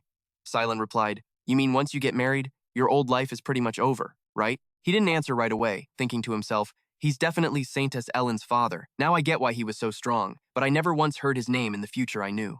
A moment later, he continued, To be more specific, I don't think you should marry her. Silen was touched. Oh man, finally someone's on my side. His face fell. Look, I'm gonna make a run for it. It's been a blast traveling with you. Rifenhardt said in surprise. Huh? You're planning on leaving right now? Suddenly, 2 soldiers walking by started talking to each other. It looks like the young saint is going somewhere. Did he get in a fight with the mage? Silen said sadly. If I stay here, who knows what'll happen? Rifenhardt replied helplessly. That's true, but... He analyzed the situation internally. He's not just a useful member of the team anymore. He's more than that. He acknowledged my dream. He's definitely a crucial member of the team. He tried to persuade him. Let's just talk this out properly first. Do you think just running away is going to get you away from her? She was able to track you all the way here in the first place, Silen asked with a small smile. What else can I do? Are you going to try and stop her? Rifenhardt immediately shot back. So you're just going to leave me behind? The 2 soldiers turned to stone when they heard that. Silen hesitated and replied, Look, it's not like I want to leave, but there's nothing else I can do in this situation. We're in the middle of a war. I can't ask everyone to just up and leave with me, Rifenhardt said, full of regret. Are you sure?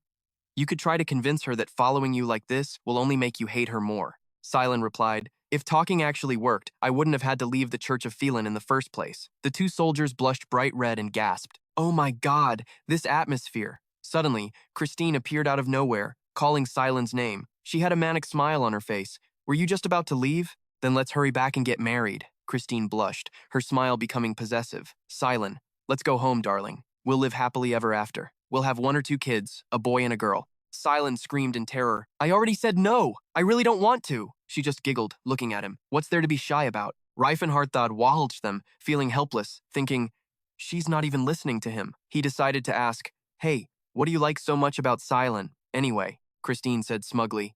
Well, if we get married, our children will have the ideal height. Rifenhardt thought to himself. That actually makes sense. She rested her chin on her hand, her voice dripping with sarcasm. Silent, are you planning on passing down your divine punishment spell to our children? Silent broke out in a cold sweat, his brow furrowed as he shouted, Hey, it's not divine punishment. Her voice was full of pity. I'll bet you're not. I'm not planning on it either. Christine leaned in close to Silent's face with a wicked smile. You're worried because your body never grows up, and I'm worried because I'm growing up too fast. Don't you think it's destiny? Now, let's go home. We're fated to be together. Silent flinched, his face pale. I'm so screwed. He turned to Rifenhardt to beg for help. Dude, help me, Rifenhardt replied helplessly. I want to, but how? Silent gritted his teeth in fear as he looked at Christine's face. He gathered all his courage and yelled, I'm sorry, Christine, but I already have someone I like. Christine froze for a second, her eyes widening at the news. Silent grabbed Rifenhardt's arm tightly. The truth is, I'm dating Rifenhardt. I can't accept your feelings. As soon as he said it, Christine stared in utter disbelief. As for Rifenhardt, he was plunged into an unspeakable state, frozen like a statue. The soldiers nearby gaped, their jaws hitting the floor. Silent tried to force a smile in this situation. Rifenhardt and I were joined by Philinon's red string of fate. Rifenhardt's body went stiff as he thought. Technically speaking, he's not wrong. Their fates really were connected by the goddess's fate intersection spell. He remembered the time Silent prayed. Lady Philinon, I pray you grant me the blessing of the red string of fate, the fate intersection. Please have mercy and help us come together. The more he remembered, the paler his face became. This spell is meant for lovers. How did things get so twisted? Rifenhardt came to a conclusion. He's not lying. The soldiers behind them started whispering. No wonder they look so good together. Weren't they just talking about breaking up earlier? Rifenhardt's face was sheet white as he whispered, Hey, why did you drag me into this? Silent whispered back. How could I say Cherish's name? It had to be a human to make it believable. He mumbled, Come on, there are other people besides her. The other guy wondered, Like who? Where are we going to find them? He suggested, What about that maid who just walked by? The guy shot back, We can't use a normal person. We have to really shock her. They reluctantly hugged, and Rifenhardt grumbled, So, how are you planning to deal with the fallout from this? Silent said his thoughts out loud. Oh, my love. Rifenhardt, I never wanted to reveal our love like this, but I really have no other choice. Rifenhardt forced himself to play along. I understand, my dearest Silent. Kristen's face darkened as she spoke. I see. So that's how it is. Silent silently hoped, full of anxiety. Is she actually going to give up? The expression on Kristen's face slowly began to change. Yes. The path to love is always fraught with thorns and trials. Her long black hair flew dramatically as her voice boomed. In the name of true love. Kristen let out a savage laugh and issued her challenge. I, Kristen, a holy knight of the Prophet's Order, challenge you to a duel. The nearby soldiers saw this and started gossiping like crazy. Siri, who was close by, also noticed the commotion. Kristen quickly grabbed her sword and drew it. Rifenhardt froze solid, thinking, How the hell did the script end up like this? He asked, totally bewildered. A duel? You want to fight? Me? Kristen frowned and shouted, If you truly love Silent, then you will accept my challenge. Rifenhardt was flustered. Of course not. But why would a mage and a knight suddenly? Silent cheered from behind him. Rifenhardt, I believe in you. Show her the true power of our love. He spun around and snapped. Hey, are you seriously telling me to fight her? The guy whispered back. You'll totally win anyway. This is the only way I can get her off my back. Siri, standing off to the side, angrily interrogated them. You two are making goo-goo eyes at each other like it's real. Are you guys actually a thing? When Rifenhardt heard that, he screamed internally. No, Siri, don't believe a word this idiot says. A thing? My ass. Kristen raised her sword. As a holy knight of the Prophet's Order, I shall grant you the first attack. Prepare yourself, mage. With no other choice, Rifenhardt accepted the fight. There's no way out of this, he strategized. She's letting me go first, so I'll just take her down in one hit. Rifenhardt chanted the spell. Purple electricity coiled around him as lightning morphed into a tempest, darkening the sky and preparing to strike down his enemy. Kristen gritted her teeth in shock, muttering to herself, This guy's power. It's the real deal, Rifenhardt thought. Sorry about this, but it ends here. He threw the stream of magic at her as the storm raged. He analyzed internally. I can't kill her, so I held back on the power. It should be more than enough to knock her out. Suddenly, Rifenhardt's eyes shot open, his brow furrowing at what appeared before him. Kristen had completely countered his attack. Holy Prophet, grant my blade the light to cleave through all the evils of this world. The soldiers watching the battle cried out in terror. Another Aura Master. Wait, no, that's different. Kristen held her sword firmly, ready to fight. A soldier's voice rang out, That's a holy sword. Only a holy knight of the Prophet can use one. Seeing it, Rifenhardt quickly recalculated. Out of all the holy knights, only a tenth of them can even use a holy sword. I completely underestimated her. He quickly cast his next spells. Aegis Barrier, Body Shield, Void Shield. Wind Chaser, Rifenhardt roared. Aerodynamic Shot. The attack sent purple flashes tearing through the air straight at Kristen, but they were all blocked by a yellow energy. Kristen shouted, Did you really think a holy knight would fall to an attack like that? From behind, Silent questioned him. Rifenhardt, why are you only using magic? Rifenhardt replied, completely baffled. What's so weird about a mage using magic? Silent raised his voice to remind him. My life is riding on this fight, you know. Rifenhardt was panicking inside. This is times high-level magic. His fingers touched, and a purple light flared. A shadow fell over the world, darkness expanding, cursing his enemy to stumble as misfortune descended. The Ice Fang strike brought death. The Ice Sigil erupted. Her sword flashed with sparks, and the two attacks collided, creating an earth-shattering impact. Kristen's face was etched with shock. She frowned and glanced to one side. Her hand was frozen solid, completely immobile. Rifenhardt calculated, she'll need at least 30 seconds to break free of that. He began to gather his magic again. This fight should be over. Kristen stood there, encased in ice, and smiled at him. You've backed me into a corner. I have no choice but to use the power bestowed upon me by the Prophet's order. She closed her eyes as a thin layer of frost coated her face. Kristen opened her eyes, revealing two distinct pupils. She gritted her teeth with all her might. Instantly, the ice encasing her began to crack and crumble. Rifenhardt pressed his lips together, watching the scene, completely stunned. Just then, the ice around Kristen shattered completely, and Rifenhardt's inner voice screamed, Did she just shatter my spell-forged ice with her own raw strength? Silent was aghast. Kristen, are you an Aura Master? Kristen replied politely, I have not yet had the honor of learning how to wield Aura. However, the Prophet's order took pity on my plight and granted me a strength that could rival that of an Aura Master. Rifenhardt asked, stunned. Where did you learn that breathing technique? She recalled the memory and explained, It was when I was very young, before I joined the Prophet's order. An old man came to visit me and taught me this technique. He said it would help me live a healthy life. Kristen smiled proudly. I didn't know it at the time, but I realize now that it was the Prophet's order who guided him to me. Rifenhardt was sweating, screaming in his head. That old man was my master! What the hell was that geezer doing? Kristen looked puzzled and asked, Is there a problem? But Rifenhardt was horrified, thinking, That's the Cheonbiom gymnastics breathing method. It's making her huge. She's completely destroyed her own chances of getting married. He speculated internally. Jero must have taught her with good intentions, thinking the bigger the better. Thinking this, he forced himself to say out loud, No, there's no problem. None at all. Hearing that, Kristen got excited. Great, then let's continue the match. Rifenhardt immediately counterattacked, unleashing a whirlwind of blade wings and wind slashes, but Kristen instantly dispelled the technique. The breathing technique Kristen was using was Cheonbiom gymnastics, a growth technique, one that specializes in increasing height. Rifenhardt had to constantly dodge her sword slashes while analyzing her. Judging by her height, she's clearly been practicing it for at least 10 years. I never used that technique myself, but the fact that she could master it from scratch means she's a pretty remarkable talent. He thought that if it was effective on everyone, Cheonbiom gymnastics could have made a fortune. There were many people on the continent who were self-conscious about being short. At that moment, Kristen roared in frustration, Why won't you just surrender? Rifenhardt was confused. Who tries to lose a fight on purpose? Kristen was still adamant. Spoken like a typical mage, you must have used those same sweet words to seduce the innocent Silent. This is so unfair. I didn't even say anything, and she just keeps attacking me. I will show you the power of love. Rifenhardt dodged, completely confused. Wait, what the hell is the power of love? Christine didn't bother explaining and just yelled, It's pathetic that you don't even know what the power of love is. But just as she finished her sentence, she was blasted by a powerful magic spell. It was Rifenhardt's final blow, a strong purple vortex that sent Christine flying backward. Seeing her lying pitifully on the ground, he just asked softly, Looks like I've won. Are you done chasing after Silent? Shocked by her sudden defeat, Christine bowed her head in submission. Yes, it seems I have no choice but to back down. She gritted her teeth in frustration.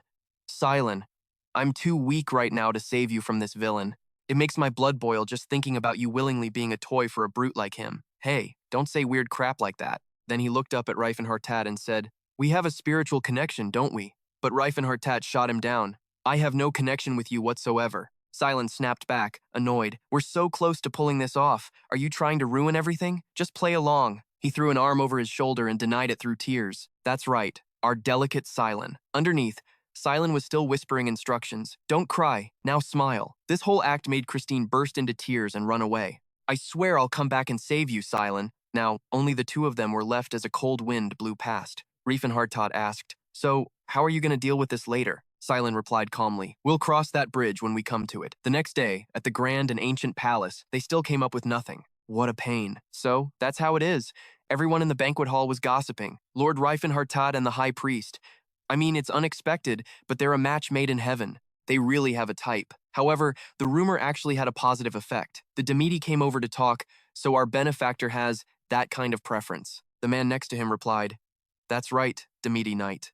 The Demeti added, Now that I think about it, there were already signs when they came to our city. The man laughed, just as I expected. Giancato asked curiously, Humans? Do men love other men too? Han explained, Well, the knights call that mi dong. Hearing that, he asked again, What's mi dong? He quickly answered, It means a boy with a fragile, girl-like appearance. Giancato shook his head. I don't really get it. Han gave an example, like the high priest. After hearing that, Giancato nodded. Got it. Han started to introduce himself. Your name must be Giancato. Well, Oros warrior, I'm Han. Giancato followed up. I'm Giancato. You're Han. Got it. They both laughed out loud. Anyway, keep enjoying yourselves. Cyrus was thrilled to see this lively scene. It looks like they've developed mutual respect, like partners who would die for each other. We're one step closer to the future Lord Rifenhardt wants. And she turned to ask, So why don't you come out of your room? Rifenhardt, wrapped head to toe in a blanket, was wailing. This is all your fault. Silence shrugged, feigning innocence. Blaming me won't change anything. Will it? Cyrus wondered. What's the big deal? To be honest, Lord Rifenhardt, the rumor is spreading because Silent has a pretty face, and isn't that something you work on every single day? That line made the gloomy Rifenhardt's eyes light up. Even Silent's eyes went wide with surprise. The two of them shouted in unison, That's it, exactly. Rifenhardt's spirit was instantly revived. All right, from now on, it's special training. I'm going to turn you into a tough guy. Trust me, your body will be hard as iron. Silent cheered him on. I've been waiting for this for so long. Cyrus watched them laughing together, feeling totally helpless. They look so close. This is only going to make the rumors spread even more. Cyrus nodded. That's right. She reassured herself. Rumors are just temporary. Anyway, the next day, the battle was about to begin. The army of Prince Yuban shouted, The traitor CAS has paid the price for defying heaven's will. Now kneel before the true king and open the gates. The CAS army immediately shot back. Nonsense. How could those monsters be heaven's will? Prince Yuban has allied himself with demons. This will be a permanent stain on the glorious history of Seabons. They made their demand loud and clear. Prince Yuban, disband your army at once and pay the price for the shame you have brought upon the royal family. A soldier on Prince Yuban's side grumbled. What's with all the talk? We're gonna fight anyway, right? Yuban gave the signal to attack. Warriors, show your courage for the true king. Seeing this, the CAS army commanded, Hold your positions! Archers, fire! Prince Yuban's army was a little surprised. Everyone, shields up! Arrows are coming, don't be scared, and climb that fortress. The rear guard will cover our comrades. Yuban turned and yelled, Please, everyone! The Ken couple charged forward, full of fighting spirit. Let's go, wifey! I'm ready, honey! The Damiti complained. This is making me sick. Lone was also uncomfortable. Do we really have to ride this thing? Cyrus, up ahead, tried to console them. A warrior looks cool on a horse, so just suck it up. You guys are doing great, so what's all the whining about? When the CAS army saw them charging on horseback, they shouted, It's the aura user Cyrus! Cass thought angrily. Damn it, they're just charging out like that, he commanded. Archers, fire! I'll reward 100 gold coins to whoever hits one of those demons. Thousands upon thousands of arrows flew, but they were like tiny needles in Ken's eyes. Sticking feathers on a twig doesn't mean you'll get an eagle's claws. It was the same for Cyrus. He swiftly deflected the arrows with his sword. Cass gave another order, hurl your spears. However, the spears were completely useless against Malloy. Would it make a difference if the arrows were thicker? Just then, Cyrus began his attack, streams of blue light exploding from his sword. He poured all of his power into his sword. The aura it gave off was incredibly strong, radiating a massive blue vortex. Javen stood on the fortress, his jaw dropped in shock. Is that him? He stared at the energy he was releasing. Isn't that the great sword technique of the Knight Spirius? Javen roared with anger. That brat! How dare he use that technique? At that moment, Cyrus shot toward the fortress like an arrow. He shattered the wall with ease, as the terrified CAS soldiers covered their heads and ran. Retreat! If we die here, It'll be a pathetic death. Ken let out a sound of admiration. Whoa, that was a powerful attack. He rode his wolf and leaped powerfully onto the fortress. Then I will too. Before they could even react, the cast soldiers could only stare in terror. Ken yelled, Thunderfall! Blue energy swept across the ground, creating a massive explosion that sent earth and rock flying everywhere. The fortress wall was blown apart for a second time. Ken stood amidst the smoke and rubble, his fighting spirit blazing. He glared fiercely at the soldiers. Cyrus's eyes were cold, lost in the shadows. The soldiers were terrified. Asterisk, is this the power of an aura user? Asterisk Sala seemed pretty pleased, offering praise. They all did a damn good job. Rifenhardt, standing nearby, made a request. Please, shatter the castle wall as dramatically as possible. No need to attack the guards, just destroy the wall. Hearing this, Stala asked, confused, so what am I supposed to do? It'd be a total disgrace if I don't charge in. The swords began to twitch restlessly before shooting out at incredible speeds. They even lined up in a long, orderly, and impressive formation. Each sword was enveloped in a purple aura. Stala took control and yelled out, Go, my 12 sisters! The swords shot forward instantly, leaving long purple streaks in their wake. As those swords pierced through the wall, Stala's voice continued to echo. Let him hear you roar, she cried out. My sisters! As if energized by her call, the swords plunged deeper, pushing their energy to the absolute limit. And then, a massive explosion erupted over a wide area, completely obliterating the wall. Javen shielded Cass from the blast, yelling, What the hell was that? Even Kanken was stunned. Huh? My wife can do times that asterisk? Sloane couldn't help but be impressed. Whoa, a demolition skill of that scale is pretty damn handy, Malloy mused. Did the orcs study architecture or something? The Demeti came up with an idea. It'd be super convenient if we hired her for future demolition projects. Cyrus looked totally pumped. All right, I've learned another move. I don't think I'll need to practice this one much. Huddled behind the castle wall, Cass swore anxiously. Damn it. I can't believe I've ended up in this situation. This is exactly why I've always avoided a siege. Raven tried to assess the situation outside. Forgive me. I could probably take down a few of them, but he had to report. We can't win. We have to fall back to the palace. He accepted it grimly. I agree. Suddenly, a frantic soldier reported, Your Majesty, Prince Yuban's army is pulling back. Cass was just as surprised. What?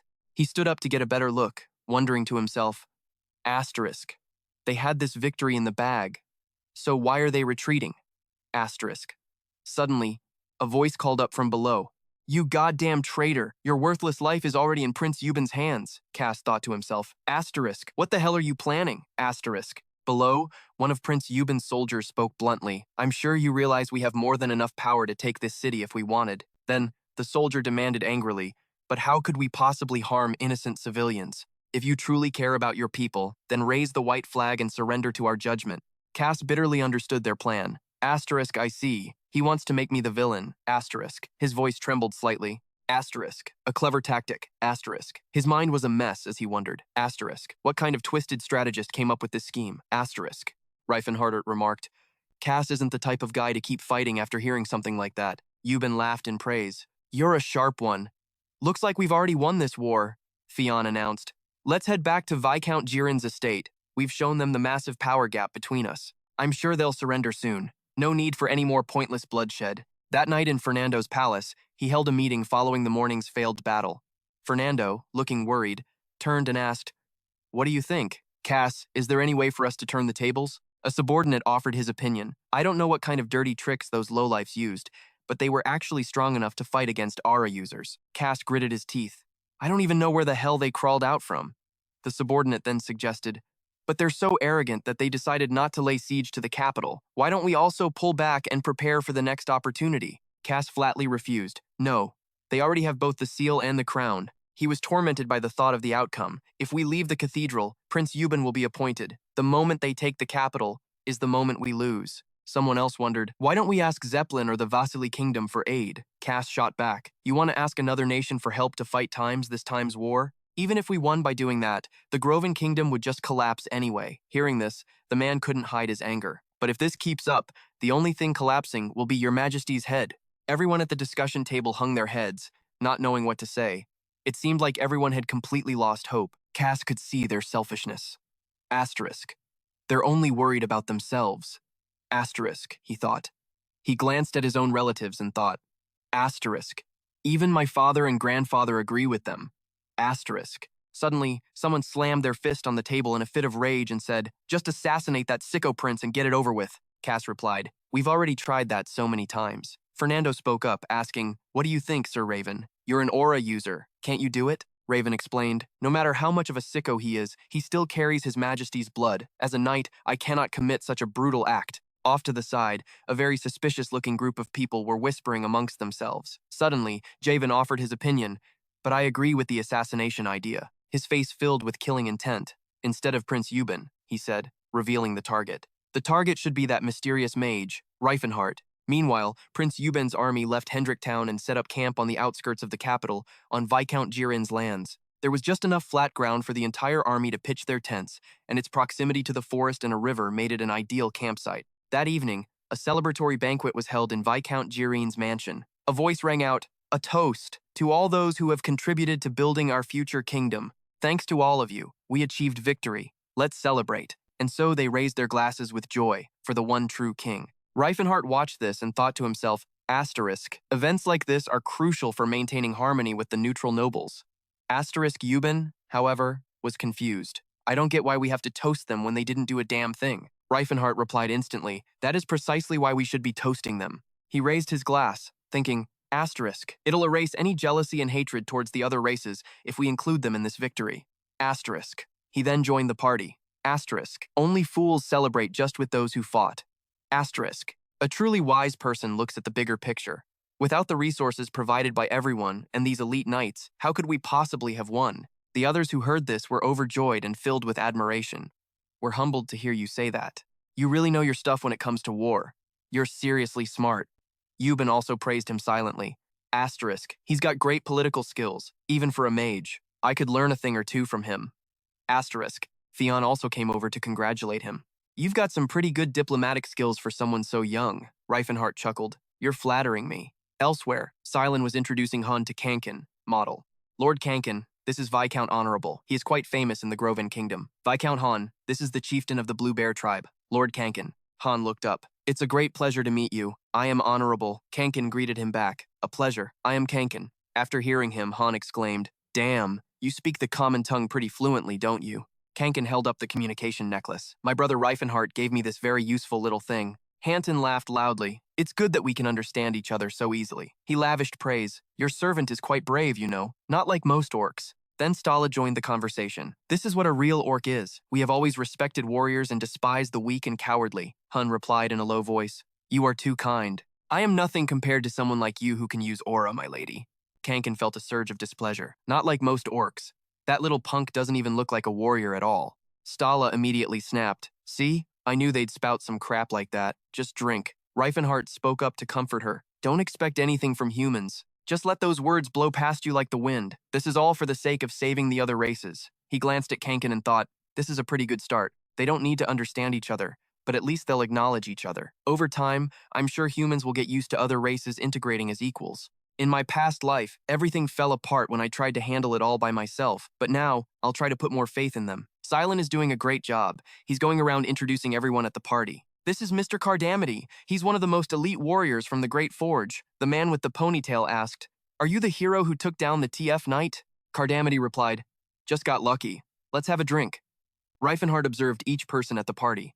The elves are also doing just fine in their own way. They're a race that prioritizes logical thinking, like balance and harmony. On the other hand, a few people were now talking with Cyrus. "I was inspired by your battle, Knight Spurius. How could you have reached such a level of martial arts at your age?" But Cyrus just answered coolly, "I just went through some extremely rigorous training." Another person immediately asked, "I see. What kind of training did you do?" He replied, "I swung my sword." Someone spoke up, "My apologies. I shouldn't have asked about a knight's swordsmanship." Cyrus's attitude made everyone start whispering. It seems Knight Cyrus isn't in a very good mood.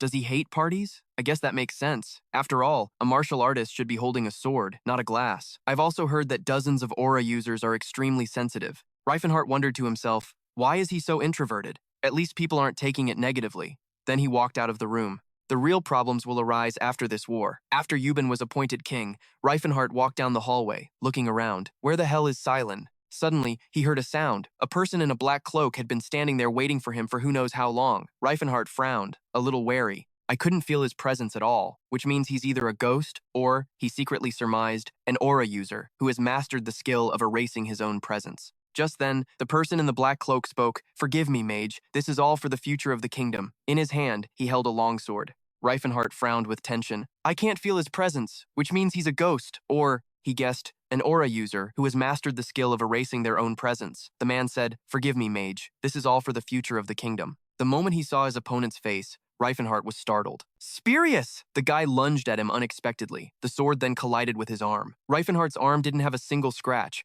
Seeing this, Spirius was astonished. "Iron skin magic," he yelled. "Your reflexes are damn good." Mage Spirius relentlessly attacked him with sharp blows. As he struck, he said, "There's no way iron skin can be this hard." Rifenhardt didn't hold back any longer. "That's because these are my own limbs. Flame of destruction, fire death bullet." Spirius was immediately blown away. He snorted in anger. "Humph. Looks like you're no ordinary mage either. Your physical strength is that high? Then I'll go all out." On the other side, he was also tense.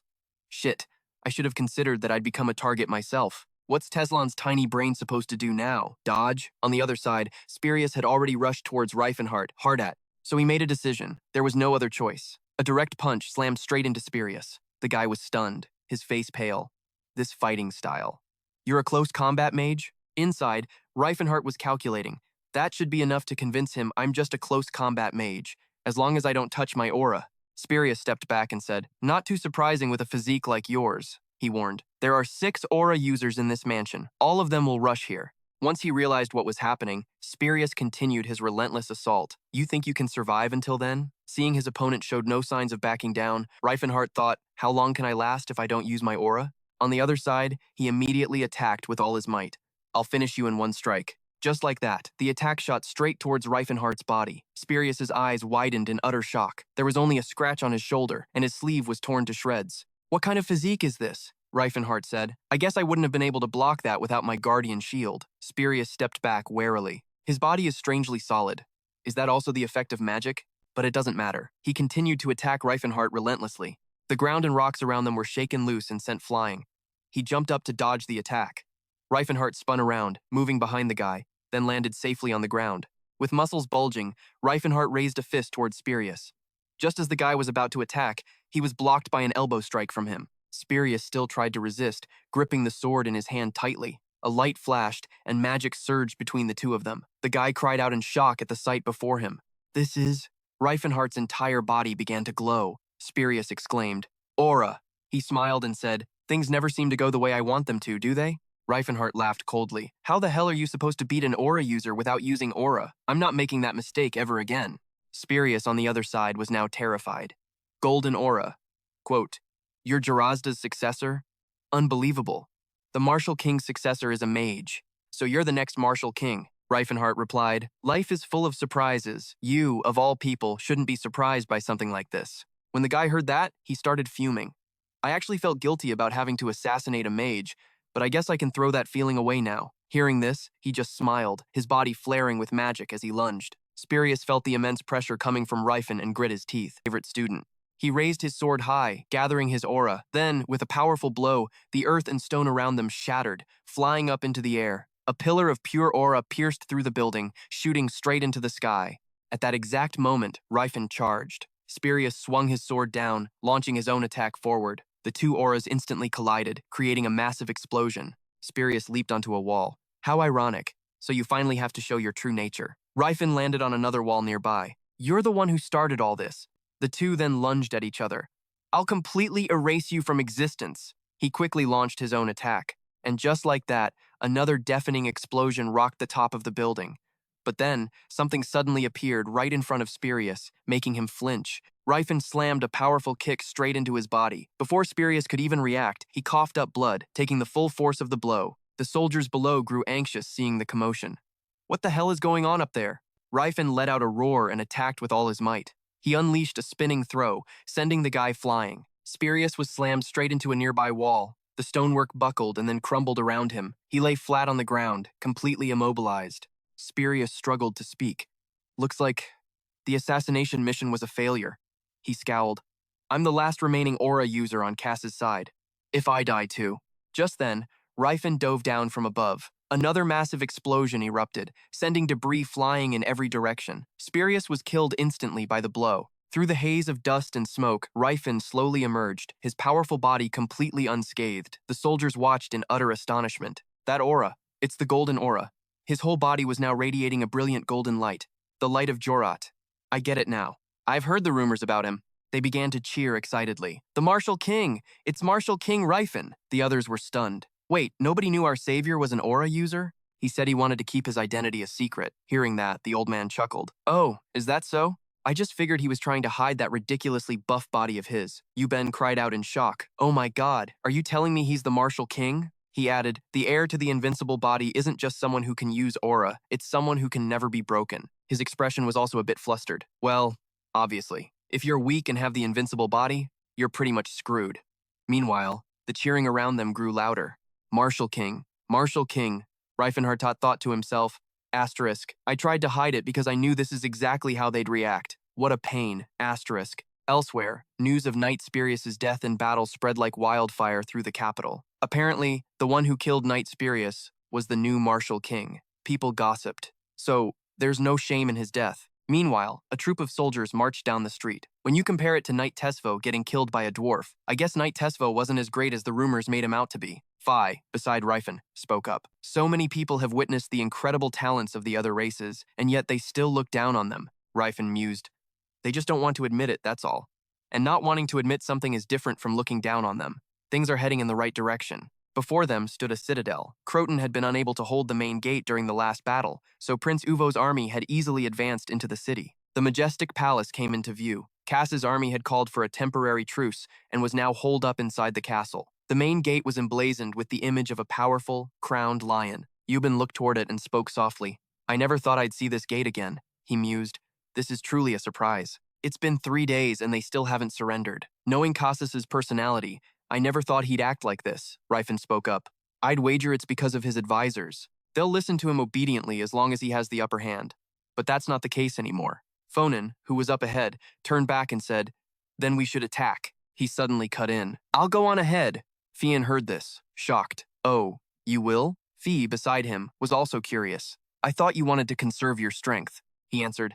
Now that everyone knows who I am, there's no reason to hold back. Besides, what's the point of saving my strength at this stage? And with that, Rifen walked straight towards the massive gate. The crowd roared, It's the Martial King! The Martial King is taking action! The soldiers on the wall immediately yelled, It's the Martial King! Don't flinch! He's still just a man of flesh and blood. Archers, fire! Arrows rained down from the sky, but as the tip of each one made contact with his body, they did absolutely no damage. Rifen mused, Can't even scratch an itch. Then, another shout echoed out, Fire the catapult. A massive boulder was immediately launched. Hurtling straight for Rifenhardt's head, he muttered, Ah, that's a little better. Almost scratched the itch. Another shout rang out. Fire arrows! Flames enveloped Rifen's body, but were extinguished before they could even catch. Next, boiling water was poured down on his head. Rifen sighed contentedly. Ah, nice and warm.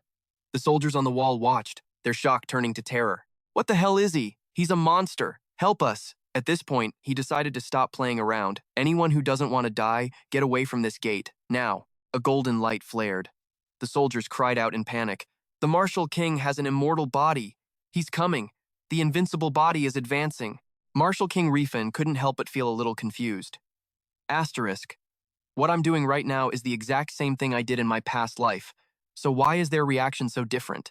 Asterisk. Flashback to 2 days earlier. An astonished man spoke. So the mysterious sage was the Martial King all along? The man replied, No wonder he was able to accomplish such incredible feats. Another added joyfully, So that means those guys' times were chosen by the Martial King himself. Someone else chimed in.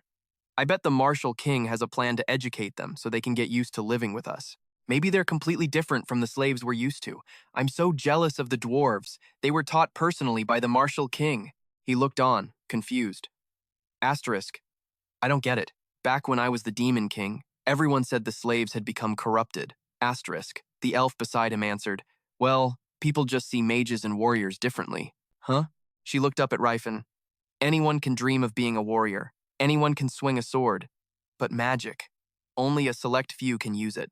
So, a normal person can't even pretend to be a mage. The elf explained, That's why a Demon King is so terrifying, because a mage isn't something a common person can possibly comprehend. But you're the Martial King. You just swing your fists. That one simple fact is enough for an ordinary person to see themselves in you. So, Rifen gets it now. You're telling me it's easier to believe I can deflect an attack with my bare hands than to believe it's magic? So I can just do whatever the hell I want in a fight? She smiled and replied, exactly. As the martial king, Rifen snapped back to reality, his fists clenching tight. Mana is a power only granted to special people, but everyone's got fists and muscles. Just like that, aura began to gather in his hands. This is what they'll all admire, this fist. A world-shaking roar echoed out, the four-layered cataclysm horn. Rifen's gaze sharpened in its direction. I'll make them look up to it with admiration, not fear it. The people behind him were ready to charge. Everyone, get in position. Follow the martial king and crush these traitors. A wave of soldiers raised their fighting spirit. Sacrifice for the knights, sacrifice for honor, for the king. Hoorah! And just like that, the brutal battle began. Prove your loyalty, my king. Please. Carry my will with you, for the one true king. He then shouted out loud, the winner has been decided. Stop this pointless resistance and save yourselves. Elsewhere inside the castle, under the brilliant lights, Cassus stood in full armor, staring straight at the door. Euban led a group of soldiers in. It's over, Cassus. He let out a soft, contemptuous laugh. It's been a while, Euban. Ugh, so annoying. Did I have this same expression in my past life? Euban continued.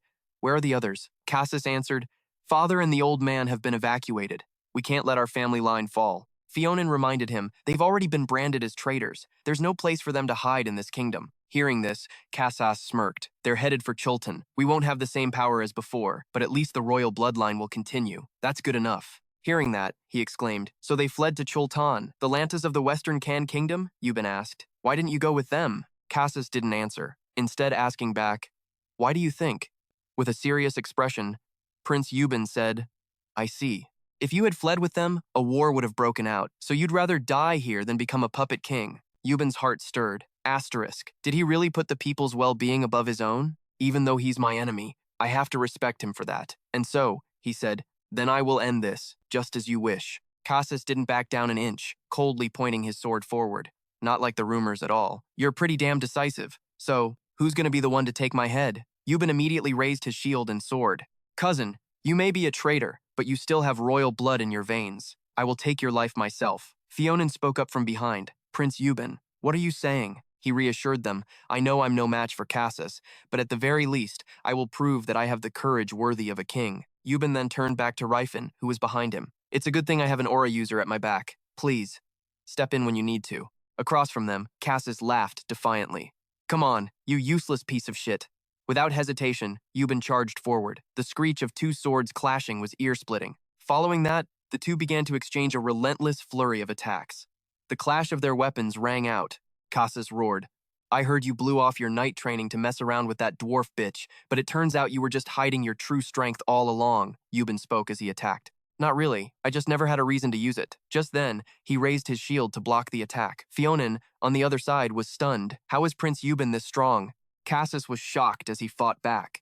This power, he yelled. How long are you going to hide behind that shield, you pathetic excuse for a knight? Euban didn't flinch, continuing to block attacks with his shield while maneuvering his sword to fight Cassus. As he fought, he said, I used to think people cheered for me just because I was a prince, but now I'm guessing some of it was for my strength too. I've been playing with Phi since we were kids. To be able to stay by her side, training my lower body was a must. So I worked out constantly, doing barbell lifts and squats every single day. Hearing this, Phi blushed and cried out from the side, Lord Euban. Rifen, however, thought about it very seriously. Asterisk, Dad was right. To live with a strong dwarf girl, working out is mandatory. Asterisk. Across from them, Cassus was seething. And now you step up here with that little bit of confidence? It's not nearly enough. He roared as he attacked. You think that's all it takes to fight a knight? Don't make me laugh. At that moment, Euban's expression faltered slightly. Euban's fighting style was all learned from Phi. It originated from the skills of dwarf warriors. But unlike a dwarf, the physical difference being a larger human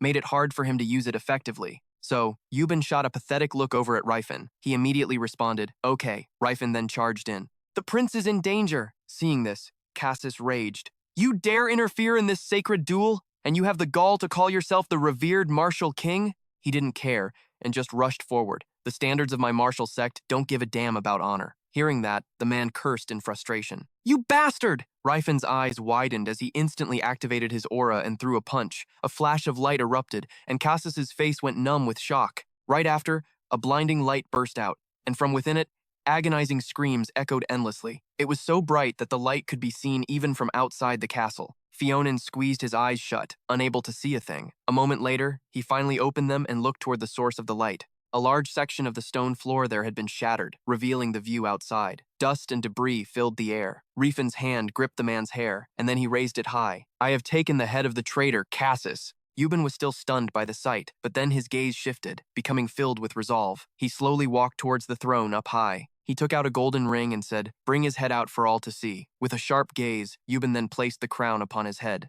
Phi joyfully shouted, "Congratulations on the birth of the new king." All of them kneeled before Euban in unison, full of reverence. "Long live the king! Long live his majesty!" After hearing their cries, he looked straight ahead with a solemn expression. News of the kingdom's civil war outcome soon spread across the entire continent. Many had assumed Prince Euban would fail, and as soon as they heard the news, they were silenced. On that day, a hero was born, the martial king, Rifen, who defeated the Golden Knight, who had appeared in the kingdom, leading it to victory with the help of other races and his incredible martial arts prowess. The insane combat prowess of the other species on the front lines made them just as skeptical as they were shocked. A hand slammed down on the table in fury. The news had arrived. Teslan was in the Ram Kingdom. Dark Tech roared, "The Demon King. He's already regained that much power?" Dark Tech's mind raced with dread. Damn it, the High King was killed. That guy was sharp, skilled, a master tactician, one of the allies I trusted the most. He thought to himself, asterisk, that bastard. He's wiping out anyone who could ever be a threat to him. Asterisk. Just then, the door suddenly burst open, and his worried subordinates rushed in. "Have you heard the news, my lord? Roos is still alive." Not only that, he went head-to-head with Siri. "I've already heard about some filth-blooded lowlife becoming king. And now, he's siding with that traitor Rhine. If he had any shred of honor, he'd come back immediately, hand over his head, and beg for forgiveness. Figures a bastard like that as a lost cause." Teslan glared at them coldly. He himself is one of the traitors, having backstabbed his own half-brother. Still, as long as he opposes Rhine, he's a reliable ally. He then said, "Sean, are you used to wearing your armor yet?" He replied, "Of course. All that's left is to face him." He continued, "It seems the time has come. Are we finally heading out?" The other man frowned coldly. "Yes. It's time to hunt Rhine down." The scene changes to the royal capital, Croton. A man spoke coldly. "This will set a bad precedent. His dedication is undeniable, but how can we grant him autonomy?" The crowd gathered below the palace began to murmur. "But we couldn't have won without him. Doesn't he deserve the greatest reward?" They continued. "True. But isn't making him an earl or a viscount of some region more than enough? Autonomy still feels like too much." Euban spoke up. "Then it would be better to give him a different territory. Land is finite. This will reduce the rewards for others who contributed." They all listened tensely. Asterisk, considering his achievements, giving him Fernando's territory should be enough, right?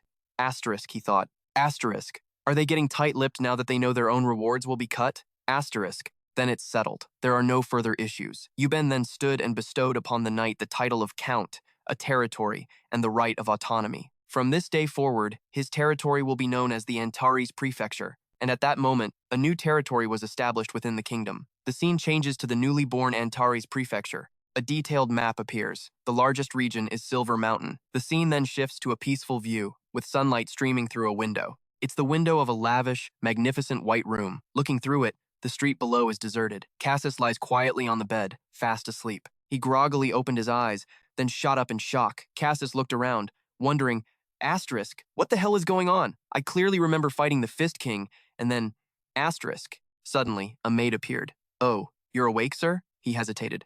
"You are?" The maid gave a friendly smile. "Hello, Sir Cassus. I am Xiao La, one of Sir Rhine's comrades." He stared in shock. "A dwarf? What happened? Am I not dead?" Xiao La smiled and replied, "You had me worried, not waking up."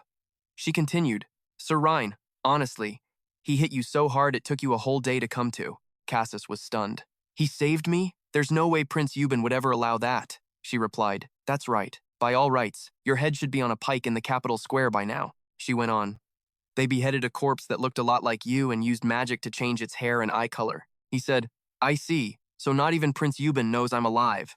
Cassus thought to himself, asterisk, but how could they pull off such a blatant deception? Asterisk, asterisk, and that weirdly dazzling aura, was that its purpose? Like a trick a street magician would use. Asterisk. She smiled, flustered by his thoughts. Asterisk, he's piecing everything together from just a few scraps of information. Asterisk, Xiaola said. To be precise, We were waiting for the sorcerer in a secret passage near the cathedral. Ryan incinerated everything to ash to make sure no trace was left. He then asked, "How did you know about a secret passage that only the royal family is aware of?" Xiaola replied, "I just saw it. Dwarves are unrivaled masters of architecture." Cassis was bewildered. Asterisk. The Fist King. Ryan. Why would he save me? Asterisk.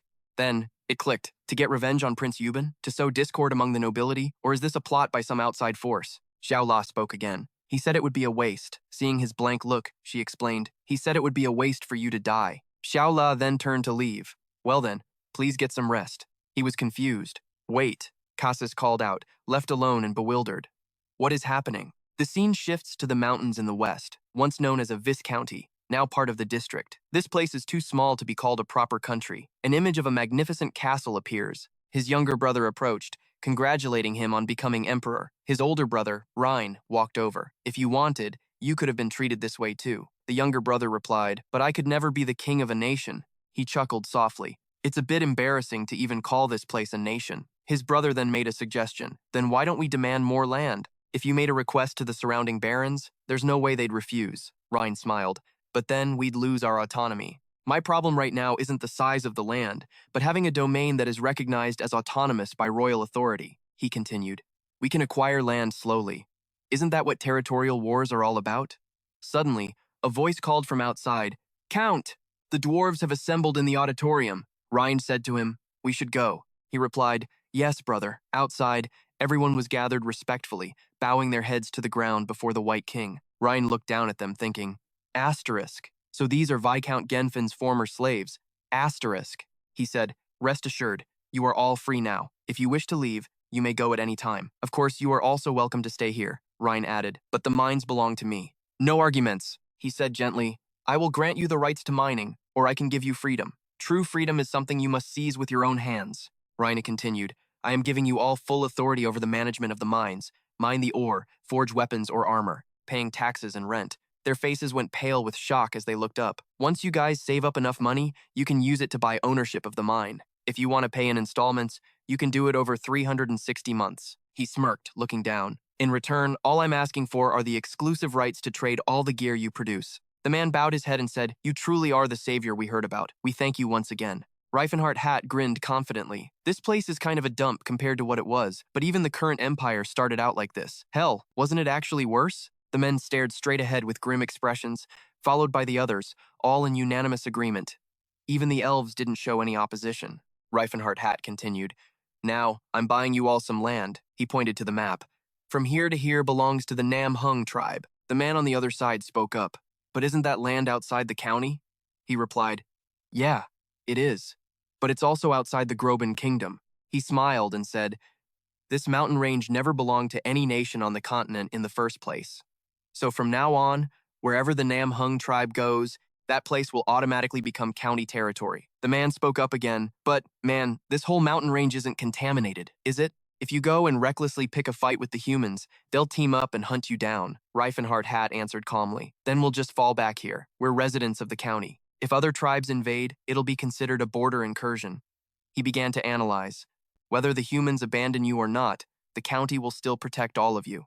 The situation now is different from when your tribe was getting pushed around by human armies as nomads." Hearing this, the man nodded. "That's right. Our warriors can leave the village without worrying then," the elf pointed. "Then the elves' territory will be from here to here." Rifenhardt said, "This place is for all elves, so it'll need to expand in the future. From every continent, all elves will gather here." Hearing that, the man looked troubled. "But leaving the world tree behind is a bit much." He smiled reassuringly. "We'll plant one there." The man gave a slight smirk. "It's the world tree, not some bonsai plant. You think we can just plant it anywhere we want?" Rifenhardt said confidently.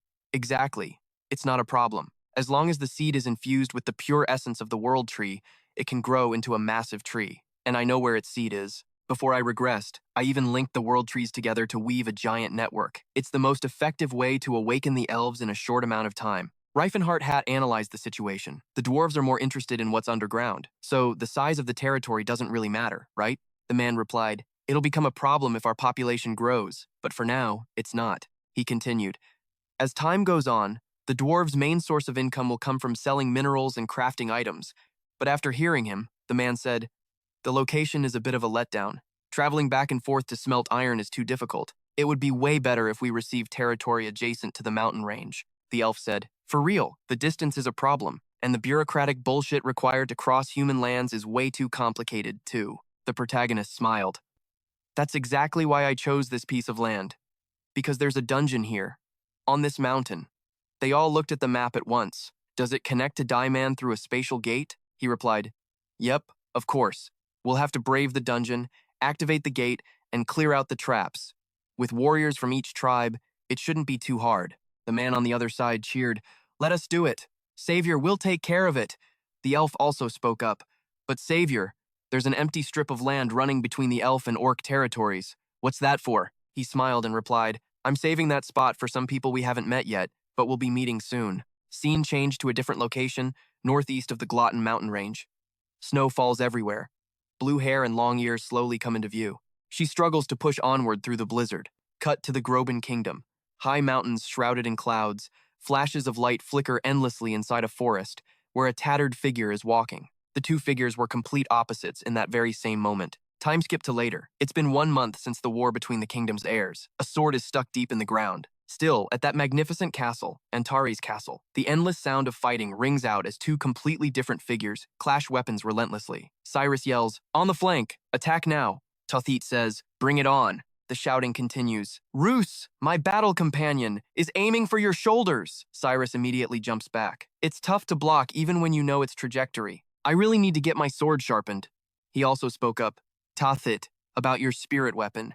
When you throw it, you're left empty-handed, right? Don't you think it'd be better to use a backup? Tothit replied, A warrior's spirit weapon is their lifelong partner. How could you suggest I betray my partner just to swing some other weapon around? Hearing that, he looked flustered. But Giancatho uses dual blades, Tothit answered. That dude just happened to find 2 soulmates. I don't plan on making any more friends. Over here, the guy flopped onto the ground with a sigh. So complicated. Just then, the wolf over there let out a huge yawn, baring its fangs. He said, By the way, your buddy there looks totally different than he does on the battlefield. Tothit replied, It's embarrassing. He's usually pretty lazy. Then he added, Oh, let me see that aura again. Hearing that, Cyrus asked, The aura blade? And with that, he drew his sword. Tothit said, I think I'll need more time to get the warrior spirit's blessing. At that, Cyrus spoke up, That usually takes decades. He replied, Then I guess I'll just have to be 10 years older. He thought to himself, confused. Right, Tothit's only 9 years old. He looked at him, puzzled. What's with that look? In human years, we're the same age. He hesitated. I know. But the other boy went on. Let's keep training. Break's over. He replied. Fine. Up above, a spirit stood watching. They're really training hard. At this time, Ceylon was working out, and elsewhere, Tula was carrying out her mission. Casas touched his face. I still can't get used to this face. Tula smiled. You need to get used to it so you can hide your identity. Sir Cass, if His Majesty Yuben or anyone else stumbles upon us, it'll be seriously bad news for everyone, including that Rifenhardt hat guy. He replied, I'm aware. I've got no complaints about his magic skills either. Cass then looked up, feeling the air. It's gotten warmer. She did say summer was coming, after all. He smirked. Don't you get tired of having to babysit me all the time, my lady? Ciela shot back. Please, I feel like I'm the second most useless person in this whole castle. So who's the first? Ciela answered. The one who's still dead asleep even though the sun's high in the sky. That person was none other than Rifenhardt Hot, sleeping soundly. Cirrus walked over and yelled, Hey, Rifenhardt Hot! You're gonna get fat if you keep sleeping in like this. He answered dreamily. Wouldn't it be awesome if your body just gained weight after a few days of being lazy? She heard that and got pissed. Get up, now. Rifenhardt Hot was confused. She hasn't even accepted my feelings, but she's already nagging me just like her old self from my past life. She went on, I already made breakfast. If you're not going to eat, at least have a sip of tea. Hearing that, Rifenhardt Hat shot up excitedly. Food? Of course, I'll eat, thanks. What a pathetic, spineless demon lord. At that moment, a lavish meal appeared on the table. He was stunned. You made this yourself? Seriously? What about the maids? She replied, They're busy with their own work. Not everyone gets to be a lazy bum in bed like you. He couldn't help but think while eating, Am I really that lazy? Anyway, this place is stable for now, so it's time for me to get to work. Hearing that, Cirrus asked, Work? What kind of work? Chewing, he said. I have to find the fragments of the world tree to start planting in the elf forest. The closest one to us right now is probably the Azure Scepter. Hearing the name, she looked puzzled. Like Nihilin? While still eating, the protagonist answered, Yeah, similar.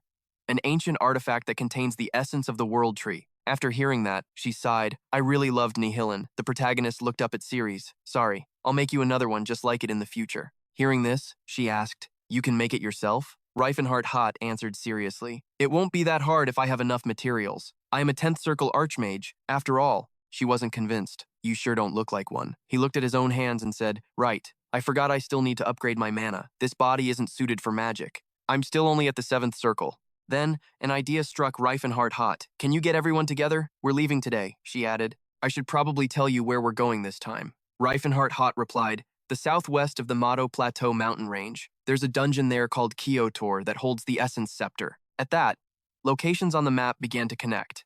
It'll take about a week if we use the gate. 3 days later, in Zaras, the sun was setting. Teslan was shocked. What? He's not there now? Silent replied. The merchant said he left 3 days ago and will be gone for about a month. Hearing that, he got annoyed, so we missed him by a few days. She asked curiously, so what should we do? Just wait here until he gets back? The guy across from them said while drinking his beer. Damn it, and I thought we'd finally get to meet that bastard. The man at this table spoke up. Young man, I don't know what beef you have with him, but you should watch your mouth. He added a warning. You're talking about the famous martial king. Silent asked.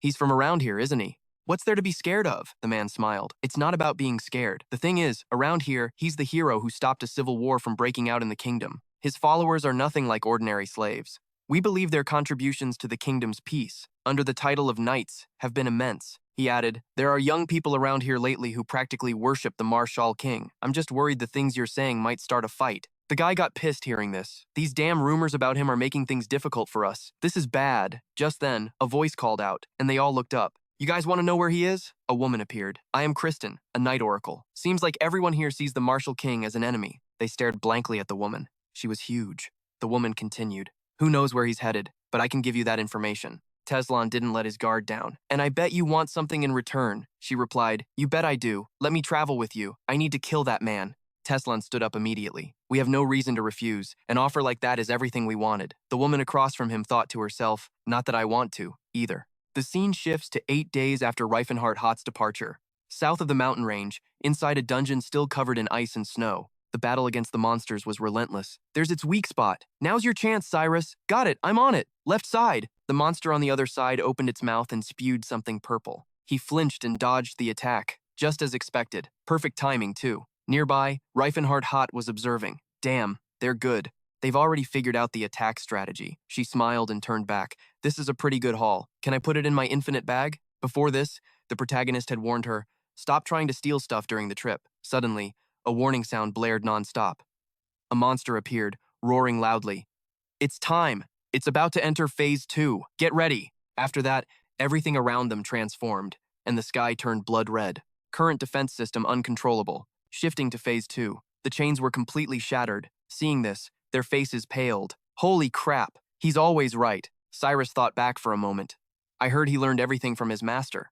I also heard Sir Jat was a dungeon expert, but this level of detail is just insane. Who is he really? He wondered to himself. At that moment, Rifenhardt clasped his hands together. All right, I'm going to try cutting off its energy flow now. He began to chant.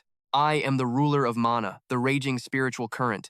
I defy the flow to sever the enemy's circuit and destroy all. The monster roared in agony. Rifenhardt spoke up. I've cut off its ability to regenerate using the environment. Finish it! And so, they rushed forward to finish off the monster. A voice echoed, I cannot die! I cannot die! Not like this! Never! But then, an explosion erupted in midair.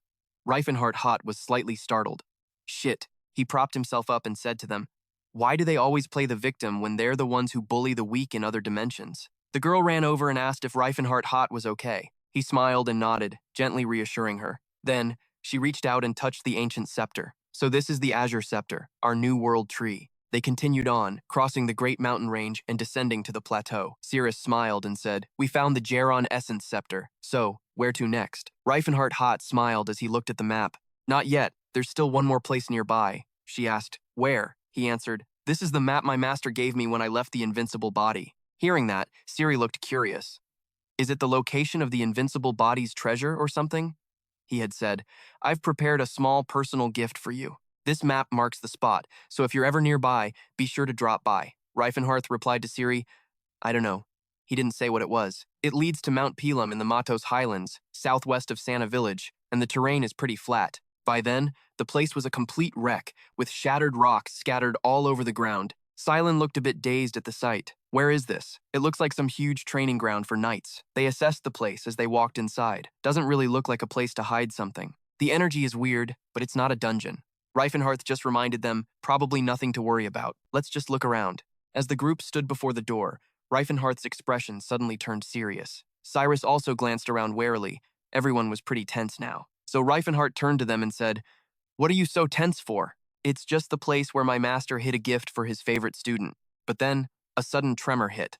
Rifenhardt's expression changed, and the whole group suddenly fell into a deep pit, everyone screaming in panic as they plummeted down. Cyrus quickly used his aura to protect himself. Tathis also used his sword to control his body, instantly standing on the blade for a steady descent. Rifenhardt, on the other hand, was struggling. "Silent, stop using spells. It's messing with my casting process." Hearing that, she said, "Then why the hell are you suddenly using magic?" As they fell, they argued, "My God, Christine, what are you doing? Our aura and mana are clashing with each other. Stop trying to act like a mage." Rifenhardt, "I times am times a mage." "You two, shut up!" In the chaos, they started grabbing onto Tathis's sword to land on the ground. They looked up. "Weird, the hole we fell through is gone." "What? A spatial distortion?" Siri pointed in one direction and said, "Rifenhardt, over there." They looked up at the wall, where strange letters were carved. This was the message for Rifenhardt. "My beloved student, I leave these words to congratulate you on leaving the mountain. I hope you will like this gift." Hearing that, he looked around, bewildered. "Wait a minute, what gift? This just looks like some abandoned warehouse." And so they began to explore the area. In the distance, a door emitted light. More words appeared. "Go forth, my student. If I taught you well, you will surely love this gift." His face soured. "What the hell is this?" So they walked out into a square. The place was empty and flat. Cyrus looked around, bewildered, and mumbled, "This is..." He flinched, sensing something. Sounds echoed as dust flew up in a chaotic cloud. Silent exclaimed in shock, pointing in one direction. "What are those things?" Two lights suddenly appeared in the air, but then even more golden lights began to appear. Rifenhardt's group was confused. "These ghosts look kind of familiar, don't they?" He answered, "So, this is my master's gift?" At that moment, images of people from the past appeared, and the voices of their seniors echoed continuously. "Successor to the invincible body, martial king, you cursed name, receive our wrath." His face paled. "That damned old man. What kind of gift is this?" And with that, the entire crowd on the other side charged, attacking Rifenhardt. Cyrus had already gotten into a fighting stance, staring straight ahead. But suddenly, a light shot past him. One of them unexpectedly shouted, "Guardian's roar!" It shocked him. What? Next, another one attacked with an aura shock bullet. The tremors echoed nonstop, and the pressure forced Cyrus to retreat. Over here, Siri didn't hesitate to draw her sword and attack. She slashed forward, but another enemy immediately rushed up, shouting, "Die! Die! Invincible body!" Cyrus, standing behind Rifenhardt, asked, "Exactly how many people from your martial school got themselves killed?" He answered, flustered, "I heard it was more than 2 digits." At this, everyone's expression changed. Siri asked, "You mean at least 100 people?" He answered, flustered, "I guess so." She was shocked. "You mean there are hundreds more of these vengeful spirits?" Rifenhardt answered, "Probably." Cyrus said worriedly, "What do you think about wiping out the invincible body school for the sake of world peace?" Rifenhardt attacked without hesitation. "I'm seriously considering it right now." Instantly, golden light radiated from his body. The crowd charging at them started to continuously attack with Guardian's roar. Rifenhardt cried out in frustration, "How is that skill so ridiculously overpowered?" Silent looked stunned. "You're one to talk." Cyrus added, "I guess they're holding a pretty deep grudge after being killed by the master they trusted." Silent, terrified, immediately used magic again. "Oh, Felina, please shine your holy light and bring salvation to these corrupted souls." Slowly, a light appeared, and the crowd froze. "How tragic. Invincible body, I curse you." After that, the entire crowd vanished into thin air. Tathis walked over. "That was awesome." Silent was panting heavily. "Thanks." Then he walked over and asked, "But why did your spell have to be so painful?" He spoke up. "That was an exception." Rifenhardt was flustered. "This whole fight left a really bad taste in my mouth." Tathis suddenly warned that something was approaching. Cyrus flinched, guessing it was a vengeful spirit. Rifenhardt, on the other hand, was shocked. "That old man created zombies too?" Voices echoed. "Where is this? There are no achievements in this dungeon, just a bunch of ghosts. I already told you, this isn't a dungeon." A moment later, a group of people appeared before Rifenhardt. Cyrus's expression changed. He realized the person who had arrived was Use. He laughed and said, "Cyrus, I knew I'd find you here." Another guy seemed excited. "We finally found you." "Rifenhardt." Christine spoke up. "I'm here to save you, my love." The moment he saw her, his face changed. Christine, what are you doing with these guys? At this point, Rifenhardt was still wide-eyed with shock, staring blankly ahead. Felena, what is he doing here? Rifenhardt was stunned. He was my best friend in my past life, he thought. We grew up together in the tower. If he's here, does that mean? He immediately spoke with a serious tone. Teslan. Sure enough, a man slowly walked out from behind them. Finally found you, Demon King Rifenhardt. He appeared with a cunning smile. Then Teslan ground out Rifenhardt's name through clenched teeth. His own expression was no better, just as furious. Over on the other side, Silent and Cyrus were facing each other, while at Rifenhardt's spot, both of them had eyes full of rage. Then, they both asked at the same time, "Who are you?" Teslan said, annoyed. "What the hell are you supposed to be?" He started to yell. "Why are you so small? If you're going to possess my body, you should at least take good care of it." Rifenhardt scratched his head, completely baffled. "What the hell did you do to my body?" He compared his old height to his current one. "You can't even call this my body anymore, can you? I was always a bit shorter than Cyrus. How'd you make it grow this much?" "Impressive," he exclaimed. "This body's got potential." Teslan furiously shot back at him. "Do you have any idea how much effort I put in to get it like this?"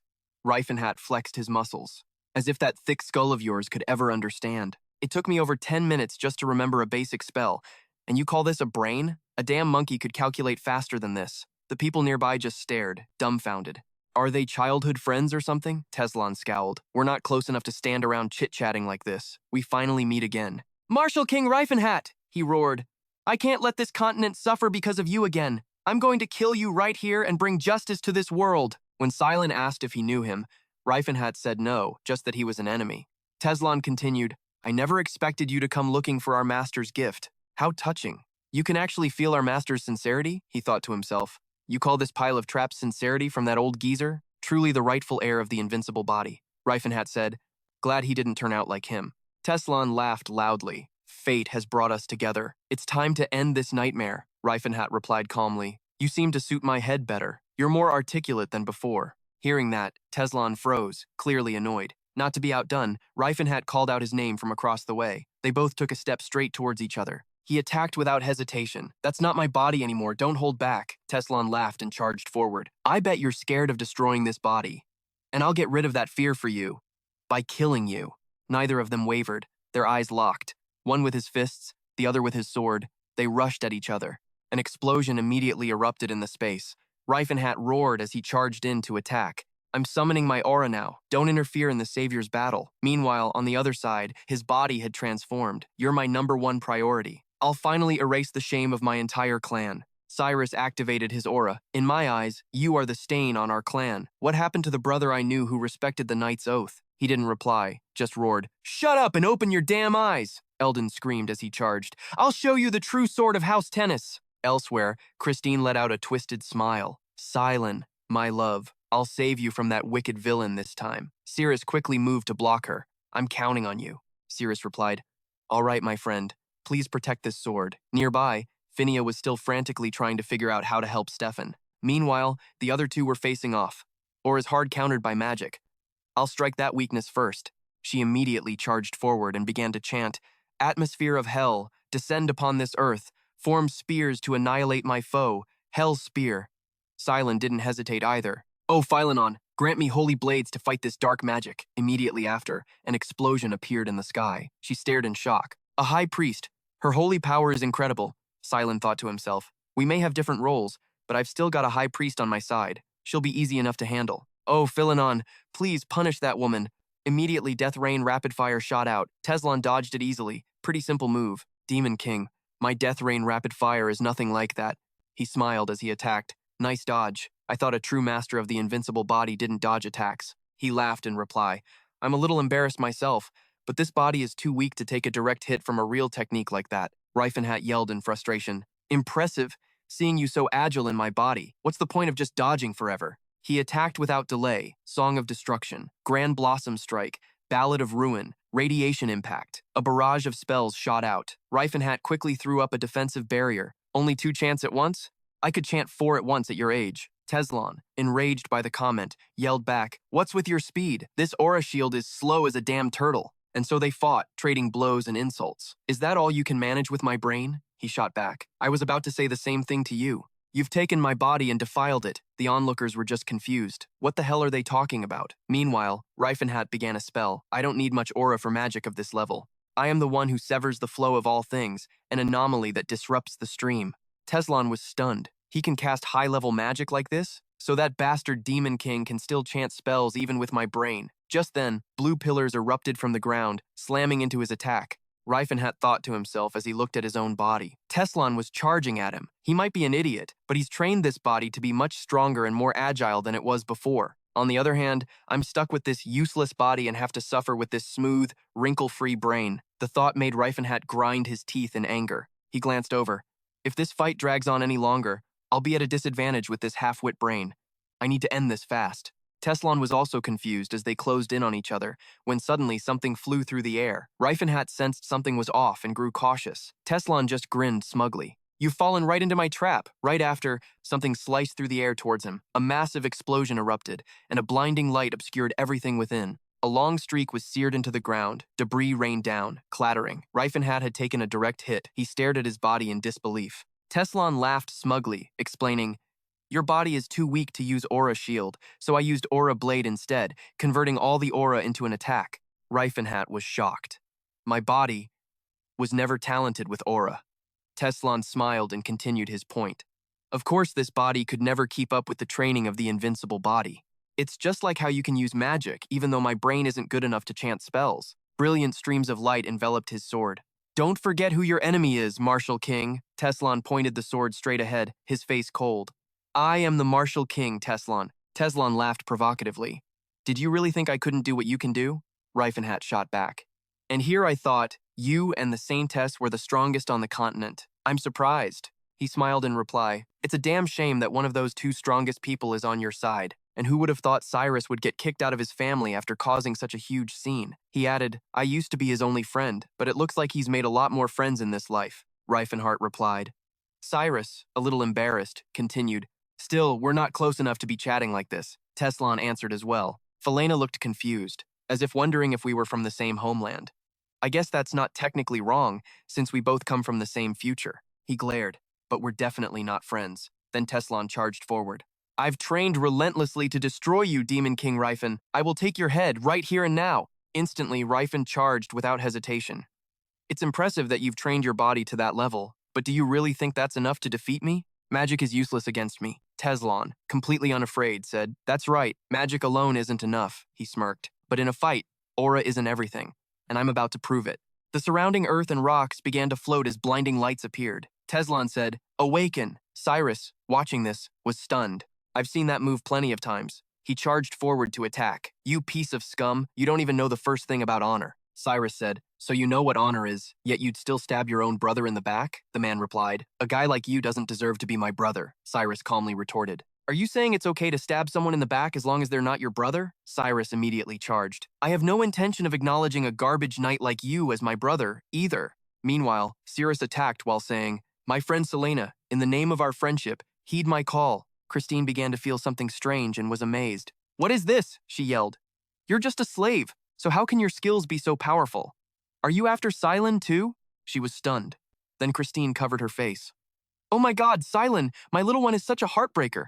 Cyrus immediately said, "My ally Exnosis, fight for me." Seeing this, she didn't hesitate to say, "O prophet, please protect your humble servant." Felena, meanwhile, stood to one side, observing the battle. Sion began to activate her magic. "You won't be able to do anything, sorceress. Someone has to win to end this stalemate." Her sharp gaze was fixed in that direction, but a moment later, her face flushed bright red. Teslan was now pinning Rifen down in a strange position, and she blushed. "What the hell are those two doing?" Teslan, furious, started to raise his fist. "I bet you don't know a damn thing about wrestling. The invincible body technique doesn't teach that stuff." Rifen, pinned down, couldn't hide his shock. "This is wrestling." He recalled what his master once said, "Why would a real man sprawl on the ground and grope another dude's body during a fight? A man should stand and fight, right? We shouldn't be rolling around on the ground like a bunch of cowards." Rifen gritted his teeth. His master had said, "It's better to take a hit than to lie down to dodge and lock an opponent's ankle." He cried out in his mind from the pain, "How am I supposed to hit him from this position?" Rifen's entire body began to radiate with a full-body aura. "That's right. My master also said that if an opponent latches onto you, you must do whatever it takes to crush him." Seeing this, Teslan just smirked. "You think I didn't see that coming?" He immediately used all his strength to grab Rifen's leg. A golden light pulsed continuously. Rifen was stunned. He was amazed. Two auras were clashing. Rifen cried out, "What is this?" I've never been taught this, Teslan smirked. Of course not. This isn't something I was taught. It's the result of my own brutal training. Teslan continued to hold his leg tightly. Your skill with aura is childish. All I have to do is block your ki flow to break that slow-ass full-body aura of yours. Hearing these words, Rifen began to activate his mental arts again. He didn't hesitate, a glint flashing in his eyes. He wondered to himself, damn it, what should I do? What do I do now? Then, Rifen suddenly froze as he remembered something, and his expression turned dark. Rifen's hand clenched on the ground. Get up. A mage trying to pretend he's a martial artist was a mistake from the start. Teslan suddenly felt something strange and whipped his head around, startled. Rifen's body began to glow with a purple light. Everything will become slippery. And just like that, he slipped out of the other guy's grasp. Teslan was amazed. Reducing friction on an object. But I thought that spell couldn't be used on the human body. Rifen also thought to himself, exactly. This body isn't recognized as a human body. Suddenly, Teslan appeared behind Rifen and once again locked him up with a leg hold.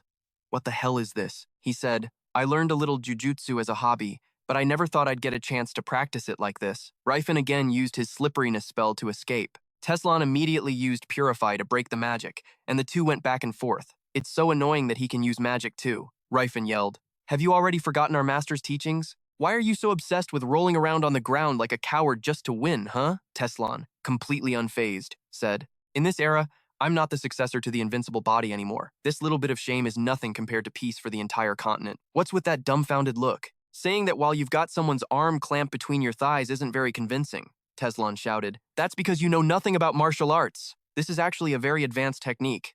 Oh, really? Just look at Felena over there. By now, her face was bright red. My God, what are they doing? Christine also blushed and remarked, it does look a little weird. Cirrus added, yeah. At that, even Teslan couldn't help but freeze and curse under his breath. Seizing the opportunity, Rifen immediately jumped away. The two went back to one grabbing and the other escaping. Damn it, this wouldn't have happened if I just kept my distance and fought him with magic from the start. And so, the two remained locked in a stalemate. Rifen didn't think he'd be getting any help right now. Then, Rifen glanced over to the other side. Over there, the battle between Stefan and Tathis was also raging fiercely. The other guy was transforming, his full suit of armor glowing with a red light. The two of them continued to trade blows, their bodies mismatched in size. Seeing this, Rifen was also surprised. Is Tathis actually losing to Stefan? Stefan spoke with contempt, as expected of an inferior species. You can't adapt to this power, he laughed. You think someone of your caliber can match me? Drop your weapon and kneel. Hearing that, Tathis refused to surrender.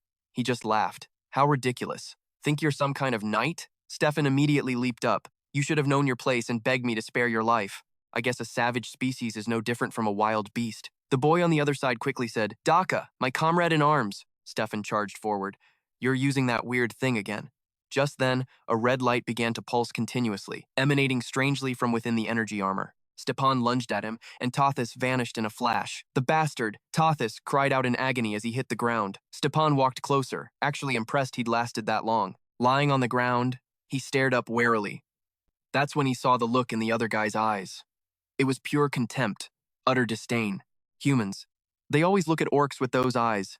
His mind flashed back, to fighting every single day just to stay alive.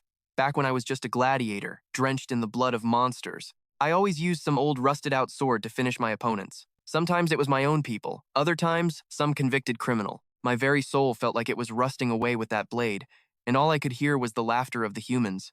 Go on, celebrate the forging of my proud soul. Just then, a light flared in his eyes. A true warrior can die, but they never, ever discard their honor and pride. Tathis shot back to his feet. This weapon, it's my soulmate, my brother in arms. My pride doesn't come from being some gladiator. It's my honor as a warrior of the Blue Bear tribe. Memories flooded back, showing him just how far he'd come. He stabbed his sword into the ground, using it to push himself up. I am the descendant of great warriors. Stepan just stared, completely stunned. What the hell is that? He yelled. It's aura, Tathis said. The blessing of a warrior spirit. Man, this feels incredible. Stepan snapped. What kind of twisted sorcery is this now? There's no way that's aura. He couldn't wrap his head around how some monster could possess a human's aura. Tathis didn't give a damn. He just charged. Stepan gritted his teeth, his guard instantly up. That look of contempt was gone. His face was set, absolutely determined, not giving an inch as he rushed in. They slammed into each other at the same time, the ground exploding, sending rocks flying everywhere. Their attacks were relentless, razor sharp. Tathis wasn't just holding his own. He was like a completely different person. Stefan was furious. He couldn't believe some low-life monster had the nerve. He lunged, yelling, "No way! There's no damn way that's real aura." Tathis ignored him and roared, "Even after seeing it with your own two eyes, you still refuse to accept it, don't you? You're a disgrace to all warriors." In an instant, a flash of the blade shot right at him, and Stefan was slammed down, forced to his knees. The look on his face was pure terror. Stefan was completely on the defensive now, just screaming like a madman. Tathis's entire body blazed with a brilliant aura. "Let's end this." His grip on the sword tightened, teeth clenched, eyes glowing. Stepan saw this and flinched, and in a flash, Tathis sliced right through him. Stepan coughed up blood. An intense wave of pain crashed over him, and he collapsed onto the ground, his face completely blank. Tathis glanced back coldly. The guy was down for the count. Seeing this, Cyrus smirked. Tathis is always bitching about something, but he's finally awakened. Us was stunned too. How the hell can an orc use aura? Cyrus just smiled. Even though Tathis clearly had the skills, the simple fact was that Us couldn't believe it. He flew into a rage and charged, screaming, "Bullshit!" Caught by the surprise attack, Cyrus quickly dodged out of the way. Right after, the spot where he'd been standing erupted in a blinding, earth-shattering flash. Without missing a beat, he turned and went right back to attacking Cyrus. As he dodged, Cyrus thought, "I can't land a critical hit through that armor." He'd swung his greatsword a few times, but it didn't even leave a scratch. Then it hit Cyrus. That's right, it's over there. Just as Us came charging in again, screaming, "Die!" He dodged the attack, same as before. Then, Cyrus raised his sword. He shot straight toward Us's body. Us saw this and sneered. "My armor isn't going to break from a simple attack like that." Cyrus smirked. "Of course it won't break, but I can still get through it." As the relentless attacks landed, his eyes suddenly shot wide open. Cyrus smiled, full of confidence, as he reached out and manipulated the aura, and then he snapped his fingers. It was like something was triggered somewhere. The streams of aura started pouring into his body. With that, Cyrus turned his back and walked off, a massive explosion erupting behind him. The eyes of Us had rolled back into his head as he passed out. He let out a grunt and collapsed. Cyrus smiled. Goes to show, you can always learn something from Lady Stala's skills. Us was now completely defeated, out cold. Seeing this, Felena cried out in worry, "Sir Knight!" Then, over there, he collapsed to the ground, unconscious too. Over on this side, Stefan was also down, unable to move a muscle on the ground. The only fight left was the one between Siri and Christine. Felena turned her head in another direction and screamed again. Over here, Teslan and his opponent were still locked in a struggle. Teslan growled in annoyance. Stepan and the knight are already down? Just then, he was startled by a figure that suddenly appeared. Teslan quickly backed away, creating some distance. It was Cyrus. Tathis was helping Rifenhardt to his feet. "You all right?" Tathis asked. "I'm good," Rifenhardt answered. "This wound will heal up in no time with Silen's help." Meanwhile, Teslan thought, "If I just had a little more time, I could have beaten the Demon Lord. Damn it, I totally underestimated those guys. I didn't factor in the changes from the past." Over here, Rifenhardt began to power up. Rifenhardt yelled, "Give it up, Teslan. I'm not about to let you get in the way of my dream again." Hearing that, he retorted, "Fine. I'll back off this time, but I swear I'll win the next." Elsewhere, the wounded were being treated. Rifenhardt spoke up. "Next time? You really think I'm just going to let you walk away?" Teslan just laughed softly. "It's not like you have a choice." Then he laughed maniacally. "Invincible One, I will have my revenge." A brilliant flame erupted, and from it, their bodies began to reform. "Body of the Invincible, I will have my revenge." Just like that, the whole damn crew reappeared and charged forward. "We followed you. We trusted you. And this is what we get? Is this all we've accomplished? Are we back at square one again?" they screamed. Teslan spoke again. "We'll meet again. And when we do, I'll take your head." Rifenhardt was tied up in a fight over here and couldn't move to stop him. Why aren't they going after him? Is it because I'm the true successor, or because of my holy power? And with that, the other group helped each other up and retreated. "I'm sorry, Teslan. I wasn't any help at all." Hearing that, he shot her a look. "I thought Felena was the Demon Lord's friend, but now she's on our side. And it's the same with Cyrus now being on his side. There's nothing I can do to change it." Teslan suddenly said, "Hold up." They stood before a strange stone monument. "What is this thing?" He began to explain. "This tablet records the secret to breaking through to the 5th layer of awakening." Teslan theorized, "I think the Demon Lord must have learned it from being here. That's what I was worried about. But it looks like he's still only at the 4th layer." Teslan made his decision right then, so there's nothing left to fear. We're all just a bunch of half-baked mages and fighters. In a single hit, he completely shattered that stone tablet. Teslan smirked. "Now there's no way that guy's gonna reach the 5th stage. I lost the battle, but he lost his whole reason for being here. In the end, I'm the one who really won." After that, they took off, leaving the energy stones scattered on the ground. In the center of it all, Plumes of smoke were still rising chaotically. Those champion bodies kept attacking. Champion body, I will have my revenge. Silent hurriedly began casting another spell, saying, "Grant your love to these tormented souls." A pink light shot out toward the other side. Those after images just slowly faded away. Our resentment. He sat on the ground and let out a long breath. I'm totally wiped. I can't believe I'd ever use up all my holy energy like this. Then Silent looked over at Rifenhardt. How are those spirits so damn strong? He answered, they were beaten to death for not being strong enough. The more resentment a spirit holds, the stronger it becomes. Rifenhardt then looked around. The feeling of distorted space was gradually fading. I've only perfected spatial distortion in theory. Maintaining it in the real world with all this resentment is tough. Then Rifenhardt turned to check on them. Is everyone all right? We have to go after them, Cyrus asked. Who the hell is that Teslon guy anyway? Rifenhardt replied. He's just someone from my homeland. We became enemies because we had different views on other species, he explained. He thinks that freeing other races will cause massive damage to humanity. What a complete idiot. I see tracks splitting off in two directions here. Looks like they went into this stone room, came back out, and then went up the stairs. After walking for a bit, they saw the shattered stone tablet. Looks like they destroyed something. What's this about? Rifenhardt walked over to get a closer look. Is he taking his anger out on a rock? He's got a short fuse after all. He guessed they were probably long gone by now. Cyrus spoke up. We finally made it here. And for what? We got nothing out of it. Rifenhardt, however, remained optimistic. Not exactly. We have another aura user with us now. He smiled, intrigued, and walked ahead. Exactly. I received the blessing of a warrior spirit. He watched the boy's figure walking ahead of him. I didn't expect him to awaken his aura this soon. It should have been another 10 years. In his past life, he awakened it while fighting Cameron from the Hanlon Kingdom.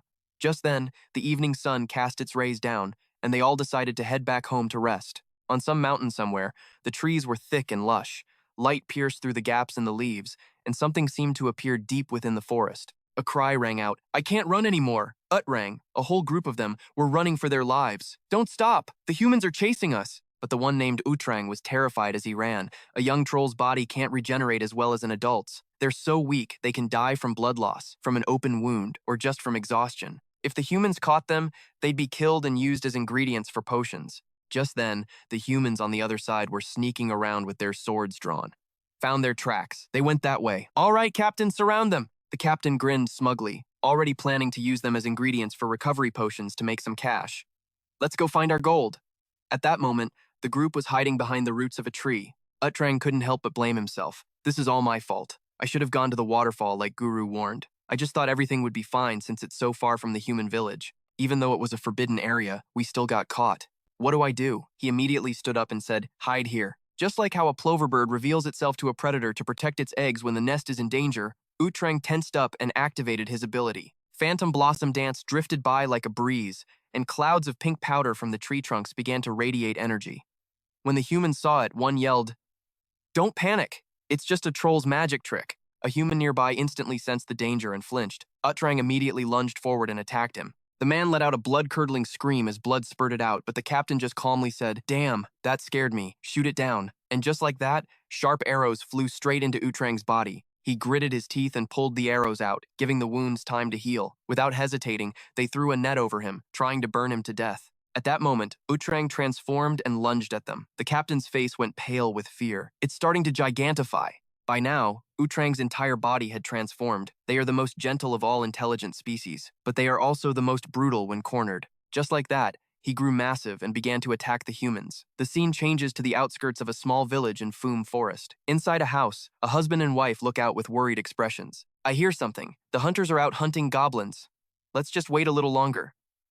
A mysterious man appeared behind them. Mage, are you sure this magic circle can hold back the goblins? Outside, a magic circle was glowing. Of course, just stay inside the house until we catch them. The villagers on the other side cried out, You shouldn't provoke the goblins. You're making a huge mistake. The woman next to her tried to calm her down. Grandma, why are you saying that again? Goblins are monsters. Hearing this, the old woman cried out, No, they're not. The goblins are the protectors of this forest, the guardians of the woods. The man in the house saw this and said, She's just superstitious. My apologies, sir. The other man smiled. I don't care. Just keep an eye on her. After that, he went outside. A villager saw him and asked, Mage, Russo, are we ready? The man walked over. Everything will be fine. I've set up 3 layers of barriers, just in case. But do we have to set the trap right in the village? I thought you'd set the trap far away from here, the mage replied. We don't know where the goblins will show up. If they get close to the village, they'll attack before we even have a chance to lure them away. They immediately understood. Oh, I see, he added. I wonder if the captain's team is all right. Just preparing this magic circle cost a fortune. If we don't catch any goblins, we're going to take a massive loss. Not to mention it took 3 whole days to draw this thing. We better not let it go to waste. Suddenly, the mage felt something and jolted. In the distance, a flock of crows flew up in a panic. They all became alert. They're here, and energy was radiating from deep within the forest. Over here, one of their party members was running towards them, with an enraged goblin charging right behind him. The mage immediately began to cast a spell. Someone else shouted, "Hurry up with the chant, Mage Russo." Right after, he unleashed a fireball, aiming it straight at Utrang. Right away, the front of its body got torched, but the wound immediately started to heal. And just like that, fireballs kept slamming into Utrang's body. The others panicked when they saw that. "It's almost here!" The mages all started chanting at once. "Oh, chains of Lanfrud, bind the one damned between heaven and earth." Instantly, chains shot out from the circles, binding Utrang tightly. It began to roar in fury at the humans. On the other side, a group of men started aiming their crossbows, ready to fire. "Die, you monster!" The bolts shot straight for the monster's body. Next, the mage spoke again. "All right, this is the finishing blow. Spread into the air and surround my enemy." A green liquid began to spray out, and the poison immediately started seeping into the monster's body. Poison cloud. Its body convulsed as it let out agonizing cries. Then, the monster collapsed onto the magic circle. "We got it," they cheered. "Hell yeah." And with that, Utrang closed its eyes, lying on the ground as its body gradually returned to its original form. They immediately loaded him onto the cart to be taken away. The remaining villagers looked relieved and expressed their gratitude to the group of mages. But over here, the oldest woman in the village looked terrified. "You're all making a huge mistake. That goblin is the protector of this forest." The others couldn't care less. Her expression grew grave. "The forest is enraged. You shouldn't have provoked the goblin. The wrath of the forest god will rain down upon you." As she spoke, the old woman's expression became more and more horrified. The wrath of the forest. The captain saw her and turned back with a sneer. What a senile old hag. We cut to the south of the kingdom, toward the Get Mountains at June Pass, shrouded in the night's mist. The group continued on their way, transporting the monster. A live goblin's got to be worth at least 1,000 gold coins, huh? Of course. Once we get there, our lives are going to change. As soon as we hand this goblin over to the Santana Alchemists Guild, this whole nightmare will be over. All right, everyone pick up the pace. We're almost at the next campsite. Just then, a teammate nearby asked, "What's up, Gren?" He looked around and answered, "I think I just heard something."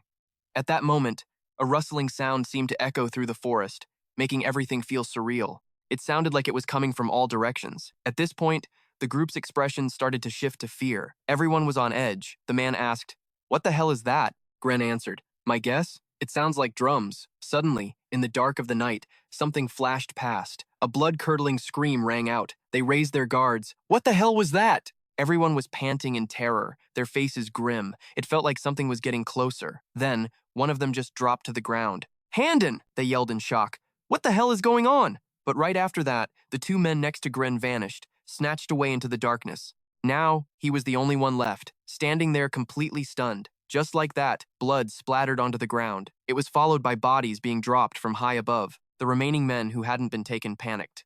"It's a demon! A demon's here!" the captain yelled angrily. "Everyone calm the hell down! It's obviously a monster attack!" But in the next instant, the captain's own head was torn from his shoulders. They immediately went on guard, circling the cargo wagon. "Pay attention. Form a defensive perimeter on all sides. Surround the wagon." "Damn it! We've lost 4 men in the blink of an eye," someone shouted. "Mage, use your detection spell." He quickly began to chant, "Detect living creatures." A magic circle appeared in midair and began to scan the area, but the sounds from all around just kept echoing. But just then, the old mage coughed up blood and collapsed weakly. "What is it, Russo?" He looked off into the distance and said, "My spell. It was shattered." "What?" The old woman's words from before flashed through his mind. "The forest is enraged. You shouldn't have provoked the goblin. The wrath of the forest god will rain down upon you." At that point, the leader said, "Hey, Russo, snap out of it. Pinpoint the enemy's location. Now." From the darkness, a voice rang out. "My brethren would not have harmed you." The gloomy voice echoed, "And yet, for the sake of greed, you hurt him." The men, terrified, immediately raised their swords defensively. "How dare you lowly creatures harm one who is protected by the oracle?" But then, the 2 men in front. The captain's vanguard was immediately dealt with, his face twisted in horror. Another guy from behind shouted a warning, "It's Ivory Tusk. That evil goblin, Ivory Tusk." The captain finally realized who he was facing. Staring forward, another goblin appeared before them. Two razor-sharp tusks grew long as he held two drums, endlessly chanting a spell. Ivory Tusk. The man was terrified. The demon that wiped out over 20 branches of the Alchemy Guild and famed monster hunting squads. I thought that was just some stupid legend, since even A-class users were supposedly taken down. The captain started to panic, looking up, breaking out in a cold sweat. Across from him, Ivory Tusk's expression was one of pure rage. The moment the captain saw that, his face went deathly pale, drained of all color. He realized Ivory Tusk's gaze was fixed on the monster in the cart, and the captain just stood there, stunned, muttering, "My gold." Ivory Tusk got closer and whispered in his ear, "You let greed conquer fear, just like a human." What followed were blood-curdling screams echoing through the air as bloody whirlwinds rose up with the agonizing cries. Time skips to the next day. After the encounter with Teslon, Rifenhardt and his group quickly returned to Antares town through the Great Gate teleportation portal. A lot happened there afterwards.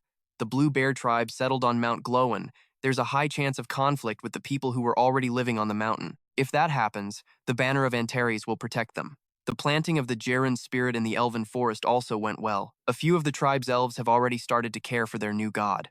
At the Great Forge, they no longer need to hunt beasts because they've established a food supply from the Tyen brand. Because of that, most of the warriors from the Great Forge came to live in Antares town. They started building a village next to the tunnel, alongside the dwarves who were once slaves. It'll take more time to finish the village, but it's not a big worry since dwarves are skilled in both architecture and construction. Time skips ahead 20 days after their return. At the Antares estate, Rifenhardt looked out the window. Everything's going so smoothly, but I still have one huge problem. He began to think seriously. How am I supposed to deal with humanity? Just then, shouts came from outside. "It's an honor to meet you, Marshal King Rifenhardt." The first man to step up introduced himself. "My name is Gwyn. I came here to swear my loyalty to you.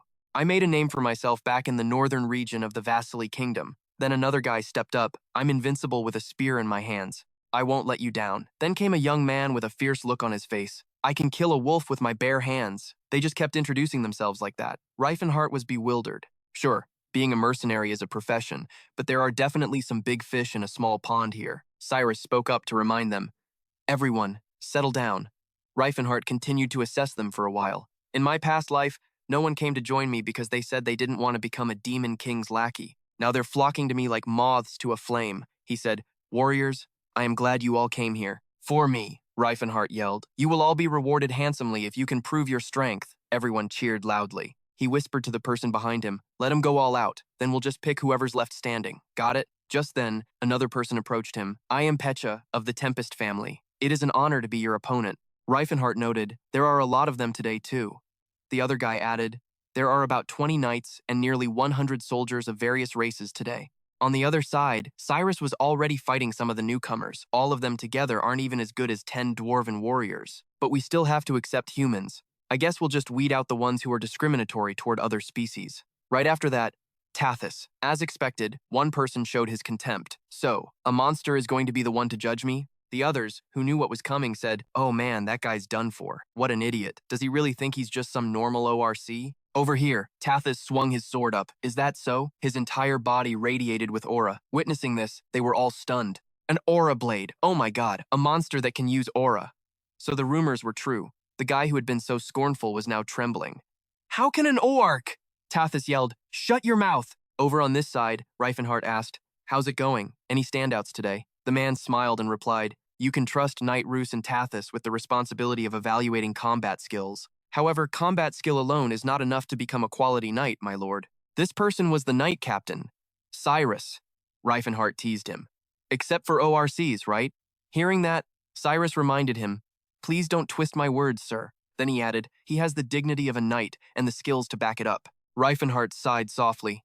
"I wish everyone was like you," the man added. "Besides, half the knights in Antares were former mercenaries. We can teach them how to behave." "Of course, but I'm still worried. If we keep accepting mercenaries like this, our organization will lose its value." Rifenhardt thought for a moment, then said casually, "In my eyes, mercenaries and knights aren't all that different. But I guess disciplined knights are definitely better than free-spirited mercenaries. From now on, you'll be the one to select the knights. I'll let Cyrus and Tathis know later." After that, he went back inside the castle. "Excuse me, Miss Flora, is there a lot of work?" She replied, "Yes, my lord. This is all the paperwork you need to handle." Rifenhardt stared, stunned, at the pile of documents and cried out, "Where the hell did all this come from? I've been lazing around for the past 2 months with nothing to do." Flora handed Rifenhardt a quill and said, "That was then. This is now. Here is your pen." He stared, shocked, at the thick stack of documents. "There have been 1,000 migrants from the kingdom to our town because of the bad harvest? Looks like I'll be stuck grinding away here for a while." Just then, Cyrus came over with a cup of tea. "What's wrong?" Rifenhardt replied. "I can't leave this estate until this mountain of paper is dealt with, but there are still so many dungeons to raid and runic relics to find." Hearing that, she came over and asked, "So who handled the books in your past life?" Rifenhardt answered, "Back then, I didn't have to leave the estate. I also had Malin helping me out." When she heard that, she asked why he didn't ask him for help again now. Rifenhardt replied, "The situation has changed. If I let someone else handle my books, there'd be backlash from the humans." She thought for a moment. "Well, there are very few people who can work as a secretary," he sighed. "I want to hand this off to someone I trust so I can actually go outside." Rifenhardt looked over at Cyrus. "They need to have a talent for management, and they also need the ability to protect the estate." She suggested, "What about Knight Rifenhardt?" Rifenhardt replied, "He's a good person, but not good enough for me to entrust this entire town to him." At this, he cracked a smile. Turns out, there was someone with fighting skills that he couldn't just kill off so easily. Just then, a man and a woman approached, and everyone started gossiping when they saw them. "That guy's wandering around here again. Who even is he?" "He was already here when I arrived," I asked the servants, "but they don't know either. It doesn't look like he's doing anything, but don't you think he's got this royal vibe? Even Captain Ale doesn't know who he is. Who the hell could he be?" Cassis's gaze drifted towards them. Tila smiled and said, "Want to have a real sword practice? I mean, you're going to be an outstanding knight someday, right?" He replied, "No, I'm just watching out of curiosity." Tila started up again. "Oh, come on. You can swing a sword if you want to." Hearing that, he got a bit awkward. "Is it really okay to hand a weapon to a prisoner?" "Ha ha," he thought to himself. "That version of me is already dead. Now I'm just a nobody. And it feels so damn free." She spoke up again. "What are you thinking about, sir?" As they walked, he answered, I think Yen would be the perfect heir to the throne." Confused, she asked, "Why so suddenly?" He explained, "Because I get the most complete view of you." She was still confused. "What do you mean by that?" Cassis answered, "Beauty, wisdom, and the shrewdness of another race. At the very least, the woman standing in front of me possesses all three." Tila was stunned for a moment. So cheesy. Is that how knights flirt? Behind her back, her hand clenched and then relaxed. Tila reached her hand forward and said, "You're wise and shrewd, too." Their hands slowly reached for each other. As for the beauty part, I'm not so sure. Hearing this, he sighed. "Ouch. So savage." Tila added, "Maybe it would suit you better if you grew a beard." So he replied, "I'll start growing one this very second." Their hands intertwined. "Lady Tila, you said your people can detect lies, right?" he asked gently. "Then you'll be able to confirm what I'm about to say, won't you?" Cassis smiled and asked, "Tell me, is it true that I've fallen in love with you?" Tila's face immediately flushed red in stunned silence. He added, "Or maybe it's because I'm human, not a dwarf." She got all flustered at his words. "It doesn't matter whether you're human or a dwarf," Cassis pressed on, "so it wouldn't be a problem if I fell in love with you, right?" Tila stammered, "Well, that?" He asked again, "Will you always follow me? But you're a prisoner." Laughter echoed in the courtyard, and then the two of them walked off, hand in hand. He no longer had any right to judge Rifenhardt. Rifenhardt smiled, looking down at him. "You've been well?" Cassis replied, "I'm doing just fine, thanks to you, sir. I feel like the luckiest prisoner of war ever." Rifenhardt said casually, "That's good to hear. Do you want to be set free? You mean you want me to stop freeloading?" "Well, I admit I am getting a bit bored being the only one just bumming around this mansion." Rifenhardt smirked. "It's convenient that you catch on so quick. Can you help me with a few things?" After hearing this, Cassis said, "I heard about your dream from Lady Tila. Forgive me, but at first, I thought you'd lost your mind." Rifenhardt just kept smiling. "I've been hearing that from a lot of people for a while now. Even Saris thought it was insane. But after taking the time to listen, I realized how short-sighted I was. They may not be human, but they are definitely people." Cassis lowered his gaze. "It's not just about elves or dwarves. A civilization that treats others like animals can never find happiness in the end. I don't know why that isn't just considered common sense." Then he bowed his head. "This is a turning point for the century, and I would be honored to be a part of that change." He said with complete sincerity, "Please, give me your orders, sir. Whether it's as a servant or an official manager, I'm confident I can do it." Hearing this, Rifenhardt smiled. "Looks like he would have come looking for a job even if I didn't need him." "Excellent." He then presented him with a golden box. Seeing it, Cassis was shocked. "Isn't this your official seal?" The main character replied, "You said you'd do anything. You're going to have to become my representative." Hearing that, he thought, "But this isn't something you should just hand over to a former enemy. What if I have a change of heart?" The MC casually replied, With that seal, you can only command the people within the town of Antares, he added with a smile. Let me ask you this. If you did have a change of heart and betrayed me, what could you possibly do? After hearing that, he seemed to think for a moment. Then Cassus smiled and said, not much. At this point, he analyzed the situation internally. The only groups here were the Antares Knight Order and over 1,000 displaced refugees. Seems I'm serving a lord who's anything but stupid. So Cassus said, but what if I could train those people into my own soldiers? Rifenhardt smiled and replied, then Tila would cry. Hearing those words, his expression froze. Then Cassus just smiled and said nothing more. Before Rifenhardt left, Cassus spoke up, I will do my absolute best. Rifenhardt replied, you're working for me now. Don't you think you need a name that suits that face of yours? He offered a suggestion, how about Tanasa? It's short for Cassus. Hearing that, he looked annoyed. That sounds like some kind of infectious disease. Please, just call me Cassus. He even added with a smile, and sir, you should hope I become your prime minister. I think it would be a step up from being the count's representative. Rifenhardt said nonchalantly, whatever. You only have one mission.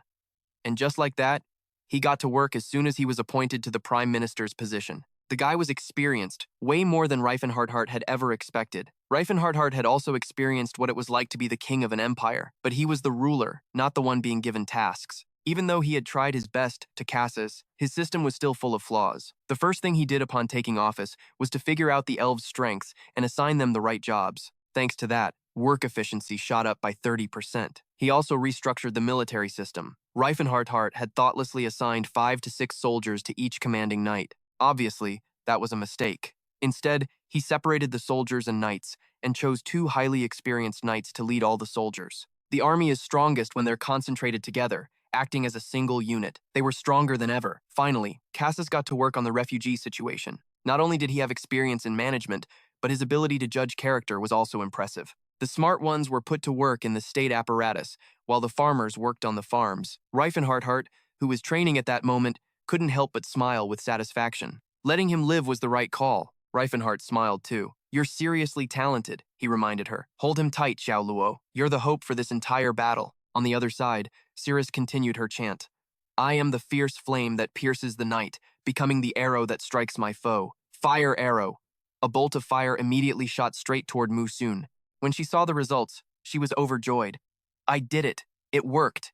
Did you see me use magic? He thought to himself, at this rate, if she improves, she'll break past her limits. I should teach her just like in my past life, when she's ready to grasp it. Just then, Flora unexpectedly walked in and said, Sir, the people you were looking for are now in the reception room. Hearing this, he was startled. I'll be right there. At that moment, the 2 girls behind him were talking. Sirius asked, how far have you 2 gotten? Are you okay? Xiao Luo covered her face and said, he's so gentle and kind, and he's getting more and more handsome too. Hearing that made her remember his exhausted appearance, and she found it hard to understand. Xiao Luo added, what about you, Cirrus? You and Mr. Rifenhardt? She forced a laugh. To me, he's more like a father than a man. Xiao Luo was shocked to hear that. Don't say that in front of him. He might just lock himself in his room again. Cirrus forced a smile. But that's just how I feel. She added, he also seems like a really old man, even though he's only in his 20s. He looks even older than his age. Could it be because of his size? At this, Cirrus could only laugh it off. Afterwards, Rifenhardt went to the room. I'm very honored to meet the famous Marshal King. My name is Jackin, a bounty hunter, and these are my colleagues, he continued. I heard you were looking for us through the Taoping Merchant Guild. He smiled in reply. It's a pleasure to meet you. I have a job I need your help with. Rifenhardt then presented a flyer with a drawing of Teslin. As soon as he saw it, the other guy said, Teslin, an aura user, but a complete nobody. They began to discuss it. The Holy Crusade Knight and the Golden Knight are really famous, though. We should hunt them down first. Rifenhardt smiled. This is 100 gold coins as a down payment. You'll all receive another 100 if you succeed. With that, they bowed. I will do my best. He thought to himself, all right, these preparations should be enough for Teslin. Just then, another person approached. This month's information from the Grua Merchant Guild, sir. He replied, good. Rifenhardt began to look over the documents. After reading for a while, he thought, it's mostly just news. Monsters appearing in the north of the Vasili Kingdom, a kraken appearing in the waterways of the G Kingdom, and 2 new 2-headed monsters born in a mountain village. However, his eyes revealed a look of shock. That night, the paper read that monster hunters tracking trolls in the 3 Kingdoms region were ambushed by the legendary monster, Ivory Fang. Most were killed, with only a few lucky ones managing to escape. The moment he saw this news, He shot up from his seat. Ivory Fang is Attica's old nickname. Summon everyone here immediately. The scene changes to Kalizan, the southern port of the Hanlin Kingdom, a coastal city. At this time, it was dark, and there was no one on the sea. Occasionally, you could still see lights on near the houses there. A few women were out shopping, talking as they walked. Santana's Tier, Coastal City Branch, Alchemy Guild. Inside the room, candlelight still shone brightly. On the shelves were potions along with some experimental equipment. Next was the main hall, still brilliantly lit. A noise rang out inside the hall, and then the scene changed to another place, like a prison. A strange cry echoed, mingling with the chaotic sound of iron chains inside. At that moment, bodies were hanging suspended in the air. Below, two figures in full hoods were talking about something. They began their assessment. Subject number 3 isn't doing well. Increase its food supply. I need it to live for at least another month. With that, one of them began to feed it through a tube that went straight into troll number 3's mouth. Here, food. By now, its eyes had turned completely white. They remarked, "This is amazing. They don't get poisoned or anything, so we can just feed them leftovers. It's waste disposal and our main source of income all at once. Convenient, right?" The nearby shelves held strange potions. They remarked, "They placed an order for 500 more potions at the end of this month. Then we'll need another one." One of them went over and started turning a nearby control. The creaking sounds of chains began to echo. At the feet of one troll was an iron cage. Right after, the door of that iron cage opened. Below, it was pitch black, with something unclear inside. Then, its body was slowly lowered towards the pit. Inside, sharp blades were constantly moving, and just like that, its body was gradually lowered. Then, a troll fell straight inside. Behind it, other trolls were still waiting. As soon as its body fell inside, a shower of blood drops burst out. The sound of flaying skin and mincing meat rang out. Following that, blood began to be transferred into the solution-filled vials placed on the table. Looking at the drops of blood being filtered into them, one of them cried out, "Perfect." They were taking notes while talking. The map view changes to the Hanlin Kingdom. And so, in the silent night, not a single person appeared at the mansion. Deep inside was a prison full of strange instruments. Two men stood outside the door. If only we could get them to mate with each other, it would be so much more convenient. They looked at the groups of monsters locked inside. Has the boss still not figured out a way? Somehow, every time a female gets pregnant, she miscarries. They continued to look inside as if they were evaluating a product. They must have some way of reproducing in the wild, right? By the way, is that rumor true? They recounted the incident of the rampaging monster. You mean that group? Even the branch manager was excited to get an intact troll.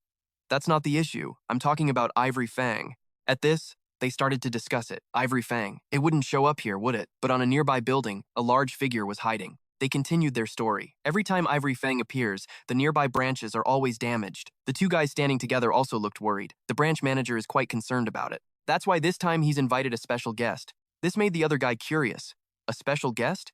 Is there anyone in this city strong enough to take on Ivory Fang? He replied, "Actually, they hired a Shinsang." At that moment, in the main hall, a lavish feast was laid out on the table. The man, who was the branch manager, raised his wine glass and said, "It's an honor for our family to host such a famous guest as yourself," the southern branch manager of Santana's Tier. On the other side, a man with disheveled hair said, "An honor. Come on, branch manager, you give this humble swordsman way too much praise." This person was the Shinsang of the Hanlin Kingdom. Next up is another man, slowly picking at his food. The branch manager sure has a good eye for people. This guy is the Seven Circle Mage, Maruno, from Baron Sahan's family. Next, a man with glasses speaks up. "You don't have to worry, branch manager. The apostle will protect us." This man is the priest of the apostle Bree. Hearing all this bootlicking, that branch manager cracks a delighted smile. The quiet scene outside was a total contrast to the party inside, where a soldier let out a long, weary yawn. Two of the soldiers started talking. "I wonder if I should go out to sea like them." The other one replied, "You dream of being a sailor?" The first one answered, "I did when I was a kid, but after hearing stories from real sailors, I gave up. It looks great from the outside, but once you're in it, it's apparently like hell." His partner chimed in, "But the pay's good, isn't it?" He replied, "Yeah, but only half of them make it back alive." Just then, a mist began to form in the night. "I'd definitely survive," the other guy said. "Don't jinx it, dude. Besides, the Coast Guard pays pretty well, slow and steady," he added with a smile. "You'll understand when you get to be my age, for real." Suddenly, his partner felt something was off and asked, "Why is there so much fog all of a sudden?" At that moment, a mysterious mist began to cover the city. There wasn't supposed to be any fog today. The soldier started to sense something was wrong and said, "What the hell is this?" Then a sound rang out like a drum, and he panicked. "A drum?" The two soldiers started freaking out. A voice echoed through the air as dusk fell into darkness. The black waters poured down like a flood. "What is that creepy sound?" In the darkness, A pair of eyes appeared, the Knight of the Poppy. Sensing something strange, the two guys looked up. The next second, the eyes of both men rolled back, and they collapsed. A massive figure appeared, saying, "I do not harm the innocent. You only need to close your eyes for a moment." Just like that, it slipped right inside, weaving through the night sky, its voice echoing everywhere. "I am the mist." It pulled a nearby cloth, and a cloak immediately wrapped around its body, hiding its true identity. It comes and goes like the wind. Outside, the people were still at peace, the lamps shining bright. The next moment, because of the mist, they all went out. Over here, Rifenhardt was still in his room, looking outside. "I've been so bored since I got here 3 days ago." He smiled excitedly. "Finally, it's starting." And with that, Rifenhardt immediately headed outside. At the palace, the mist began to seep inside, enveloping it. In the main hall, the fog seemed to have swallowed the entire palace in the dark of night. The soldiers who set out to catch the monster were all dealt with.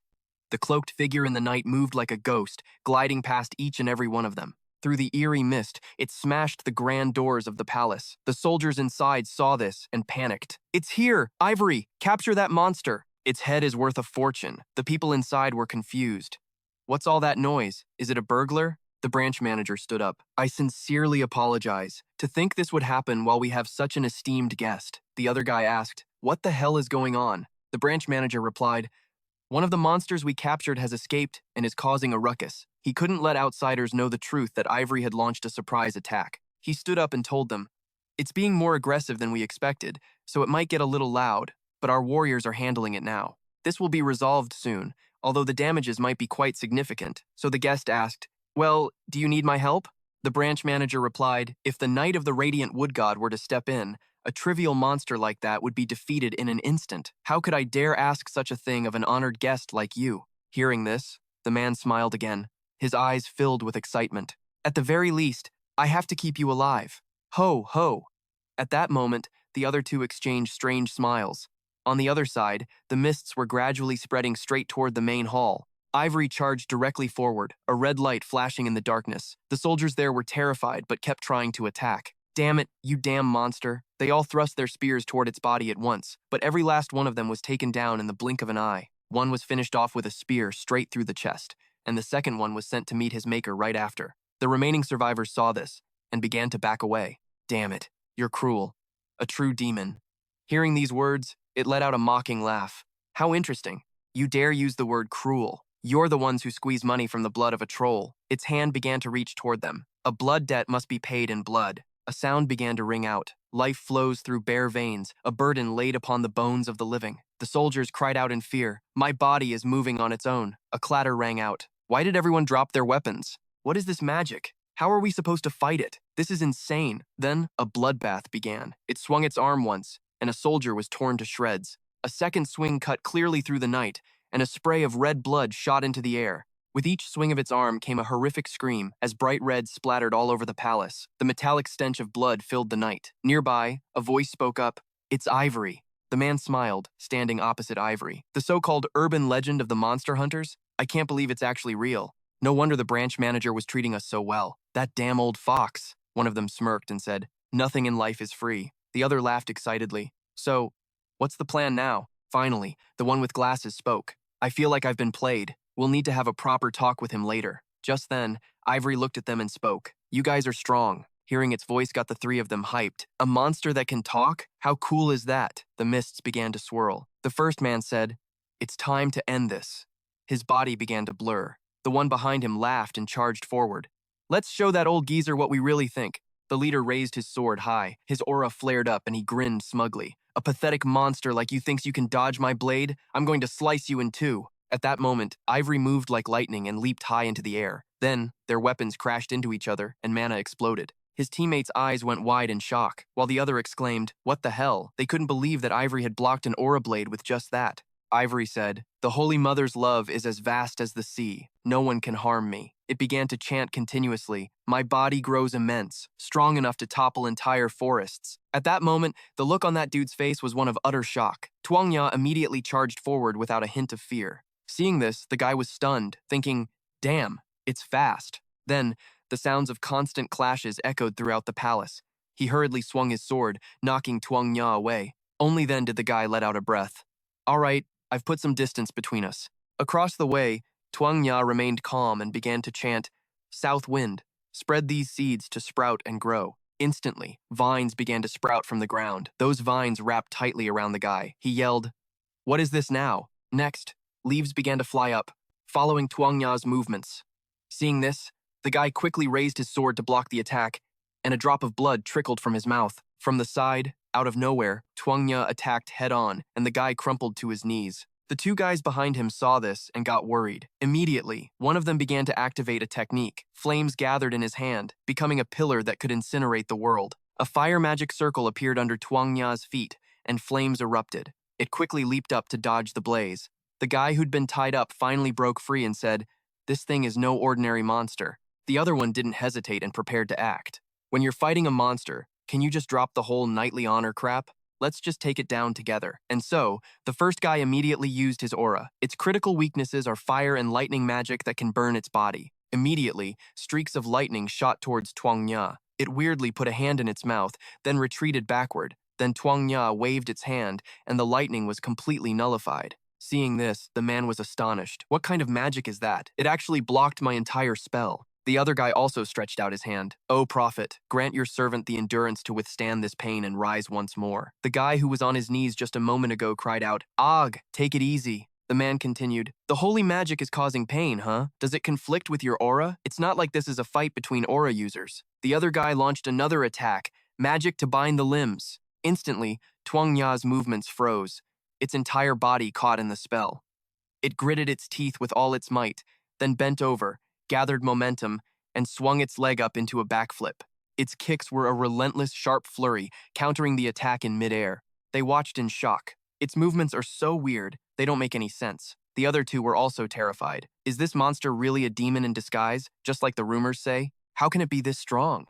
On the other side, Tuangya kept attacking while thinking. I'm used to dealing with humans, but 3 at once is a bit much. It started to wonder. Should I run? Tuangya was torn. What should I do? Just then, a brilliant light shone from a rainbow beam.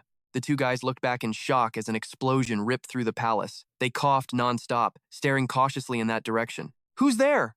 A shadowy figure slowly appeared. "We made it just in time." "Yeah, that fog really messes with your vision, huh?"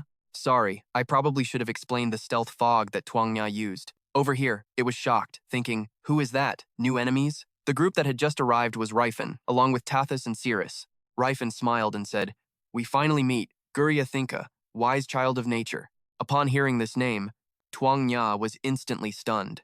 It asked, "Who are you? How do you know my name? How do you know my language?" He smiled and replied, "I know the truth about the Cho, and I'm here to help you." Tuangya was confused. "What are you talking about?" The other guys asked. "Who are you? Why did you attack us? If you have any honor, state your names." Rifen smiled. "What we want is freedom for all Cho. I heard you're just stopping by for a bit. Could you give us some privacy?" The guy fearlessly yelled back, "I don't give a damn what you want. That monster has slaughtered thousands of humans." At this point, Rifen's tone made it clear he was done negotiating. "So, this is how you're gonna play it, huh?" "And so," he said softly, "Tathis." Then, Cirrus. Her eyes were fixed on them. Rifen smiled and said, "Capture them. Don't kill them." In the darkness, the space was silent, but in the next moment, an explosion rocked the building. Dust and smoke filled the night, cracks spread everywhere, and the relentless sound of fighting erupted from within. Aura filled the palace as a blue light shot towards them at top speed. The guy on the other side was shocked. An orc using aura? Before he could say another word, the orc slammed right into his body. At this point, the remaining guy with the glasses was completely stunned with fear. Before he could even react, Cirrus appeared behind him. Seeing this, he immediately cast a spell. "Oh, prophet." A flame erupted to block her attack. Cirrus said, "Answer my summons." "Salamander." And just like that, the two flames crashed directly into each other. Over on the side, Tuangya watched in amazement. An orc that can use aura, and a spirit that can use that power. Next was Martial King Rifen, light gathering in his hands. "We'll handle things here. You go and free your people." The guys on the other side were terrified. The rumors say he often appears with other races in the kingdom's wars, but he can use magic too? How does an aura user have time to learn magic? Just then, 2 streams of energy extended out. Judging by his size, he looks like the Martial King. "Are you the one from the rumors?" Rifen asked calmly. "What do you think?" He immediately launched an attack, and the guy on the other side fired off his own power at the same time. photon ray. The two streams of mana immediately crashed into each other like missiles. Layers of defensive barriers constantly wrapped around them as the scene descended into chaos. Rifen smiled, thinking, I bet he's totally confused right now. And so, he started chanting again. The mage on the other side was horrified. My magic isn't working.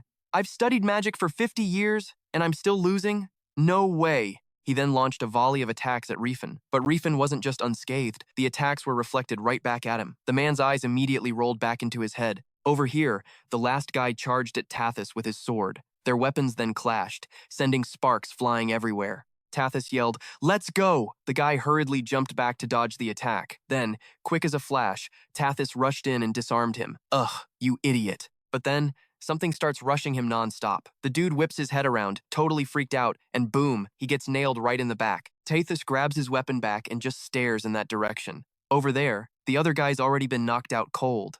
Rifen just smirks, taking in the whole scene. Looks like he's figured out how to control his power with aura while using his soul weapon. He's gotten way stronger after all that training with Cyrus. Then he tells everyone, yeah, we handled things over here a while ago. Siri asks, are you sure it's cool to just let them go? You didn't even use your aura, but it looks like they already know who you are. Rifen's like, if I wanted to hide who I was, I would have worn a mask. As long as my biggest secret isn't out, I'm good. Just then, Ivory Tusks walks up and introduces himself by his real name. Greetings to my savior. Rifen just smiles. Let's just get out of here first. The soldiers will be here any minute. Next thing you know, the whole palace just goes up in flames in the middle of the night, with people screaming, fire! Help! The soldiers are freaking out. Everyone stay calm. It's going to be way harder to evacuate if you all start shoving. The branch manager sees this and just breaks down in tears. No, it can't be. Just like that, all his hard work goes up in smoke in one night. Meanwhile, way off in the distance, a whole convoy of carts is just slowly rolling by up above, making their way down a long road. Back with Ivory Tusks, Silent starts healing him up. Cyrus is like, man, that guy looks seriously terrifying. Rifen just goes, you think regular orcs' times aren't times scary? He answers, well, I see them all the time because they're usually slaves. Meanwhile, Silent, while she's healing him, says, I've never seen a chork before, but man, they're seriously malnourished. Are all the species like this? Over on the other side, the prisoners are talking in some other language. Guess they don't know the common tongue. Probably never had a chance to learn it. A warm fire crackles. Ivory Tusks says, this is totally different from what I've heard. I had no idea the Martial King could use magic too. Rifen replies, I don't really hide it, but people usually don't bring it up for a couple of reasons. Rifen smirks, but that doesn't change the fact that I'm the Martial King. You still don't believe it's me, do you? Ivory Tusks smiles back. I didn't believe it either. Not until I saw that aura. So, is it true what they say? That the Martial King will treat other species fairly, not like slaves? Then he adds, but I still don't get how you learned our language, or how you know my name.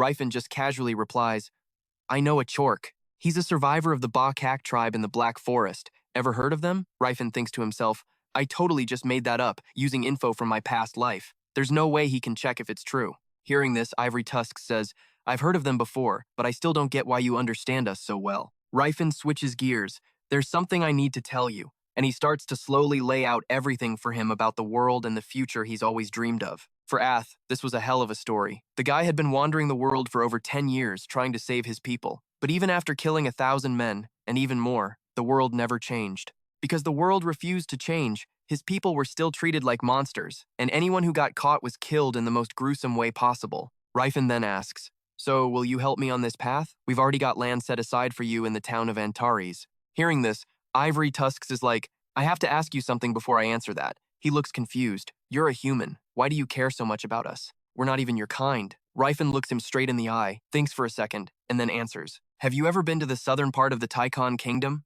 He begins to tell his story. The place is rumored to be full of cannibals. They didn't even feel guilty about it until some wise sage showed up and guided them to be better. When that sage banned cannibalism, the locals complained a ton. They were like, eating people is a time-honored tradition. Who is this sage to just come in and disrespect our customs? The old sage just calmly replied with these exact words. I have watched the people I love be eaten by you. That is why I forbid this custom. Hearing this, Ivory Tusks looks a little stunned. Rifen continues, those loved ones, they were people just like Cyrus over there. He gestures to his friends, and Tithus turns to look too. Rifen says softly, looking at his teammates, the people I hold dear. He looks up and says, I simply can't stand by and watch them be treated like slaves for one more second. Cut to the southern part of the kingdom, in the alchemy city of Onbrook. Right now, at the Tears of Santana headquarters, a stern-looking man speaks up. You still don't know who the mastermind is. This guy is the guild master of the Tears of Santana, Arab Mid. Everyone around him looks confused. Then he adds, I was ready to just ignore that elephant chicken monster and write it off as a natural disaster, but if a human had a hand in it, that's a whole different story. The man across from him says, we've got a few suspects, but not enough solid proof yet. He can't help but think of Rifenhardt, the Lord of Antares, the martial king. They discuss it, with one mage saying the culprit used magic without any aura, but the timeline doesn't add up. It's true, he was away from town when the fire broke out down south, but he was gone for less than 2 weeks. Even with the fastest horses and no brakes, it would take at least a month to travel in a straight line from there to here. So the guildmaster asks, could he have used a decoy? The other guy replies, he's way too conspicuous for that. I mean, look at those muscles. Someone else chimes in, we're talking about the successor to the martial king here, not to mention the lord of a whole territory. We can't just treat him like a criminal without any proof. Another guy says, besides, there are those rumors that Martial King Rifen saved the Chorks. This whole thing could make the guild look bad. The guildmaster pipes up again. Based on his past actions, it's definitely him. Damn it, he's a real thorn in my side. Cut to the mansion in Antares, inside the study. Sunlight streams through the window as Rifen kicks back on a chair with a smirk. I bet those damn alchemists are pissed right now. As long as they don't find out about the teleportation gate, I've got a solid alibi. Everything's going exactly as planned. He smiles. So far, everything's been smooth sailing. Being able to dodge all the heat from humanity while I slowly build up my forces has been a huge help. Rifen looks outside and starts calling out his friends' names. The groundwork is all laid. The leaves outside have withered and turned yellow. And now, it's time for the most important part of the plan. Cut to another location where the non-stop racket of machinery is blaring. The sound of tools carving out a tunnel echoes endlessly. The crack of whips and angry shouts never cease. Work, you damn monsters! You want to rest? Then hurry the hell up. Another man sees this and seethes with anger. You damn piece of shit humans. If only my family wasn't being held hostage. Another guy walks over. Have you guys found either of the 2 adamantium cores yet? The Viscount is furious. You better get a move on. Suddenly, a blood-curdling scream erupts from behind. He whips his head around to look. Who the hell are you? But right after that, the other guy gets decked. The newcomer is another dwarf. I'd be more than happy to kill you, but you're just a small cog in the machine, so I'll let you live. Just then, another girl walks up and says, over there too, Sloane. This person is a warrior of the Great Forge. The soldier on the other side sees this and freaks out. What's with these damn dwarves? Where did they even come from? On their side, they begin to chant, we've come to rescue our people. Ancient words of suppression. The soldiers on the other side are terrified. Magic suppressing magic? How can dwarves use magic? Just then, the girl lunges forward, straight up punching the other guy so hard he's foaming at the mouth. Then she yells, we are the warriors of the Great Forge. We're here to save everyone. They're stunned when they hear this. Line up. We're going to remove the marks on your necks. And just like that, the dwarves begin to break the spells on their bodies. I am the one who opens the flow. Let it be broken and be free. One of them speaks up. They're holding our families hostage. What if they find out what's happening here? Hearing this, the man reassures them. Don't worry about it. We already have others from the village going to rescue them. Elsewhere, Tu La launches a swift attack at another location, and just like that, she finishes them off. Then Tu La smiles and says, Inga Hethos. The moment he sees Tu La, he's overjoyed. What are you doing here, my child? She immediately hugs him and says, Martial King Rifenhardt sent us here to save everyone. Hearing this, he's shocked. A savior. So it's finally time to get out of this place. He adds, I have to contact Father Gaffai right away. Yes, sir. Please gather everyone. Meanwhile, in the Viscounty of Kelleron, at the Steel Hammer Tribe's village, all the dwarves are preparing to leave everything behind. The man says excitedly, Oh, Tula, my daughter, you've grown up so much. This is her father. They all begin to embrace, overjoyed to be reunited with their families. You're old enough to get married now, my dear. Oh, your father is so happy. Just then, a man with snow-white hair approaches. I am Gefai. What should we do now? We'll be caught sooner or later, with this many people migrating at once. He replies, Don't worry, the time is almost here. After that, they head to a river. From inside a cave, the sound of movement gradually gets louder. Then, boats begin to emerge to pick them up. On board, there are already a few people waiting to steer them. Gefai is stunned by the sight. The Great Forge even prepared ships? The man replies, We're not from the Forge. Suddenly, his expression changes. Gefai blurts out in fear, Aren't those humans? Kassas, standing opposite him, replies, Please, don't worry. We are allies. We brought these ships to help you all migrate. Hearing this, they look at each other in confusion. Allies? Humans? Over on the side, as soon as Tula sees him, she immediately runs over, overjoyed. Kassas calls out happily, Tula. The two of them immediately hug. Are you okay? I'm so glad. She throws her arms around Kassas's neck and says, "Why didn't you just send soldiers?" "I'm sure you were really busy," he replies. "How could I possibly be absent when your whole family is here?" This lovey-dovey scene makes Tula's father furious. That little punk. With my daughter. The two, still hugging, look towards him and say, "This is my father. Dad, this is my boyfriend. It's an honor to meet you, father-in-law." Who the hell is your father-in-law? Cut to the Hanlin Kingdom, in the large western city of Diallo. Right now, a building is ringing with non-stop explosions, flames blazing everywhere. The Diallo branch of Santana's Tears. Soldiers inside are constantly charging out. "Ivory is over there, throw firebombs at it." And so, the sound of explosions echoes relentlessly inside the fortress, flames raging. Ivory easily dodges the attacks, moving with swift agility. It smiles and speaks, starting to chant incomprehensible words. Right after that, they're taken down, one by one, with ease. Seeing this, they panic, keep throwing, but not a single bomb touches Ivory's body. And just like that, it stands there, staring them down. Ivory looks up, then gives a slight smile. It's almost time. Then, Ivory vanishes from that spot.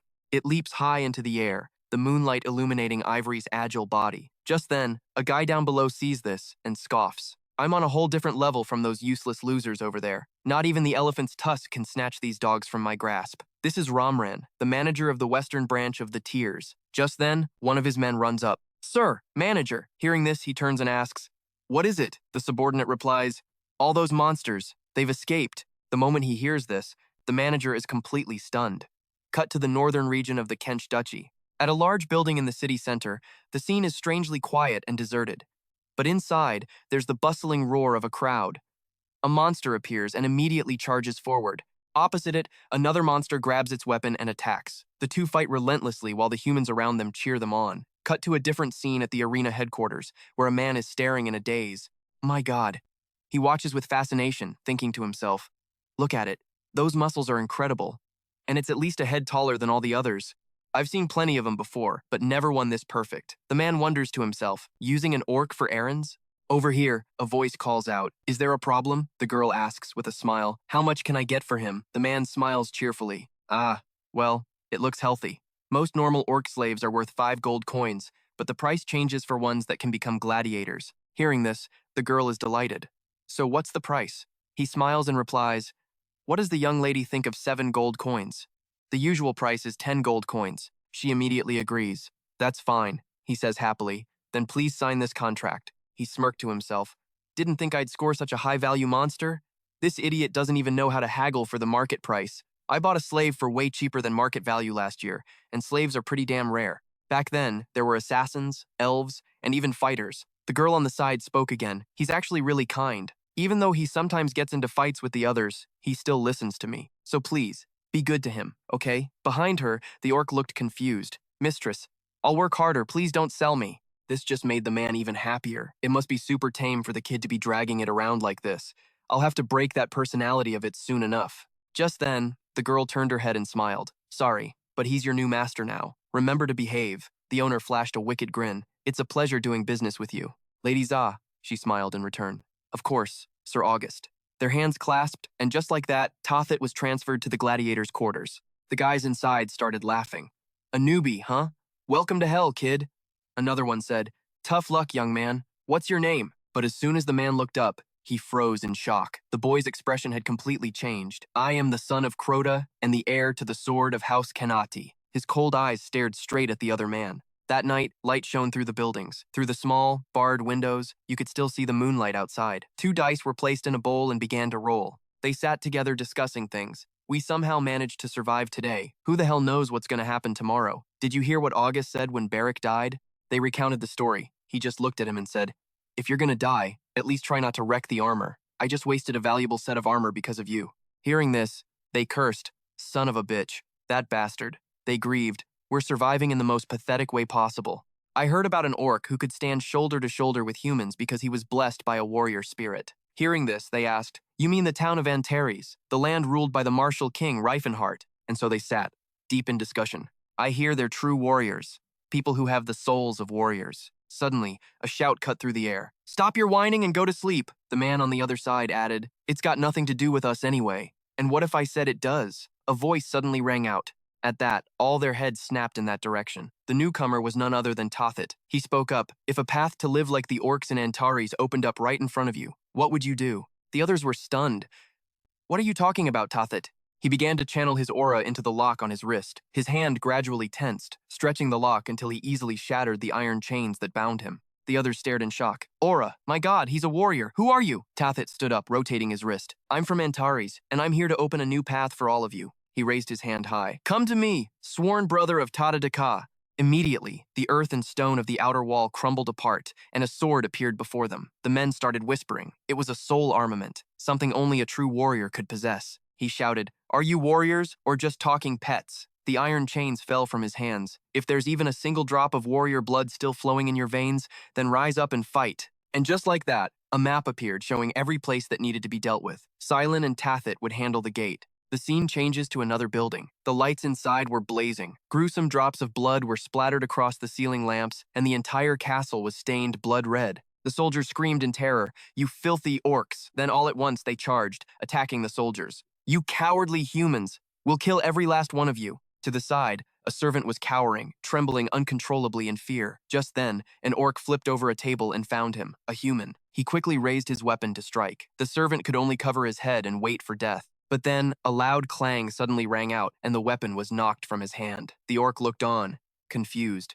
Warrior, why did you stop me? Tothet walked over and said, He's just a servant. But he's a human, Tothet yelled back. Brother, what do you want? Freedom or revenge? Hearing this, the orc snapped back to his senses. Startled, he looked at the servant's terrified face, let out a breath, and said, All right. Then, Tothet shouted again, Avoid pointless killing! If you spare one, humanity will fall back to care for them. If you kill one, humanity will nurture that hatred in their hearts and hunt us down. Be merciful for the sake of our own freedom. Just then, the merchant walked up. You ungrateful animals! After all this time, I've taken care of you. I knew all along you were just a bunch of stupid, ungrateful monsters. Hearing this, one of them coldly asked, So, do we need to be merciful to times him asterisk, too? Tothet replied, Too much mercy loses its meaning. At his words, they immediately moved forward. I get it now. I've been waiting for this day. Meanwhile, a mage on the sideline saw this and smirked. The monsters are trying to escape. No matter how strong they are, they'll die to a single mental magic attack. The mage immediately launched his spell straight at the group. Suddenly, a chant rang out. Oh, felons, grant them an unshakable mind! Instantly, the attack was nullified.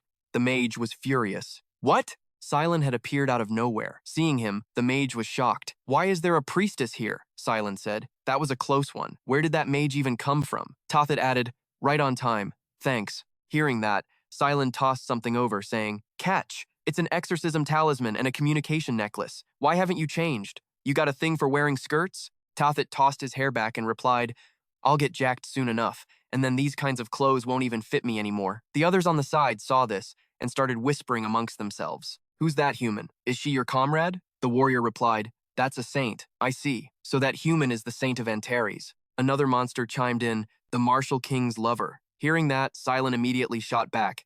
Hell no. And how the K do you understand Orcish? He panicked internally.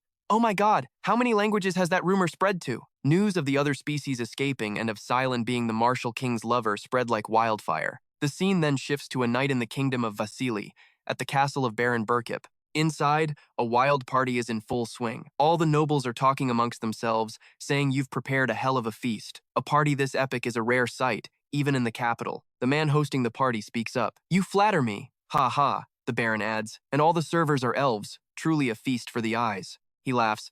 I'm glad you like them. Just then, at another table neatly arranged with food, the small flames were flickering gently, just as they should. But a second later, the flames erupted violently. Everyone inside panicked as the fire morphed into monsters and attacked the people within. What's going on?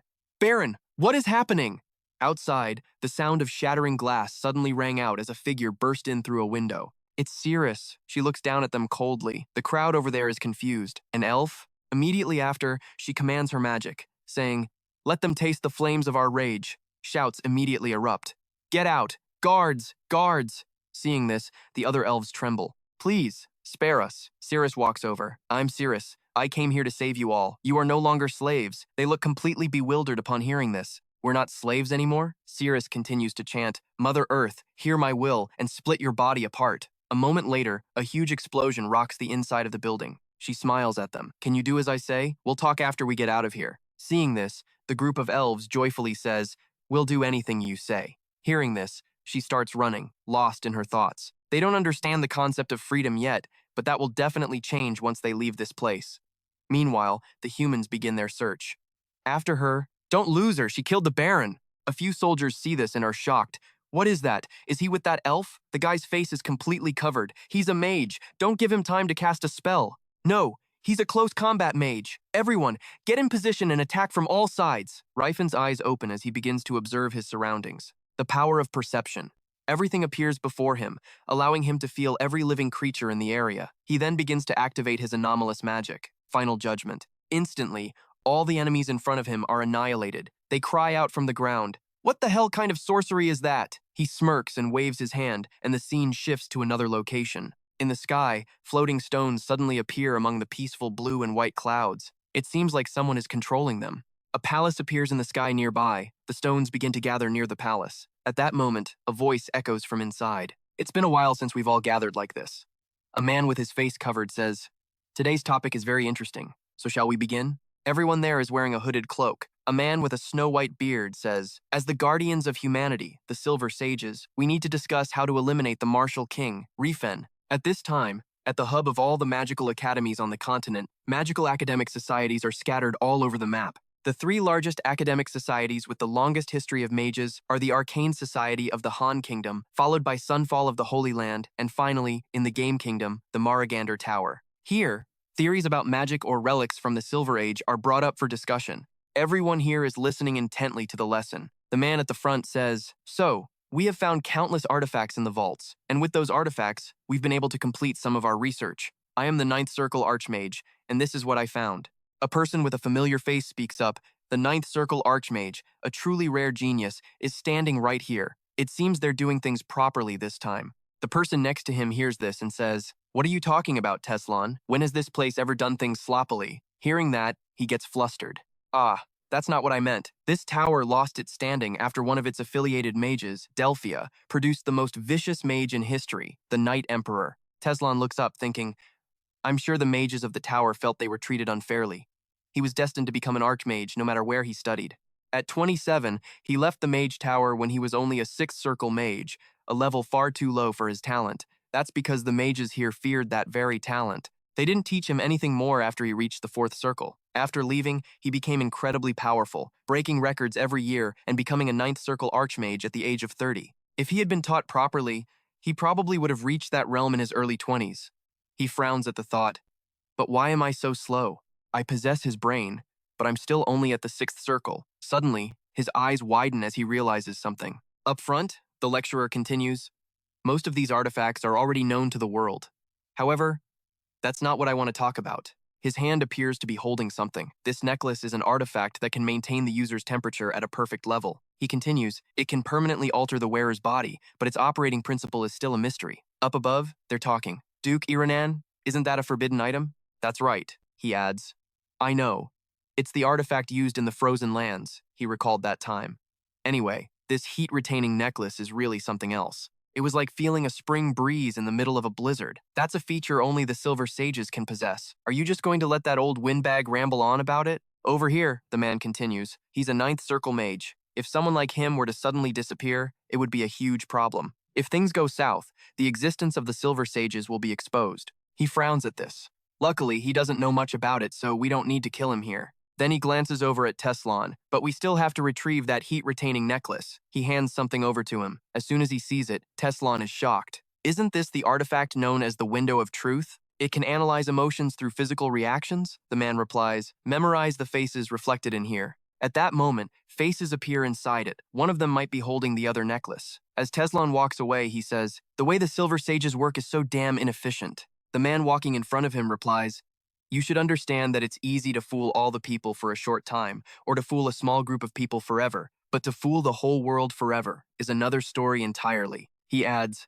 it is because of that caution that the world still does not know of our existence. Before entering, the man reminded him again, humanity should never know we exist. If they knew a group of people was watching them, they wouldn't be able to develop the right way. His words were firm, a stark reminder. The Silver Sages, protectors of humanity from the shadows, We're not here to rule or lead them. Hearing this, Teslan asked, but why is that necklace a forbidden item? It's not like it's some artifact that could threaten anyone, right? The man replied softly, that's true. However, any magic that can completely alter the human body is forbidden. His eyes flashed with a purple light. It's also the path that gradually leads to immortality. Hearing this, Teslan frowned. There was a limit to what he could know at his current rank. Everything he'd been through kept replaying in his head. How in the world did the Silver Sages maintain their information network? I thought they just planted spies in every nation or got their intel from the magic towers, but they know what's happening on the ground, even stuff that seems totally unrelated. He then remembered the moment the sage took out the necklace. And yet, they still couldn't stop that guy from sharing info about the heat-retaining necklace.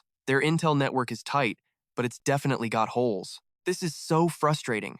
I managed to get into the organization, but they still treat me like a total outsider.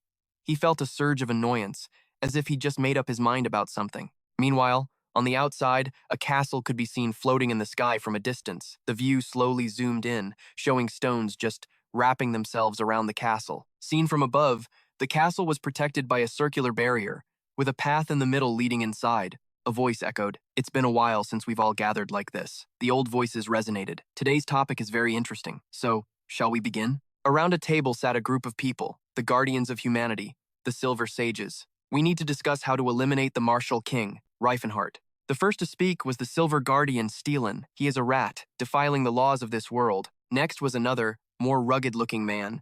We can't just call an aura user like him a rat.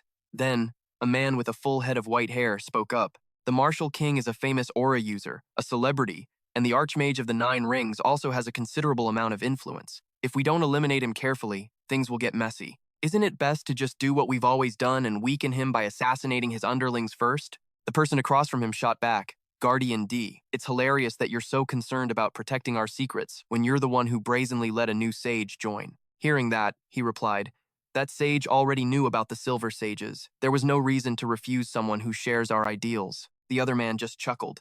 Hey, I just said it was funny. I didn't say you were wrong. On the other side, another man interjected, Guardians, please, calm down. We're not here to discuss the new sage right now. Then, the other person continued, Guardian D is right. I just thought he was some guy with weird taste. But it's clear now. The Martial King has some twisted ideas. A woman there added, I agree. He's not some fanatic or whatever that we occasionally run into. I believe he knows exactly what he wants and what he's doing to the world. Another man spoke up. He's young, but he has a clear belief in his ideals. Those ideals aren't just some temporary bullshit. It's hard to believe someone his age could think like that. He then turned to the other side. Ideals can only be perfected when they're systematized and properly calculated. The man opposite him replied, then he must have a guide, a teacher who planted those ideals in his head. And so, they discussed amongst themselves, we should find this guide. Then, one of them pulled something out from his coat. He already has influence on the continent. Buttons were placed on the table. We can't just stand by and watch anymore. With that, the sound of bells rang out, signifying their consensus. They looked at each other and said, let's all vote. Each one of them, with their own expression, reached for a bell and pressed it. The faces of everyone there were shown some familiar, some strange. One was an old man with deep crow's feet etched on his face. Next was another woman with a calm expression and a man with a peculiar appearance. Finally, there was one person sitting silently, placing their hand on the button. The person's face was revealed to be a beautiful girl, who gave a slight smile. The old man spoke, it seems we are all in agreement. Another reminded them, in the name of the Silver Sages, guardians of humanity, we hereby designate the Martial King, Rifenhardt, as a target for elimination. Hard at. Immediately, a light shot up from those objects. The words were like a curse. All those connected to him are to be moved to the holy nation of Empire. This is a great nation with over 1,000 years of history and tradition. It borders the Grimm Kingdom, the Hanan Kingdom, the Last Steel Duchy, and the West Can Kingdom. Its territory isn't larger than its neighbors, but in terms of population and military strength, it boasts of being the strongest nation on the continent and is also known as the land blessed by the God of the beginning. It is the only nation granted the right by the Pope to be called an empire, known as the leader of humanity. Therefore, it is also where the central holy land of the Church, the Papal Temple, is located. This is the Sea Temple, territory of Count George, in the eastern region of the empire. Inside, a voice called out, Child of God, confess your sins, and you shall receive forgiveness. Another person replied, Father, I have sinned. Please forgive me.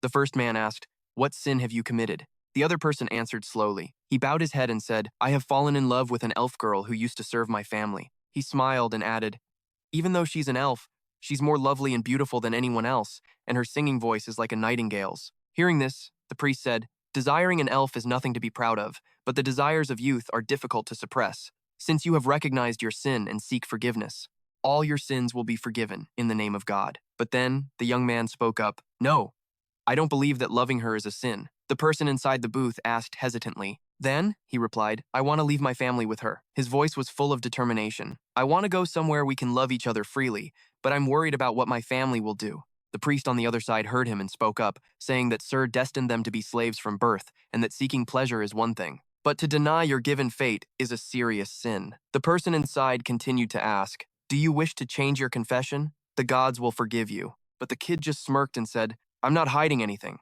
I don't think it's a sin," he continued, "and I don't think you'd get it either. I only came here because I was worried about my parents. I want to atone for breaking their hearts." The person inside then asked, "Where do you plan on going? No matter where you go, an elf is still just a slave, so there's no point in running away, especially if you keep her by your side as a servant as time goes on." But the kid just smiled back and said, "We're going to the Antares territory." Then, the young man smiled, gave the church one last look, and turned to leave. He lifted his head, full of resolve. "Sorry, Mom and Dad. I can't lie to myself anymore." The sky was clear blue, and leaves fluttered down from the trees. "I'm leaving with her." He slowly walked toward the meadow ahead, to a place where we can live in peace. He got to the tree where they had promised to meet and started calling out for Beretti. He looked around, totally lost. We were supposed to meet under this tree." Then suddenly, the teen looked up and froze, his eyes bulging in shock. Dangling from the tree was a rope. The figure of his beloved was hanging high above, swaying in the breeze. Just then, a message appeared. "I'm sorry, Lord Luquin. I am an elf. I am not worthy of your love. I don't dare commit such a great sin by being with you." Seeing this, he freaked out. No way. The message was written clearly on the paper. It would anger God. We would be cast into the eternal fires of hell to suffer. Please, find another kind woman, a noble woman worthy of being your partner, not a lowly elf like me. Being happy with someone like that is the right thing to do. Her final words were, "Please forgive me for seducing you." The look on his face twisted into pure horror. Tears streamed down his face as a desperate, agonizing scream ripped through the air. Cutting to another scene, at the Jurin River, which forms the border between the Han-Len Kingdom and the Tai-Kan Kingdom. Near the river stood a small, simple house. A woman looked outside and smiled. "Finally, I'm done." On the table was a piece of paper filled with writing. The woman said softly, "The Tale of the Orchard. I wonder if people will change their minds after reading it." Then she added excitedly, "I may be a cleric of the god, but I can't just see the slaves in the orchard as livestock. I hope this story changes people's perspectives, even just a little." Then she clasped her hands in prayer. "Oh God, this might go against the church's teachings, but I believe this is what you truly want us to understand." Just then, a figure appeared at the door. She looked up, confused. The visitor was a man with a completely blank expression. Seeing him, she quickly asked, "I'm a cleric of the Sochudi Church. What brings you here?" The man, still with that same cold face, stared intently at the woman. Then his eyes flicked down to the table. The paper was still lying there. His face grew even colder. The woman still looked bewildered, not understanding what was happening. But in the next moment, he transformed, his expression becoming terrifying. "So at times is times you." Then, flames erupted violently, and the simple house was engulfed in a sea of fire. Inside, the charred, unrecognizable body of a person could be seen lying on the ground. Cutting to another place, in the sky, blue and white clouds drifted by. Inside was the Silver Guard Academy. On the shelves were round, white stones, all neatly arranged. All around were strange, advanced machines, and then the face of the young man who fell for the elf appeared. Then came the fire that blazed at the nun's house, and alongside it, images from other places. People in hooded cloaks were talking. "Looks like we're going to be busy. A lot of people have been influenced by the martial king." The person next to him said, "I'll organize what needs to be done." He replied, "Do it." The other one even smirked. "I pity those who died without knowing anything. It's all for the safety of humanity." One of the most powerful artifacts the sage possesses is the Eye of God. It acts as the eyes and ears for all who use divine power in Seer's name and connects to those who are praying. The Eye of God is what gave the Silver Sage the ability to control the world from the shadows. The man looked straight at the screen and said, "The priests and followers of the god all over the world provide us with information, but they themselves have no idea. It's not an exaggeration to call this artifact the power of God himself." The guy started calculating. "But we have zero information on the martial king. Is it possible that no one around him is a follower of the god, or does he just have a grudge against the church?" Just then, a voice called out from behind him. He whipped his head around, and as soon as he saw the person, he asked, "Guardian Seralite, what are you doing here?" She smiled and replied, "Just passing by, that's all." He said, "What's the progress on your mission?" She answered, "I already sent it to your younger brother." The Martial King might be strong, but he's just an archlight. He's not fit to wield ancient magic. The guy watched her as she moved and said, he's just an archlight, you say? And then, Archlight looked back into the eye of God, watching the Martial King's battles and actions, all held in the palm of their hands. Then, that woman's insane smile slowly faded. Everything was starting to play out again right before his eyes. I am the one who splits the current, who meddles with fate, and I will leave my own mark. Seeing this scene, he blurted out, this guy, he's using magic. Right after that, Rifenhardt yelled, let everything be washed away, Grease.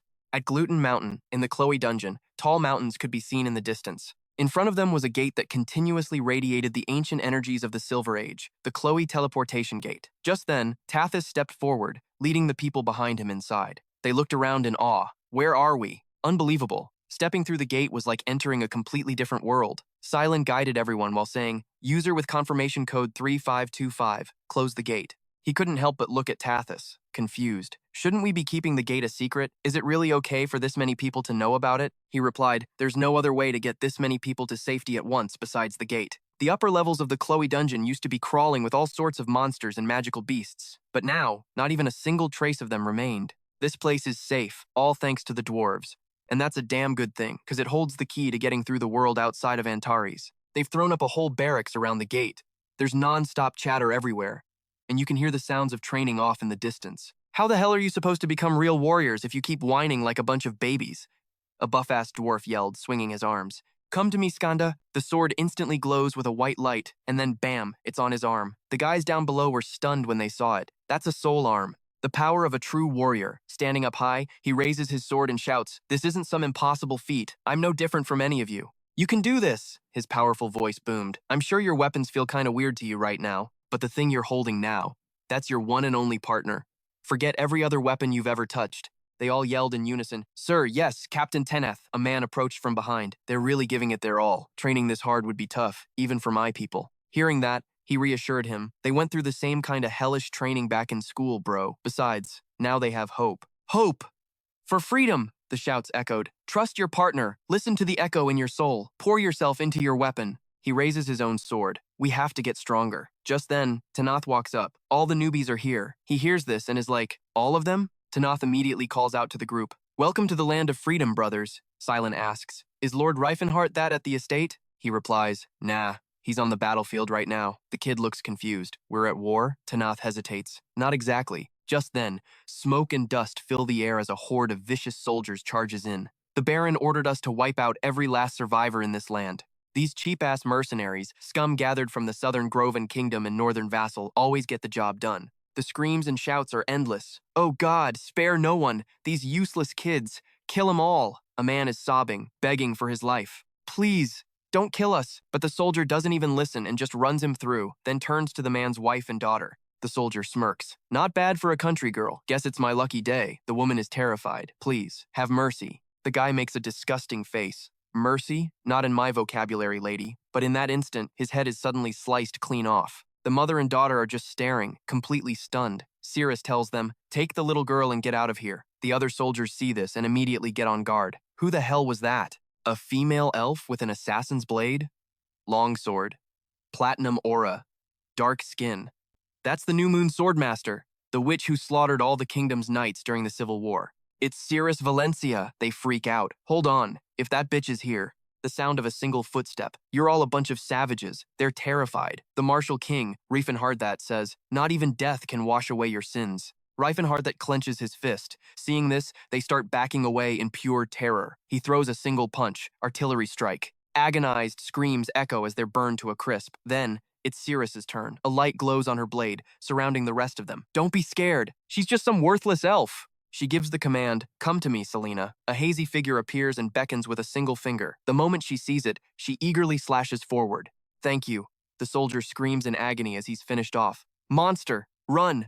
But then, another monster suddenly erupts from the ground. Taratus blocks their only escape route. Seeing this, she quickly yells, I summon you in the name of the ancient oath. A barrage of spells surrounds them, incinerating them all. The soldiers are freaking out. No way! I've never heard of the New Moon Swordmaster using black magic like this. Everyone, fall back. Just then, someone calmly walks up. Rifenhardt that stands there, blocking their path. One of the guys recklessly charges at him. Damn it. So what if you're an aura user? You're still human. If I stab you, you'll bleed. But when his sword hits Rifenhardt's body, it snaps in two. Rifenhardt looks down at him coldly. My body is as hard as steel. You didn't know? His hand quickly gathers magic, and a blast of light shoots straight at the soldier. Rifenhardt strikes. It's hopeless. The whole crew gets taken out. The guys in the back just stare blankly as blood splatters across their faces. He grabs one of them by the head. The guy stammers, "Please, have mercy." Rifenhardt just repeats his words, "Mercy? Not in my vocabulary." Before the guy can say another word, Rifenhardt crushes his skull. The rest of them freak out. "Please don't kill us. We were just following the Baron's orders." He replies, "I know that." But then Rifenhardt's face turns terrifying. Yeah. However, if you think you can use just following orders as an excuse for what you've done, you're dead wrong. The swords you swung with your own two hands are what made the people here shed blood and tears. The scene pans down to the smooth ground, which is then covered in drops of dark red blood. Rifenhardt looks at the last of them. The Baron's losing, and he's stooping to hiring scum like this. Siri speaks up. "I'm pretty sure I know who he's targeting. This is a war between two houses, Baron Cheat and Baron Galen. After hiring thousands of mercenaries, Baron Cheat immediately invaded Galen territory. A week ago, he'd already torn through more than half of the Baron's lands. It's only the poor farmers who have to suffer from this stupid war between nobles. And since Antares is right next to both their territories, they have to make a choice." He says softly, "You're here." The man on the other side rides up on his horse. "I, Azrael, and all the knights of Antares have arrived." Rifenhardt looks over at him. "You're late, knight. We're out of time." Everyone's face is dead serious. From this moment on, the town of Antares is joining this stupid war. Right now, everyone has a look of grim determination, steeling themselves for what's to come. And so, another war begins. Rifenhardt's eyes are sharp as he stares straight ahead. Baron Cheat is one of the most powerful nobles in the southern part of the kingdom. He's loaded, thanks to his fertile lands and the trade city of Jairus. He was also a longtime enemy of Baron Galen. The Baron Chea family came from an old lineage, unlike Baron Galen, who was from a recently emerged family. He often said that some lowlifes had used money to buy their reputation. The problem exploded right after the War of Succession. The Galen family had supported Prince Ben from the very beginning. On the other hand, Baron Chea declared himself neutral, putting his faith in the Knight Grandiat and siding with Prince Euban. Then he smirked. There was no reason to feel inferior to Chea anymore. On the other side, the man was cold, wondering how this lowly creature dared to compare their statuses. The two started arguing during a banquet in Croton, where many other nobles had gathered. The argument reached its peak, and finally ended in a duel. The problem happened when Jack let his guard down and was killed by Berlin's blade.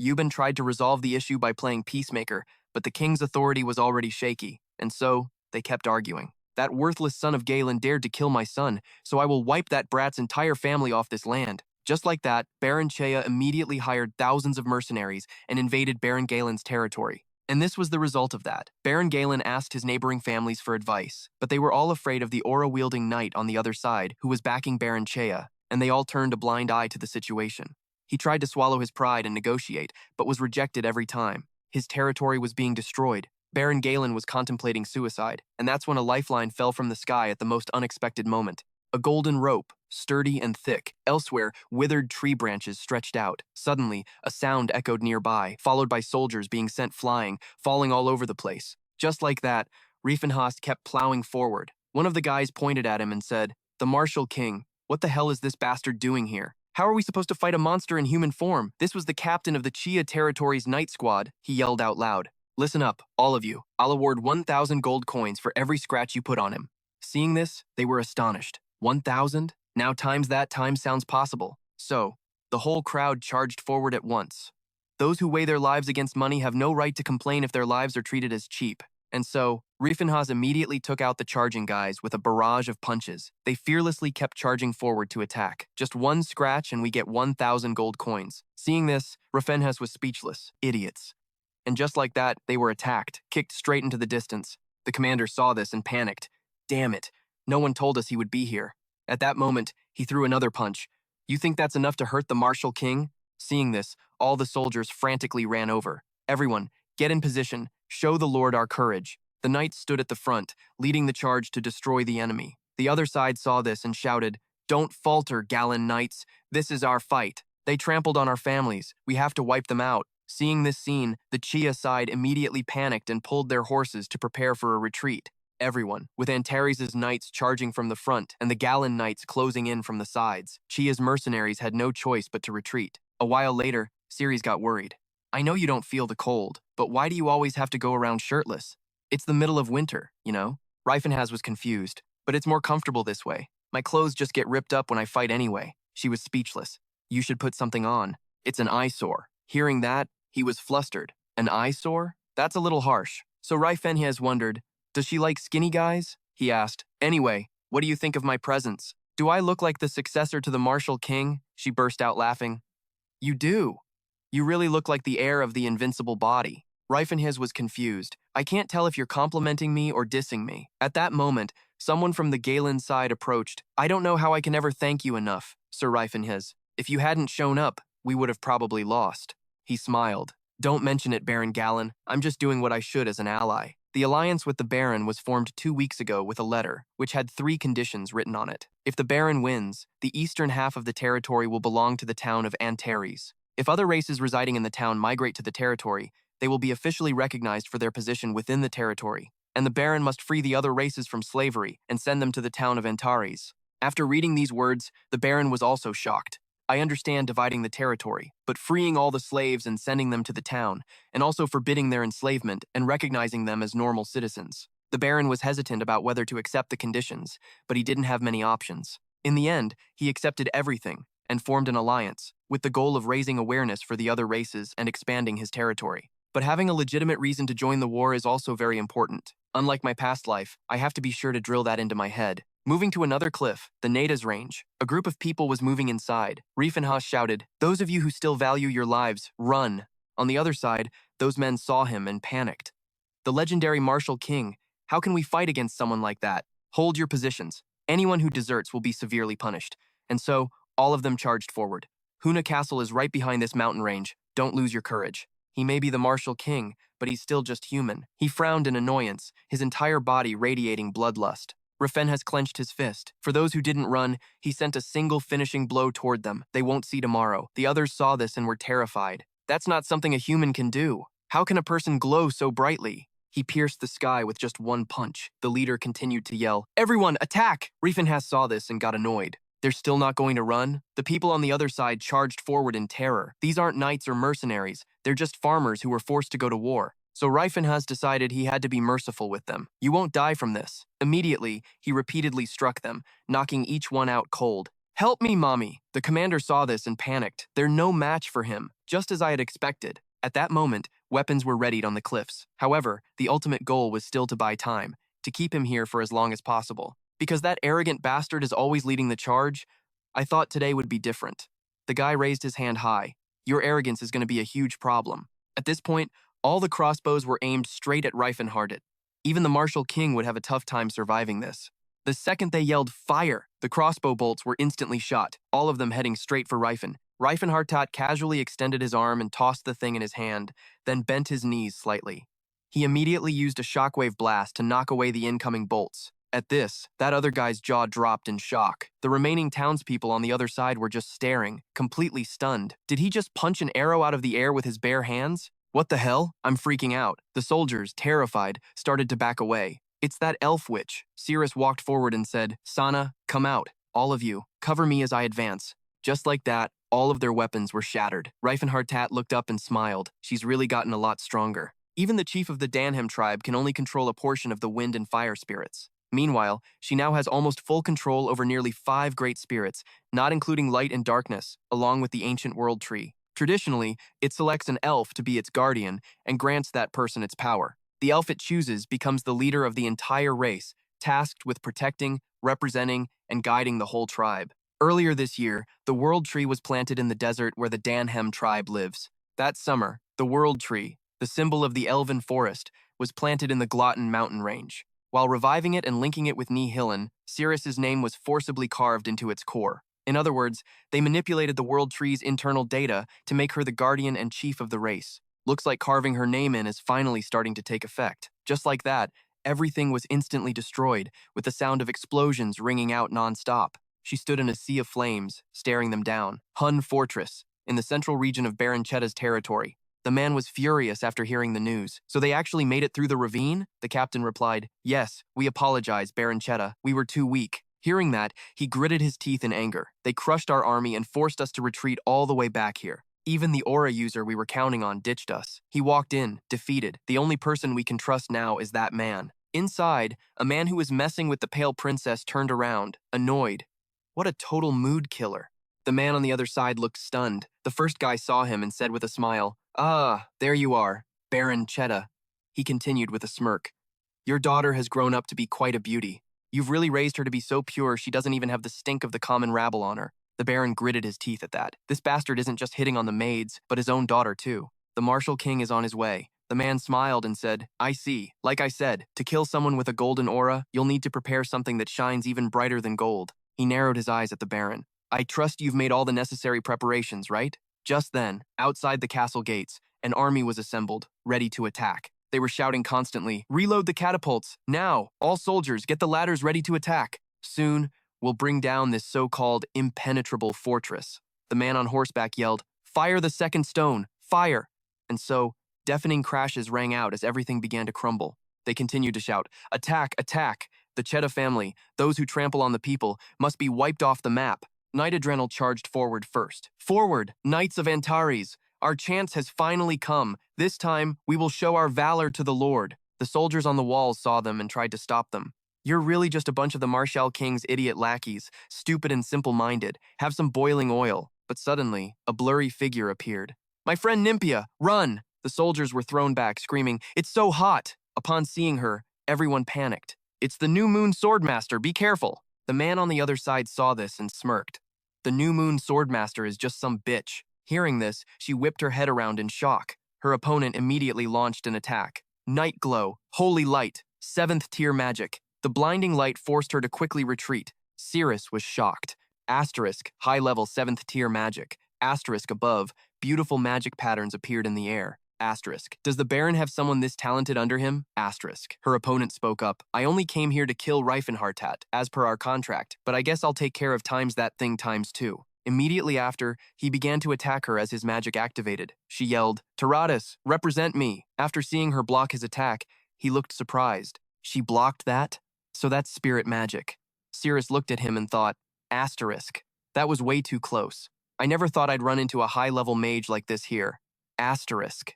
On the other side, her opponent began to chant. Rifenhardt's expression changed, and he immediately yelled out in worry. "Cirrus, I thought there wouldn't be any danger. Where the hell did that guy come from? Damn it, he's too far away." Then Rifen saw something nearby and shouted to the others, "Can you guys launch me over there with this thing?" They just stared at him, bewildered. Catapults aren't made for launching people. Over 100 kilograms is way past the weight limit. So, he stripped off all his clothes and said, "This should be enough. I'll make myself lighter." Meanwhile, on the other side, Cirrus was now at a clear disadvantage. Air pump. Mass distortion. Suddenly, the guy vanished right before her eyes and reappeared behind her. Ropes materialized and shot out towards Cirrus. Seeing this, she cried out in alarm, "Ignacis!"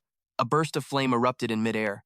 Cirrus glared coldly in that direction, her hand gripping her sword tightly. Her opponent saw this and seemed a little disappointed. She blocked that attack too. At this, an interested smile spread across his face. Then she attacked again, charging forward. Salamandrasis. The mage on the other side just gave a faint smile. "Oh, northern wind, become a blade and strike down my enemy." Instantly, a blizzard of ice blades was unleashed, flying towards her. Those ice blades extinguished Cirrus's flames, and her expression faltered.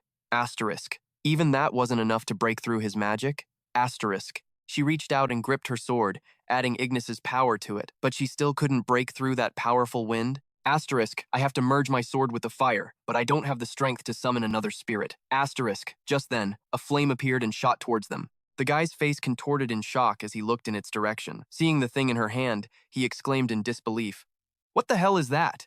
Is she cutting a spirit with her sword?" She charged forward, her face flushed. "Oh, I'm sorry. I'm so sorry. Aren't fairies supposed to be friends with spirits? You call times this times friendship?" He smirked. "Guess he's more of a schemer than I thought, huh?"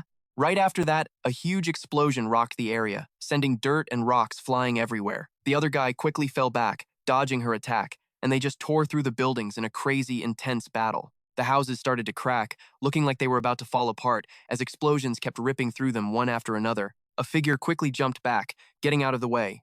Pissed off, he instantly activated his magic, and a massive magic circle appeared behind him to defend himself. Cirrus didn't hesitate and kept attacking.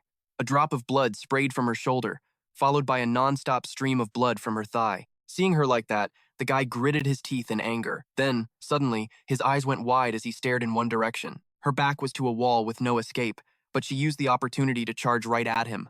With a single strike, a deafening sound rang out. Cirrus was still holding her pose, sword in hand. Cracks started spreading across the building as light seeped out from within. The dust and smoke slowly cleared and began to rise. Then came the calm before the storm. The house looked like it was about to explode. Startled, she snapped her head up to look just as the door inside opened. But no one was hurt. Cirrus quickly looked up, realizing he'd actually managed to dodge her attack. The guy looked furious. Unbelievable. I can't believe I have to use my accelerator boots for a mere spirit. She calculated in her head, I have the advantage. There's no way he had time to dodge that. Was that a teleportation artifact? If it was, it had to be a super famous artifact on the continent. Using something like this against a spirit is a total waste, but there's no reason to hold back in this situation. Then, a magic circle flashing with golden light began to form in his hand. She couldn't help but be on guard. What is that? Aura magic. He smirked right at Cirrus, then slashed his arm sideways, and a beam of golden light shot straight at her head. Cirrus quickly dodged to the side, and the spot where she was just standing got sliced by a clean, sharp line. She was shocked when she saw it. Its destructive power was insane. Before she could even get ready, her opponent was already coming for her again. He then closed the distance between them. Try this one. He immediately unleashed his attack. Severing sword. Cirrus was stunned, unable to react, as a stream of dark red blood sprayed out. The flames that had engulfed the sword began to fade, then vanished completely, returning the sword to its normal state. The sword was completely still now. Finally, cracks appeared on its surface, and then the blade shattered. Cirrus was on one knee, still trying to fight back, but then a few more drops of blood fell, followed by a whole pool of dark red. The guy on the other side saw this and burst out laughing. Kneeling like a dog. That's how a spirit should be. He's so arrogant and condescending. Her hand still clutched the broken sword. You dare block my magic? His hand started to rise again. The sword was wrapped in flames. I'm guessing you're a big fan of fire, huh? Cirrus looked up tensely, drenched in sweat. Suddenly, her expression changed. The guy also flinched and looked behind him as a surprise attack came flying right where he was standing. Flames were still blazing in that spot, with waves of heat radiating out. Her face was one of pure shock. Rifen had made it in time and was holding Cirrus. Are you okay, Cirrus? Just stay still. The aura will stop the bleeding. But at that moment, feeling the contact, she blushed. He's shirtless. Shirtless again. Put me down. Rifen just smiled. Just get some rest. I'll take care of this guy real quick. Rifen stared at the other man. Who are you? You don't seem like some amateur mage. He's pretty strong, so I must have known who he was in my past life. The other guy smirked and said, Did you get here on a catapult? I heard all martial kings were meatheads, but I didn't think they were this time stupid. He cursed inwardly. He looks good on the outside, but he's a genuine asshole on the inside. His enemy taunted. So you've finally shown yourself. Martial King Rifen. He looked so damn familiar. Then it hit him, and Rifen remembered. He knew exactly who this guy was. What the hell is he doing here? Speaking of this dude, he's the second son of the Archlight family, the cradle of great mages for centuries in the Holy Land of Balon. He was also one of my enemies in my past life. He caused trouble in Antares for a very long time, with his army of mages from all over the continent. The Light Mage is blessed by mana and is the strongest mage on the continent. He reached the 7th circle when he was only 12 years old, which made a lot of mages jealous of him. He wasn't famous because he never left the Sun Tower, but within the mage community, everyone knew who he was. However, thanks to my arrival, he was pretty much forgotten after he turned 30, which made him wonder, what was the reason he showed up here? There was no way he'd personally step onto a battlefield for money. His family is incredibly wealthy, and he's a rising star of the Sun Tower. On the other side, Arch smiled and replied, I have nothing against you personally, but a deal's a deal. You have to die. Hearing those words, Rifen became wary. Does he need money while he's traveling or something? Either way, he had tried to kill Cirrus. He remembered his past life. We tried to send that elf to the afterlife. She was nothing compared to my magic. He killed Cirrus in the past life, and now, right here, he wants to kill her again. At the same time, the guy launched an attack. Fire cannon. Rifen scoffed. That's ridiculous.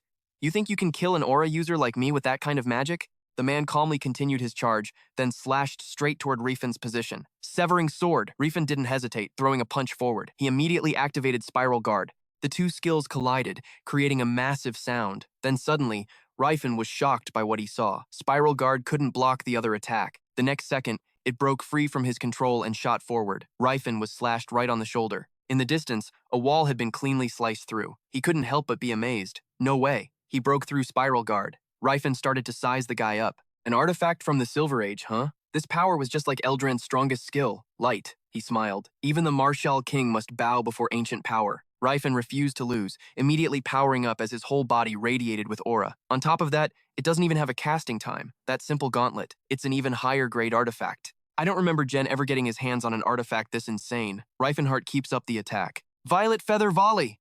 The attack barrels straight for the other guy's shield. Energy barrier, become my shield.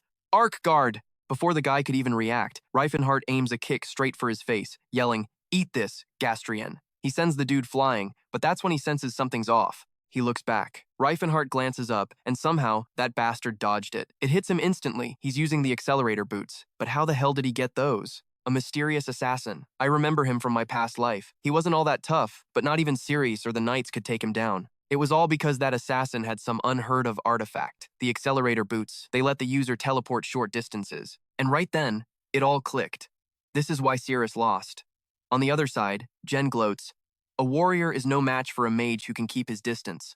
Jen raises his hand. Gentle northern wind, become a storm of 1,000 sharp blades, and strike down my enemy. He then unleashes his next spell, yelling, Ice Feather Blades. Rifenhardt dodges the attacks one after another. Jen figures the spell won't work on that spirit thing, but there's no way the War King can dodge it. So he immediately casts the Sword of Severance. Frost starts to creep over Rifenhardt's body. Damn it, I really didn't want to use this. Rifenhardt grits his teeth. This is my domain. I won't let a single thing in here defy my will. He starts chanting instantly, strange symbols swirling into existence before he unleashes his skill. Purification Domain. A bizarre stream of power shoots toward his opponent. At the same time, the frost is rushing in, and the two energy streams slam into each other. The moment it touches the frost, Rifenhardt's energy corrupts it, changing its color before it shatters into a million pieces. Next up is that ring of incoming daggers. The symbols surge towards them, and the second they make contact, the daggers turn purple, shattering just like the frost did. Jen's eyes go wide with shock when he sees this. He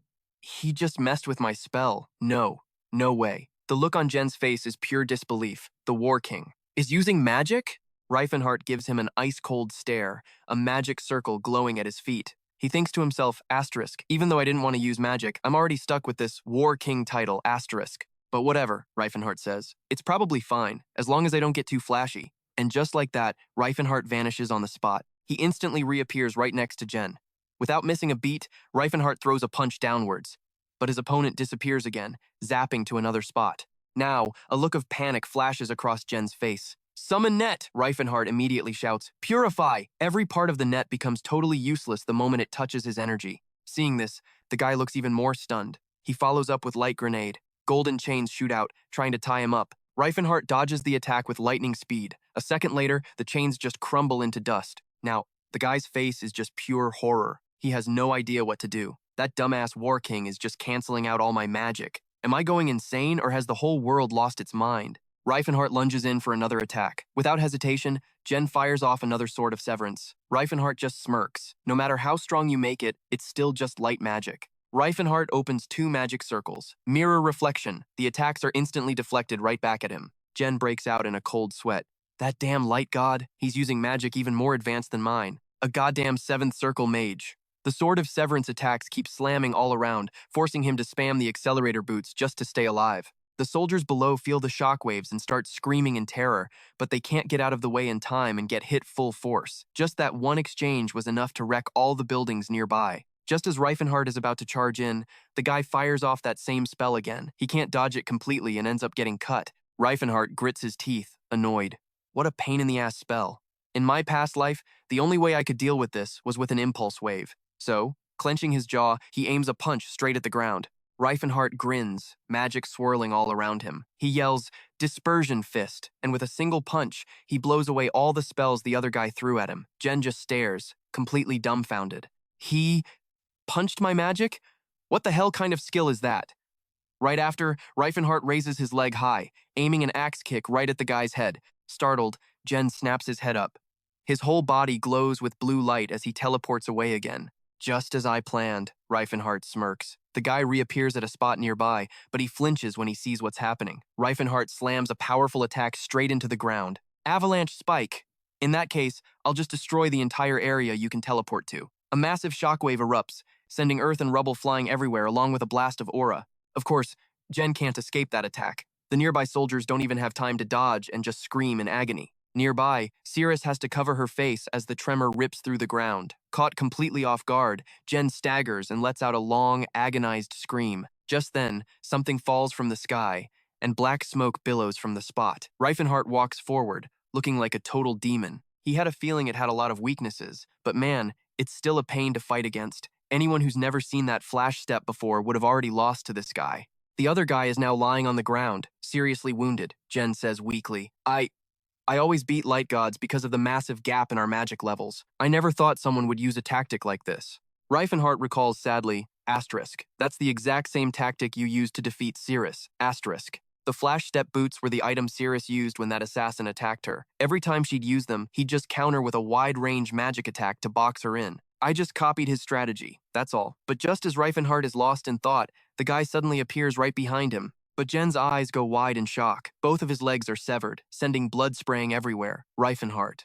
He actually sliced them off with his bare hands. So damn annoying. You were gonna try using those boots again, weren't you? Jen lets out a pathetic scream. He's crippled now. A look of absolute terror spreads across his face as he stares, waiting for what Rifenhardt will do next. Rifen picked up the shoe and looked it over. I was just gonna let that guy die, but something about this feels off. If these were his to begin with, does that mean the assassin from my past life was connected to his family? That killer had so much gear. A lot of it was stuff even I had never seen before. Even with all my experience in dungeons, I probably could have created a whole new type of magic just by studying his equipment, Rifen thought to himself. I've found another clue about how to transcend time and space, but unlike before, this clue still exists. His hand reached out. I'm not going to kill you. After all, I still have a few things I want to ask you. Seeing this, the guy instantly panicked. I have to get away. Damn it, I only stole 3 of these from my brother, and now I have to waste one here. He immediately pulled out a feather. The reverse feather, an artifact that can teleport the user to a preset coordinate. Just as Rifen was about to close in, a bright light flashed, and he cried out in surprise. What the hell? The guy flashed a defiant smirk, but his expression quickly changed. Rifen didn't hesitate, swinging his arm forward, but now there was only a strange pouch floating in the air. Seeing this, he couldn't help but grit his teeth in anger. The guy had vanished from that spot. Rifen yelled, "You think you can escape?" With that, he activated his power and began scanning the area. The scanning energy radiated throughout the entire city, a blinding flash of light, but he couldn't see anything. At this point, Rifen was helpless. He really got away. He felt that this wasn't some large-scale facility like the Great Labyrinth, an artifact that can move you and allow for long-distance travel. There's no way you could set coordinates for both returning and going to the future on such a small object. It seems like it wasn't a gate, he just vanished. So it's not like that other gate, which could fold space to connect to another location. Instead, it cuts the space around the user and sends them through the mana stream. But wouldn't that be risky? He could probably cover it with survival spells, but that would still cause problems with mana circulation. I've never seen anything like it, not even in my past life. Suddenly, Rifen snapped out of it. Wait a sec, this isn't the time to be thinking about this crap. What the hell am I doing? Then he saw a strange object nearby. Rifen quickly picked it up to examine it. Looking at the thing, he started to wonder. It looks exactly like the one I found on the assassin in my past life. Looking at the characters and the pattern on it, he wondered, I don't know what the connection is, but it looks like I need to investigate this family. A cheer erupted. We've beheaded the Baron! This is our victory!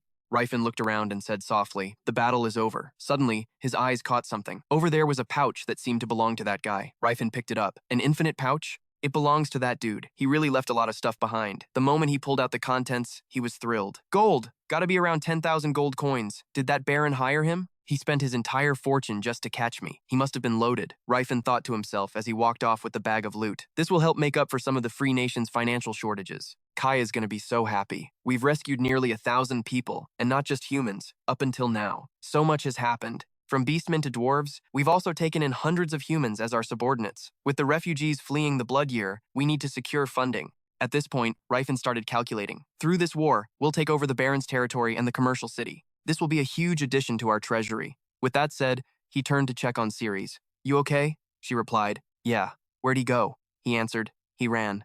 Ceres added. If it weren't for those weird shoes, I wouldn't have lost like that. Rifen then held out the shoe, which was still covered in blood. You mean this thing? He said with a smile. I'll give it to you. Seeing this, Ceres was overjoyed. Can I really have this? The soldiers on the other side were horrified. He's giving a severed foot as a gift, and she's happy to receive it. What's with these people? This is terrifying. After that, Ceres quickly put the shoe on. Wow, it's a perfect fit. He smiled too. They have a size adjustment feature, but they won't fit if your foot size is too different from mine. The shouts continued to ring out. Take up your arms and seize the Hunda guard post. Wipe out the remnants and tie up anyone who surrenders. Don't let your guard down until the war is over. And so, a war broke out. Because Baron Chetta's heir died in a duel, Baron Galen was also cornered by the mercenary army, funded by Baron Chetta's immense wealth. Then, the appearance of the martial king, Blue Baron, was like a golden lifeline that the free nation of Antares quickly grabbed onto. And after escaping the swamp, they tightened the noose around Baron Chetta's neck. That family was a branch of Viscount DuPont, which controlled a vast territory, more than most counties. In contrast, the Free Nation was a nation in name only.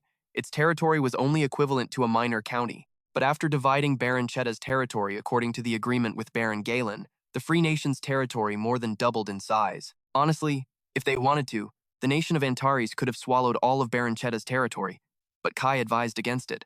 Rapid expansion could cause a backlash from the surrounding nobles. Rifen sat in his chair and said, "Anyway, we've already won the real prize by taking control of the commercial city of Jarus. This is enough to build a solid foundation."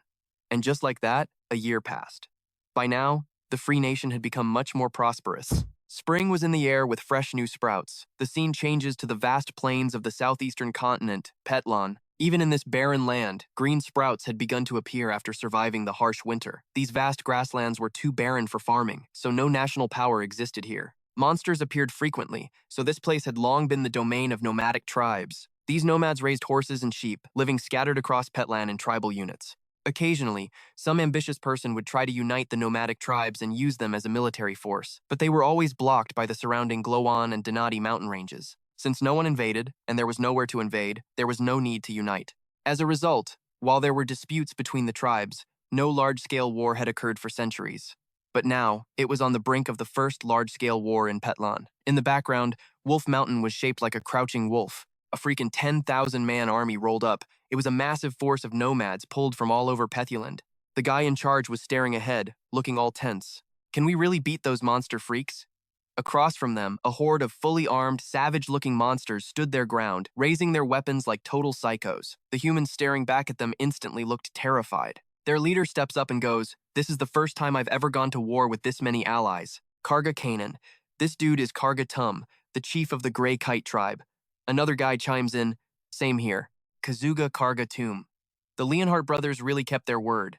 "This one's the chief of the Blue Bear tribe." Then another one pipes up. "It's like magic or something. We don't even have to sweat about that human squad on the other side of the mountains, even though those brothers are mages. And this guy, he's the chief of the Earthboar tribe." Sakinia Kinia cuts in, correcting him. "That's not magic. It's called diplomacy. Karugak Kinia." Hearing that, the dude just looks clueless. What's diplomacy?" She's like, "It's how humans get on the same page." Just then, Cyrus yells out, "Surrender under the flag of Antares. Those who swear loyalty will be treated well." The guy on the other side just scoffs, "Don't make me laugh. We're the free people of the plains. We will never bow to anyone." He immediately turns and screams to his men, "Charge, sons of the plains, for freedom!" And they all just start roaring, totally fired up. On the other side, the monsters raise their weapons too. "Brothers, you ready? We've put up with their crap for way too long. It's time to end this." In a flash, the whole horde of monsters charges. "Forward, descendants of brave warriors! Our ancestors are watching!" Then, a sword surrounded by this insane aura is raised high. The user swings it like a total beast, cutting down everyone charging at him. Seeing that, the nomads start to freak out. So the rumors were true. There are goblins in the free nation of Antares who can use aura. And there are 3 of them. Just like that, any nomad who got close was sent flying. But the leader still had a bit of confidence. No matter how strong they are, monsters are just monsters. They can't survive magic. So he screams, "What the hell are our hired mages doing? Put all those damn orcs to sleep." Chants started echoing through the air. "Sleep, sand, drift upon the air, fall here, guided by this hand." A few of them dropped right into a deep sleep the second they heard it. But then, another voice boomed out, "Anpot, this servant begs you to protect their minds." The monsters that had just passed out immediately snapped awake. The nomad chief saw this and was stunned. How the hell can a bunch of godless orcs use holy power? Just then, he spots a group of dwarves in the back starting to pray. He's totally shocked. No way. Are those dwarves who worship some evil god shielding them? The old dwarf leading them chants, "Your veil covers the air, freeing us from the weakest of illusions." Seeing this, the nomad chief tries to rally his men. "Don't be afraid of their crude magic. The spirits of our ancestors are watching over us. Shout their names and win this battle." So, the Blue Bear tribe had already settled in Antares and was expanding east past the Gloatin Mountains. They also sent messengers to other tribes they used to live with back in Deskin, inviting them to join up. And that's how the Earth Boar and Grey Kite tribes ended up gathering at the Gloatin Mountains. Later, other tribes like the White Wolves and Black Wolves joined them too. Seeing this buildup, the local humans freaked out, because a huge number of orcs had already shown up in Pethuland before. They hit up the nobles in the neighboring countries to round up slaves to go put them down. But this time, things were different. Every single noble shot down the nomads' request. They aren't slaves. Just look at that flag. That's right. That clean flag alone was enough to declare this a territorial war by the free nation of Antares. As they charged, they yelled, "Morton is watching over me. Vanrot, I dedicate this victory to you. Batala, please protect your son." The guys on the other side saw this and started panicking. "Hey, this isn't what you told us would happen. You said a simple mass sleep spell would be enough to crush them." On the other side, Cyrus was yelling, "Knights of Antares, don't fall back, advance." The nomad leader was thinking, as if those 3 aura users weren't bad enough. Now Cyrus, the guy famous from the Crovan Civil War, is in on this too? Just like that, hundreds of spirit weapons filled the sky. The nomads, who didn't have much real war experience, were struggling hard to deal with them. While the 4th and 5th tier mercenary mages were panicking and booking it from the front lines, over 3,000 monsters and hundreds of Antares knights were hot on their heels. Even though they were outnumbered like crazy, the Free Nation had zero trouble crushing the 10,000-man army. The nomads quickly yelled, "Retreat!" leaving behind a mountain of bodies at the foot of the mountain. Far off in the distance, a lone figure stood watching in silence. A girl's voice spoke up. "So those are the rumored soldiers of the Free Nation?" She stood there quietly, whispering, "Could this be the storm that the martial king, Rifenhardt, started?" That night, the camp was lit up bright as day. Everyone was partying hard, and a whole group immediately raised their glasses to celebrate. Right then, humans and monsters were all chilling, getting totally wasted together. "Robert, a toast. You too, Utun. Priest Dalos, bottoms up." "All right, fill her up. I'm gonna go have a drink with Cyrus." He walks over to him. "You're one tough dude. I respect that. Have a drink on me." Cyrus, meanwhile, looked like he was about to puke. The guy asks, "You don't like to drink?" Cyrus quickly answers, "Nope." So the others just down their own drinks. Then someone shoves a chicken leg in his face. "You like meat?" Cyrus quickly goes, "I've already eaten a ton," so the dude just shoves it in his own mouth. "More for me then." Across the way, a knight holds out a glass of wine. "I like this wine." The guy suddenly throws a friendly but super strong punch. "Warrior, you might be a little weak, but at least you can handle good booze." Cyrus cuts in. You probably shouldn't do that to humans." Mr. Kinia looks confused.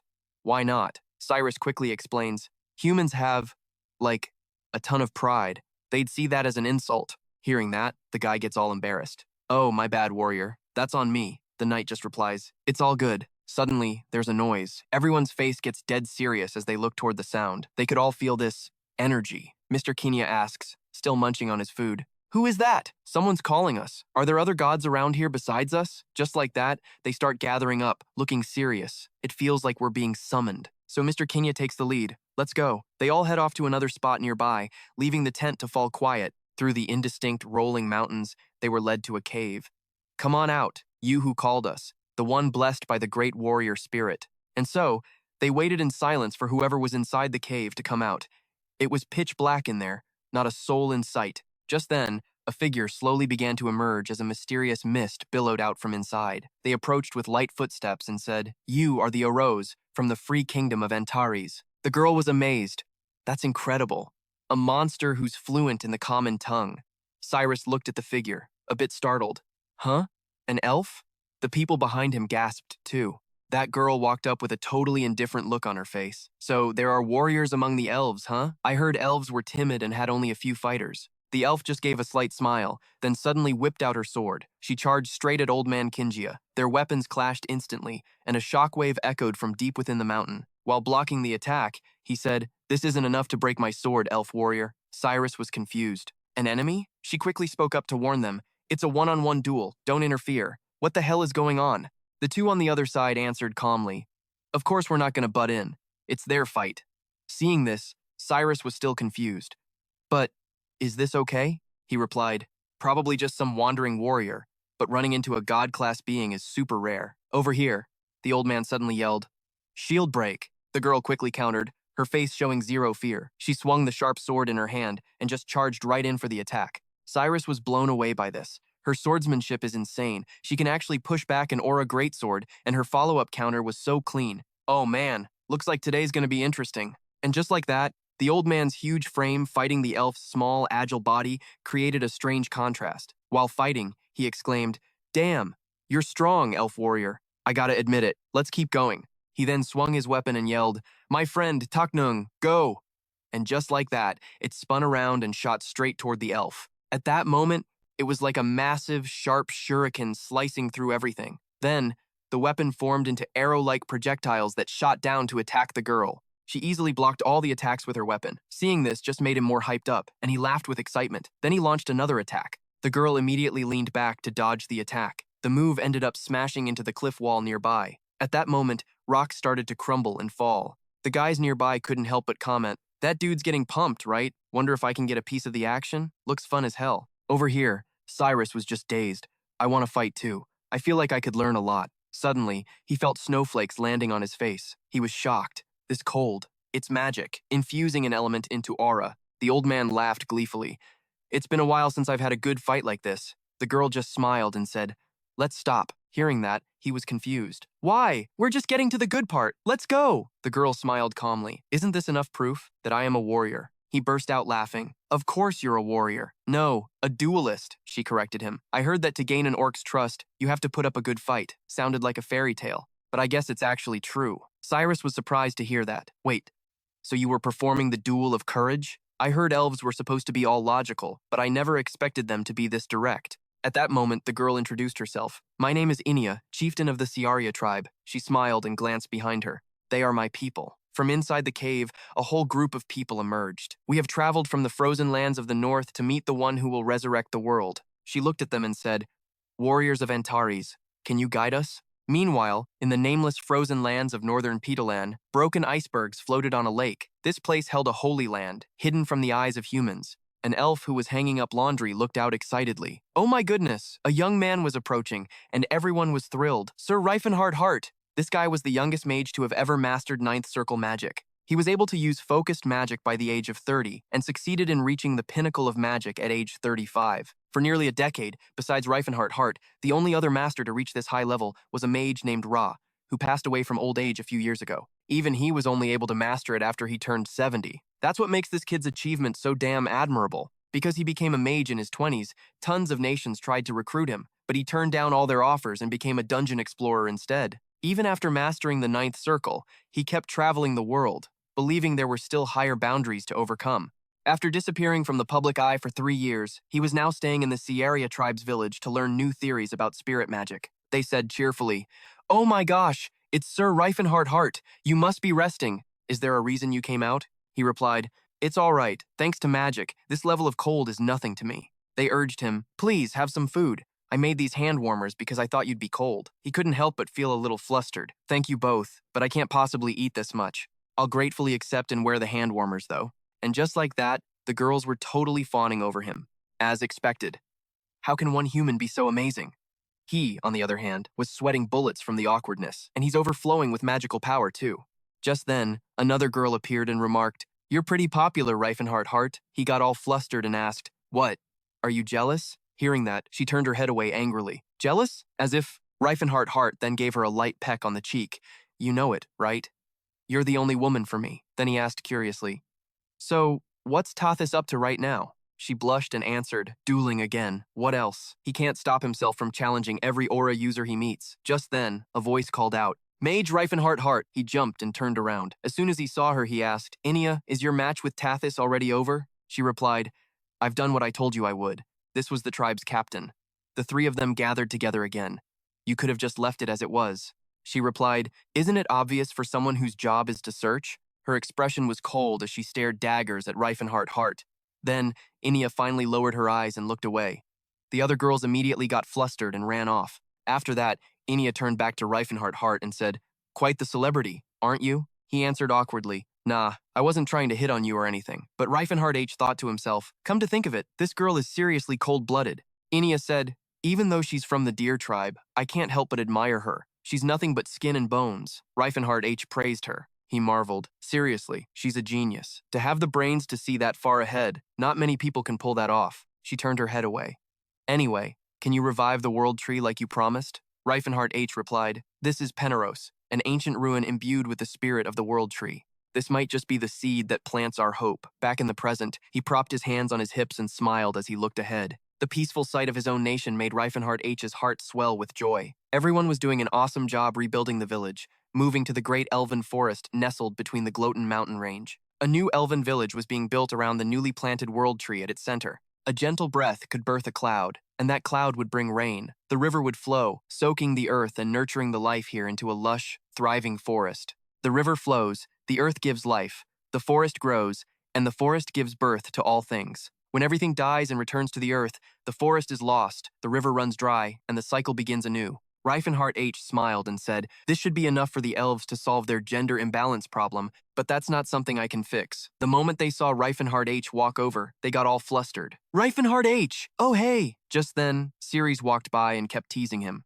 "Oh man, Lord Rifenhardt H, you're really not popular, are you?" Hearing that, he didn't know whether to laugh or cry. Then she looked down another way, where a girl was walking over with a smile. "Ceylon." She said, "Oh my god, Serendia." She added, "Rifenhardt H, you're here too? You little brat, say hello to Lord Rifenhardt H. He's the one who saved us and provides for our village." The kids all had looks of pure terror on their faces. Rifenhardt H also tensed up, turned pale, and forced a smile. "Hey there, kids." Instantly, the kids burst into tears. She immediately called him out. "Rifenhardt H, why'd you go and make the kids cry?" He answered, flustered, "What did I do?" Just then, Ceres put a hand on his shoulder from behind to comfort him. "It's a lost cause. To an elf, you look pretty terrifying." "Of course, I'm not scared." Rifenhardt H's eyes welled up with tears. "Boo-hoo. Ceres, you're the only one who gets me," she continued. "Things will get better." Just then, someone on horseback galloped past, then immediately dismounted and knelt on one knee. He spoke respectfully. "We greet the War King." Rifenhardt H asked, "What is it?"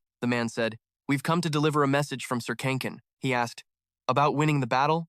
"I already know about that." The man presented a scroll. "This is new information, sir. While Sir Kankin was withdrawing his troops, he encountered an unknown group of elves." He added, "They said they were the Staya tribe. The details are in the letter." Rifenhardt H was shocked. "Inia?" Hearing that, the man was astonished. "How did you know, my lord? They did say their leader's name is Inia." Rifenhardt H was completely floored. Ceres, beside him, also said, "Is that someone you know?" He quickly whispered to her, "It's someone I knew in my past life. Hurry back to the White King's castle first." Ceres. Just then, the sky was turning dark. Time then skipped to the next morning at the castle. Inside, it was quiet and everything was tidy. Rifenhardt H said to the guys in front of him, "All right, break's over. Back to training. 2 sets of 12 reps. He then spoke to the person next to him, Ceylon. "Add another weight plate with the weight of 3 plates." The scrawny guy struggled to lift the weight. He just added a reminder. "You guys keep doing 2 sets, but increase the weight by 1 level." He replied, "Understood." My Lord White King, he looked completely different from when he was first taken prisoner. "If I want to live, I have to get stronger." I totally underestimated the monster-like stamina behind that dwarf's innocent face. I think I get why Yubo has such strong legs now. Rifenhardt H watched the guy train like a maniac and thought, maybe because of his night training, he's constantly swinging his arms as if he's holding a weapon. He continued, I told you not to use such a strong reflex." "Oh my, I'll send a message over right away. So please, wait in the reception room." "No, it's fine. Isn't it obvious that the one with business should be the one to go see the other person?" He looked in that direction, thinking, I thought she'd come in the afternoon, but she's already here. Well, I guess an elf from the wilds wouldn't know much about human etiquette. "She was the same way in my past life too," Rifenhardt H said to the other two. "Could you two step out for a minute?" Then, he set the weight down. "Welcome, chieftain of the Staya tribe." Rifenhardt H smiled. "I am Rifenhardt H, the White King of the Free Nation, Antares. I wasn't informed of your arrival, so please forgive my attire." She also bowed her head and replied, "I am Inia, chieftain of the Staya tribe, your majesty, king of humans." A warrior's attire. I don't mind at all. Speaking of which, she was the only aura user among all existing elves. Among all the elves, who were inherently not aggressive and lacked talent in martial arts, her combat power was absolutely overwhelming. Until Ceres learned magic in his past life, it was undeniable that she was the strongest elf. Rifenhardt H said in a friendly tone, "Welcome to the Free Nation. We have also prepared a forest for your tribe," she replied softly. "Thank you." She then added, "However, there is something I must ask. King of humans, we sensed the revival of the World Tree and came here. Is the World Tree on this land?" Rifenhardt H answered. "That's right," he thought to himself. "Just as I expected, this girl is a tough one to deal with." Inia continued, "Allow me to ask, are you truly the one who revived the World Tree?" She added, "We believe that reviving the world tree is impossible without immense magical power, but no matter how I look at you, I only see a powerful warrior." To prove it, Rifenhardt H's entire body began to radiate energy. He clenched his fist, aura poured out endlessly, and then from his other hand, magic flowed out nonstop. Rifenhardt H then clenched that palm shut. He was openly revealing himself as both an aura user and a mage. Seeing it, she was completely stunned. "I can't believe it." And then, Inia's hand started to touch his body. To have a god-tier intellect packed into a body like that. Her face was totally lit. So, why the hyped-up expression? Inia started feeling up his muscles, getting a good feel. Then, she looked up and asked if he'd ever thought about, the whole marriage ritual thing. Rifenhardt's face was pure confusion. The hell? From Inia's point of view, all the guys from the Styria tribe were total twigs, with bodies that looked like they'd never seen a gym in their life. And yet, the other elf girls actually called that crap cute. It's not that she hated men, she was just a warrior completely dedicated to her martial arts. She simply couldn't stand the bodies of male elves. Because of that, she even thought orcs were better than her own kind. She couldn't accept anything below the neck on a male elf. But with orcs, she couldn't stand anything times above times the neck, and their stupidity was a total deal breaker. She believed a real man had to be buff times and times smart, which is why she'd been single for decades, just wasting away without finding anyone. But now, finally, her ideal type had shown up. A man with a super intellect capable of reviving the world and a perfect body that could easily overpower an orc warrior. He was the peak of brains and brawn. And so, at the ripe young age of 145, spring had finally sprung in this innocent elf's heart. She asked, "So, are you married?" Rifenhardt was completely thrown. Did regressing through time totally mess with my personality or something? He shyly said, "No, I'm not, but there is someone I like." She couldn't care less about that and said, "I figured. But you're not officially married yet, right?" Rifenhardt was still baffled. "Yeah."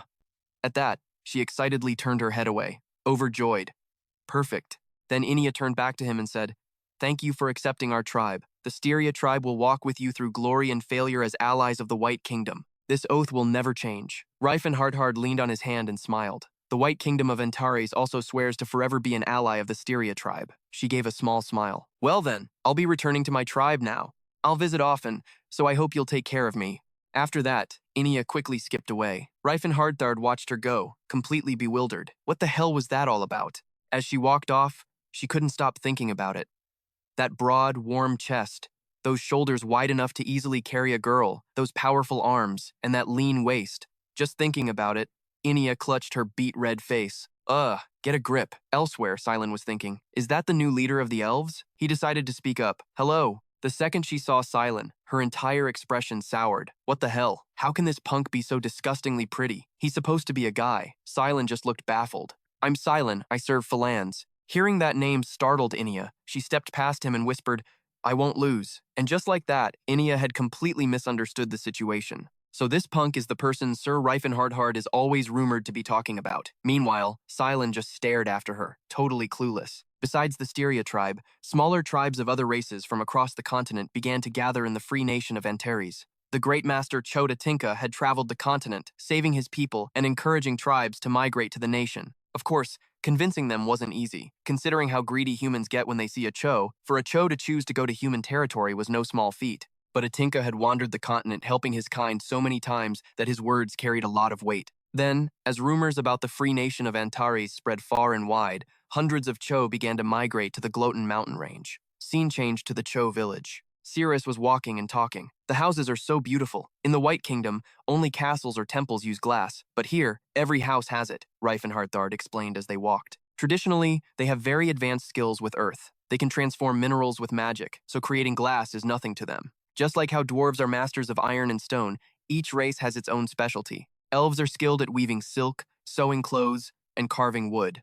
Orcs are unmatched when it comes to tanning and leatherworking, and the Cho have traditionally been masters of earthenware. It comes from their artistic culture of worshipping the natural flow of things. They create most of their tools and even their houses out of earth. Their regular dinnerware is considered a freaking masterpiece by other races. It's so nuts that a pot they once used as a toilet was treated like a priceless treasure by humans, who then used it as a dinner bowl. He smiled to himself as he walked. Humans believe their civilization is the most advanced, but they're just frogs in a well, completely clueless about the amazing things that exist in the world. Over on the side, some Chos started gossiping. "It's the Martial King." "Whoa, he's with a girl today?" "The Martial King's got game. Inia suddenly linked arms with him and said, "Ooh, what's that?" Rifenhardt, not paying attention, answered, "That's Opus Cementarium. They were currently stepping on the material. It's a traditional material that only the Cho can create. It hardens instantly and is used for pillars or altars. It transmutes the properties of earth. It's nothing short of a miracle with today's science." He couldn't help but remember, transmutation of matter is an extraordinary skill, and it was a massive help to me in reaching the 10th circle. I developed the nuclear fission spell by studying the Cho's shamanism and the Magro's ability to easily transmute elements. It's truly incredible. The girl looked at him with admiration. To be able to understand other species so deeply. "You're amazing, Sir Rifenhardt." Seeing her like this made him feel awkward. "You can just call me Rifenhardt." But she didn't listen and just continued cheerfully. "Don't worry about it. I'll just call you what I want." He felt uneasy. She seems way more outgoing in this timeline. It's kind of hard to get used to. Meanwhile, Cirrus was sensing danger. "Who is she?" She leaned on Rifenhardt again and asked, "What is that?" He hesitated before answering, "That's." Cirrus just stared at the two of them. Then she gently let her hair down. "It doesn't matter anyway, right?" Cirrus gently pulled off her hair tie. "It's not like I'm in a relationship with Sir Rifenhardt or anything." She suddenly remembered that time. She was supposed to be the famous swordswoman of the new moon. The other woman bowed her head and said, "I am Inia of the Styria tribe." Then she looked up slightly, her eyes sharp. Cirrus flashed a friendly smile and said, "I'm Cirrus Valencia of the Danhem clan." Inia's eyes immediately shot down to Cirrus's chest. Then, she smirked and said, "Oh, so you're the girl Master Rifenhardt cares for like a daughter." At that, she couldn't help but grit her teeth in anger. Turns out Cirrus was a very competitive person too. Just then, Tuangya arrived. "The birthing ritual is about to begin. King of humans, it would be an honor if you would attend." They then headed to the altar, where a large crowd had gathered. They all looked up at the high altar together. Rifenhardt watched and said, "From now on, we must maintain a solemn attitude. Being allowed to witness the birthing ritual means we've been accepted as friends." At that moment, the shaman spoke.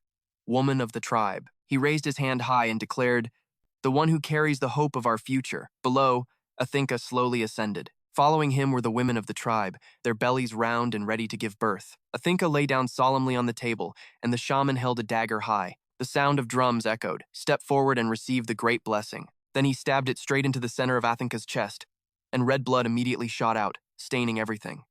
The sound was faint, yet it filled their ears. Seeing this, the two girls cried out in horror. Cirrus was sweating, completely confused. The drops of blood from his body floated into the air and began to merge. Did they just kill Athinka again? Rifen put a hand out to stop Cirrus. "Wait, he's not dead." Athinka's heart floated up into the air. Rifen explained, "Where life and death intersect, there is always hope." The surrounding blood gathered around the heart, causing it to transform. He continued, "Hope becomes the future, lighting the dark path ahead." Athinka's heart continued to change in the light of the setting sun. Streams of blood swirled and poured towards the heart. "This is the birthing ritual of the elf tribe," Rifen said. The pregnant women smiled as they watched the ceremony. He said quietly, "Elves have a hard time conceiving and giving birth because of their powerful regeneration." The priest stepped down from the altar, holding a bright red orb. He went on, "An elf's regeneration only fully develops when they're an adult. A fetus can't break away from the mother's regenerative power on its own." The priest brought the orb to a woman's belly, and streams of the fresh red liquid flowed down her stomach.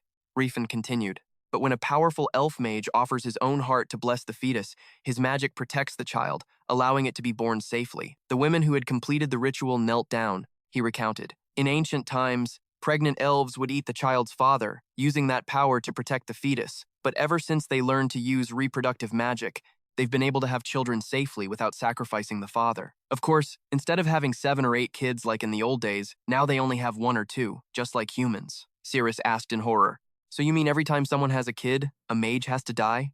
Rifen raised a finger to his lips, signaling silence. "Just watch and you'll see." On the altar, Athinka's blood slowly gathered above him. Then the blood and his heart returned to his body. Cirrus's jaw dropped as she mumbled, "Holy crap, elf regeneration is insane." Rifen smiled and said, "Only a true guru can pull this off." He thought that to kill a guru like Athinka, you'd have to completely drain their magic or make them lose their ability to regenerate. At that moment, the priest raised both hands high and loudly, declared that the birthing ritual had been completed safely. And so, the future continues. "Bless the child," Rifen mused. "There's a legend that a guru can return to nature and be reborn from the ashes as a new life, but for Athinka, that was still a long way off." He remembered how, in his past life, Testron had crushed Athinka with his spiral aura. Inia let out a sigh of relief. "Whoa, that totally freaked me out." Rifen chuckled and said, "It looks like a human sacrifice. so it's easy to misunderstand elves. Just then, Athinka stepped down from the platform and smiled in greeting. Fist King, you have arrived. Rifen approached and said, how could I miss the honor of witnessing the birthing ritual? Athinka laughed loudly and replied, Fist King, you truly understand our culture. Anyone seeing this for the first time would probably scream about how barbaric it is. He thought shyly. Actually, I did the exact same thing in my past life. Rifen hesitated.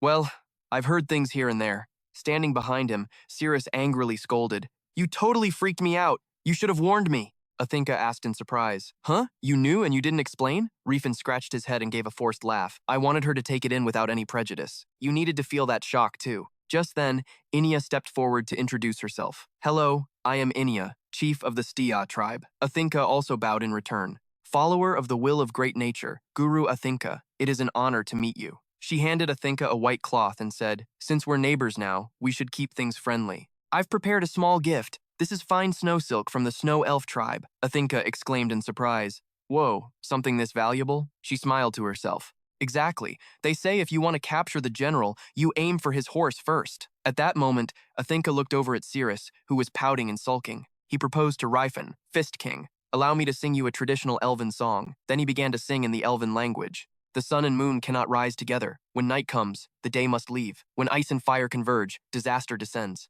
O wise one, remember that harmony and conflict are separated by a single hair. Then he asked Rifen, do you understand? The Fist King replied awkwardly. Sorry, I have no idea what you're talking about. The next morning at the palace, Rifen looked up at the door of the room in front of him. Inia, placing a plate of grilled fish on the table, said, working all the time is bad for your health. She continued, I brought a simple meal, just in case you skip dinner. Rifen took a bite of the meat and praised it. This is really good. The sauce combination is amazing. Inia blushed and said, there's a saying, marrying a beauty brings 3 years of happiness, but marrying a good cook brings 30 years of happiness. Rifen laughed loudly. Please give my thanks to Kotaria. He thought the flavor was all too familiar from his past life. Inia was shocked again. Huh? How did he know? As expected, he's really observant. Cirrus walked into the room with a large platter of food. She asked, oh, you're eating already? Rifen said, put that down and eat with us. Cirrus looked up and saw Inia. She immediately glared at her. Inia just smiled and glanced back at Cirrus. Afterwards, while Rifen was enjoying the food, the two of them had a silent stare-down, competing with each other. Inia looked at Cirrus, who was grinding her teeth in anger, and asked, what's wrong? Don't want to eat with me? Cirrus turned and left the room. As she slammed the door shut, she yelled, not hungry! Rifen stared blankly at the door, while Inia happily hummed a tune. He said innocently. Judging by how hard the door slammed, the wind must be pretty strong. She stared at him, her mouth wide open. Like a true mage, Rifen had come to a logical conclusion. A while later, Sir Bell, Inia's assistant for 50 years, asked worriedly, Lady Inia, you don't look so well. Do you really like that human that much? Inia bit her nails and muttered angrily, what do I have to do to win his heart? Sir Bell spoke up. I think there are better ways than taking credit for someone else's cooking. He continued, he's a warrior. I believe he will recognize your strengths, Lady Inia. She was surprised. Really? Sir Bell explained. They say that Rifen is a perfect martial artist, but he has a particular weakness in one area, and he's focusing on that. Rifenhardt was at the training grounds. The guy sparring with him, Rifen, was gritting his teeth, staring him down. Then, he just explodes forward, charging at Rifenhardt. He drops low, reaching for Rifenhardt, trying to tackle him, but Rifenhardt just leans back, smoothly dodging it. The guy keeps coming at Rifenhardt, but none of his attacks land. In a moment of distraction, Rifenhardt quickly grabs the guy's belt and hoists him up. Then he spins and slams him hard onto the ground. The guy grunts, grinding his teeth in shock. The guy shoves Rifenhardt's hand away, then breaks free. He lands on his feet, and then the two of them start trading blows, attacking each other relentlessly. A moment later, they both stop. The guy, panting, says, "You're improving fast." Rifenhardt asks, "Really? I feel like I'm finally getting the hang of it." The guy sighs, "It's getting hard to keep up with you.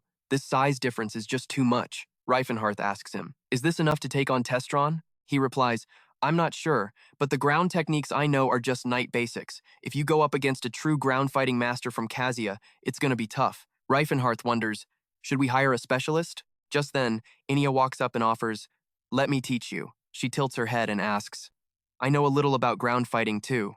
Want to spar?" Rifenhardt was internally freaking out.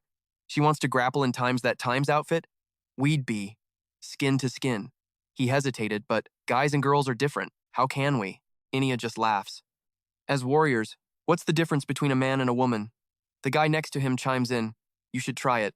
She's crazy strong. She once fought Sir Kankin to a standstill in a bare-handed duel." Inia bends over to adjust her shoe and says, "Please, fight me seriously." Rifenhardt immediately powers up, his whole body enveloped in a faint yellow light. He replies, "All right then, I'm looking forward to this." Inia also raises a hand, and a blue-white aura surrounds her. Rifenhardt remembered that in his past life, she was his comrade and subordinate, but since he was a mage, he never would have known. He furrows his brow, thinking, "There's no way I could have known back then. But now, I'm a warrior." Then, as he rushed to attack Inia, he thought, "I want to know what her real limits are." Inia just smiles, effortlessly dodging the attack. Rifenhardt freezes, his eyes wide with shock. Inia spins, lowering her center of gravity. She drops and sweeps her leg, aiming right for Rifenhardt. She throws a kick straight at his head. Rifenhardt quickly blocks it with his arm. Inia gives a cheerful smile, then she twists her body, launching herself right at him. She uses one hand to grab his head, the other to grip his right wrist, while her legs lock around Rifenhardt's huge muscular arm. Then Inia flips over, cinching her grip on his right arm and slamming him down. Rifenhardt was stunned. He clenched his jaw. "Is this a Zenjutsu technique?" Before I even knew it, I was on the ground. Inia suddenly kicks her leg up, straight at his face. She's just hanging off his body. Inia speaks up. "For a while, I hid the fact that I was an elf and wandered the continent, seeking out strong opponents. That's when I had the chance to learn this art." Rifenhardt, caught in her chokehold, struggles to ask, "This is an amazing technique. How do I get out of it?" She smiles and replies, "Roll to one side, bring your right knee up, and push it into my knee." After following her instructions and breaking free, Rifenhardt laughs. "I'm so glad I met you, Inia." Inia asks, "Shall we continue?" He immediately responds, "Please." The gray-haired guy watches with sparkling eyes, thinking, "This is so impressive. This is a truly priceless lesson." Meanwhile, Rifenhardt and Inia are talking. "Is this also part of Kazan Jujitsu?" "Yes, this is Kenjutsu. But, is touching my chest times also times part of Kazan Jujitsu? That's to measure your physical potential." Elsewhere, the afternoon sun shines through a forest. The road connecting the R Kingdom and the Triumphant Duchy is the northern trade route. A caravan is making its way down the road. The wagons are loaded with wooden crates. The merchants hope to profit from this route, trading all sorts of rare and special goods. The evening sun glints off the iron shackles on a slave's wrist. But the most expensive cargo they handle is a long line of goblins and elves, all chained together. The slaves are non-human. Because of the long distance and high value of the cargo, they hire mercenaries to escort the large caravans, so they always travel in a huge, bustling group. One of them suddenly yells, "Hey, can't we go any faster?" The caravan leader immediately replies, "Considering the slave's stamina, we can't pick up the pace." The merchant inside the carriage bellows, "But there have been bandits showing up around here lately." Hearing the merchant, the leader replies, "We're not far from Sasan. Even the Freean bandits wouldn't dare attack us when we have this many guards." A group of elves, dwarves, and goblins banded together. The Freean bandits. They've been popping up all over the Class Mountains for months, a gang of non-human slaves who call themselves the Freean Liberation Front. But in the eyes of humans, they're just thieves, stealing private property. A man asks nervously. The higher-ups see them as monsters, but they're clearly not your average thugs. They even wiped out a famous mercenary company. The leader grinds his teeth. How can a bunch of runaway slaves move so stealthily and unpredictably? He muses. The losses were so bad that both Zeppelin and Graham launched full-scale manhunts, but came up with nothing. They're like ghosts, leaving almost no trace. He mumbles. How do they manage to evade even the army's reconnaissance teams? A soldier on horseback next to him chuckles. Well, I guess they have their own brand of desperation. If my family was treated like that, I wouldn't care what methods I had to use either. The caravan leader scoffs. You talk as if they're actually people. The soldier retorts. Monsters don't act like that. Even animals only care for their own young, not their entire species. Hearing this, the leader advises, "Don't say that in front of the merchants. They'll get pissed." And sure enough, inside the carriage, a merchant is screaming, "This world's gone to hell. The so-called war king is treating slaves like they're people. A bunch of animals pretending to be liberators for their own kind." The fat merchant seethes. Fools, swayed by some stupid propaganda, causing nothing but trouble for the peace. The other one sneers. If they'd just behave, we'd feed them. What's so bad about that? Suddenly, the carriage lurches violently as a volley of arrows rains down on the caravan. The leader immediately shouts, "Enemy attack! We're under attack!" He was shocked. An ambush? He immediately starts barking orders. "We're under attack. Everyone, get into position." As he steered his horse, the leader thought, "This is impossible." An arrow pierced through iron armor, perfectly aimed at the gap in a fully equipped mercenary's plating. That was the skill of a professional archer. But how could an orc gladiator or a slave learn archery like this? He looks up, his eyes widening in disbelief. Before him, standing on the tree branches, were dozens of masked elves, each holding a longbow. The guy was stunned. An elf? How the hell could some random elf use a bow like that? From a distance, a goblin yelled as he charged toward the mercenaries. We are the Frezin Liberation Front. For our oppressed brothers, today we rise up and fight. A few of the mercenaries yelled out. The monsters are the Frezin bandits. The goblins and orcs charged in at once, and one of them shouted, Brothers, let's go save our people who are suffering. The forest instantly erupted into chaos, with screams echoing all over the place. The orcs and dwarves rushed forward. Don't freak out. Dodge the arrows and capture those elves hiding in the woods alive. Elves are worth a ton, so don't kill them. Catch them alive. Whoever snags one gets a bag of gold. Some of the mercs yelled as they ran. This ain't the time to be catching more slaves. These monsters are insane. Fall back, quick. The leader silently prayed. Oh, please protect us from these savage beasts. Then the guy roared. Die! A dwarf leaped in, swinging his axe, and shot back. Not on my watch. Then he slammed his axe right into the leader. The guy hit the dirt and the dwarf pulled his axe out. Hey, regular chanter. Kata, he called out. Ah, don't use my real name, the guy stammered. Oh, right. Just then, a weird sound rang out, getting both of their attention. A knight in armor held up his sword and roared, I knew it. The runaway slaves finally crawled out of the woodwork. Capture the girls alive, kill the rest. Someone recognized them as knights from the Chartan duchy, hired by the Mon Merchant Guild, Malloyd asked. Are they all magic swordsmen? The merchant sitting in the carriage shot back. You really think we're just gonna let you do whatever the hell you want? A soldier yelled out an order. All of you, on your knees! Surrender, and we'll spare your lives. Suddenly, regular chanter's whole body flared with an insane aura. He roared, Drop your weapons and surrender. At least then you'll get to live. The two dwarves also immediately got into their fighting stances, their power slamming toward the soldiers. They froze for a second, then totally freaked out. The soldiers turned and ran, screaming their heads off in fear. One of them asked Katamiti, Weren't we told not to reveal our auras? He answered, The Savior said if things get desperate, we can use it. Or just act like we're gonna let them talk. Just then, an orc walked over to the slaves and called out, Hey, everyone, come with us to the land of freedom. A few of them were confused. Freedom? What do you guys mean? Freedom. The orc sighed, thinking they've been slaves for so long they don't even get what freedom is. I was the same way once. Suddenly, cheers erupted. The slaves started hugging each other. This is freedom! We're not slaves anymore. The orc was secretly stunned. What is real freedom? Did they really get it in an instant? He watched the slaves crying tears of joy and thought, it's not that they just figured it out. They've been craving freedom from the very beginning. A tear streamed down his face.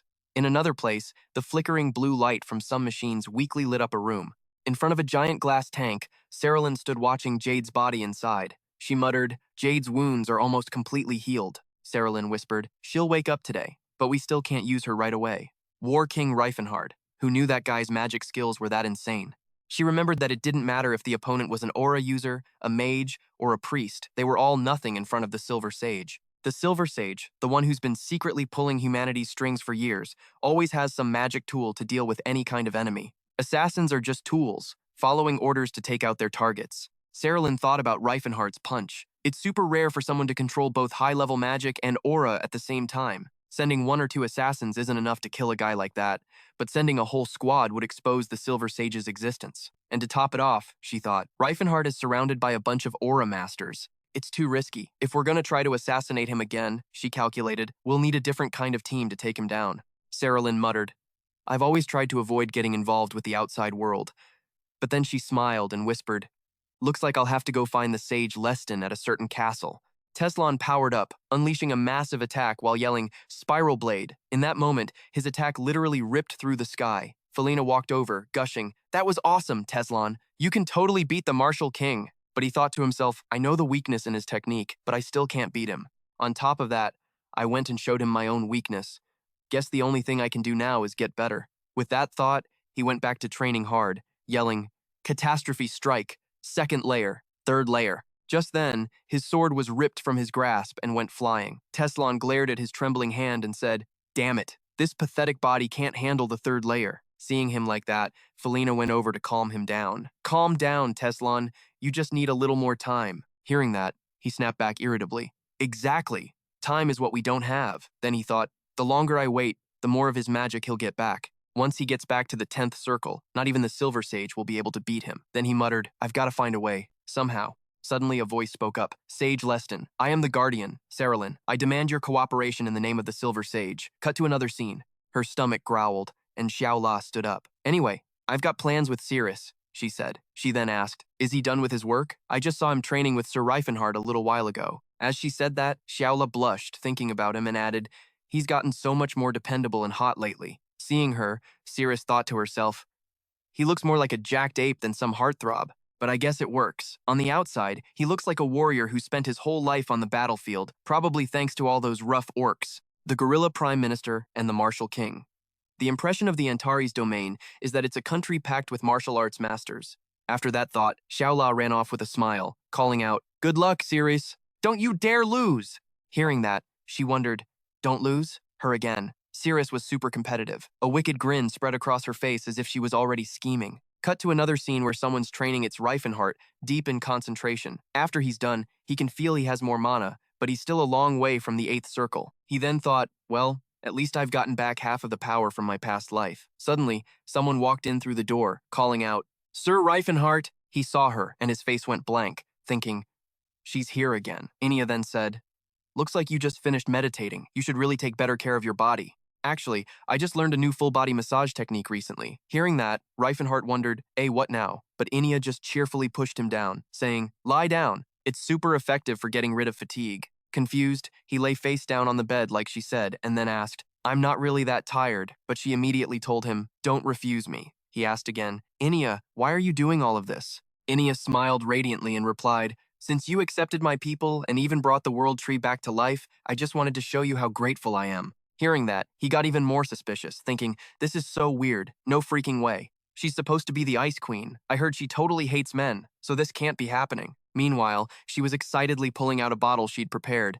She slowly poured it on him, and he felt it and asked, what's this? She quickly answered, it's a special massage oil from the Holy Church of Philenon. A few days ago, a stone-faced Inia had told her, I know you're Sir Rifenhardt, that's lover, but I'm not going to give up. Hearing that, Silent froze, imagining himself in a wedding dress next to Rifenhardt that, then screamed, it's a misunderstanding. I'm a follower of Philenon, the goddess of love. I'm cheering on your love as a holy maiden of Philenon. While saying that, he was thinking, oh my god, this stupid rumor will only go away if that guy gets married. And so, Inia had learned seduction techniques from Silent, and right now she was asking, so? Feels good, right? Rifenhardt that was lost in thought. I feel kind of bad, but this doesn't really feel like a massage. It's more like she's petting a pet. Suddenly, Inia smirked, focusing a stream of power into her hands. And she asked, how about now?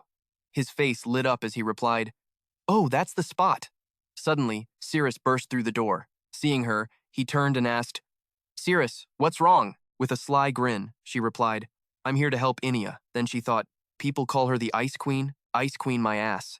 Right then, Inia's face was buried in his muscles. She was drooling while thinking, just look at those shoulders. Meanwhile, Rifenhardt that was thinking, they must be close since they're both elf swordswomen. But Inia shot a sharp glare her way and asked, oh, Cirrus, have you ever learned how to massage? Cirrus quickly replied that she had, while thinking to herself, I had to learn all kinds of crap when I was a slave, and remembered Xiao Lao's words, don't you lose. Meanwhile, Silent was watching from outside, thinking, love is something you gotta fight for yourself. I don't care who it is, but please, someone just marry him already. Somebody, please. I just want this stupid rumor to go away. On Cirrus's side, she was still glaring at Inia, thinking, I brought massage oil with me too. How dare she steal this moment from me? The two of them looked at each other and smiled, and a chilling aura suddenly filled the room, making him go pale with suspicion. Why do I suddenly feel a chill down my spine? At a certain castle, someone spoke up, now that the assassin has failed, we need a legitimate reason so the world doesn't get suspicious about us targeting him. Sage Reston, I hear you've held a deep grudge against the Martial King for a long time, so I want your cooperation. Hearing this, Teslan thought, so finally, even the ranks of the Silver Sages are getting wary of the Demon King, but do they seriously think they can solve this with an assassin? They really have no idea how terrifying the Demon King is. Saralyn glanced down at the people below and asked, Sage Reston, are these the allies you've chosen? Can we even trust their skills? Teslan looked over and began to assess them. Doot and Steven just rely on the power of their magical artifacts. They've probably hit their growth ceiling. Just then, Rifenhardt came over with a drink and said, Master, your meal is served. Steven took it and gave another order. Rifenhardt, get some more wet towels and put them here. Crichton is way weaker than the others in terms of raw power. Even though he's a light knight, he's not even at a superhuman level. Only Felena seems a bit more reliable. To be in the middle of the 6th circle at her age, she's a rare genius for sure. Somewhere else, she'd definitely be called a prodigy, but that level still isn't going to cut it. Compared to the 4 heavenly kings of Antares or the sword St. Cos, she's completely useless. After his assessment, he said, "With our current strength, we can't go up against Rifenhardt that's party. We still failed even when using a powerful ancient artifact. No matter how good your gear is, if you don't have the skills, you need time to compensate." He thought, but time is never on our side. We have to take him down before he reaches the 10th circle. In his past life, the Silver Sage was helpless against the Dark Empire, all because of Rifenhardt that's terrifying 10th circle magic. The spell that the Silver Sage feared the most wasn't the core explosion that could shatter mountains, it wasn't the meteor shower that called down meteors from the sky, and it wasn't the hell world that summoned 10,000 demons. It was the spell called Magic Shock. Faced with that terrifying spell, which nullifies all magical artifacts, the Silver Sage was powerless. Even the most powerful ancient artifacts were disabled in the blink of an eye. If that happens, the forbidden ancient artifacts will fall into the Demon King's hands. Then the Demon King will study them and create whole new tiers of magic. If he reaches the 10th tier, it's a given that the Silver Sage will be totally powerless. We have to stop him before that happens, Saralyn calculated silently. We lack the strength, and our ancient artifacts are limited.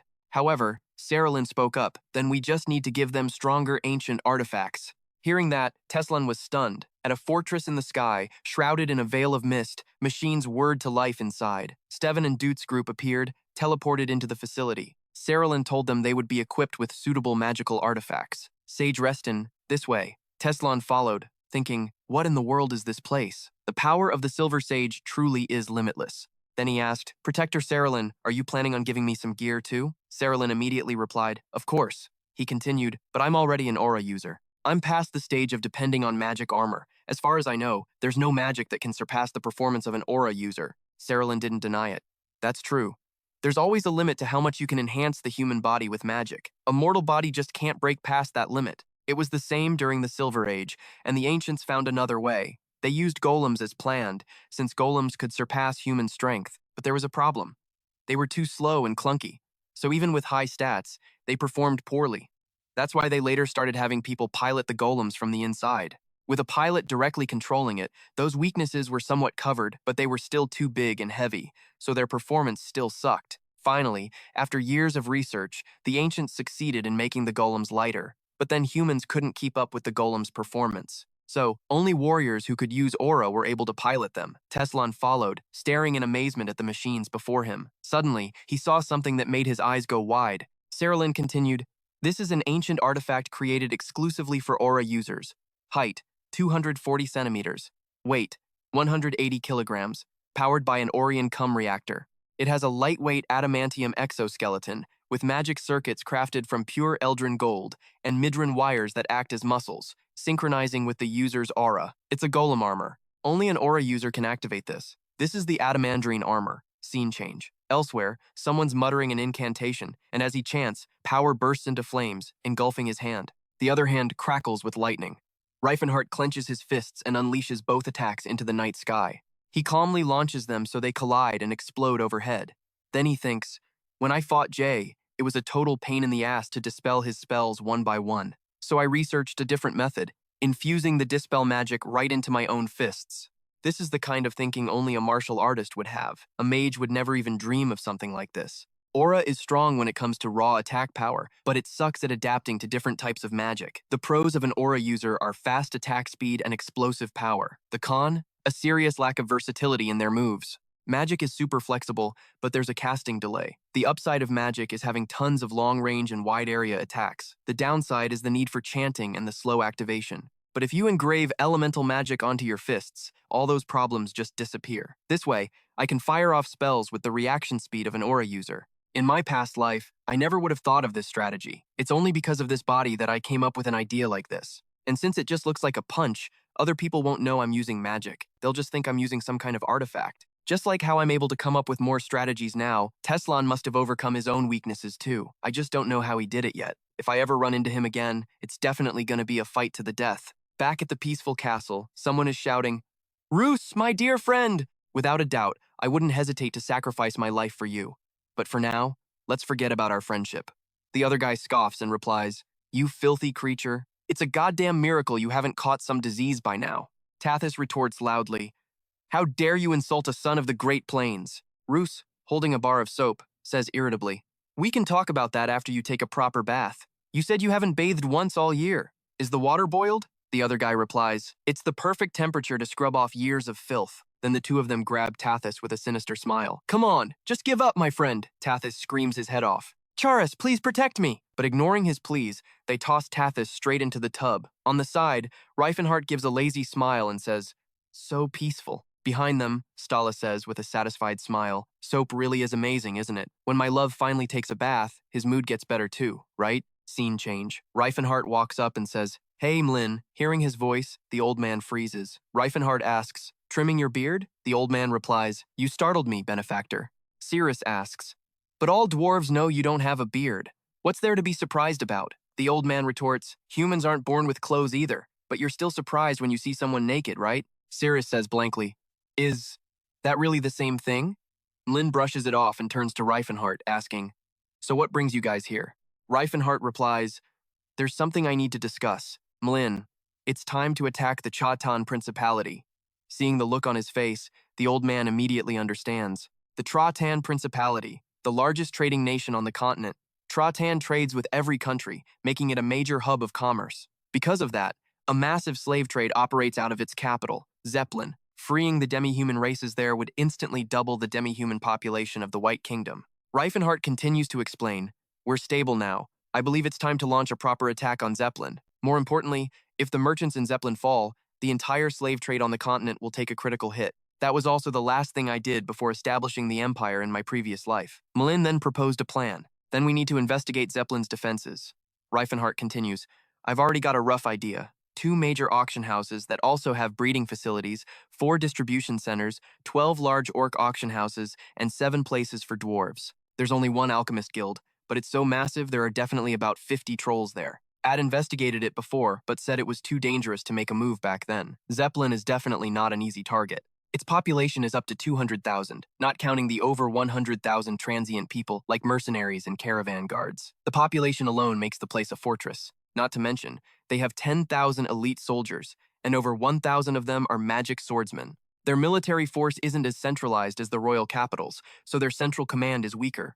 Mlin then asks, how the hell did you conquer a place like that in your past life? Rifenhardt gives a small smile and replies, honestly, it wasn't that hard. First, I dropped a meteor on the royal palace to wipe out their command center, then used a magic shockwave to disable the magic swordsman. Next, I used illusions to make it look like the city was being overrun by zombies, which caused total chaos. Finally, I used Hellworld to annihilate the capital's defense force. A clean operation. My side didn't lose a single person. Siri then asks, Hellworld, isn't that the spell that summons 10,000 demons? He immediately replies, yep.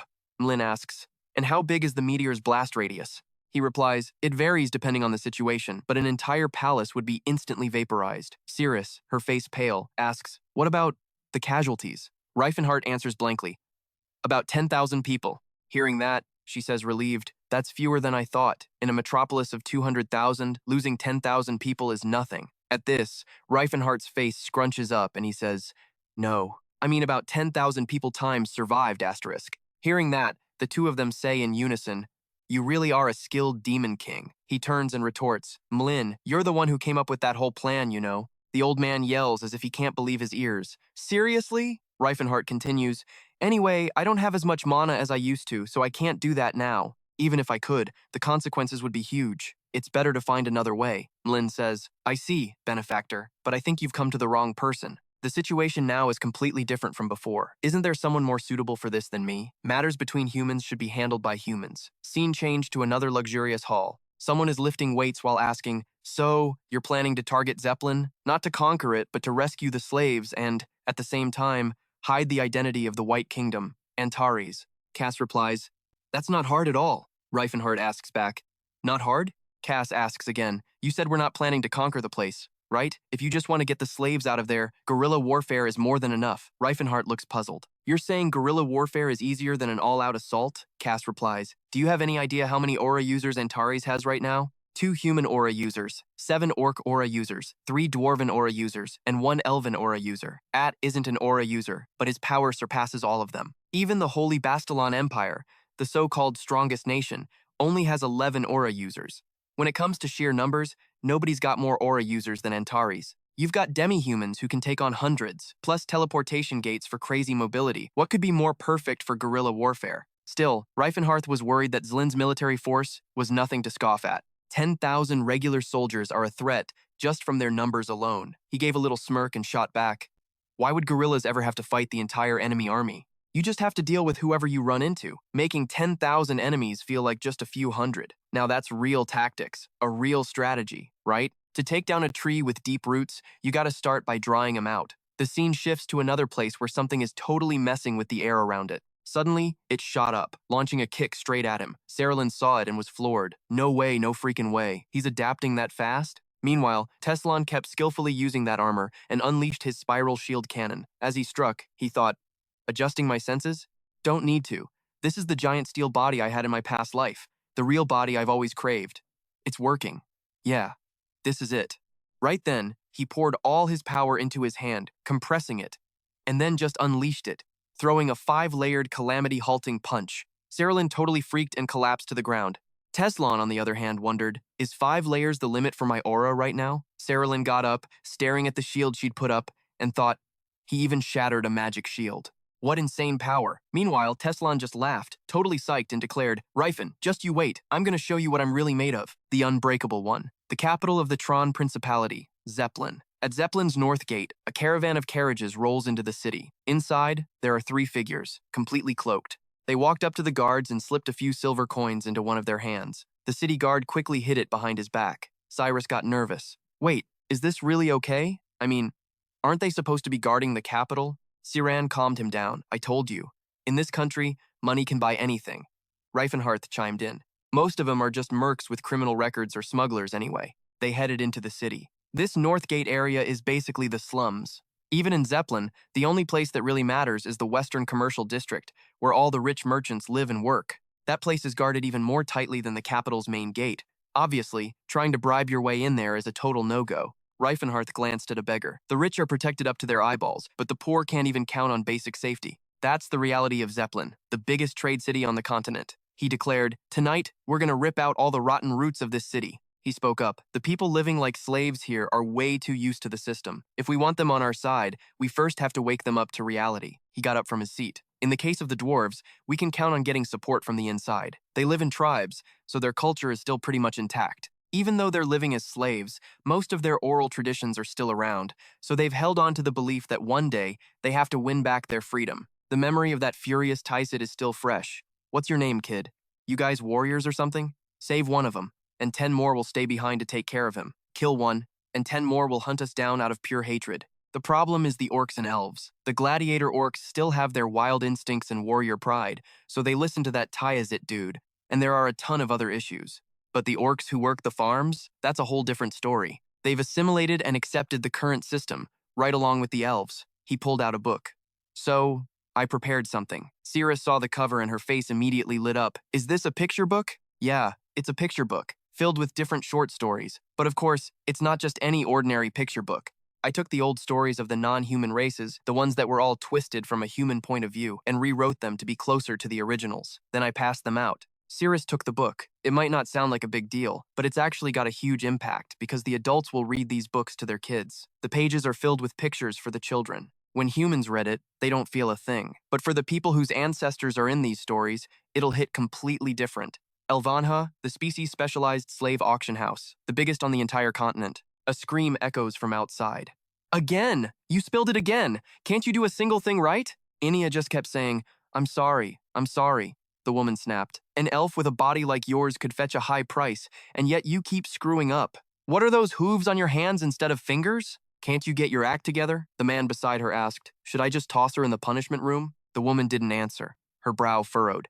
This elf wasn't being defiant. Inia was just terrified and hopelessly bad at chores. Why do I get this feeling? She calculated that if the girl got scarred in the punishment room, her value would plummet. The woman said, let her starve. Maybe an empty stomach will knock some sense into her. The old man ordered, follow me, number 323. The elf girl had no choice but to follow him. Moonlight streamed through the iron bars of a window. Siri said, well, today's lesson was another total failure. Inia wiped the sweat from her brow. Yeah, it really was, Miss Cirrus. Cirrus turned to her. I was wondering if you could really pull off pretending to be clumsy without getting caught. You're doing way better than I expected. I mean, I went through the training here too, so it's no big deal that I'm good at it. But I honestly didn't expect you to pull it off, Inia. Inia's eyes started spinning in her head.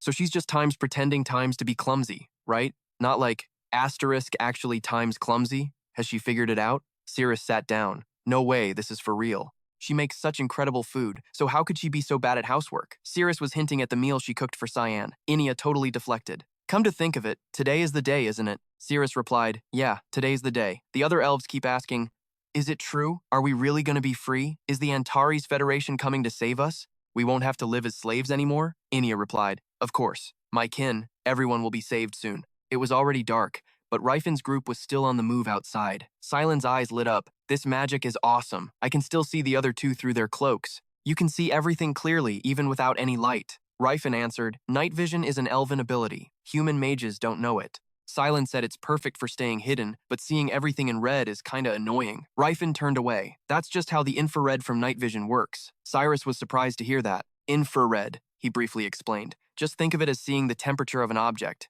Whoops, I used an ancient term again. Rifen and Cyrus hid behind a wall. There's a limit to how much we can sneak around, you know? Yeah. They peeked at the guards on patrol. We're about to reach the royal castle. There are tons of guards in front of the gate. Just as I thought, security from here on out is super tight. If even a tenth of this force was assigned elsewhere, the public order in Zeppelin would double. Are we just gonna charge in? Rifen answered. No. First I need to take care of something with magic. If they fall, a signal will be sent out instantly. Silen asked, aren't we not supposed to use magic? There's probably a detection barrier for magic near the royal castle. Rifen clasped his hands together. They won't detect it. There's no magic barrier I can't break. The sigils formed a sphere. I'll use a jamming field to disrupt the magic flow, and then transmit a fake signal that mimics the royal palace's magic signature. This is a trick only I can pull off because I know all the magic barriers in this area. Silen whispered, are you trying to show off and screw things up again? Didn't you already mess up a ton of times before this? Rifen, sweating bullets, retorted. Just to remind you, I used to be a 9th Circle Archmage. Alright, fine, so I messed up quite a few times. Immediately, Rifen and Cyrus charged forward. Let's go. Cyrus. Yes, sir. The guards were shocked. Someone. State your name. The moment Cyrus landed, he'd already taken out 2 of them. He looked back and saw that Rifen had cleaned up the rest of the guards. Everything was still quiet. After doing this a few more times, we reached the outer wall of the Zeppelin royal castle. The 3 of them stood before the castle wall. We made it here just as planned. From here on out, it's the Zeppelin royal castle. The security is going to be on a whole other level. Cyrus couldn't help but worry. Even we can't get in without using aura. After all, Sir Claus, the commander of the Royal Knights who uses aura, lives here. Rifen looked at the stone in his hand and said, I don't plan on fighting my way in. I just need to cause some chaos. With that, he threw it inside. Silen asked, what is that? Rifen didn't specify. Just watch. Silen's expression immediately turned to shock. A huge fire erupted inside the castle, and a monster appeared, terrifying the soldiers. What's going on? A great demon, the great demon Paimon. Next is a blue dragon. How did they summon a demon like that? To summon a demon of that level, you'd have to be an Archmage, the great demon Buer, and finally, a giant demon. There wasn't even a summoning circle. How did they do it? The great demon Phoenix. 3 of them attacking the guards at once. But all 3 at the same time? Someone, help us! Stunned, she asked, where did you get those things? Rifen replied, it's not like we've only raided 1 or 2 dungeons. These things are too dangerous to sell and impossible to control. It's best to just use them. Rifen frowned. Someone else has shown up. The sword burst into flames. The fire engulfed both the sword and the person holding it. The massive flames spread all around. The man's eyes blazed with fire. The slashes he unleashed were packed with blood mist. Cyan couldn't dodge them. Rifen said, his reputation isn't for nothing, huh? He truly is the only real knight in Zeppelin. This man is the commander of the Zeppelin Knight Order, Claus Jean. First company, evacuate the royal family. Second company, lead the soldiers. Third company, follow me. Rifen was surprised. He's handling this better than I expected. Cyrus, if it comes to a fight, can you handle him? Cyrus frowned. If it's one-on-one, it's not a problem. The Zeppelin Knights care more about valuable stuff than honor or pride. They have a reputation for being obsessed with finding powerful magical artifacts while slacking off on their training. Another group of soldiers appeared. But it's not just a nasty rumor. It's 100% true. You lowly demons will kneel before our artifacts. Third company, activate battle armor. Annihilate all the demons. Rifen had once seen a noble bullying a commoner. Hey, hold on tight. Please spare me. Most of the people in Zeppelin are like that. What makes their knights any different? Claus was still fighting, but Sir Claus is different. He understands honor and pride. He reached the level of an aura user through his own ability, without relying on artifacts. He's living proof that even in a rotten country, true talent can still emerge. His sword clashed with Phoenix. Because he refused to use artifacts, he wasn't allowed into the Zeppelin Knight Order. Sir Claus is widely recognized as the strongest knight in Zeppelin. Claus swung his sword and slashed Paimon. The demon roared in anger, its whole body bursting into flames. Rifen turned away. "The signal's been fired. Let's move," Cyrus said awkwardly. "That signal flare is pretty damn flashy." Someone saw the flames from a distance. "Huh? Near the royal palace?" He wondered. "What's going on?" When Giancato walked in, the man finally turned to look. "Huh? The lock's broken? You guys, hurry up and go home and sleep. What are you planning on peeping at here?" He waved his hand dismissively. "Don't you understand what I'm saying? It's only because it's me that I'm letting you go. If someone else saw you, you'd be dead for sure. Now get inside." Giancato spoke to his own kind. "Still, this guy's pretty decent. He's a good person, and kinda likable." The guard looked up. "Huh? What's that?" Giancato punched him. "Since he's a good guy, I just had to knock him out." The people behind him were worried. "Can we really go? I'm gonna get in so much trouble for this. Getting yelled at and beaten up. It hurts. I hate being in pain." Giancato roared, "Follow me! How much longer are you gonna live like this?" The orcs were terrified. "Do you want to live like this forever?" The shackles were shattered. "I'm going! Me too! I can't take this life anymore!" The castle was flooded with light. The signal had been fired. Everyone saw it. They all saw the signal. The orcs charged forward. Now, all that's left is to take the next step. Cass told them that thanks to the rumors about the Antures Empire, the whole vibe in Zeppelin changed. The owners got scared the slaves would get false hope, so they started treating them even harsher. Cass said that'll just make them resentful, but from a slave owner's point of view, there's no other way. You can't make slaves loyal just by being nice. Zeppelin is falling right into place, just as expected. They're moving exactly according to the plan I laid out. He continued, "Before, slaves just adapted to whatever reality was thrown at them, but it's different now. This hope for an Antares Empire will make them question this whole slave life." Rifenhardt asked, "So you mean you're intentionally making things harder for the slaves in Zelen? Damn, that's some sneaky kind of cruel." Cass replied, "It's nothing that extreme. It's just basic stuff from how the nobility was brought up." He said at least 10% of the slaves will rise up, Rifenhardt asked. "After all that, only 10%. People who've been brainwashed their whole lives aren't just going to magically grow a spine because life gets a little tougher." They both thought the same thing, but we can still create a wave for others to follow. Yeah, in the end, the most important thing is the leader. When people get together, they naturally split into leaders and followers. Up until now, the slave owners have been the leaders. But things are a little different now. Giancato yelled, "Do you want to become true orcs? Do you want to become real warriors? Then run." The soldiers were totally freaked out. "What's wrong with these freaks? What the hell is up with them? Is some plague spreading?" One of them drew his sword. "You lot, stop right there. If you don't, this blade will teach you a lesson." Giancato roared, "Appear, my comrades." Streaks of light crisscrossed the air. "Skevin! Satara!" They shot forward and merged with Giancato's weapons. Giancato now held two blades in his hands. The soldiers were terrified. "What is this? Dark magic?" The weapons are flying to him on their own. Giancato charged forward and finished off anyone in his way. "It's an Antares orc." One of them tried to calm the others down. "Chill out. Even if he's an Antares orc, it's just one guy." But the other orcs were also breaking their chains. "Come to me, my comrades. My swords, my best friends." One by one, those streaks of light shot down. They became weapons for the orcs. Fueled by this, they charged forward, cutting them all down. I can't believe it. Those vile bastards. A bunch of Antares orcs were hiding among the elven slaves. A man's loud scream echoed. The servants scattered. "It's a witch! An ice witch!" They scrambled to escape, but they were all frozen solid, a figure hidden behind the ice. It was Inia, breath of the north. Inia stood in the mist, using the power of darkness and water spirits to create glaciers. Then, she combined it with her silver aura.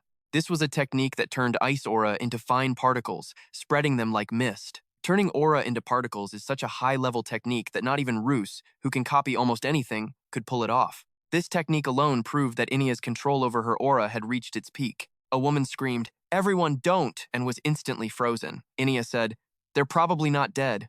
No need to worry." Siri spoke up. For other races, freezing them solid like that means they're dead." Inia froze. "For real?" Cirrus replied, "I kinda suspected you didn't know that. Not really surprising." Inia asked, "That's weird, huh? So, all those people I've frozen before are dead? But Rifenhardt told me to avoid killing if possible." Cirrus said, "Well, if you wait a little longer, they'll be dead for real." Inia panicked. "I have to go back and unfreeze them." Cirrus grabbed her. "Calm down. I'll just burn down the whole mansion with salamanders so they can thaw out on their own." "I guess so," an elf girl spoke up. "But, Cirrus, If it takes that much fire to thaw them out, they're probably gonna die anyway. A soldier burst in. You cruel bastards! How dare you brutally murder unarmed civilians? Behind him was a group of armed men. You people really don't know your place.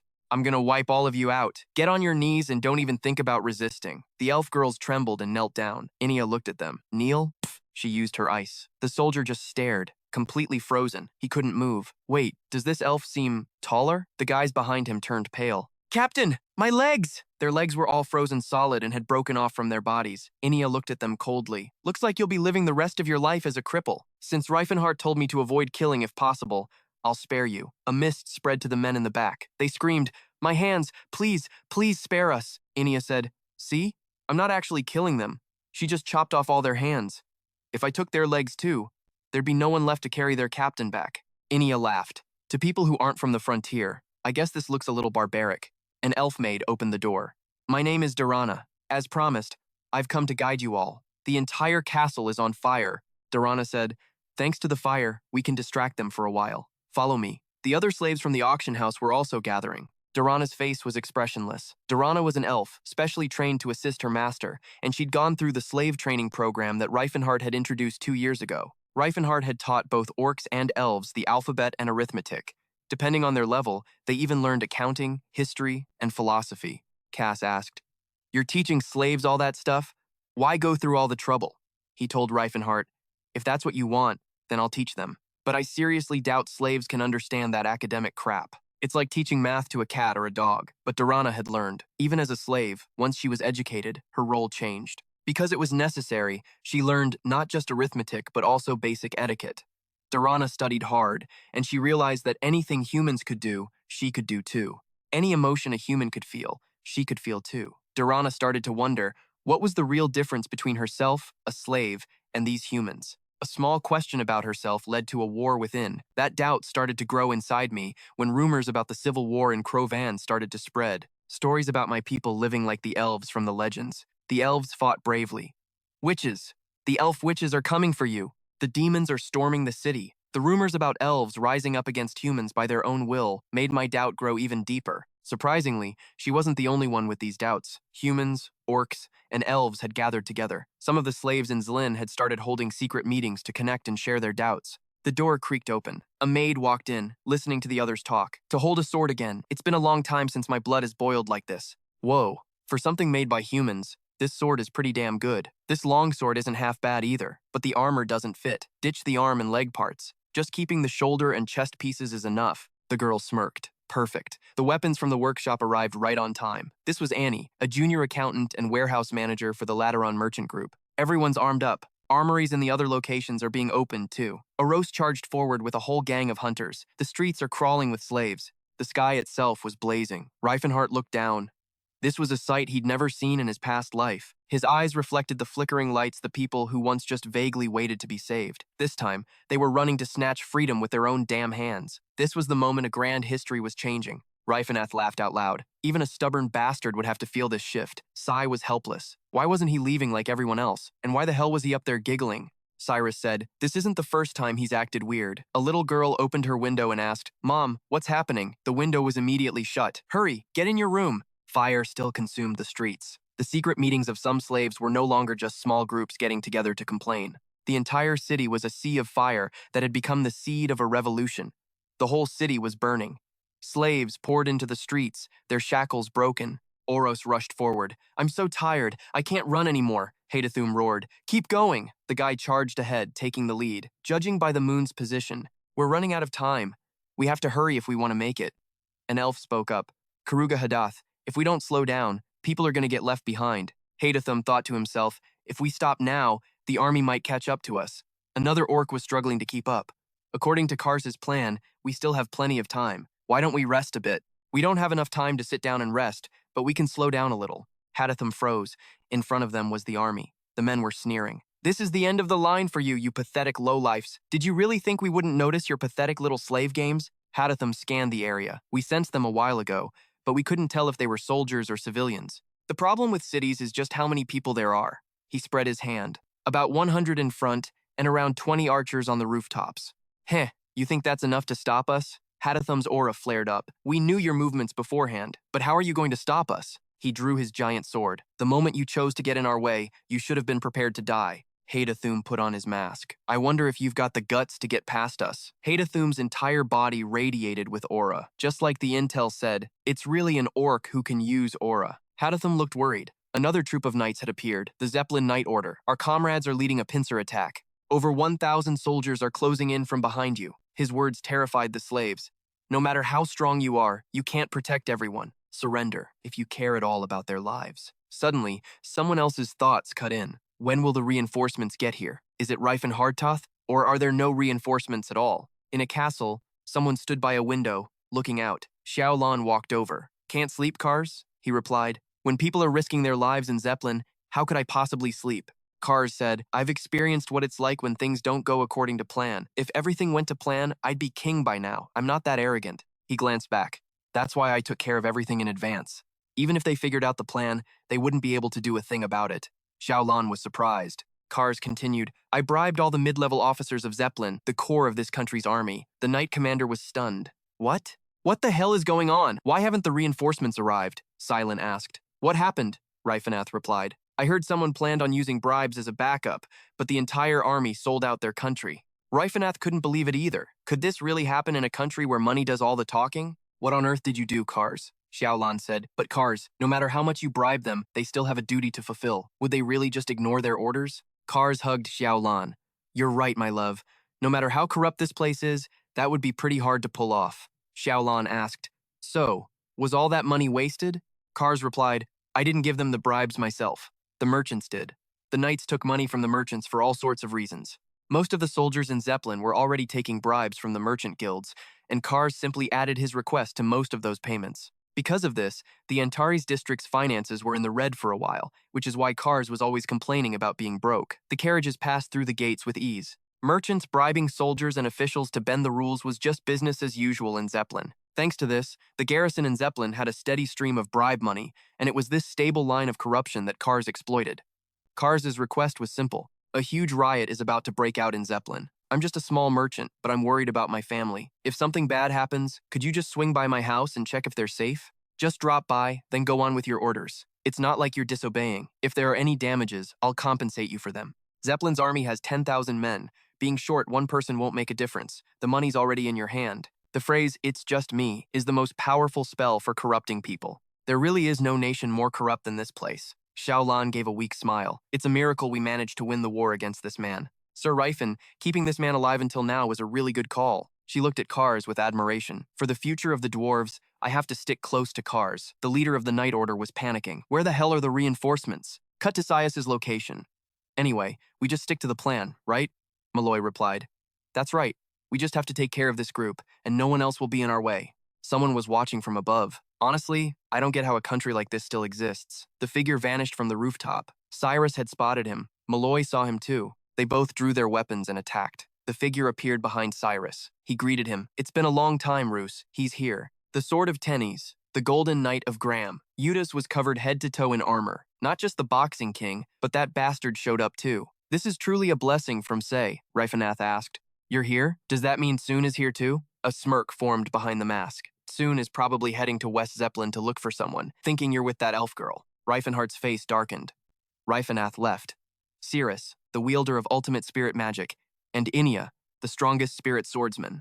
If they both make a move, we probably have nothing to worry about. But that confident vibe coming from Eudes isn't just for show. Roos, Malloy, I'm leaving this place to you two. I gotta get to Cirrus. Assus draws his sword. Damn shame. But Tan's gonna have to deal with the King of Power. I've got bigger fish to fry. He orders, stick your neck out, you piece of trash. This time, I'm definitely gonna punish you. Cyrus grinds his teeth. Punish me? Ha! I'm not here to argue with you. His body explodes with aura. I'm gonna end you, right here. Eudes, I'm so sick of looking at your damn face. He shoots off down the road. Rifen leaps across the rooftops. Why the hell am I feeling like this? Their military can't be stronger than ours. A loud bang rings out, and some kind of red gas is fired down at Rifen's position, kicking up dust and smoke everywhere. What is this power? Rifen looks up. The red gas coalesces into a human-like figure, with only its eyes showing. Who else has this kind of power? The orange flag with its unique pattern. The defenses of the Zeppelin duchy are no joke. The knights attack without letting up. The most insane part is how they use their magical artifacts, especially the Royal Guard. Every single one of them has a magic sword. These low-level freaks will kneel before our artifacts. The 3rd Battalion activates their magic armor and wipes out all the demons. The Zeppelin Knights, directly commanded by the royal family and decked out with magic swords and armor, are not to be messed with. The Knights are rocking purple armor, and the Zeppelin squad, in particular, is considered Zeppelin's strongest force. It only takes 4 of them to go up against a single aura user. So yeah, you can't just write them off as simple magic swordsmen. Most of the Zeppelin Knights use pricey magical artifacts, but there are still some who reach the level of aura without relying on that crap. The demon was getting absolutely hammered. The guy who isn't on the Zeppelin squad just because he refuses to use magical artifacts. That's Sir Cat, the strongest knight in all of Zeppelin. Everyone knows it. Class starts giving orders. The high-level demon's been kicked back to its own dimension. Now, wipe out every last one of the low-level grunts it summoned. 2nd Battalion, defend the palace. 4th Battalion, protect the royals inside. There are only 2 demons left. The demon Fen got booted, but there are still 2 others. The bigger problem is the horde of low-level trash they keep summoning over and over. Class curses under his breath. Damn it! If the Zeppelin Knights hadn't left the palace, none of this would be happening. He commands, Zeppelin Knights, form 3-man cells with the royal guard and fight. Class thinks to himself, guess our habit of not giving a damn about knightly honor comes in handy at times like this, because they don't care about the flashy crap of chivalry or some honorable one-on-one duel. The demon roars in its own tongue. It spits a massive fireball, but Class just launches himself right out of the flames. He charges in. Class uses Blood Dance, and with a single swing, all the massive flames get drawn into one spot. The demon takes the full force of the attack. Blood Dance is good for crowd control, but it's useless here. We need a much stronger hit. This thing's way too tough. Zethiro has killed countless knights. Even if we somehow manage to stop one, the other one is still a huge problem. Class shifts his gaze. An overwhelming current. I serve power itself. Someone is floating high above, watching everything unfold, filling the vessel of power to suppress all lies. The bringer of peace. The staff glows, and the castle is restored to its original form. Class is just stunned. That range is insane. She snuffed out those demonic flames in the blink of an eye. The female mage looks down. Someone that young, casting a spell that insane. Is she a great mage or something? Aura swirls around the other guy's blade as he rushes forward. The guy swings his sword back, using spinning blade. He finishes off the demon in a single slash. Class's face is pure shock. Who the hell is that? Awakened his aura at this age? Could he be Cuss from the Antures Empire? No, the description doesn't match. The female mage leaps down. You're Sir Class, right? Captain of the Zeppelin Knights? I'm Felena, from the Delphiata Magic Tower. I'm here on the Duke's invitation. She says, we'll take care of that demon. Sir Class, please handle the one in the inner palace. Class hesitates, but Felena says, because from this point on, this is something you're not allowed to see. Class has no choice but to agree. Got it. I'm leaving it to you guys. Felena pulls out a suitcase, and Teslon catches it. The suitcase shoots forward. Teslon rips off his cloak. The suitcase pops open, releasing the engine inside. It has a robot's face, but there's a person hidden inside. Teslon suits up in the body of a giant robot. Its hand unleashes something like lightning. Bolts of electricity shoot out from the seams. It covers the entire robot's body, and the force from its legs is so strong it shatters the stone ground. Teslon faces off against Zetero. He says, you're the perfect opponent for a little warm-up. Somewhere else, the atmosphere is dead silent as someone stands looking out a window. He asks, oh, great sage, is everything going according to your plan? The mysterious figure replies, yes, King of Zeppelin, I'm grateful for your cooperation. This man is Nain II, King of the Zeppelin Duchy. He says, but because of this, Zeppelin has suffered huge losses. If we'd known ahead of time, we could have prepared. Saralyn asks, heir to the blood of Zeppelin, do you regret working with the sage? King Nain's face goes pale. No, that's not what I meant. He explains, according to ancient tradition, of course we have to cooperate. It's my family's duty. I'm just asking why you let things go this far, even though you knew the plan. As the sage's ally, I think I deserve to know that much. Saralyn says, the people who infiltrated Zeppelin are all high-ranking leaders under the King of Power. The scene cuts back to outside the town. They're the real powers pulling the strings in the Antures Empire. Normally, they're scattered all over the place, so it's impossible to take them all out at once. Rifen dodges through the smoke and dust, but now they've left their holes and gathered right here. A worried look crosses his face. Isn't this the perfect chance to wipe them all out in one shot? The guy facing him speaks up. So, we finally meet. Stefan changes back to his human form. Damn it. I found him. I finally found the bastard. Good. Very good. Rifenhardt is stunned, clenching his fists. Rifen focuses on his opponent, sweat dripping down his face. Rifenhardt asks, who are you? Stefan gets pissed, shaking with rage.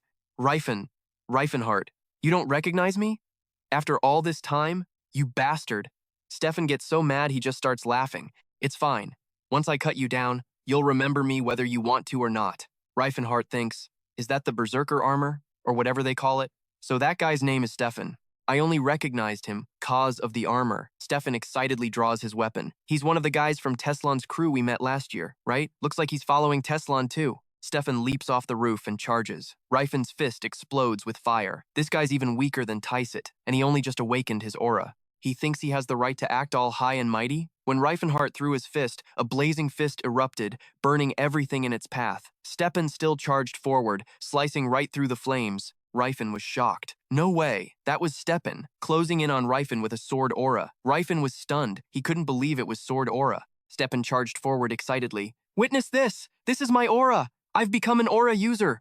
Rifenhardt crossed his arms, but that guy wasn't supposed to be an aura user. Even so, there was no mistaking it. It was sword aura. The two sources of aura collided, and Rifen's fist was thrown back. He couldn't understand. He swung his fist to attack Stepan, but the guy just seemed more and more thrilled. Rifen's and Stepan's auras were constantly chasing each other. Rifen kept throwing punches while Stepan blocked them with his sword. He fell back and then swung his sword. Rifenhardt charged forward again to attack. Stepan got punched so hard he coughed up blood. He staggered backward. Stepan gritted his teeth, groaning, then suddenly burst out laughing. Rifen couldn't understand it. What? What's with this guy? Stepan screamed. I can take it. I can definitely take this. Stepan's aura shattered the roof tiles. The aura focused on the gem on his sword's blade. Stepan's armor activated. Rifen maintained a ready stance. Was that magic armor a high-grade artifact like Elder? No, this wasn't magic enhancement. Besides, magic can't create aura. Stepan raised his sword high. Die! While Rifen and he were fighting, everyone else ran away in fear. A monster! Somebody save me! Stepan used the aura in his other hand. What's that noise?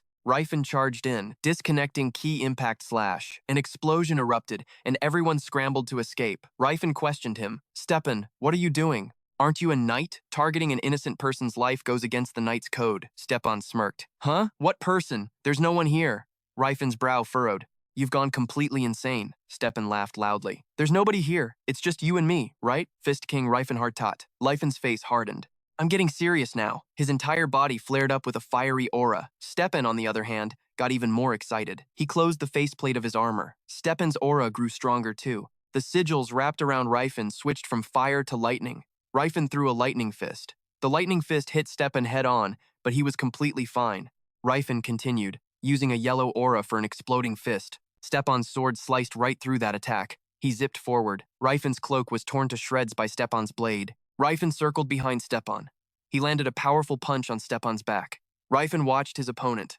As Stepan swung his sword, Rifen ducked. He channeled aura into his hand again. Rifen's fist clashed with Stepan's sword. His armor was still in perfect condition. Stepan lunged to attack. Rifen blocked his sword with his bare hand. He gritted his teeth. What's with that armor? It took a direct hit and it's still completely undamaged. Sifan jumped up and brought his sword straight down. He asked, why aren't you getting cut at all? Rifen brought his arms down. He used aura in both hands at the same time, channeling spiraling power into his fist. The aura concentrated in that fist, then sent a piercing force inward to create a shockwave deep inside the core. Rifenhardt's punch went right through Stepan's armor. Zero impact. The armor shattered. Stepan was sent flying into a building. Rifen said, Jim Unbreaker has many techniques that focus on attacking inside the armor. The aura spirals to a single point. Even though it requires some prep time, these are techniques that only target the inside using aura. Since aura can penetrate even the thickest armor, wearing armor against a Jim Unbreaker is pretty much useless. Rifen glanced to the side. Stepan could still get up. He even had the strength to laugh. It doesn't hurt.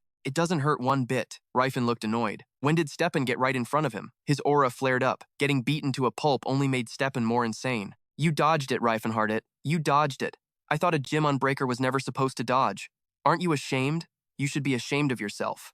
Rifenhardt's eyes glinted with annoyance. Good. The fact that I don't feel ashamed means I haven't been brainwashed by them yet. He suddenly froze, staring intently at the guy. Dark absorption and forced awakening of the abyss. Rifen's voice dripped with sarcasm. I should have known what kind of trick you were using. He frowned, warning him, you lunatic. You're burning your own life force to convert it into aura, misusing your power to create aura. That's basically dark magic. I should have realized when I heard him call it the berserker armor. But that kind of thing is super inefficient, since you'll run out of life force before you can absorb enough aura. You might be able to use it if you're way stronger than a normal person, but the peak of strength is becoming an aura user. Using gear like that is totally meaningless. The more Rifen thought about it, the more he pitied him. He could have become an aura user in another 10 years, but now he's been forced to depend on this method. All he could do was keep reminding him, "Do you even realize that armor is eating away at your life? So what?" Stepan was completely unfazed, his face growing even more thrilled. "So what?"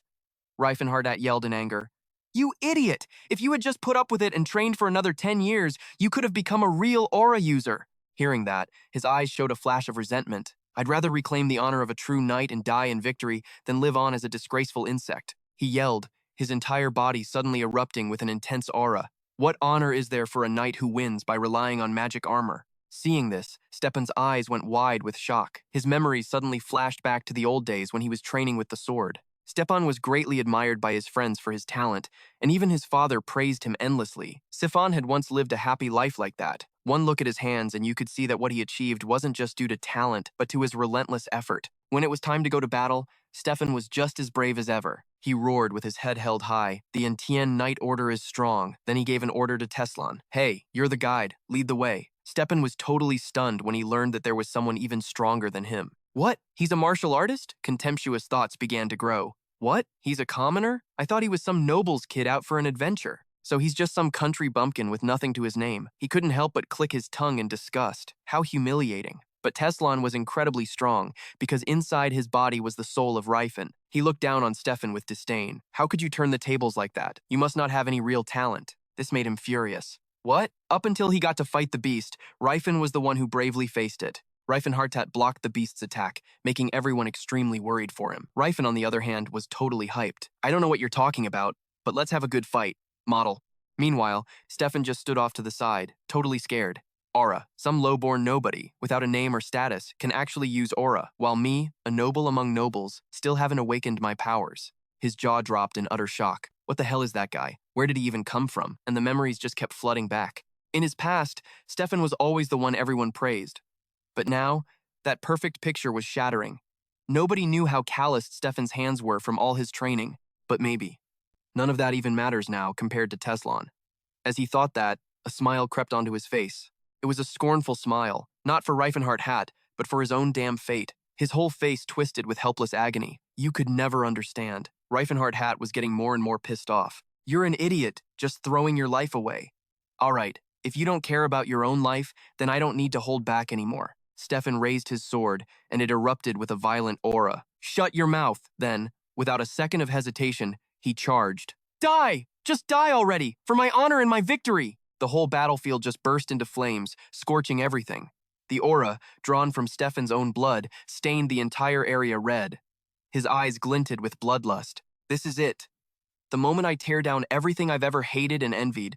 I just want to drag you down into this hell with me." Under Stefan's insane assault, Rifenhardt suddenly lost his footing, but he managed to stay upright, releasing a massive amount of aura from his hands, his eyes fiercely determined. Rifenhardt used his bare hands to blast his power right at him. Stefan wasn't scared at all. With pure hatred in his eyes, he swung his sword, creating two blades of energy that shot forward. The more Stefan fought, the more it seemed like he was losing his mind. The two streams of aura slammed into each other, making the entire battlefield tremble. They clashed so fast you couldn't even see their shadows. Stefan had the upper hand. Rifenhardt could only raise his arms in front of his chest to defend himself. He muttered under his breath, "Keep hurting him, keep hurting him. Open the wounds. Then tear them wide open. I want to hear you scream in agony. The weaker you get, the more my life feels worth a damn, the more certain I'll be of my victory. Please, just let me hear the cries of a pathetic weakling. Your whimpering and whining about your worthless life will only make me stronger." "I'm dragging you down," Stefan laughed manically, "down into this filthy swamp that I'm drowning in." Rifenhardt defended while gritting his teeth, thinking, his internal organs have got to be completely wrecked after that last hit, yet his attacks are still this precise. That means his body is already half dead. The only thing in his eyes right now was defeating Rifenhardt. The ground shattered into pieces as Stefan zipped past. An aura attack nearly hit one of his vital spots. Even so, Rifenhardt launched a powerful counterattack. He calmly reminded him, "It's useless.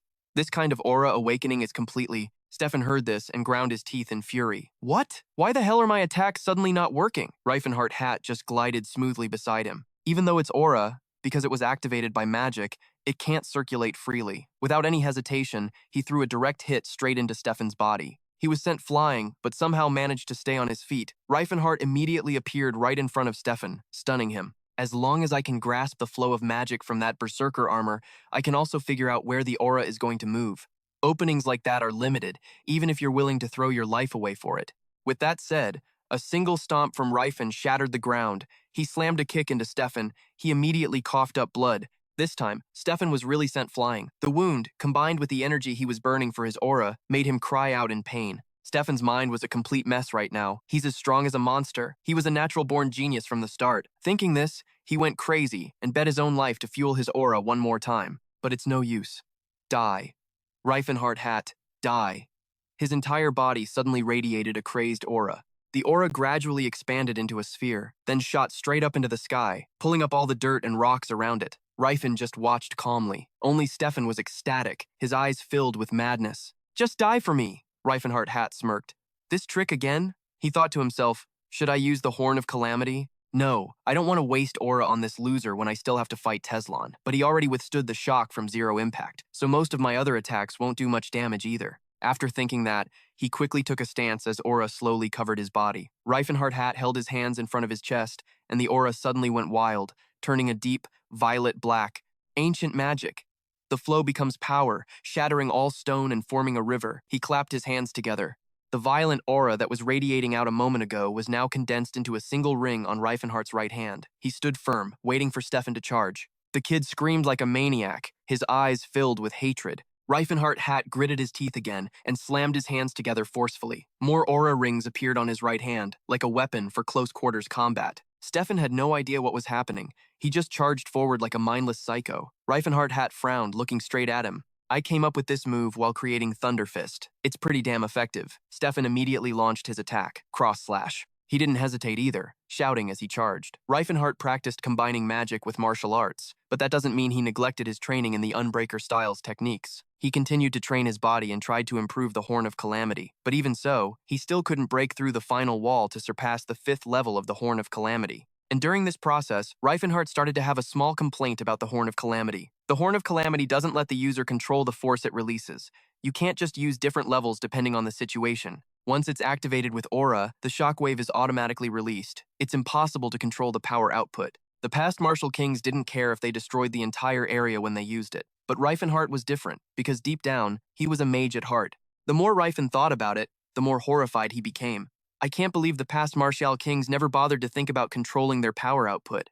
What a bunch of careless idiots. The first Martial King, Van Kenchu. The second Martial King, Canbrain. The third Martial King, Rast. I know all too well the consequences of not being able to control a skill's output. There was that one time I used Nuclear Burst, and the entire continent officially branded me a Demon King. But the Horn of Calamity is already a complete skill. Changing a perfected skill is next to impossible. So Rifenhardt came up with another solution. And that solution is this very skill. It uses about the same amount of aura as rapid-fire air bullets. Its destructive power is lower than the Horn of Calamity, but it has a wider area of effect. He's converting mana into raw physical power for his Lightning Fist, creating a ripple effect with an artificial aura fused with magic. The Hybrid Calamity Horn, a version combining magic and martial arts. A Calamity Horn that fuses magic and martial arts. Rifenhardt is now using that insane magic to fight Stepan. The explosive Lightning Fist is so wild that even he has to grit his teeth to control it. He suddenly froze up at the light blasting from that attack, even though it hadn't even touched Stepan yet. Rifenhardt's fist gets closer and closer, and it looks like his mask is starting to shatter. For the first time ever, Stepan felt the insane destructive power of this attack and started freaking out. His eyes flashed with pure rage. Your mind is suddenly filled with hatred again? I could never acknowledge your existence. Ever. Lead the way, huh? The mission's over. You can get lost now. There's no way for me to go back to the village. Even if it was just a coincidence, I can't stand that the moment you showed up, I had to grit my teeth and hate myself for taking that help. The fact that he helped without knowing his place just proves he looks down on knights. Everything I do gets shot down. Just how much do you look down on us? Stepan snapped out of it, but the lightning fist was already flying right at his face. Rifenhardt clenched his fist, not hesitating for a second. Stepan felt a deep, primal fear creeping up from his very soul. Ever since I met you, it's felt like I'm staring up at a sheer cliff. Even if my nails break, even if I have to claw my way up, gasping for air, I'm still not allowed to get over it. Stepan let out a tragic scream. It's a bottomless despair that drags me down from an infinite height. The battlefield was now in ruins from Rifenhardt's attack. You are that cliff. A deafening explosion sent earth and stone flying everywhere, kicking up a cloud of dust that slowly began to clear. Elsewhere, Cyrus was screaming as he unleashed an endless stream of blue aura from his greatsword. The attack was so ferocious it made hundreds of meters of the ground just blow up. Adrenal instantly leaped out of the dust cloud and burst out laughing. Is that all you got? He charged in with his holy sword, taunting him. Scream, Eldren! The attack with its terrifying destructive power went straight for Cyrus, but he dodged it with ease. Seeing this, Rifenhardt got a little pissed. You think you can dodge forever? A barrage of attacks like falling meteors rained down, destroying everything in sight. Right then, Cyrus used the chaos to charge straight at him. He swung his sword, landing hit after hit. The blows were packed with aura, causing a direct explosion on him. Cyrus stood by, waiting. It didn't work? He was a little confused. No, wait, why is it so damn thick? Where'd he even get an artifact like that? Rael gloated. It's useless, Roos. You'll never get through this ancient holy armor, Cyrus replied calmly. Are you so blinded by your hatred for me that you can't see what's going on? I'm sure you clearly felt last time that you're no match for me. But unexpectedly, he replied without a hint of hesitation, Yeah, you're right, which made Cyrus himself freeze in astonishment. Adrenal went on, I already admitted I lost to you last time. Seriously, the power you have just doesn't fit your looks at all. But I'm not the same guy I was back then. With that, his whole body erupted with a terrifying aura. Come to me, O great ancient powers, and cover me in an unshakable radiance. A series of strange, ancient runes gradually formed a magic circle. They began to work like a machine, assembling everything. Cyrus couldn't help but be shocked at the sight before him. What is this? The whole city was engulfed in a sea of flames as the Zeppelin knights unleashed fierce attacks. Prison slash, wind bullet, explosion. Malloy, off to one side, was both fending them off and feeling terrified. Are these the magic knights of Zeppelin? These dudes have swords, so why the hell are they using magic? He held his hammer, his eyes constantly scanning his surroundings as he thought, damn it, they're experts at dealing with aura users.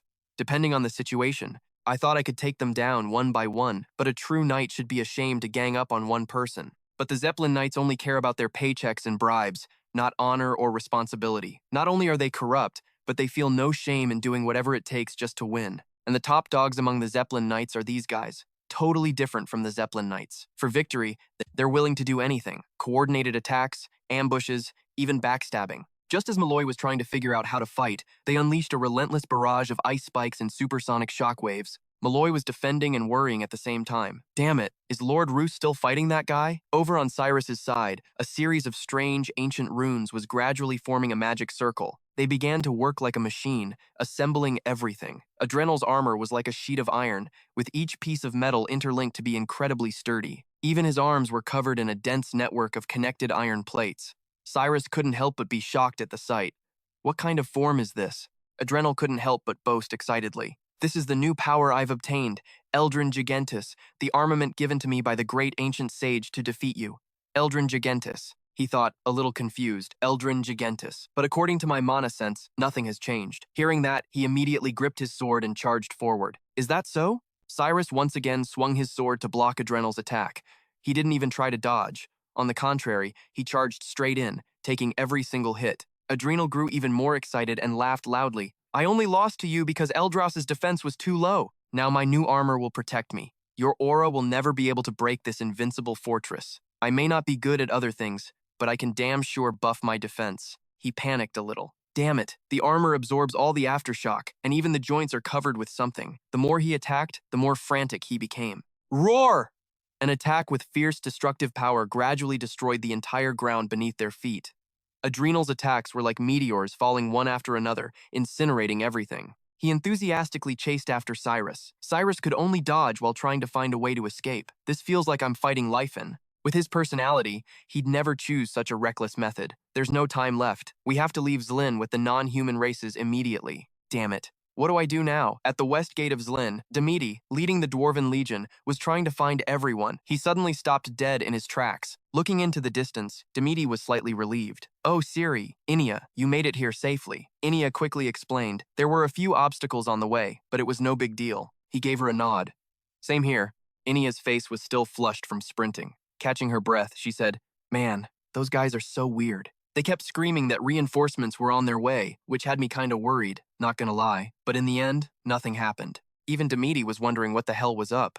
I was thinking the same thing. They were supposed to have an aura user show up, but nothing. Then Demeti immediately started shouting, Whatever, let's just get the hell out of here, fast. Without a second's thought, she channeled her aura.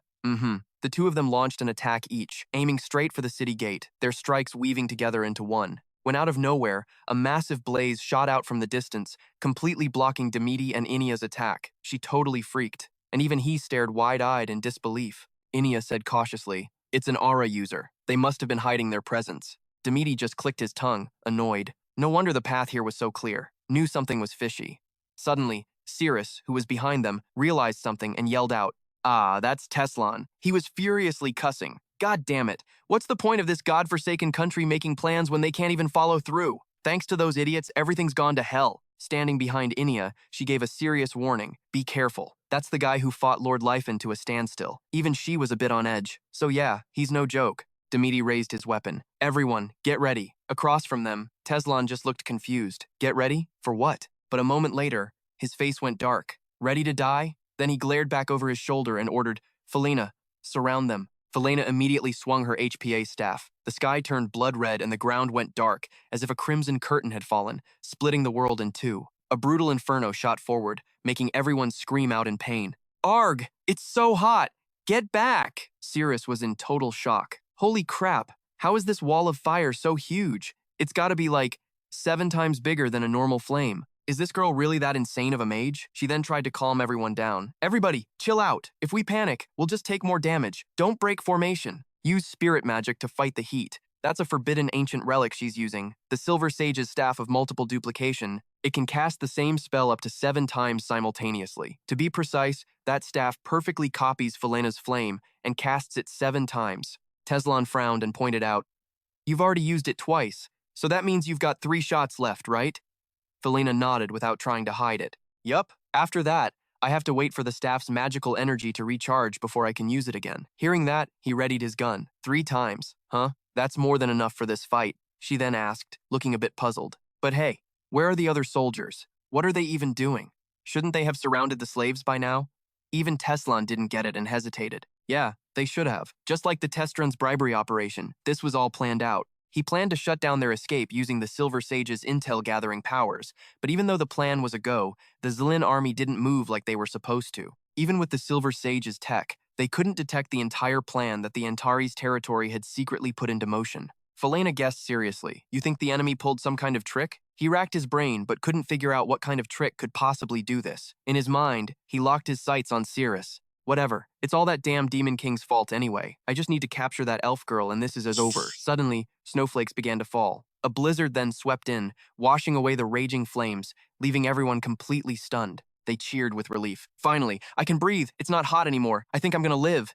Inia was secretly relieved. "I'll protect them, so don't you guys run wild. Just stay put." Her gaze, full of hatred, landed on Teslan. "To break through the gate, we have to take that guy out first." Demeti was also staring him down. Teslan just flashed a wicked grin. The battlefield was now split into a bunch of groups, scattered all over the city. Demeti gripped his axe and charged forward. "Let's go." Ha! Inia then rushed in with her sword. That icy aura that saved everyone just now, that was all her. Teslan, however, stood his ground, not moving an inch. Then, in a flash, he drew his sword and attacked. Teslan's attack terrified Demeti. With a single spin of his blade, he blocked both of their attacks instantly. Inia's eyes widened in shock. The attack's destructive power was insane, sending a spray of rock and debris flying everywhere behind them. Seeing this, Cirrus immediately yelled out a summon. "Appear! My comrade, Taratus!" Taratus appeared instantly, blocking the attack for them.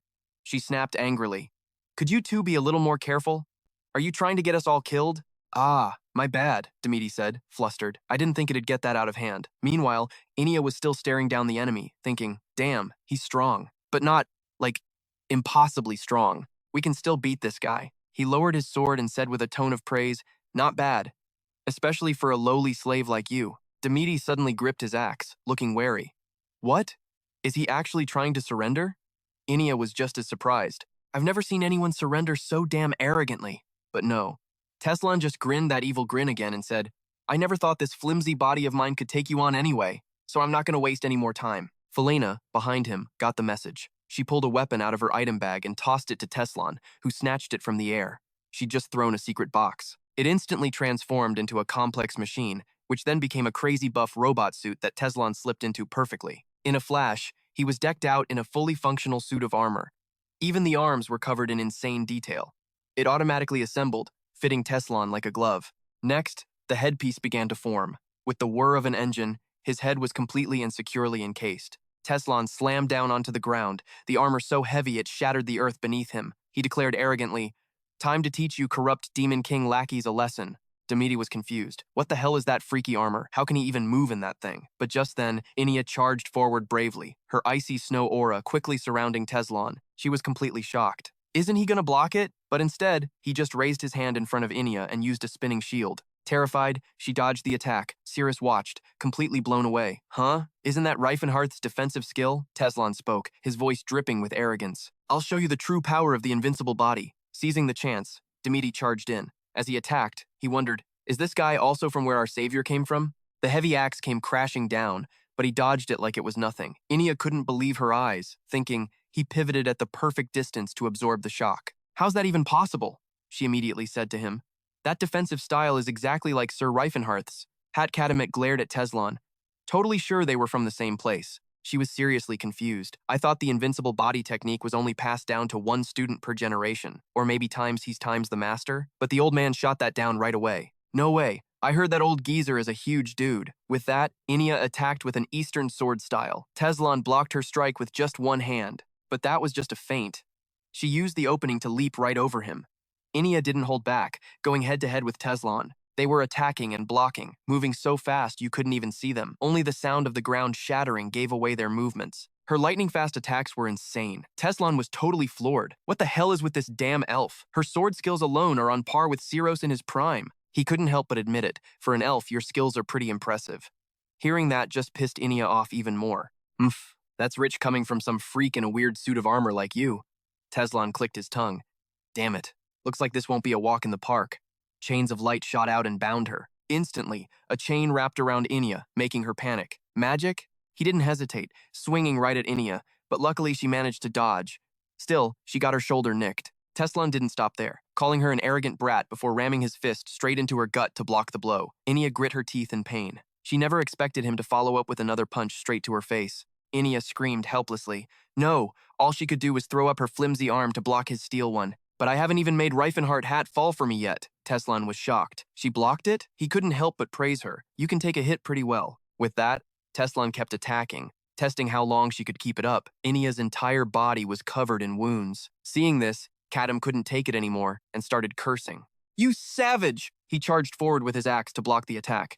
I need an even stronger hit to break through that insane defense. With that, Kadamet gripped his axe, his whole body flaring with aura. Good thing he doesn't seem to be dodging. Just what you'd expect from someone with the invincible body technique.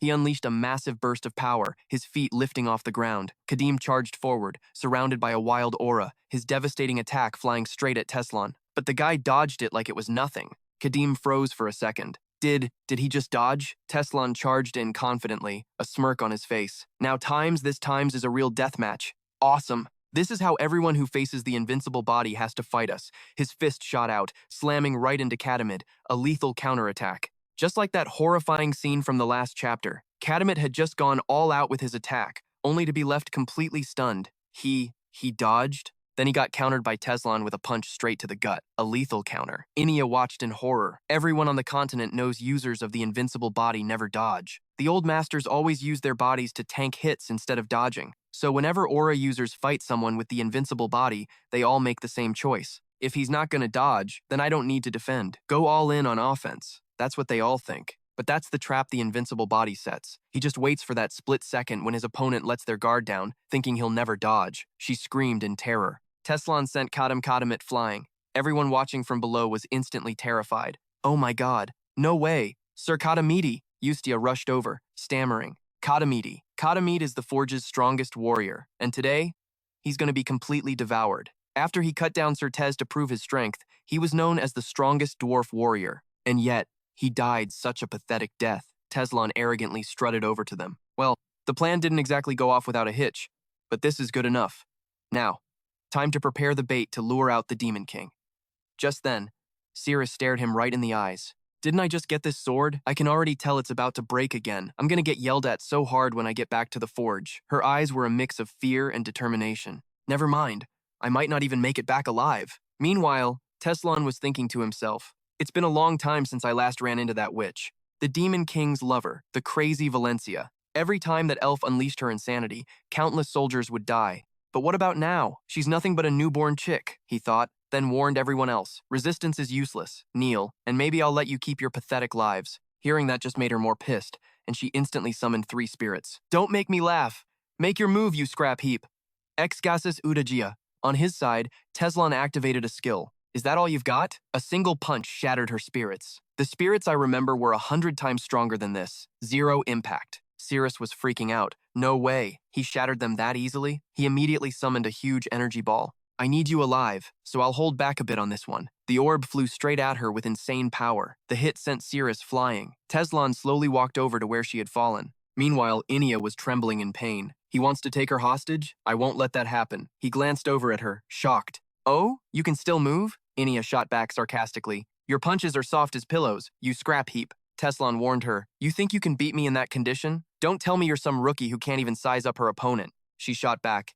If I hadn't let my guard down, you never would have pushed me this far. An aura user playing dirty and using magic. Pathetic. He shot right back. But you did times let your guard down and took a critical hit. That's when Inia hit him with another taunt. As long as a warrior has their sword, they haven't lost. Didn't you know that, you scrap heap? I actually kind of like that nickname, Teslon said, trying to tempt her. Just surrender. I won't kill you. You may be an elf, but your skills are valuable. Serve me as your master, and I'll look after you. She couldn't help but mock him. Wow, how generous of you. Too bad your face is so ugly. I'm gonna have to pass. Hearing that clearly got on his nerves. What? Inia shot a contemptuous glare straight at Teslong. Look at you, with that weak-ass body, relying on a pile of scrap metal, and you have the nerve to flirt? Then her eyes shifted to the trembling Cirrus as she thought, honestly, I can't stand you. But if you died, Lord Rifenhardt would be so sad. She struggled to crawl on the ground, reminding herself, Inia, in this state, you can't win. The more she thought, the more curious she became. But if I died, I wonder if Lord Rifenhardt would be sad?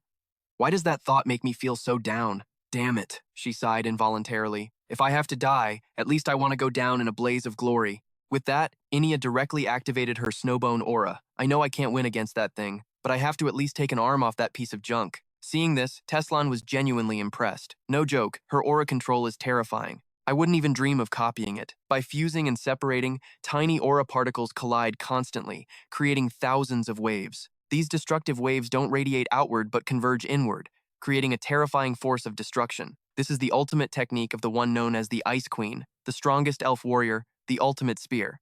He started up his machine again, his tone mournful. Such a shame. If you were at your peak, this would have been an incredible deathmatch. Teslon immediately clenched his fist. Inia couldn't help but laugh out loud, using cheap tricks and then pretending to be some noble warrior. With that, she planted her feet on the ground. He also got into a stance, preparing to leap. Teslon threw a vicious punch, but suddenly, at that very moment, a powerful blast of energy blocked the space between them. He was completely caught off guard. This cannon fire. Rifenhardt appeared from above, making Teslon incredibly excited. So, you've finally shown your face. The Demon King, Rifenhardt. Inia froze like an idiot, a blush creeping onto her cheeks, before she finally gave out and collapsed. Worried, he rushed forward to catch her. Are you okay? Inia weakly replied. I'm fine. Lord Rifenhardt. But inside, she was ecstatic, thinking, he helped me up first. She then glanced over at Cirrus with a smug little smirk. Looks like I win. She couldn't help but get goosebumps. So scary. Rifenhardt immediately turned to Cirrus and shouted, Cirrus, are you all right? She replied with a hint of jealousy. Yeah, I guess. He scanned the area for a moment, thinking he should check if anyone was seriously hurt, when he suddenly had a shocking realization. Kadamiti, an aura user, was beaten by a hunk of metal? On the other side, Teslon called out gleefully, We meet again. Rifenhardt, and Inia glared at him with annoyance. Rifenhardt was on high alert. The more he thought, the more confused he got. And then he suddenly asked, This robot thing can talk too? Teslon furiously yelled, It's me! Rifenhardt frowned in confusion. Teslon, what's with that ridiculous getup? Are you wearing some weird thing like Steven did? Teslon angrily explained, This is a sacred relic that focuses the power of the supreme adamantium armor, but he was immediately cut off. So, long story short, you put it on, right? If our master saw this, he'd be rolling in his grave. Hearing this, he just stared blankly. Huh? Isn't he still alive? Rifenhardt replied with a horrified, stupid look on his face. Ah, sorry, slip of the tongue. Then he couldn't help but remark, Teslong, you actually managed to survive. That's impressive. Teslong proclaimed loudly, It's all for the future of humanity. For that ideal, I can endure a little humiliation. He then raised his hand, aiming straight for Rifenhardt. I will end this nightmare. Demon King. He immediately gave an order to the elves behind him. I'll handle this guy. All fellow clansmen, evacuate Zeppelin. Then he carefully reminded Inia. Inia, you should fall back too. She suddenly spoke up. The enemy here isn't just that armor. Rifenhardt looked around cautiously and understood. I see. Sorry. Looks like I'll have to count on you. Felena had been silently watching from the city wall this whole time. Inia said confidently, Don't worry, I may look like this, but I'm tougher than I seem. She then warned him, You need to be careful. The armor is one thing, but he can also use magic, and his skills are on par with a high-level mage. Rifenhardt nodded in reply. Yeah, I noticed that too. With that, Inia immediately shot towards the city wall. She was going to face Felena head-on. Felena asked Teslong, What about the ones who are escaping? Teslong commanded clearly, Target the aura user. Taking down one strong opponent is better than a mob of weaklings. She obediently followed his orders. Understood. The battlefield quickly cleared out, leaving only Rifenhardt against Teslong and Inia against Felena. He immediately started yelling curses. Teslong, how dare you do this? I will avenge the spirit of Katamiti, who fell by your hand. Teslong, refusing to back down, retorted, I'm not the weakling I used to be. Now, Rifenhardt, you will witness the true power of the invincible physique. His eyes suddenly sharpened. He also watched Rifenhardt cautiously. In a flash, he vanished from sight, and even Teslong rushed forward with lightning speed. The two powerhouses slammed their fists into each other, and he activated his physique, causing his power to explode. But Rifenhardt quickly parried with his hand, instantly using the momentum to launch a kick straight into Teslong's bulky armor. The two fought so fast the naked eye couldn't keep up, every blow delivered with incredible speed. Rifenhardt's bare arm clashed directly with Teslong's iron one, his legs attacking just as fiercely. No matter what attack he threw, the other guy blocked it perfectly. Teslong couldn't help but marvel internally. The angle of attack, the posture, the timing, it's all perfect. Out loud, he couldn't help but praise him. Even in the hands of a mage, this thing is unbelievably strong, as expected from this body of mine. Impressive, Demon King. The two fought until the ground beneath them shattered. Rifenhardt gritted his teeth in frustration, but Teslong just laughed loudly. This is it! This feeling! Thrusters on his back suddenly activated, but before he could do anything, he was hit by a Gestigian attack. Rifenhardt thought to himself, if I get hit, I have to hit back to break even. He then countered with a Gastragon of his own. Teslong kicked him square in the body. But you're still not a complete martial artist. You should have accounted for the height difference, shouldn't you? At that moment, Rifenhardt suddenly remembered Joris's words. Why are you such a damn shrimp? A disciple of the invincible physique has to be over 2 meters tall, right? He realized with a start. Damn it, so that's why? By now, Teslong was right in front of him, taunting. Even so, you learn fast. Good reflexes. His hand launched another attack toward Rifenhardt. He angrily countered with the state cannon. Teslong's arrogant voice just wouldn't quit. The cannonball is a move for dealing with a bunch of enemies at once. Since the impact isn't focused on one spot, Spyro Guard is easier to block. The two direct hits showed off some insane power. Straight cannon, spiral gas. His fist clenched again and shot forward. Rifenhardt watched his every move. The two of them just kept trading moves. Straight cannon, spiral.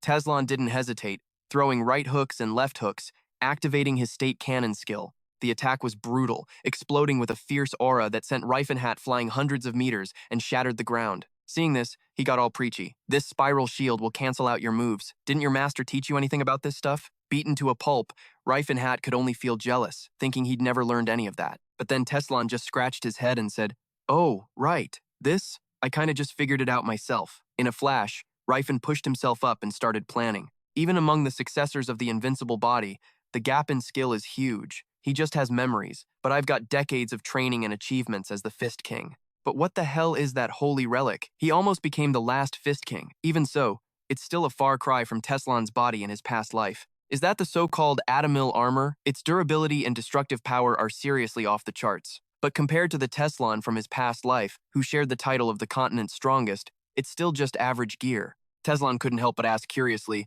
You still think my attacks are just a joke? Rifenhardt answered, a little embarrassed. No, that's not why I was laughing. He immediately got into his stance. I wasn't just sitting around waiting to die in my past life either. I was the greatest Archmage of all time, a master of magic that Teslon couldn't even compare to. I might be low on mana now, but I was once someone who could take on the 5 strongest on the continent all by myself. His aura suddenly morphed into a power blast aimed right at him. I am the blazing song, the radiant ode. Teslon didn't even dodge, taking the hit head on, then suddenly leaped above him. Flaming wheels that incinerate my enemies. A spinning kick slammed right into Teslan Winfrey's face. A whole barrage of attacks followed. Prison orb, flame ignition, fused into the piercing force hammer. This move sent him flying 100 miles away. Teslan got up in pain, thinking, all it takes is the right timing.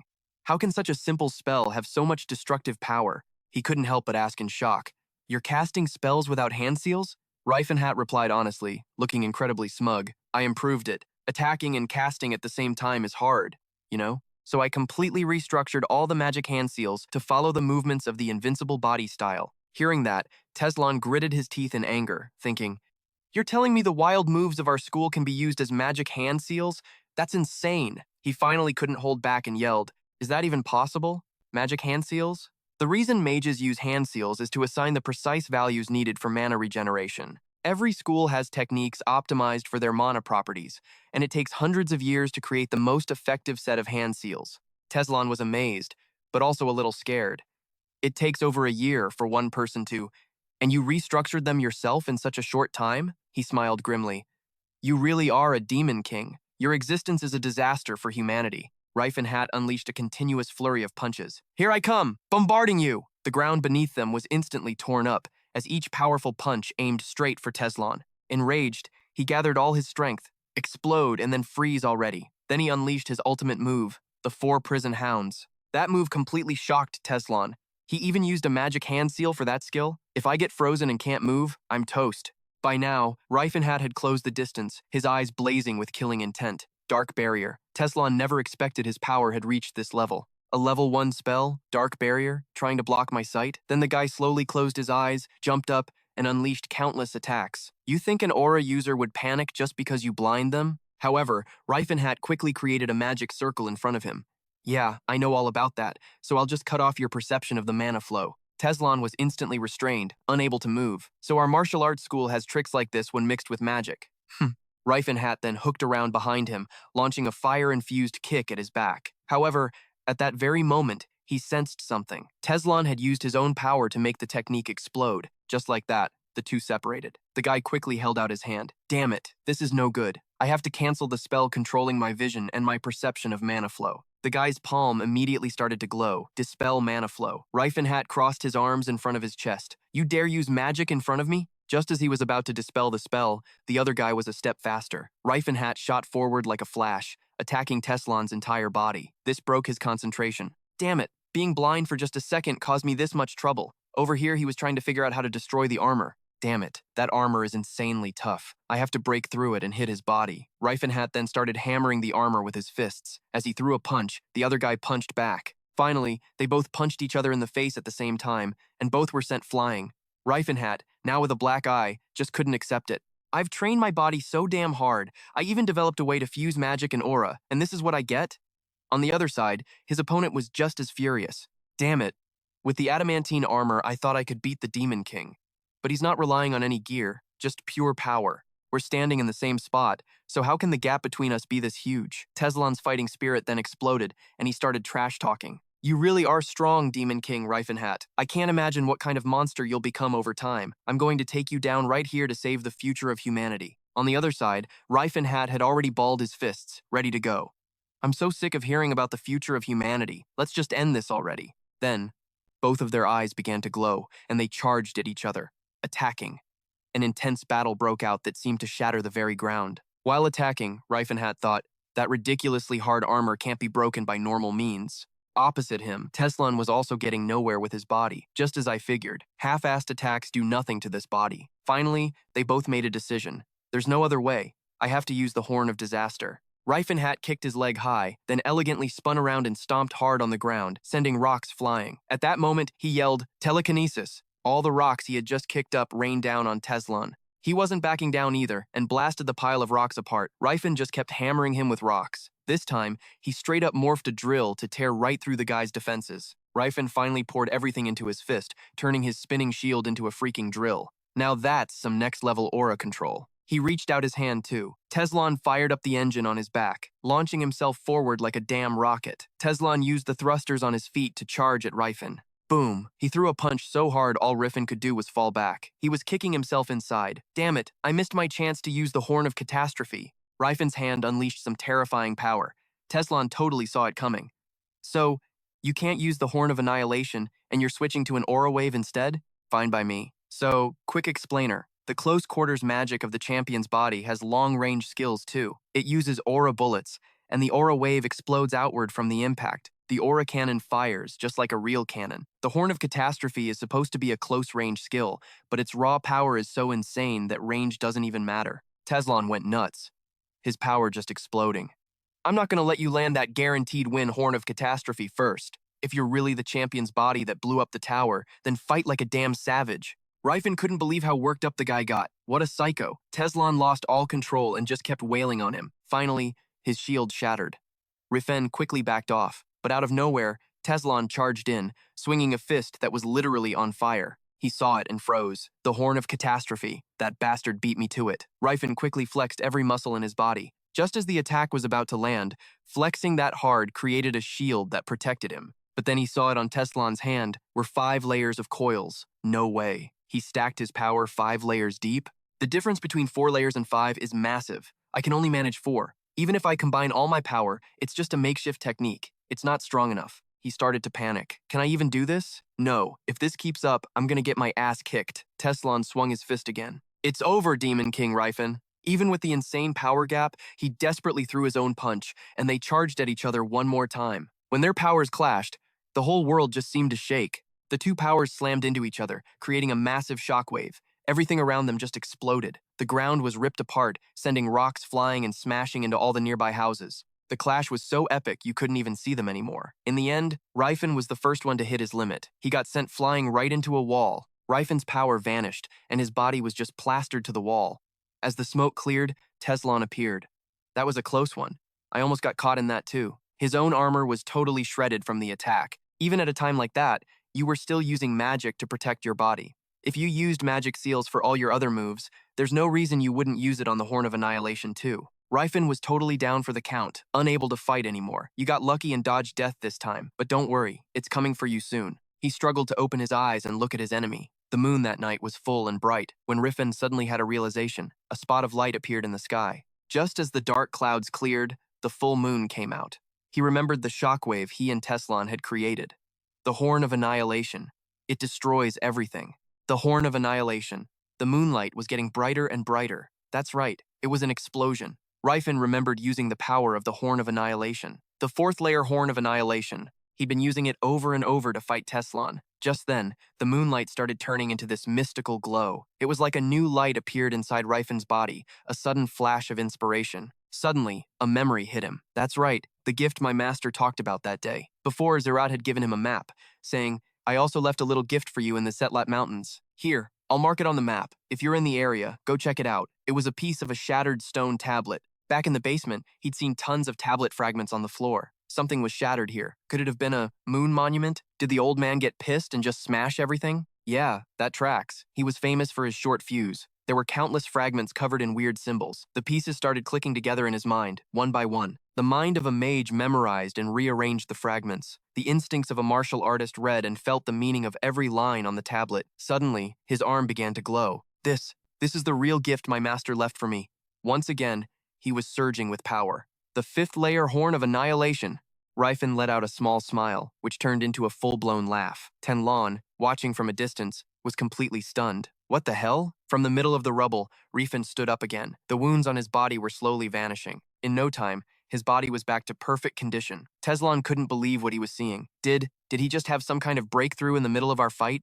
Rifen took a deep breath. His power was way more explosive than before, and this just made Teslan furious. Damn it, if you're the Demon King, shouldn't being good at magic be enough? What's with this sudden power-up? Teslan fired up the power in his arm again. You're one stubborn Demon King, but you won't get lucky a second time. Rifen didn't answer. He just clenched his fists, ready to fight. Threads of energy started wrapping around his wrist. They got thicker and thicker, slowly forming a solid coil. The whole vibe around Rifen changed. He now had 5 coils of power, matching his opponent. This is the 5th layer Horn of Annihilation. But Teslan still looked down on him. Even if we're both at the 5th layer, the mastery behind it can't compare to mine. I'll crush you with pure, raw power.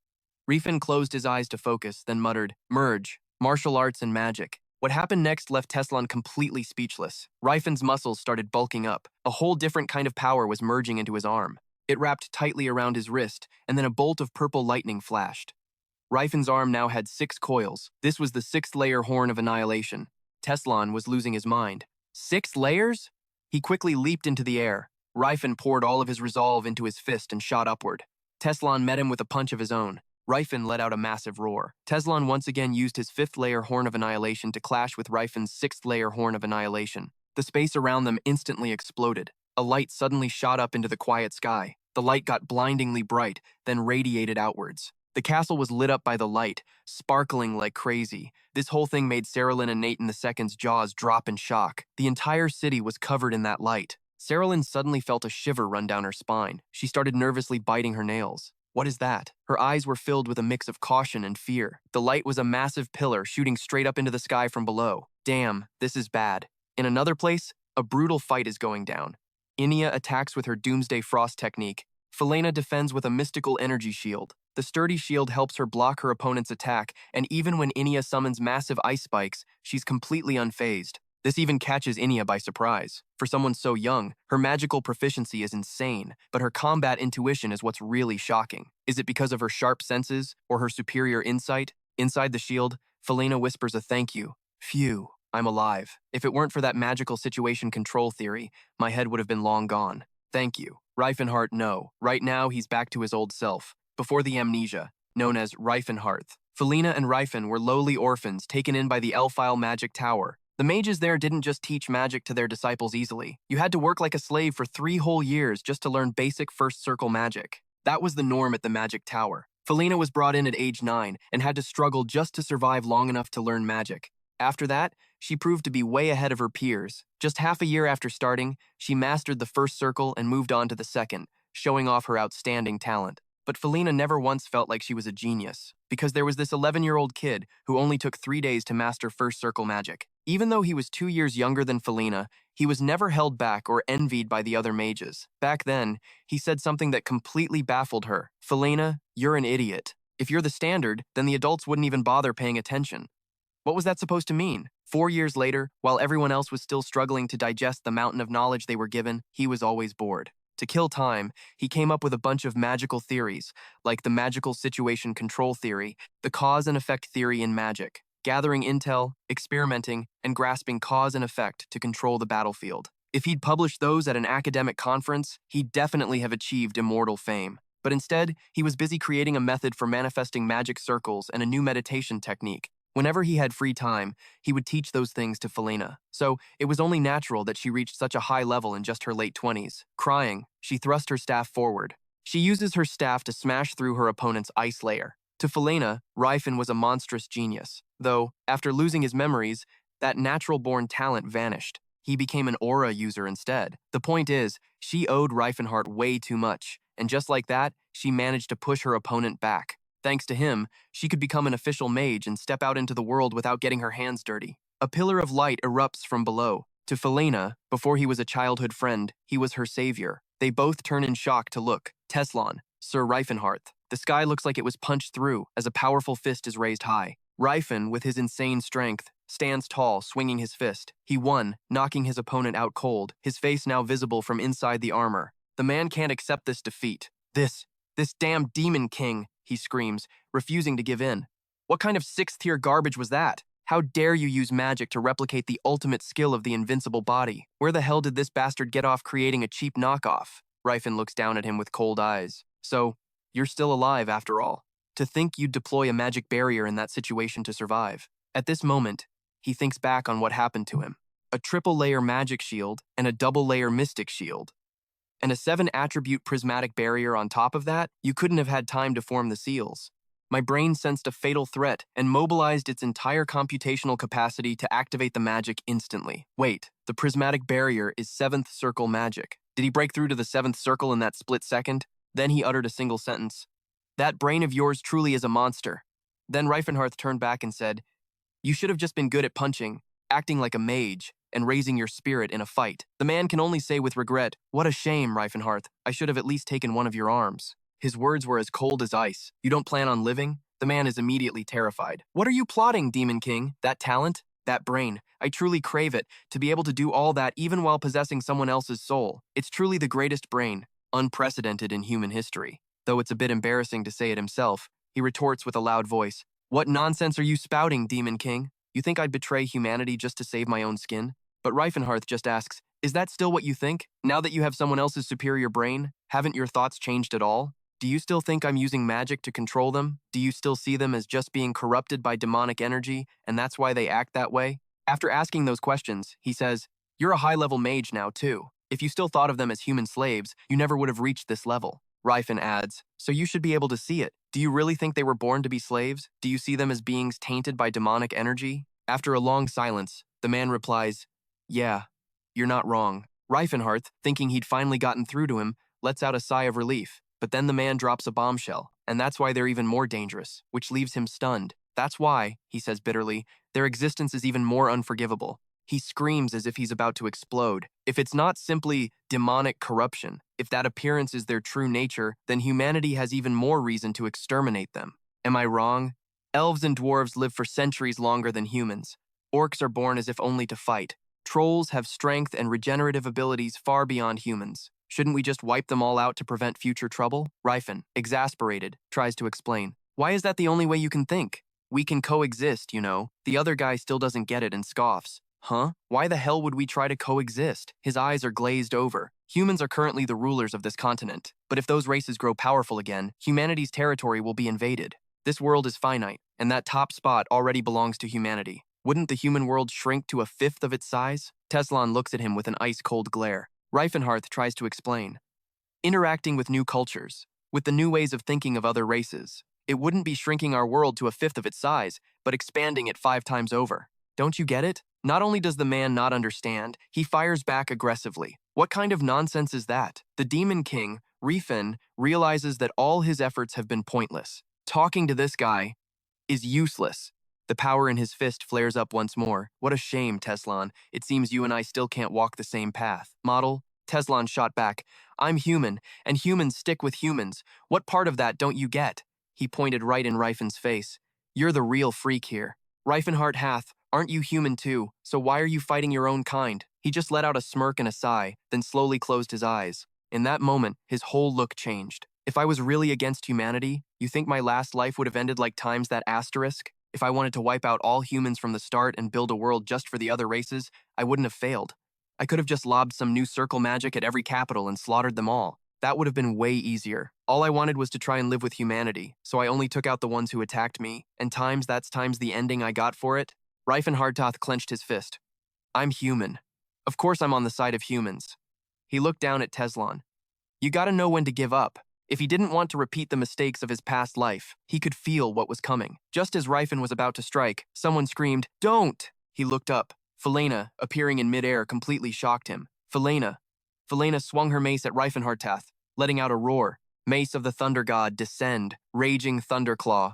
Without pausing for a second, she unleashed another move, shouting, multi-clone jutsu. The powerful energy blasts tore the entire landscape apart. Felena immediately rushed over to Teslan, asking, Teslan, are you okay? Meanwhile, Rifen was caught in the energy blasts. He frowned, thinking, asterisk, one chant and her magic gets 7 times stronger? What the hell, what kind of insane artifact is that? Asterisk, that wasn't some simple magic item like a power-up charm. Seeing him approach, Felena aimed her weapon and snarled, back off. Fist King, I'm not letting anyone lay a finger on him again. But Rifen just looked at her, his eyes filled with a choked-up emotion, and softly called her name, Felena. Hearing her name, Felena froze, wondering to herself, asterisk, how does this guy know my name? Asterisk. But she didn't have the energy to think about it.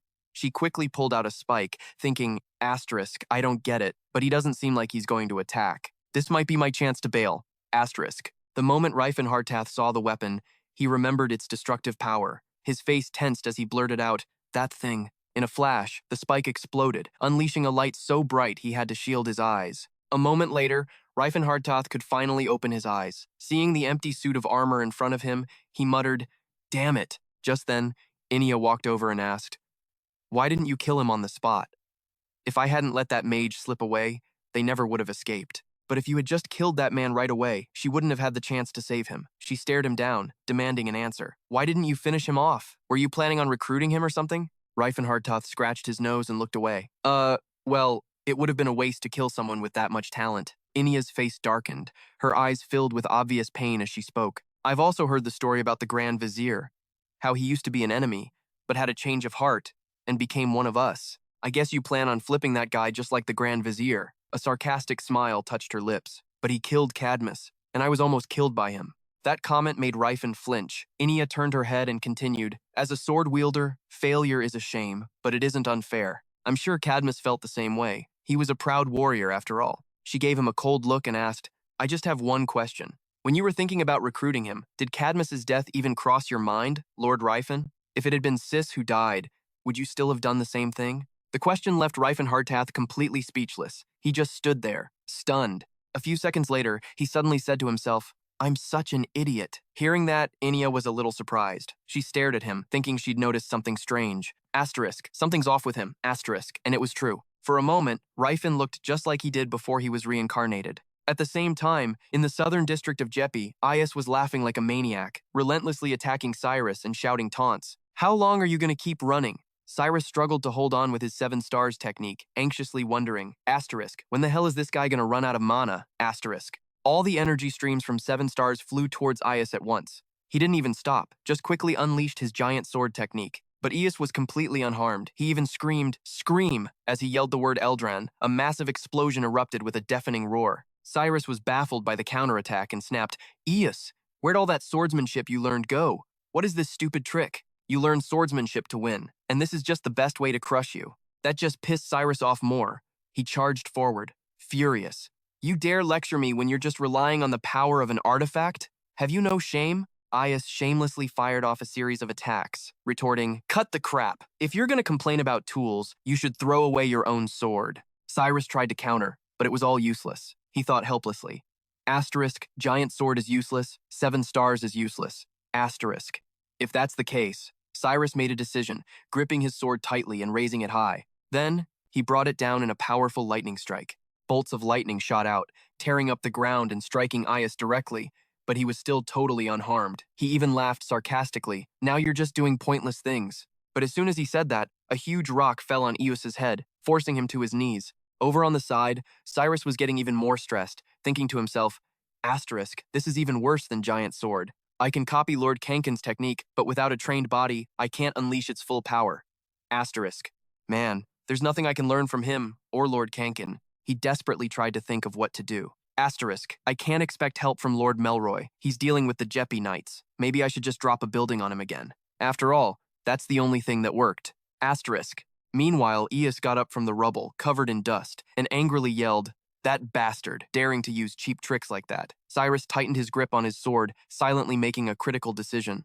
Asterisk. Now there's only one way left. Aim for the unprotected eye. Asterisk. Just then, Ias started taunting again. Your movements are too slow, Cyrus. Even you must be getting tired by now, huh? Cyrus paid him no mind, focusing on spinning his sword.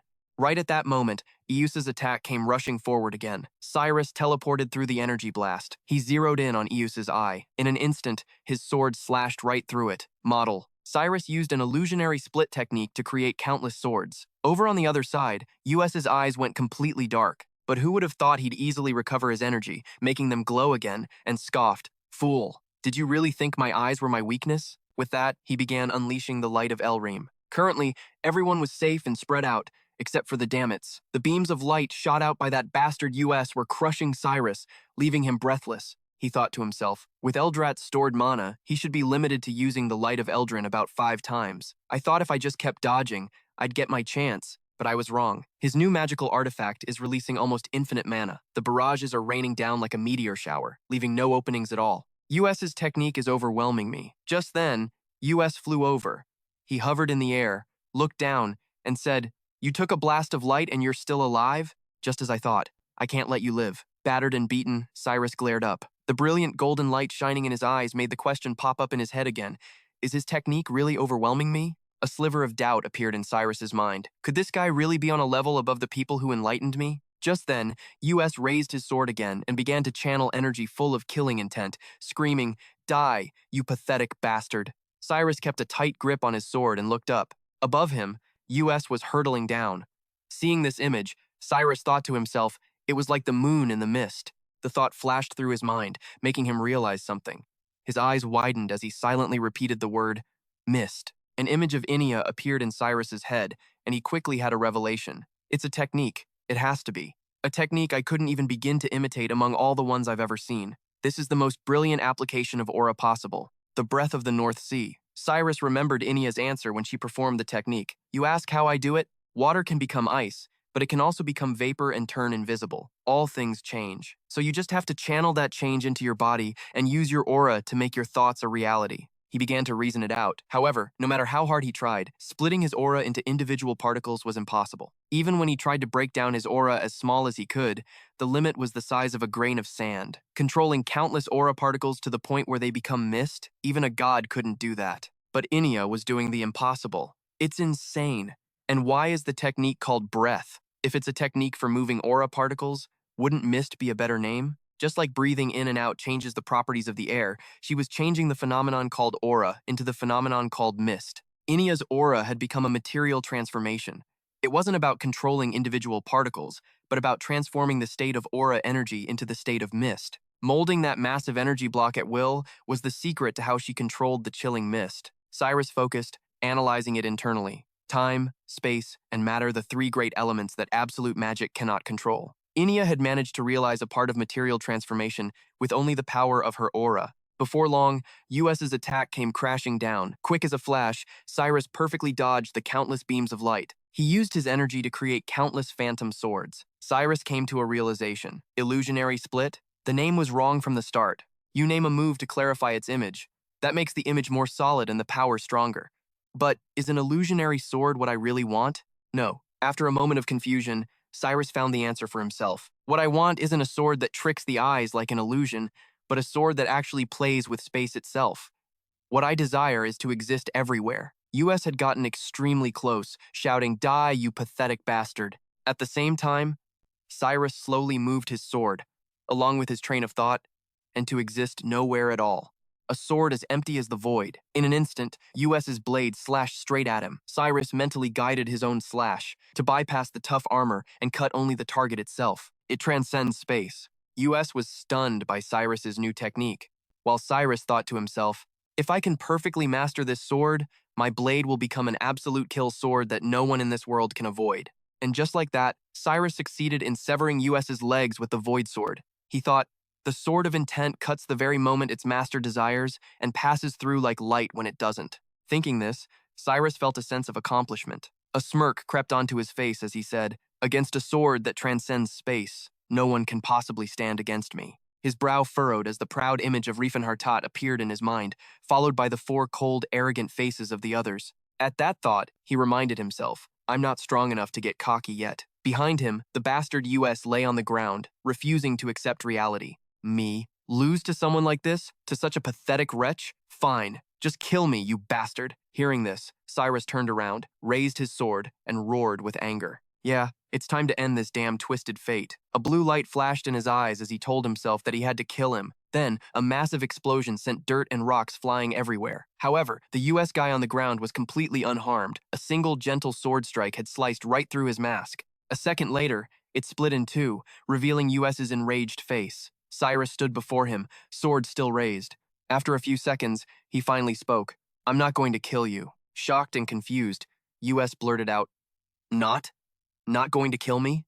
Cyrus confirmed it again. That's right. If you're an Eldros, you must have a healing magic enchantment on you, right? Your severed legs can't be reattached, but you'll probably avoid bleeding to death. But he showed no gratitude at all, scowling in contempt as he said, Someone like you dares to pity me? Cyrus glanced at him and replied coldly, It's not like I spared you because I like you. It's for the sake of the Tennies family. If you die, what will happen to my sister-in-law? You're a noble too, so you should understand how important this is.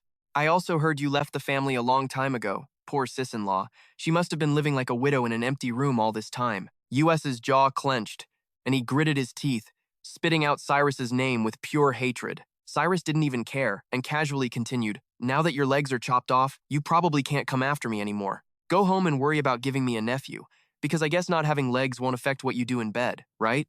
S got angrier and angrier, yelling, This son of a bitch! He screamed frantically. I'm gonna kill you! I swear I'm gonna kill you! After saying that, Cyrus leaped into the air. With a completely emotionless face, he thought to himself that he no longer had any lingering attachment to his family. I realize now that the family that once seemed so grand is actually a total joke. Cyrus quickly made his way to Malloy's position, still lost in his thoughts. If I wanted to, I could get the title of Count right this second. I've already made a name for myself everywhere as the youngest aura user in the continent's history. Even if the Tennies family doesn't acknowledge him, the world already recognizes my brother as the best of the best, a swordsman among swordsmen. If it wasn't because I'm still hung up on my family, why couldn't I just kill him? Why? I don't know. They say the most complicated thing in the world is the human heart, and it's damn true. Just then, Malloy saw Cyrus coming to help and spoke up gratefully. Thanks, Roos. These guys are tougher than I thought. He quickly urged him on. There's no time, Sir Malloy. Let's move it. Cyrus suddenly remembered something and quickly asked, By the way, where's Silent? Malloy asked back, looking clueless. You mean that young saint? At the same time, over with Silent, he was screaming in helplessness. Oh, Felins, why have you forsaken me? Christine was carrying Silent in her arms, her face full of gratitude as she said, Silent, thanks to the blessings of Saint Ka, we were able to rescue you. Meanwhile, he was struggling to get free, silently praying in his heart. Oh, muscles that I've worked so hard to train, grant me strength, the strength to escape from this woman. But Christine just thought he was being even more adorable. My dear Silent, you're even embarrassed being held in my arms. Having no other choice, Silent decided to scream for help.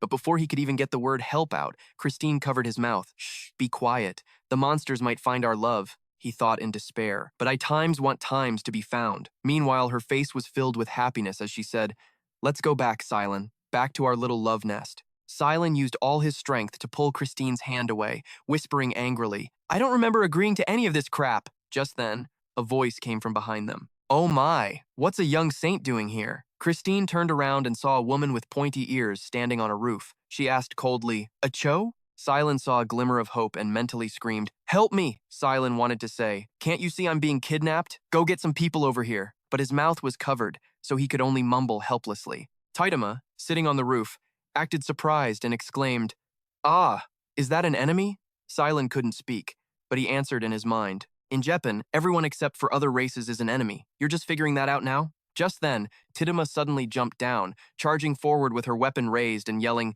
Release the little holy maiden, you human! Seeing her attack directly, Silent's eyes widened in agitation as he screamed internally, Hey, why are you just jumping into a fight? Go call for reinforcements. Christine let go of him to draw her sword, her face cold and full of contempt as she said, Why is something like this in the city? Are even the useless bunch causing trouble now? Silent took the opportunity to shout, Run! Get out of here! Just as he finished speaking, Christine's sword swung out. Titima quickly ducked to dodge, chanting some kind of spell, My body, grow large, and crush the lush green forest. She skillfully dodged all of Christine's sword strikes while continuing her chant.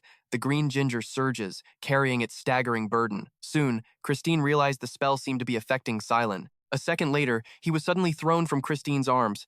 She frantically called out, Silent! Seeing Silent lying unconscious on the ground, Christine asked with both worry and panic, Are you hurt? It wasn't me. At that moment, Titima dashed over like a cheetah and even introduced herself, I'm the enemy, right? Sorry for the late introduction. Hello, I am Titima, the Paguru of Lord Atin Silent. On the other side, he had come to his senses, and upon hearing that, began to ponder her identity. Paguru. I think in the Cho language, that means successor. A kid like this is Atin Ka's successor? From what he understood, the Cho didn't trust or worship any gods. The spiritual culture of the Cho was to perceive everything without discrimination and to pursue the origin of all things. Therefore, among the Cho people, there were no warriors, clerics, or mages, only priests. People who always strive to get closer to nature. The entire life of the Cho was based on the arts of their priests. The teachings of the priests were the guiding principles and goals for the Cho people. The power of their arts was essential for every activity, from building houses and procreation to finding food. The priest is the healer who cures the sick, the cleric and minister who tends to the spirit, the warrior, and also the king who leads the tribe. Not just a regular priest, but the successor to a great priest highly respected among the Cho. I always figured Aten Ka's successor would be some huge, muscular dude. Sensing Silent's gaze, Titima turned back and asked, What's wrong? Little holy maiden. What's with the little holy maiden? Just call me Silent. She immediately complied. Yeah, got it, Silent. But then Silent grumbled again. Hey, I didn't tell you to drop all the formalities with me. Anyway, that woman over there is the enemy. The enemy. You get it? Titima obediently repeated, Yes, that woman is the enemy. Seeing them talking, Christine felt a surge of jealousy. Why are you standing so close to Silent? She angrily clenched her fists and directly confronted her. How dare you try to seduce our Silent? Christine gripped the hilt of her sword and said, It's a bit of a waste to use a good sword just to cut down a Cho, but Silent saw the sword and his expression changed as he uttered to himself, "That's the holy light sword, Messiah." Over on the other side, she raised the sword and began to pray. "O Lord Say, please grant me your blessing." As far as I know, 130 years ago, this was the famous sword that helped Nordis, a low-ranking monk of Arius, become renowned, the Holy Light Sword, Messiah. This sword has the ability to enhance its master's power. It strengthens a swordsman's physique, a mage's magic, and a cleric's holy power. No matter what kind of power the user wields, it will be enhanced accordingly. Over here, she continued to pray for strength. "O Lord Say, make your sword shine." Silent wondered to himself, where the hell did Christine get that thing? At the same time, a slash of light shot towards Tidima, accompanied by a contemptuous remark. "I'll tear you to pieces, you filthy Cho." Titima was also shocked to find that her short sword had been sliced in two. Before she could even counterattack, she was slashed all over by the light from the sword. Titima gritted her teeth, trying to dodge, wondering to herself, how did this human suddenly get so much stronger? What's going on? At that moment, Christine laughed smugly. "This sword was a gift from the great Silver Sage, a symbol of our love. You should feel honored to die by this blade." Outside, Silent observed the situation while pondering the sword's origin. After the cleric Nordis passed away, the Holy Light Sword, Messiah, was gradually forgotten.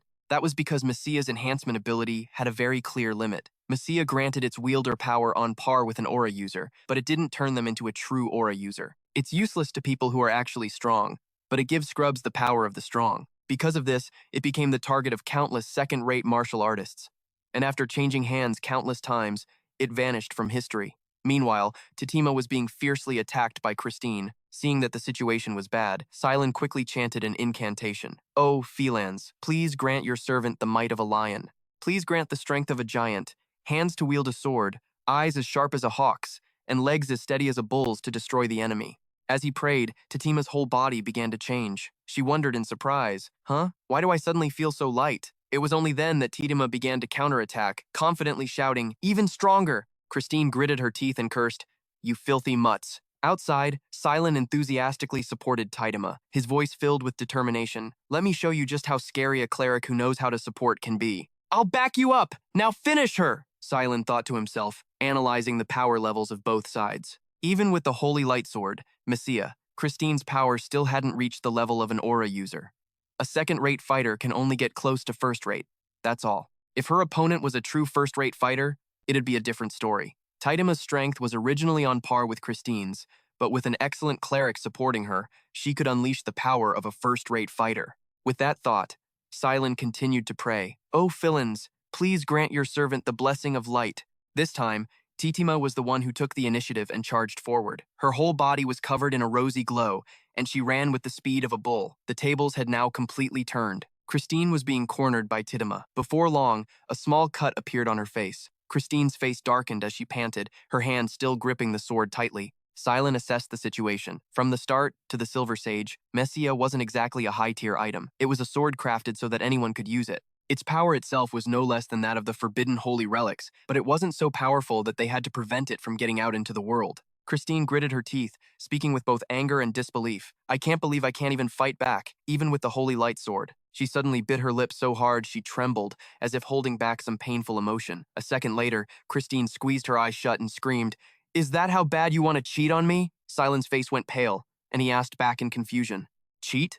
What are you talking about, cheat?" She glared at him, full of resentment, and opened her mouth to say, "So that's how it is. I have to overcome this trial to be worthy of standing by his side." Silent's face turned pale, seeing her terrifying expression. Christine pointed, declaring with determination, "I will become stronger, strong enough for you to acknowledge me." After saying that, she turned and walked away. Titima froze for a moment, then asked, "What is she talking about?" Silent gave a vague reply, "Just ignore her, she's always like that." Then he turned to thank her. "Thanks, Titima. I only survived because of you." Who knew that Titima's expression would suddenly harden, and she'd frown at him, looking annoyed. The next second, she suddenly pounced on Silent, beaming as she confessed, "Silent, I like you." He let out a shocked, "Huh?" Titima yelled it again. "I like you. You're awesome." Silent cried out in confusion, "Hey, what's wrong with her?" But she didn't seem to care, focusing only on licking Silent's hair, a habit of hers to mark territory by rubbing her scent on things. Titima happily declared, "There. Now he's mine." Silent had no idea what was going on, and just said, "Anyway, we need to get out of here, fast. The others have probably already left Zeppelin." Titima heard this and asked, "So, do you want me to carry you bridal style?" or on my back? He froze for a second, his mind flashing back to images of being casually carried around. Not bridal style, please, he thought, as if traumatized by the memory. So convenient, a walking potion. Silen's eyes widened, asking in disbelief, wait, did she actually ask for my opinion? Thinking this, he couldn't hold back his tears of emotion. He then wiped them away and replied, thank you. On your back, please. Tidima grinned and replied, okay. The very next second, she was already carrying Silent and leaping away. He was ecstatic, raising his hands to chant, "O felons, please protect your servant and make her run tirelessly like a mountain goat." Tidima cheered. I'm faster now. At Golan Canyon, north of the Duchy. It connects the northern Duchy to the Garan Plains in the eastern Groven Kingdom. This place was once the main trade route to Groven. However, once official roads were built, it became a wasteland, frequented only by smugglers. Athinka stood on a high cliff and said, gathered together like this. It's truly a magnificent sight. He looked down at the tents lined up side by side below, thinking to himself, but now, on this barren land with nothing, the people who will go to the white nation of Antares have gathered. At that point, Silent was the only one who hadn't arrived yet. In a tent, that night, Rifenhardt H smiled faintly and said, you've returned safely. He asked about the situation. How did the plan go? Athinka bowed respectfully and replied, report. We have successfully rescued all 107 of our captured kin. No one was left behind, and we suffered no losses on our side. He looked at the report in his hand and nodded. Of course, considering the big picture, the amount of blood spilled wasn't that much. Athinka added, even a single drop of blood is still blood. Rifenhardt H's face darkened, and he scowled. Right. He got in Rifenhardt H's face. O White King, allow me to sing you a song of our people. Then, Athinka began to sing a deep, sweet melody. Tears from the high heavens awaken the seeds of the great earth. Seeds that do not sprout become fertilizer for Mother Earth. Ants eat grasshoppers, cicadas live their whole lives underground. That life, though harsh, is also beautiful. Use life to bear witness to all things. Use death to guide the way for life. In that flow, there is no high or low. Bloom, then wither. Live, then die. Everything goes as willed, and yet not as willed. All things will eventually converge at a single point. He looked at Rifenhardt H with hopeful eyes. Do you understand? O King of Humans, our King. After finishing his song, Athinka asked to leave, much to his confusion. Then, I shall take my leave. Still in the same tent, Cyrus appeared out of nowhere and yelled right in his face. Hey, where the hell have you been, you bastard? Do you have any idea how worried I was, huh? He grabbed him and started shaking the hell out of him. Let go of me. I thought something had happened to you. You idiot. Something did times happen. I got kidnapped by Christine. Sen's face went a little pale as he turned and asked, So we almost had a major incident, but who's the girl who's been staring at us this whole time? Cyrus stared at the person who was staring at them from a distance. That was Tidima. You don't know? Heard she's Miss Aiton's successor. Titima stood up and introduced herself briefly. I'm Titima, Sir Atinka's apprentice guru. This is the third time I've introduced myself. Hearing this, Cyrus said, Sorry, I still can't tell the Chen apart. He came over and reminded them. Bruce Silent said, This is no time for jokes. Everyone's here, so get ready to move out. Silent quickly replied, I know. We're getting ready. Word got out that the number of demi-human slaves who escaped from Zeppelin was close to 10,000. Rescuing them wasn't the end of it. The amount of food and essential supplies needed to get them to the White Kingdom of Antares was a staggering figure. The person who prepared that massive amount of supplies was Saibon, the guildmaster of the Tao Ping Merchant Guild. Just then, Sivan came over and handed him a document. All items have been delivered. Please sign here.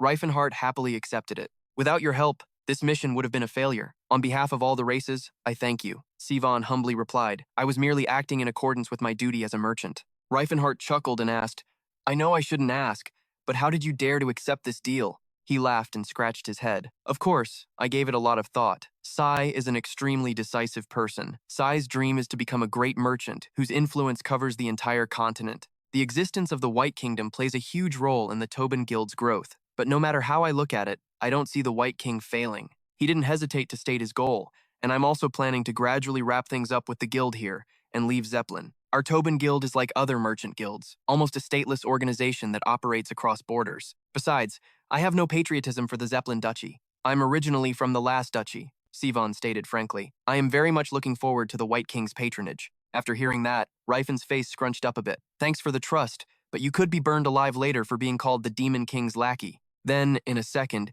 he changed his mind. Oh, wait, I'm not being called a Demon King this time around, so that probably won't happen, right? Just then, someone from behind called for the White King.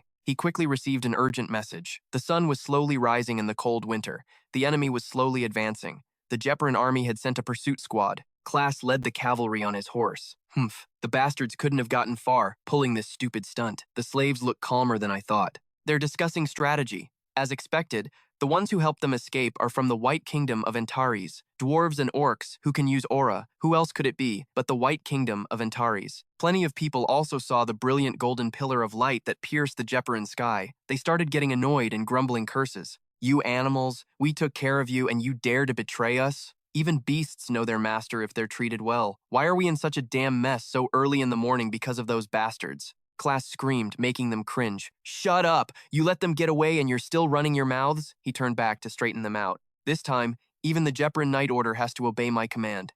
I don't care if they're slaves or not. All I know is that some of them use aura.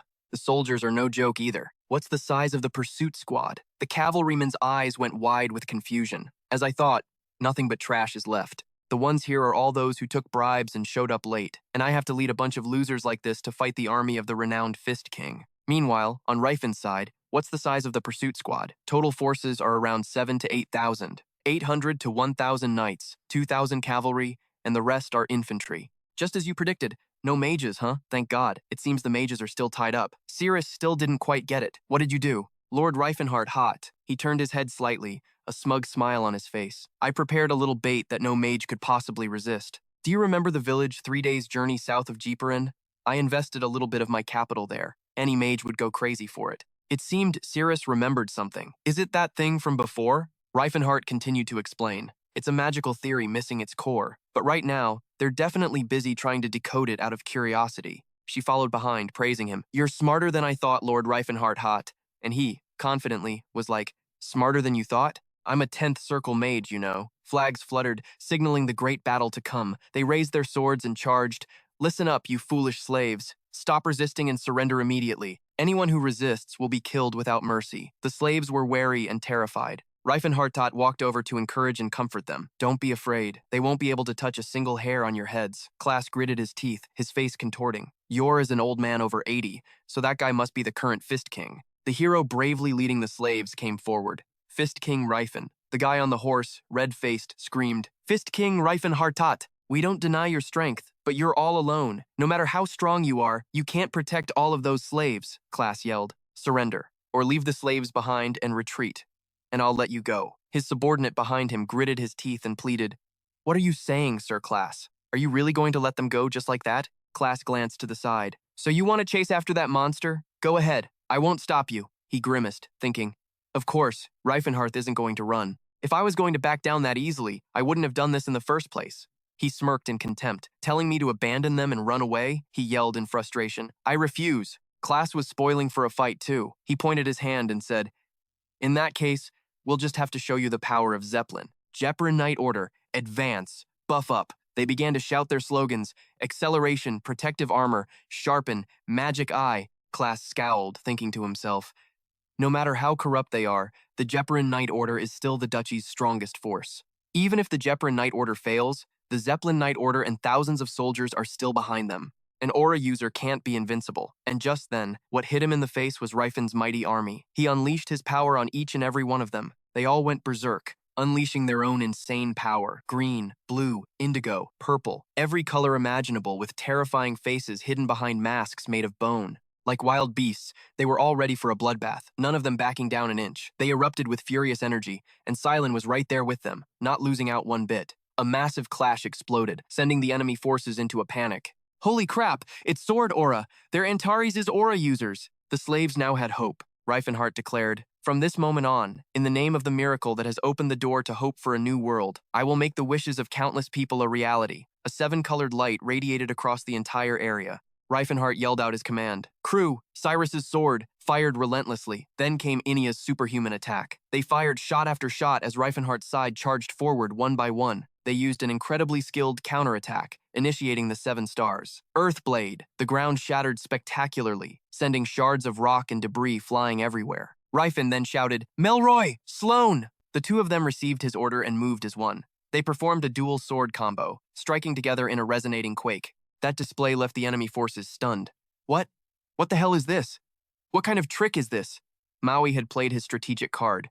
"Let's go, my comrades!" Kadixoan was just as fierce. "Ken! Ken! Thunder's descent!" The others also heard the command. A torrent of battle aura erupted from within them. Class still didn't get his plan. "What kind of stunt are you trying to pull now, Fist King?" An earth-shattering explosion ripped through the area. Scars of the blast were everywhere. Boom, boom. It was happening all over the place. Not a single spot was spared. Before long, the area was engulfed in smoke and flames. Right now, he was dealing with a pretty intense situation. The lake roared, but the lightning fell silent. The swirling currents turned into a great blood-colored flood, pouring down. This was the sorrow of Mother Earth.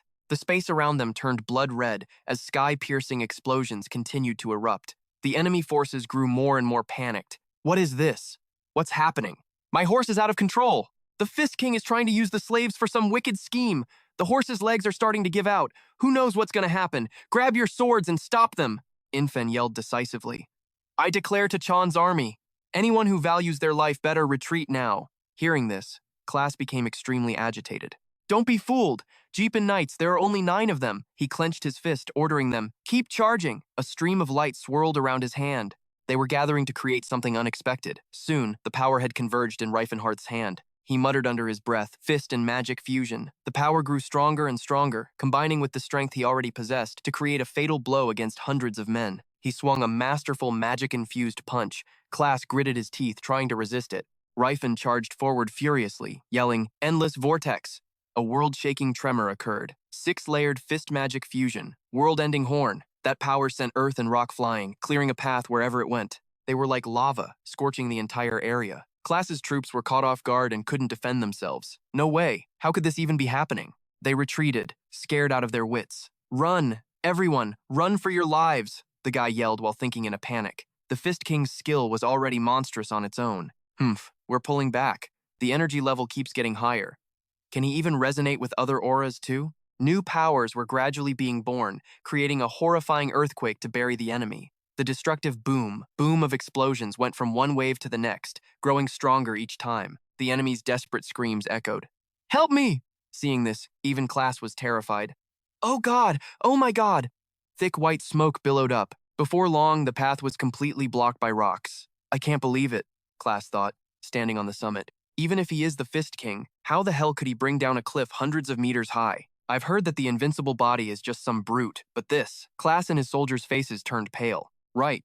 With that kind of power, it's no wonder he can act so damn reckless.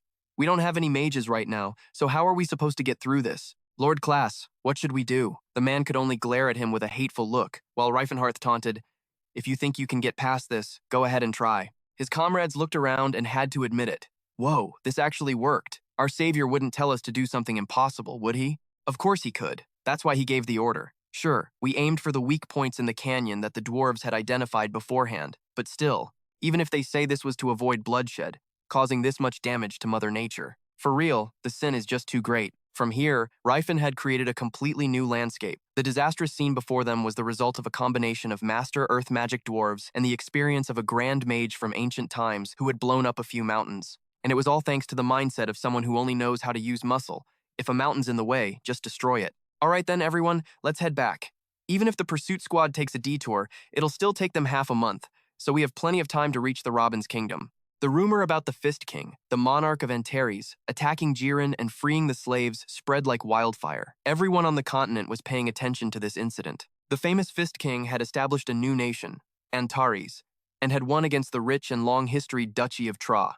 Because this was, honestly, a fascinating story for anyone who dreamed of becoming a hero. Some people condemned it harshly, calling it a foolish, immoral, and greedy act, invading another nation's capital without even declaring war, and on top of that, looting their assets.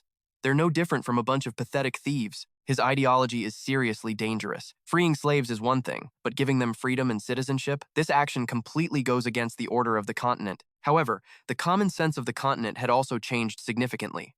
Among those who had been skeptical about the slave system but never dared to speak up, the title of the Liberator began to spread. Everyone had a different take, a different opinion. But everyone acknowledged one thing.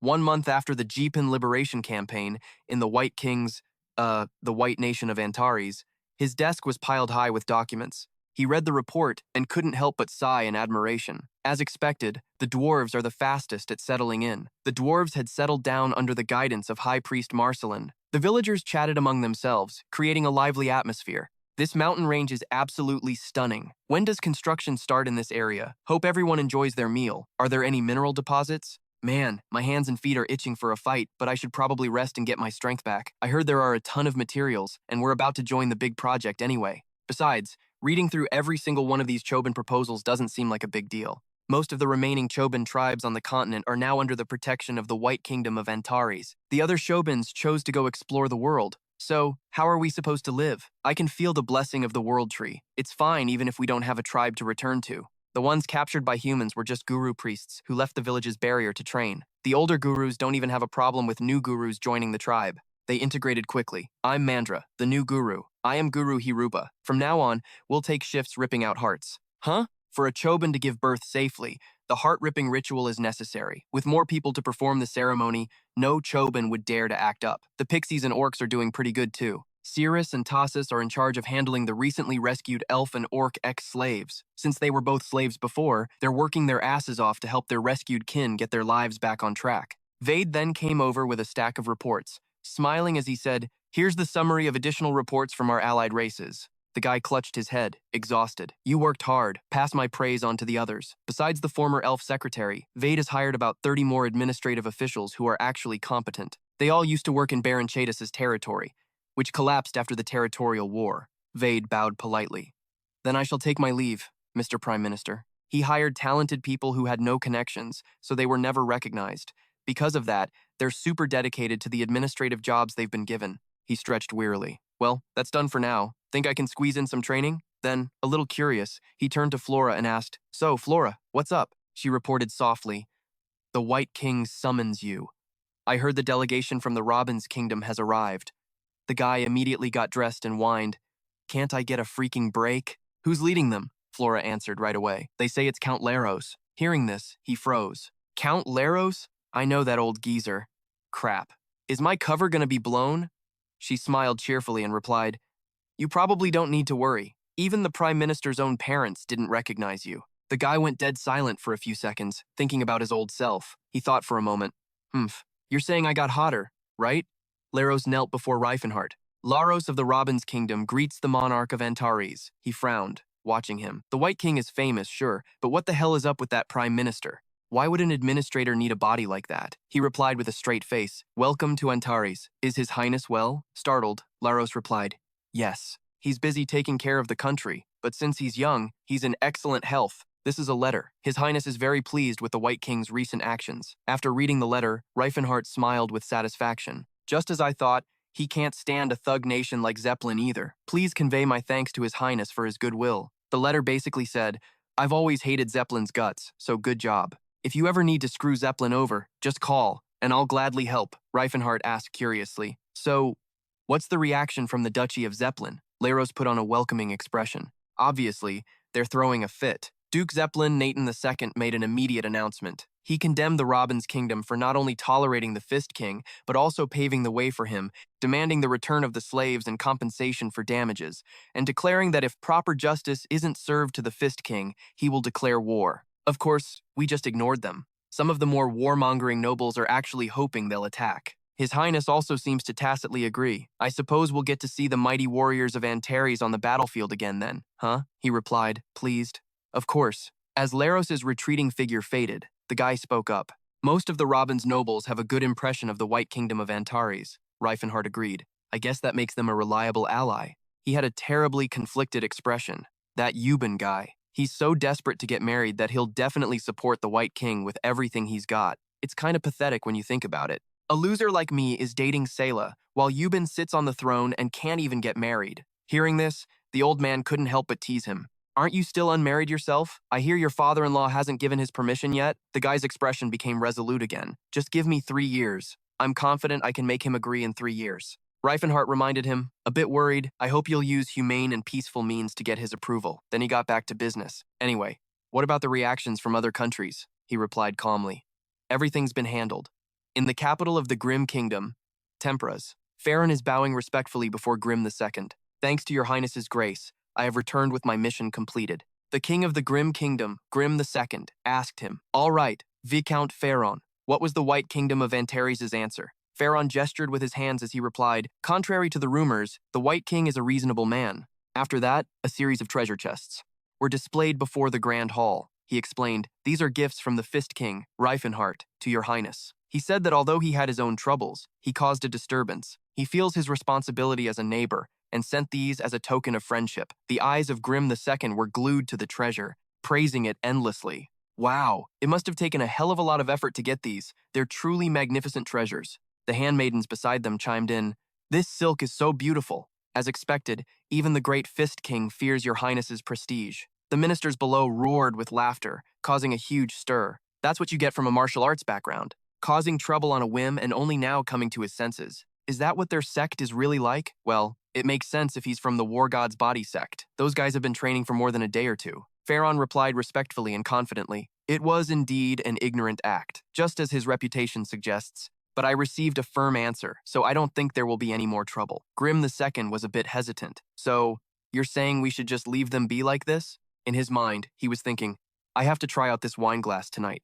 Then he announced loudly to the ministers below, "The White Kingdom of Antares let slaves escape and threw the continent into chaos. Furthermore, they directly attacked the duchy of Zeppelin to steal slaves." Meanwhile, a handmaiden sidled up to Grim II, her voice dripping with flattery. "The one he's fighting is just the duchy of Zeppelin. I don't think our kingdom needs to get involved, your highness." Following her lead, Pharaon also smiled and shared his opinion. "After all, it's the duchy of Zeppelin's problem. I see no reason for Grim to bleed for Zeppelin." The king racked his brain, his face etched with worry. "This is such a headache. If I just let this go, the Silver Sage faction will lose their minds. But it's not like I can tell my vassals about the Silver Sage. Whatever. I'm sure the Silver Sages will get it, given the circumstances." With that thought, the second-in-command declared loud and clear, "All right, let's just end it like this." The guys from the White Kingdom Antares looked pretty stoked, saying, "Heh, this'll totally stall him for a while. I sent gifts to all the kingdoms that had envoys, and they all had the same vibe," Rifenhardt said, sounding kind of freaked out.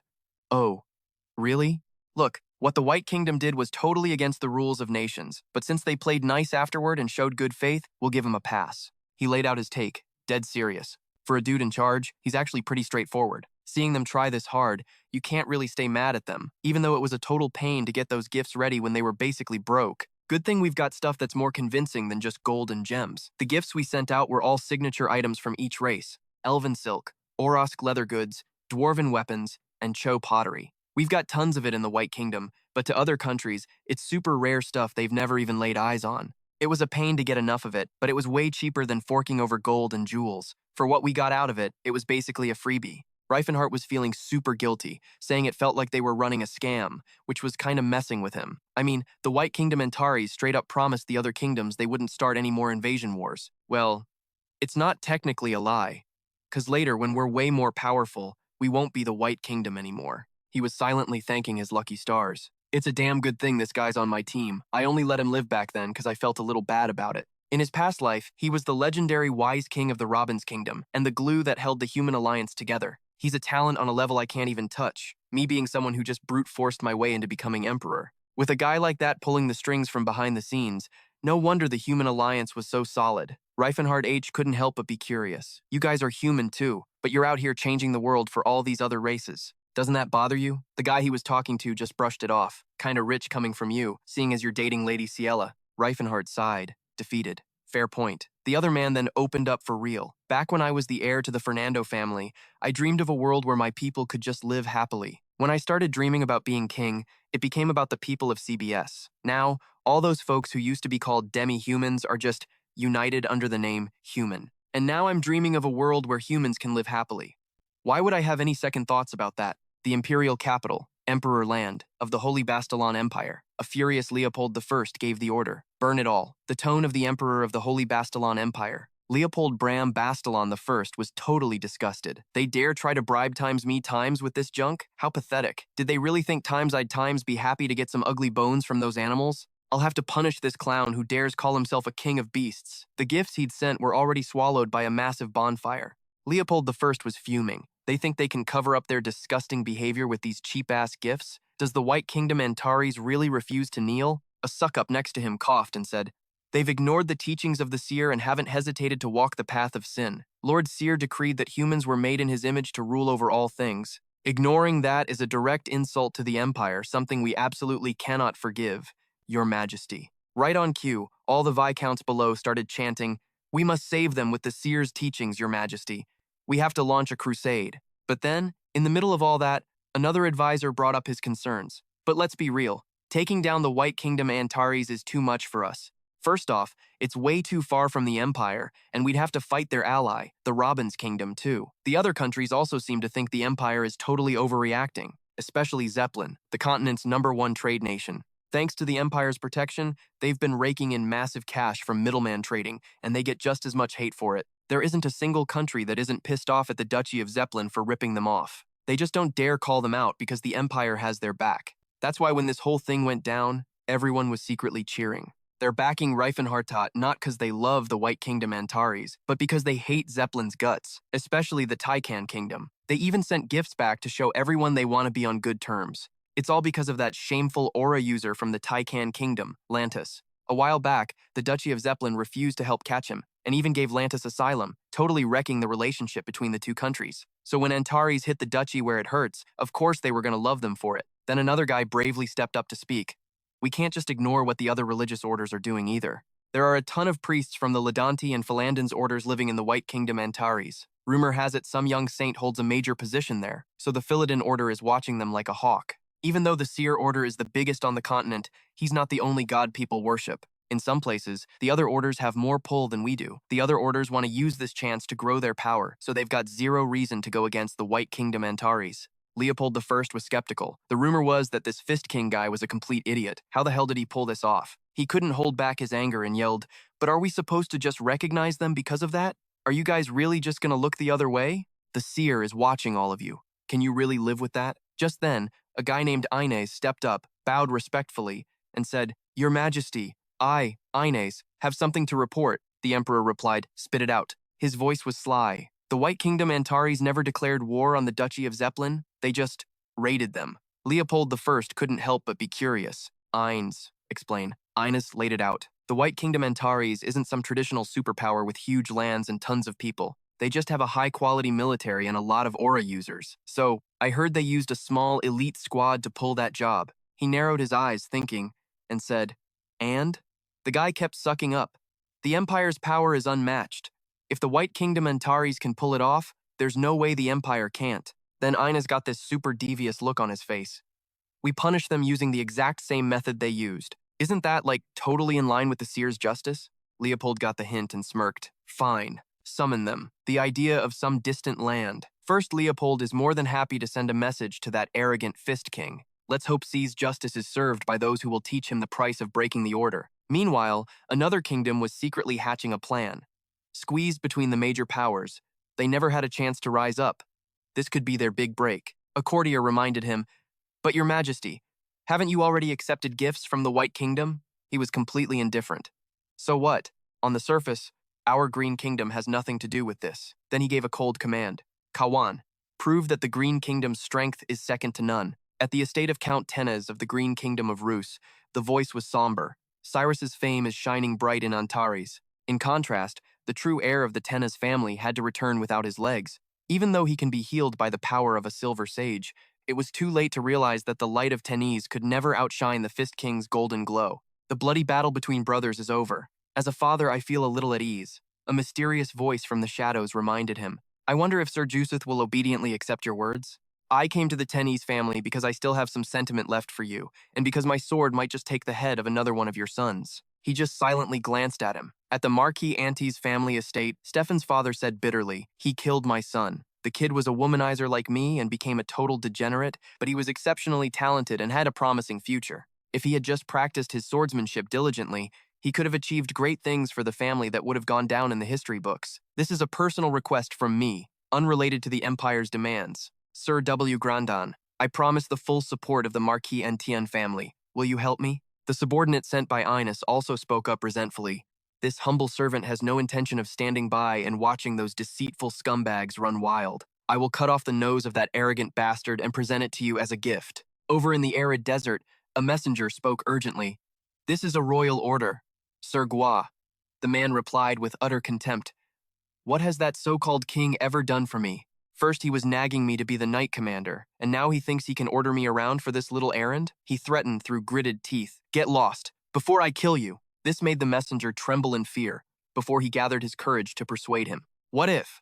The commander of this expedition is Sir Banao. As soon as he heard this, a blazing red aura erupted from him before quickly vanishing. The entire arid desert was momentarily engulfed in a sea of fire. He thought to himself, I've heard the aura he releases can make the sky churn like the ocean. As someone who pursues the pinnacle of swordsmanship, how could I not admire him? W then said clearly to the messenger, it will probably take some time to prepare. In a crowded tavern, everyone was buzzing. That incident was a good chance to see just how corrupt Cha's knights have become. Class was a bit quiet, but my hostility towards the Fist King is a different matter. The person next to him tried to calm him down. Clat, I'll shoulder that anger for you, so just calm down. Looting, indifference, condoning crimes, laziness. Our country's knights are truly rotten, he said, slamming his mug on the table. However, if they see the fate of a guy who stole from others and then ran away, the knights of our beloved fatherland will definitely have to change, right?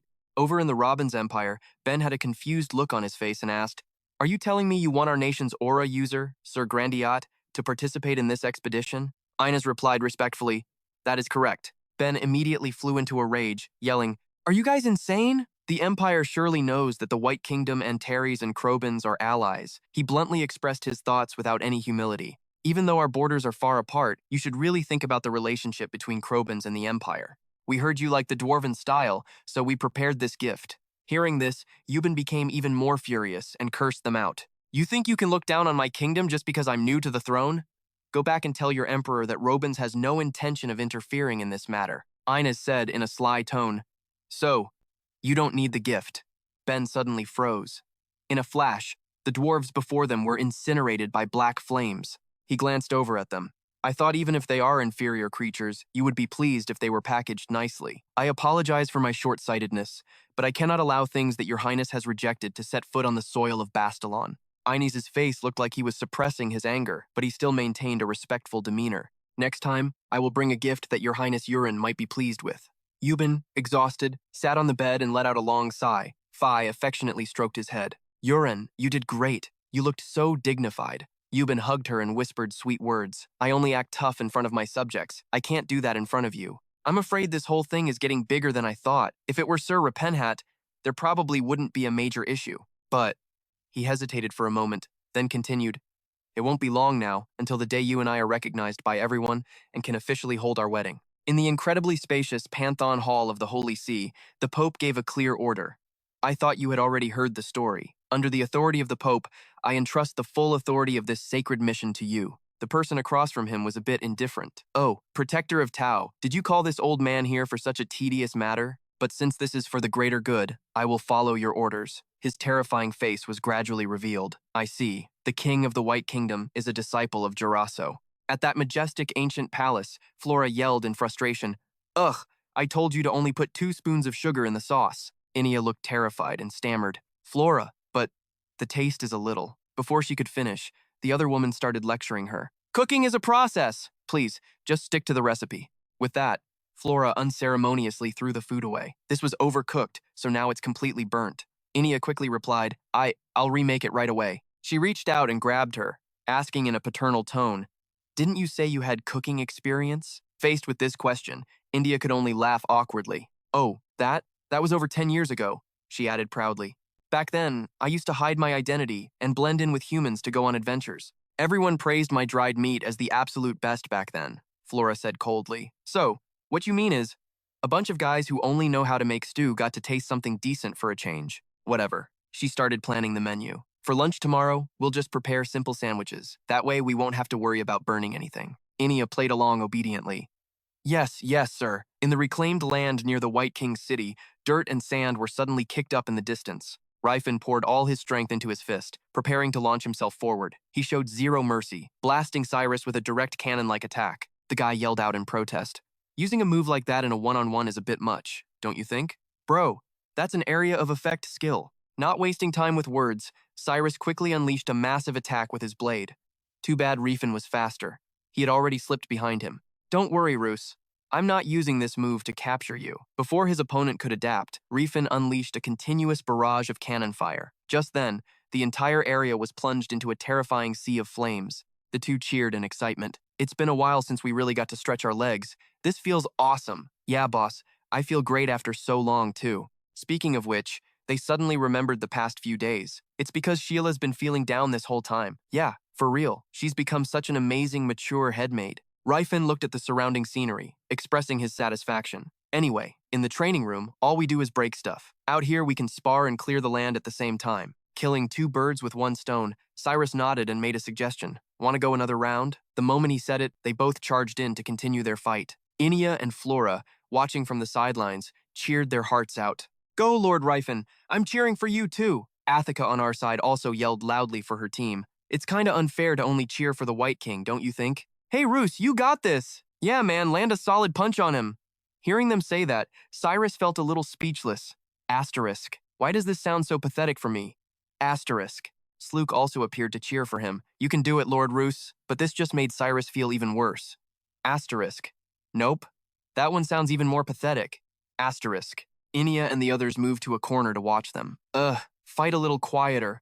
It's so loud it's hurting my ears. Everyone, eat while you watch. She kindly turned to invite Cirrus. Miss Cirrus, you have some too.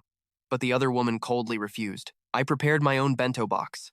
With that, Cirrus opened her lunchbox, which was filled with eye-catching dishes. Looking at all that food, Inia was speechless. She forced a smile and complimented the other woman. You're an amazing cook. All Inia could do was give a strained laugh in response. You are too, Miss Cirrus. The others sat quietly watching the two of them spar with words. Asterisk. Why do I suddenly have a chill down my spine? Asterisk.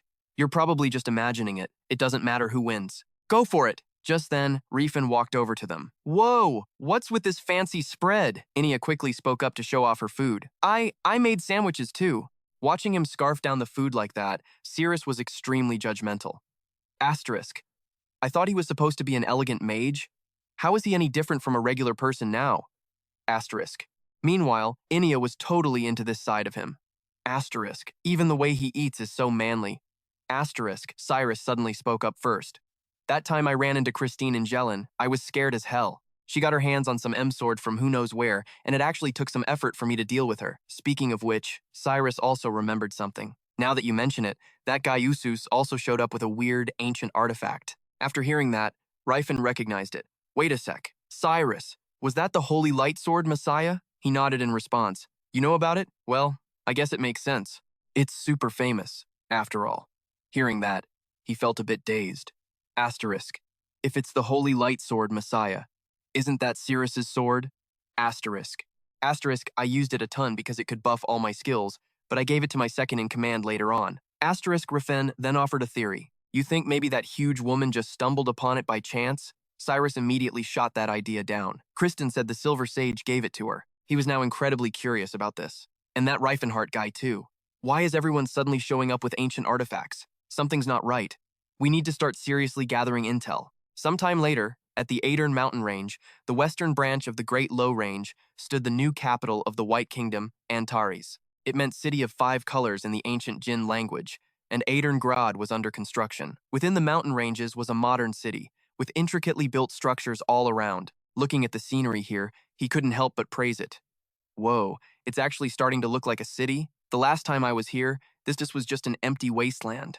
The other person replied humbly, Thanks to a lot of manpower and talented individuals, the progress is much faster than expected, sir. Rifen's attention was suddenly drawn to a statue. Is this a statue of Katamiti? Casas explained softly. He will be remembered as a hero of the dwarf race who fought for the cause of freeing the slaves. He is a symbol of freedom. At this, he fell silent for a moment. Then Rifen announced the good news. The people we rescued have settled in and started production, so the budget will be secured soon. The other man was also extremely pleased with this progress. Thanks to that, we've managed to cover a good portion of the deficit. Sending specialty products from the demi-human races to other nations has become a form of promotion. Right now, they're super popular. Cirrus looked around for a moment and then exclaimed, This is amazing.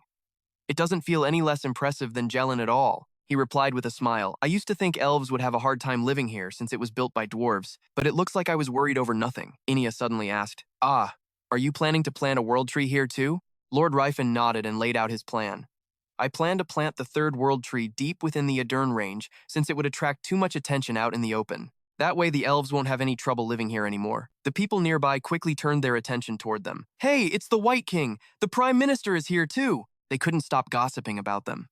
Hey, it's a Cho! Whoa! That must be the great guru Athika of the Cho tribe. Her teeth look just as sick as the rumors say. And who's that little Cho girl behind her? That one must be the New Moon swordswoman. So, is the other one that young saint? Probably. Yeah, that definitely looks like the young saint. Seeing that no one was talking about him, Cyrus was super bummed. Asterisk, I've bulked up and everything, so why are people still reacting like this? Asterisk. The girls, meanwhile, were looking at Inia. Go for it, Chief. You have to win that man over, for sure. And please, try to be less of a cranky old hag. At a grand, formally designed ancient building, Cassus introduced it to everyone. This is the Grand Temple of Phelon, currently under construction in Aederngrad. Priest San. Celon cheered with excitement.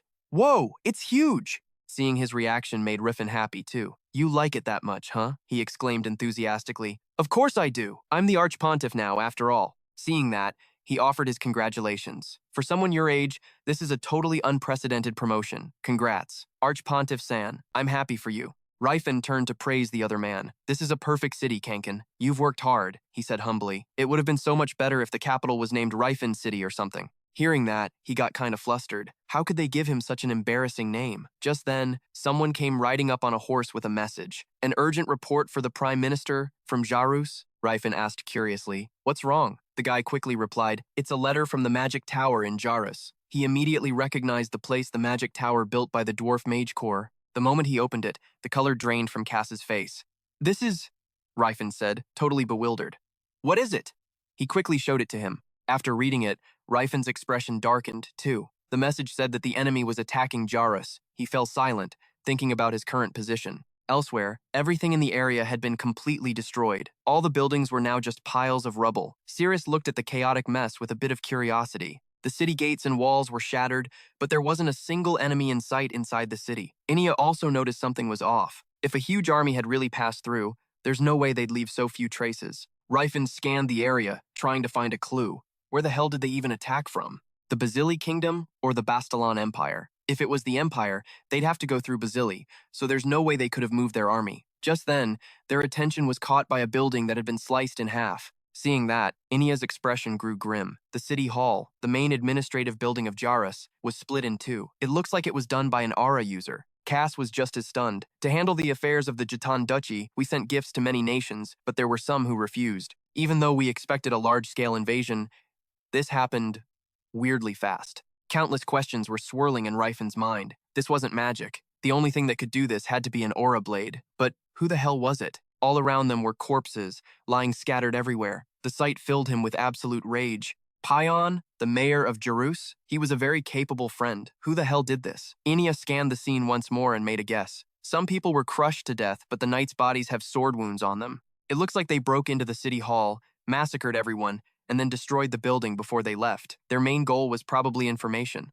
Hearing this, Cass added, if they'd heard the rumors that the White Kingdom of Antares has a ton of aura users, they wouldn't have dared to attack so recklessly. If this was really the work of aura users, it means they've gathered a huge number of them. As he said that, he suddenly remembered something he'd heard. There have been rumors lately that the Bastalon Empire's delegation has been acting arrogant and disrespectful in Krobans. Was it because they think Krobans is backed by the White Kingdom of Antares?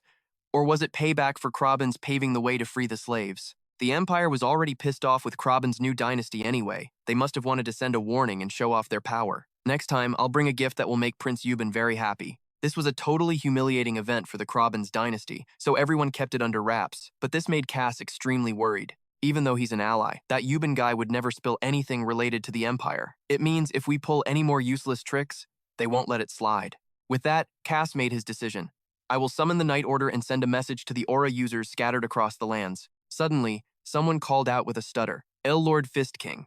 Rifin, on high alert, asked, Who are you? The person replied painfully, I am Lillian, Sir Pon's maid. Hearing that, he questioned her. What exactly happened here? Lillian obediently told him everything she knew. It was an old man and 10 knights. All of their swords were glowing. He was a bit surprised to hear that. An old man and 10 knights. Cyrus, next to him, seemed to understand. You mean all of them were aura users? As she spoke, the maid suddenly pointed to the side. Now that I think about it, I saw that old man do something over there, and then they all left the city. They quickly turned their eyes to the wall, where lines of deep red letters were clearly visible. I raise my sword to strike down the leader of the vile heretics. In the name of Seer, I bring divine punishment to this land. Banato. That name put Rifin on high alert. Banato. He felt like he remembered that person. If it's Banatel, the Sword Saint, who, along with my master Zerat, ruled the world as the strongest of this era?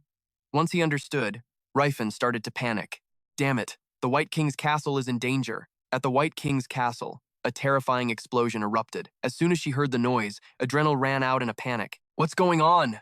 The other person flinched. Captain Azrael, he hurriedly asked about the situation. Sir Han, was it Sir Roos and Sir Tassi messing around again? Hearing that, Cyrus yelled defensively. It wasn't us. Yeah, you've got the wrong guys, Adrenal exclaimed, confused. Then who was it? He quickly realized something was off. This is the presence of Aura. Tassi agreed with him. Yeah, and it's a type of fighting spirit I've never felt before. Realizing the situation was bad, Rael cursed in anger. Damn it! And right when the White King isn't even here. Outside the castle, the entire area was shrouded in thick dust and smoke. Panicked citizens screamed, "Hurry! Move the injured!" The enemy are aura users. Don't confront them head on. Seeing the chaotic scene, Cyrus suddenly froze. What is this? He gasped in disbelief. They sliced through the wall with a single blow. With that, they quickly climbed up to get a better look. But what they saw from above terrified them even more. Looking at the group of people, the two of them were stunned. Who are those guys? Are there 11 of them? Judging by their looks, they all have to be warriors. Feeling the aura radiating from them, Tassi couldn't help but wonder. Aura users? Why are there so many aura users at the White King's castle? Suddenly, an intense killing intent washed over them, sending a chill down their spines. Down below, a white-haired man stood proudly. He slowly opened his eyes. The moment their eyes met, Tassi broke out in a cold sweat. What is that monster? How can a human possibly radiate such an insane fighting spirit? Cyrus mustered all his courage and yelled, "Who are you? State your names, enemies of Antares." The man introduced himself in a grim voice. "I am Banatel of Bastalon. I have come to this place by the will of Seer." The moment they heard that name, all the soldiers began to tremble. They suddenly collapsed to the ground. Adrenal cried out in fear. "Is that really the Sword Saint, Banatel?" Banatel unleashed a surging wave of killing intent and gave them an order. Tell the White King of Antares, that demon incarnate, to kneel and confess in the name of Sir. The pressure rolling off that guy put everyone on edge. Suddenly, the sound of other footsteps rang out. An aura user from the Ha Kingdom, Cameron guessed with a smile. Looking at this atmosphere, it seems the Fist King isn't around, huh? An aura user from the Basili Ran Kingdom was also present. And it looks like there are only 2 aura users here. Gebrick spat out, annoyed. Didn't they say the White Kingdom of Antares had nearly 10 aura users? After we went to all this trouble, Marat glanced around, his voice dripping with contempt. Jarrus City is full of weaklings. Are we seriously going to have to carry out another pointless massacre here? We just need to kill the Fist King. So why kill all these innocent people? Kawan agreed. There's no other way, right? The Empire's orders were to wipe out everything related to the Fist King. Dekrin stepped forward boldly. Since it's come to this, let's just clean this up and get our well-deserved reward, Rikaban declared confidently. I don't know how many more enemies there are, but with the church and the freelance knights involved, I feel reassured. W nodded in agreement. If Sir Banatel is making an appearance, there's no way I'm missing this show. Nazdan is here too, for a newly established small kingdom to have 9 aura users. Kratos sneered as soon as he appeared. I heard it was a paradise for slaves, so I was expecting something more. But it's smaller than I thought. Hearing them drone on and on, Bana Theo yelled in anger. You morons, what the hell are you doing? Are you just gonna stand there and wait for that cult leader to show up? His curses made the group's faces turn pale. It's been 20 years since I've had to listen to such empty insults. Ever since I awakened my aura, not even my own father has dared to order me around like that. With that, they quickly activated their mana and charged forward in unison. Got it, I'm going. Sword Saint, first we need to clean up that trash. Seeing the terrifying surge of energy before them, everyone was horrified. It's Sword Aura! Oh my god, why are there so many aura users?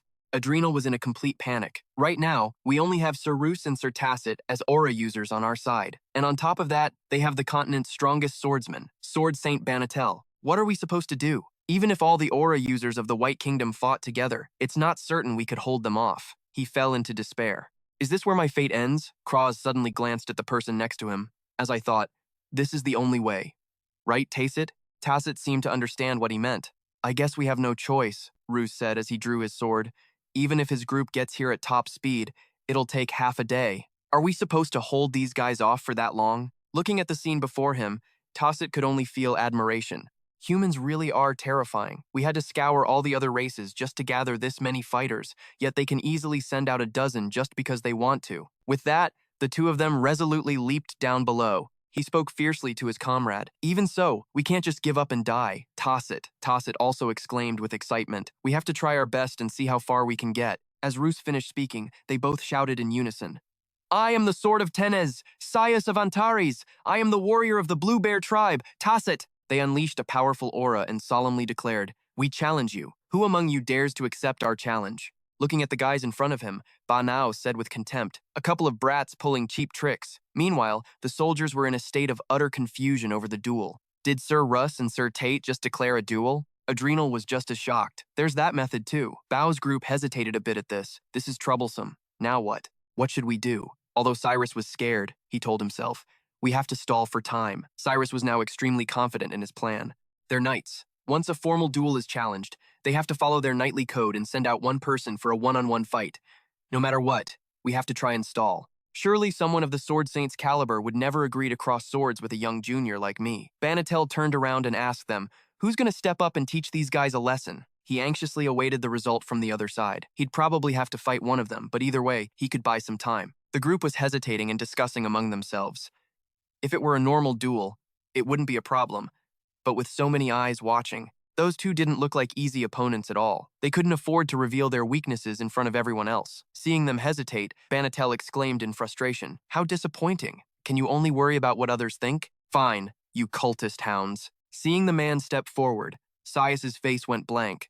The man boldly declared to the two of them, I, Banatel of Bastalon, will accept your challenge. No one could have expected this. Something feels really wrong, Roos thought, terrified. The Sword Saint, a peerless master whose fame had long spread across the continent, hailed as the strongest swordsman. Banatel was growing impatient, his voice stern. This is a pain. Both of you. Come at me at once. Despite their fear, the two of them decided to charge forward. Tacit of the Blue Bear tribe accepts. Sias of Tennis accepts. Sias was the first to recklessly swing his sword at the man. A 2-on-1 fight was dishonorable, but to protect their homeland, they had no choice. Tacit quickly rushed in to support him. Charging in alone would just be throwing his life away. My comrade, Daka, now's the time to get fired up. Just then, Banatel calmly gathered his mana. The moment he drew his sword, a terrifying flash of light erupted. The other two knew for sure they had no path of retreat, but they charged head-on anyway. A second later, the three swords clashed, creating a violent impact. A shockwave spread through the area, making it feel like everything was about to explode. Witnessing such terrifying power, the two of them could only feel dread. The amount of aura is insane. I can't get close. Is this really an aura a human can create? Sias finally countered the attack. Tacit poured all his energy into his holy sword. Seeing this, Banatel immediately launched his next attack. With just a single sword, he unleashed countless sharp slashes. Seeing that the two were still alive, Banatel commented with admiration, Not bad, kids. Your skills are pretty good. At that moment, countless sharp sword points were aimed straight at them, so many that the two couldn't possibly dodge them all. But somehow, they managed to turn the tables and break the formation. The soldiers, seeing this, cheered joyfully. That's Sir Tacit for you, as expected of Sir Russ. So awesome, they blocked the Sword Saint's attack. However, inside the battle, the two of them suddenly realized something was strange. What is this? Something's weird. Kraz was completely baffled. His swordsmanship is too direct. Is he just messing with us?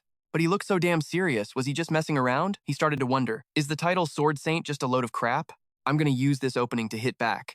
Blue Scorpion Slash. Kos jumped in right away, dropping a fire attack. They both went nuts, hammering the spot where Batello was. The green light sword bloomed twice, but the flying aura petals were just for show. The real hit was hidden inside, ready to blow up. With that, he unleashed the full bloom flower again. Beside him, Tathis poured all his strength into his blade and swung down hard. Banael instantly put his guard up. He was trapped. Sias was on his left, Tati on his right. Bowel was completely surrounded. A second later, a massive explosion went off. Those two were anxiously waiting to see what happened, but then this murderous aura just flooded the whole area. They felt it instantly. It was Ba Nao, shielded by this raging fire that made their attacks totally useless. It got blocked, he thought, pissed off. What the hell have these punks been pulling this whole time? Even Banatel had to give him props. Not bad. I didn't expect them to pull off a move like that. They really live up to the hype. Both of them are geniuses. He clicked his tongue, confirming it. Well, I guess it makes sense. Most aura users are geniuses anyway. Passive aura, an unconscious aura reaction. Banatel was still trying to figure it out, but he just couldn't see how the hell they pulled off that move. Over on the side, Rifenhardt was sweating bullets, thinking, using a passive aura which is basically useless to block an aura sword? Seriously? Normally, that thing's weak as hell. It can only block like tiny shards or poison needles. He doesn't have the ability to read his opponents like them. Fights between aura users are usually all about mind games, reading your enemy, but Banatel totally sucks at reading other people's moves. Banel hated to admit it, but if that last attack was just a little bit sharper, his head would have been flying, but he's got his own way of fighting. That's why he just tanks every single skill, blocks every damn attack, and then throws out his own final move. The technique of the so-called Sword Saint is ridiculously simple, Banael said. His eyes and smile were terrifying. Even if you use all your genius-level special moves, it's useless. Because I'm no genius. Tathis broke out in a cold sweat hearing that. Rifenhardt was stunned into silence. A massive wave of power just exploded out of the old man. Those two just froze watching it happen. That insane power started to take over everything. All they could do was turn and run for their damn lives. What the hell is that? No way. The aura wave just kept getting bigger, forcing them to run like hell. But it's just an aura wave, Rifen thought as he ran, but it just didn't make sense. The aura wave is a low-level move for users who can't project their aura far. They use the ground to channel it, trying to fake the same kind of crazy power. It's ridiculous. But an aura wave should never be this damn powerful. They weren't fast enough. The aura wave was catching up. The soldiers in the city were freaking out too. What the hell is this? The aura's flooding in like a damn tsunami. It's already at the city walls. The aura poured into every single corner of the fortress. Klaas quickly raised his sword and said, "That old man is the same damn monster he's always been."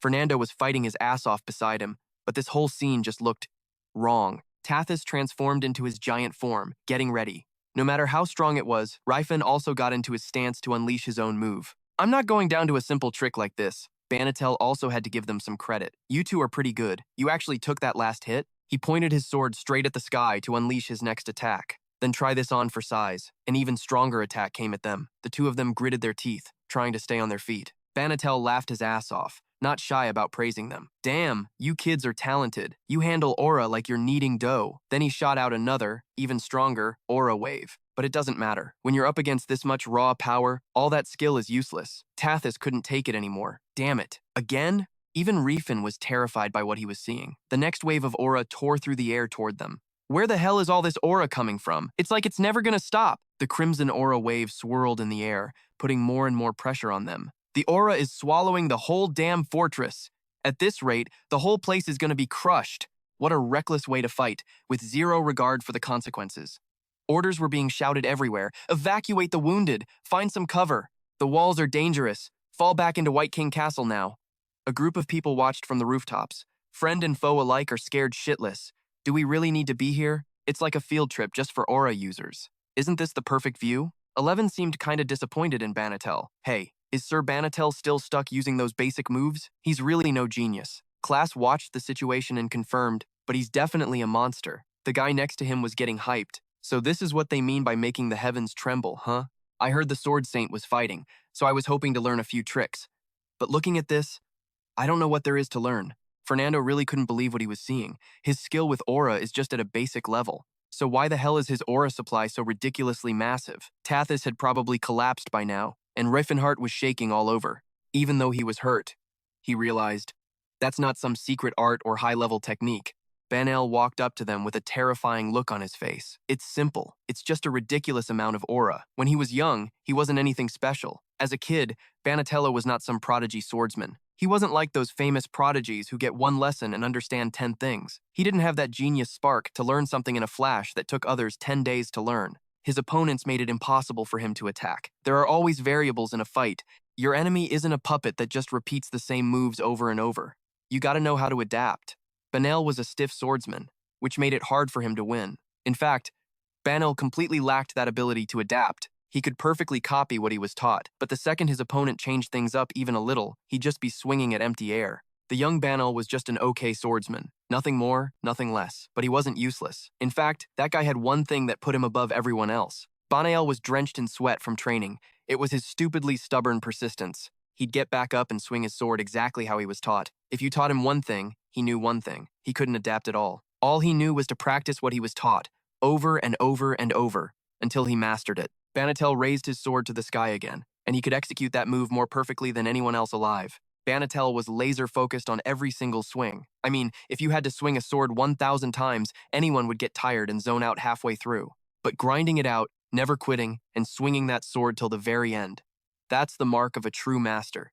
But come on, even an aura user is still human.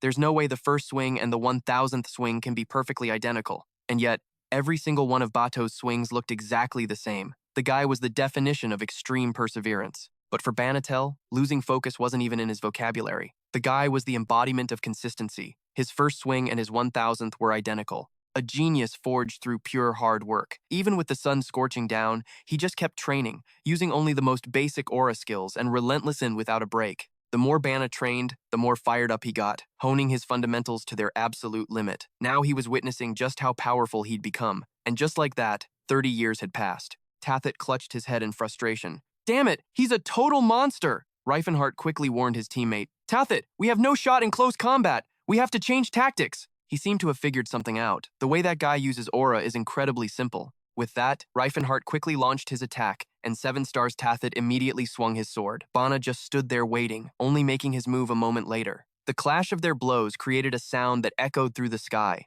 Rifenhardt couldn't believe what he was seeing. Did he just shatter my aura? Tathet was equally stunned. What the hell is even happening? Once again, they had to run away from that power. Dude, you're a sword saint. Use some kind of high-level technique, will ya? The aura attacked the city once more, and those two were cornered. Rifen was getting seriously frustrated. If the guy would just use a proper technique, at least he could copy it to counterattack. But he's just bulldozing us with raw aura. How are you supposed to block that with sheer faith? He had to change the plan. This is bad, Tathet thought. I'd rather risk a close-quarters fight than this. Bathio had had enough, roaring. Stop running around all over the place. What are you, a couple of gnats? Suddenly, he clenched his fist. On the other side, a massive hand formed out of psychokinetic energy was about to grab the two of them. Rifenhardt and his partner were caught tight in its palm. Damn it, how dare he? Bathio took the opportunity to mock his opponents. You're good at running, but that's as far as you'll get. They gritted their teeth, trying to endure the pain. Damn heretics. And then, an explosion erupted right before Banatel's eyes.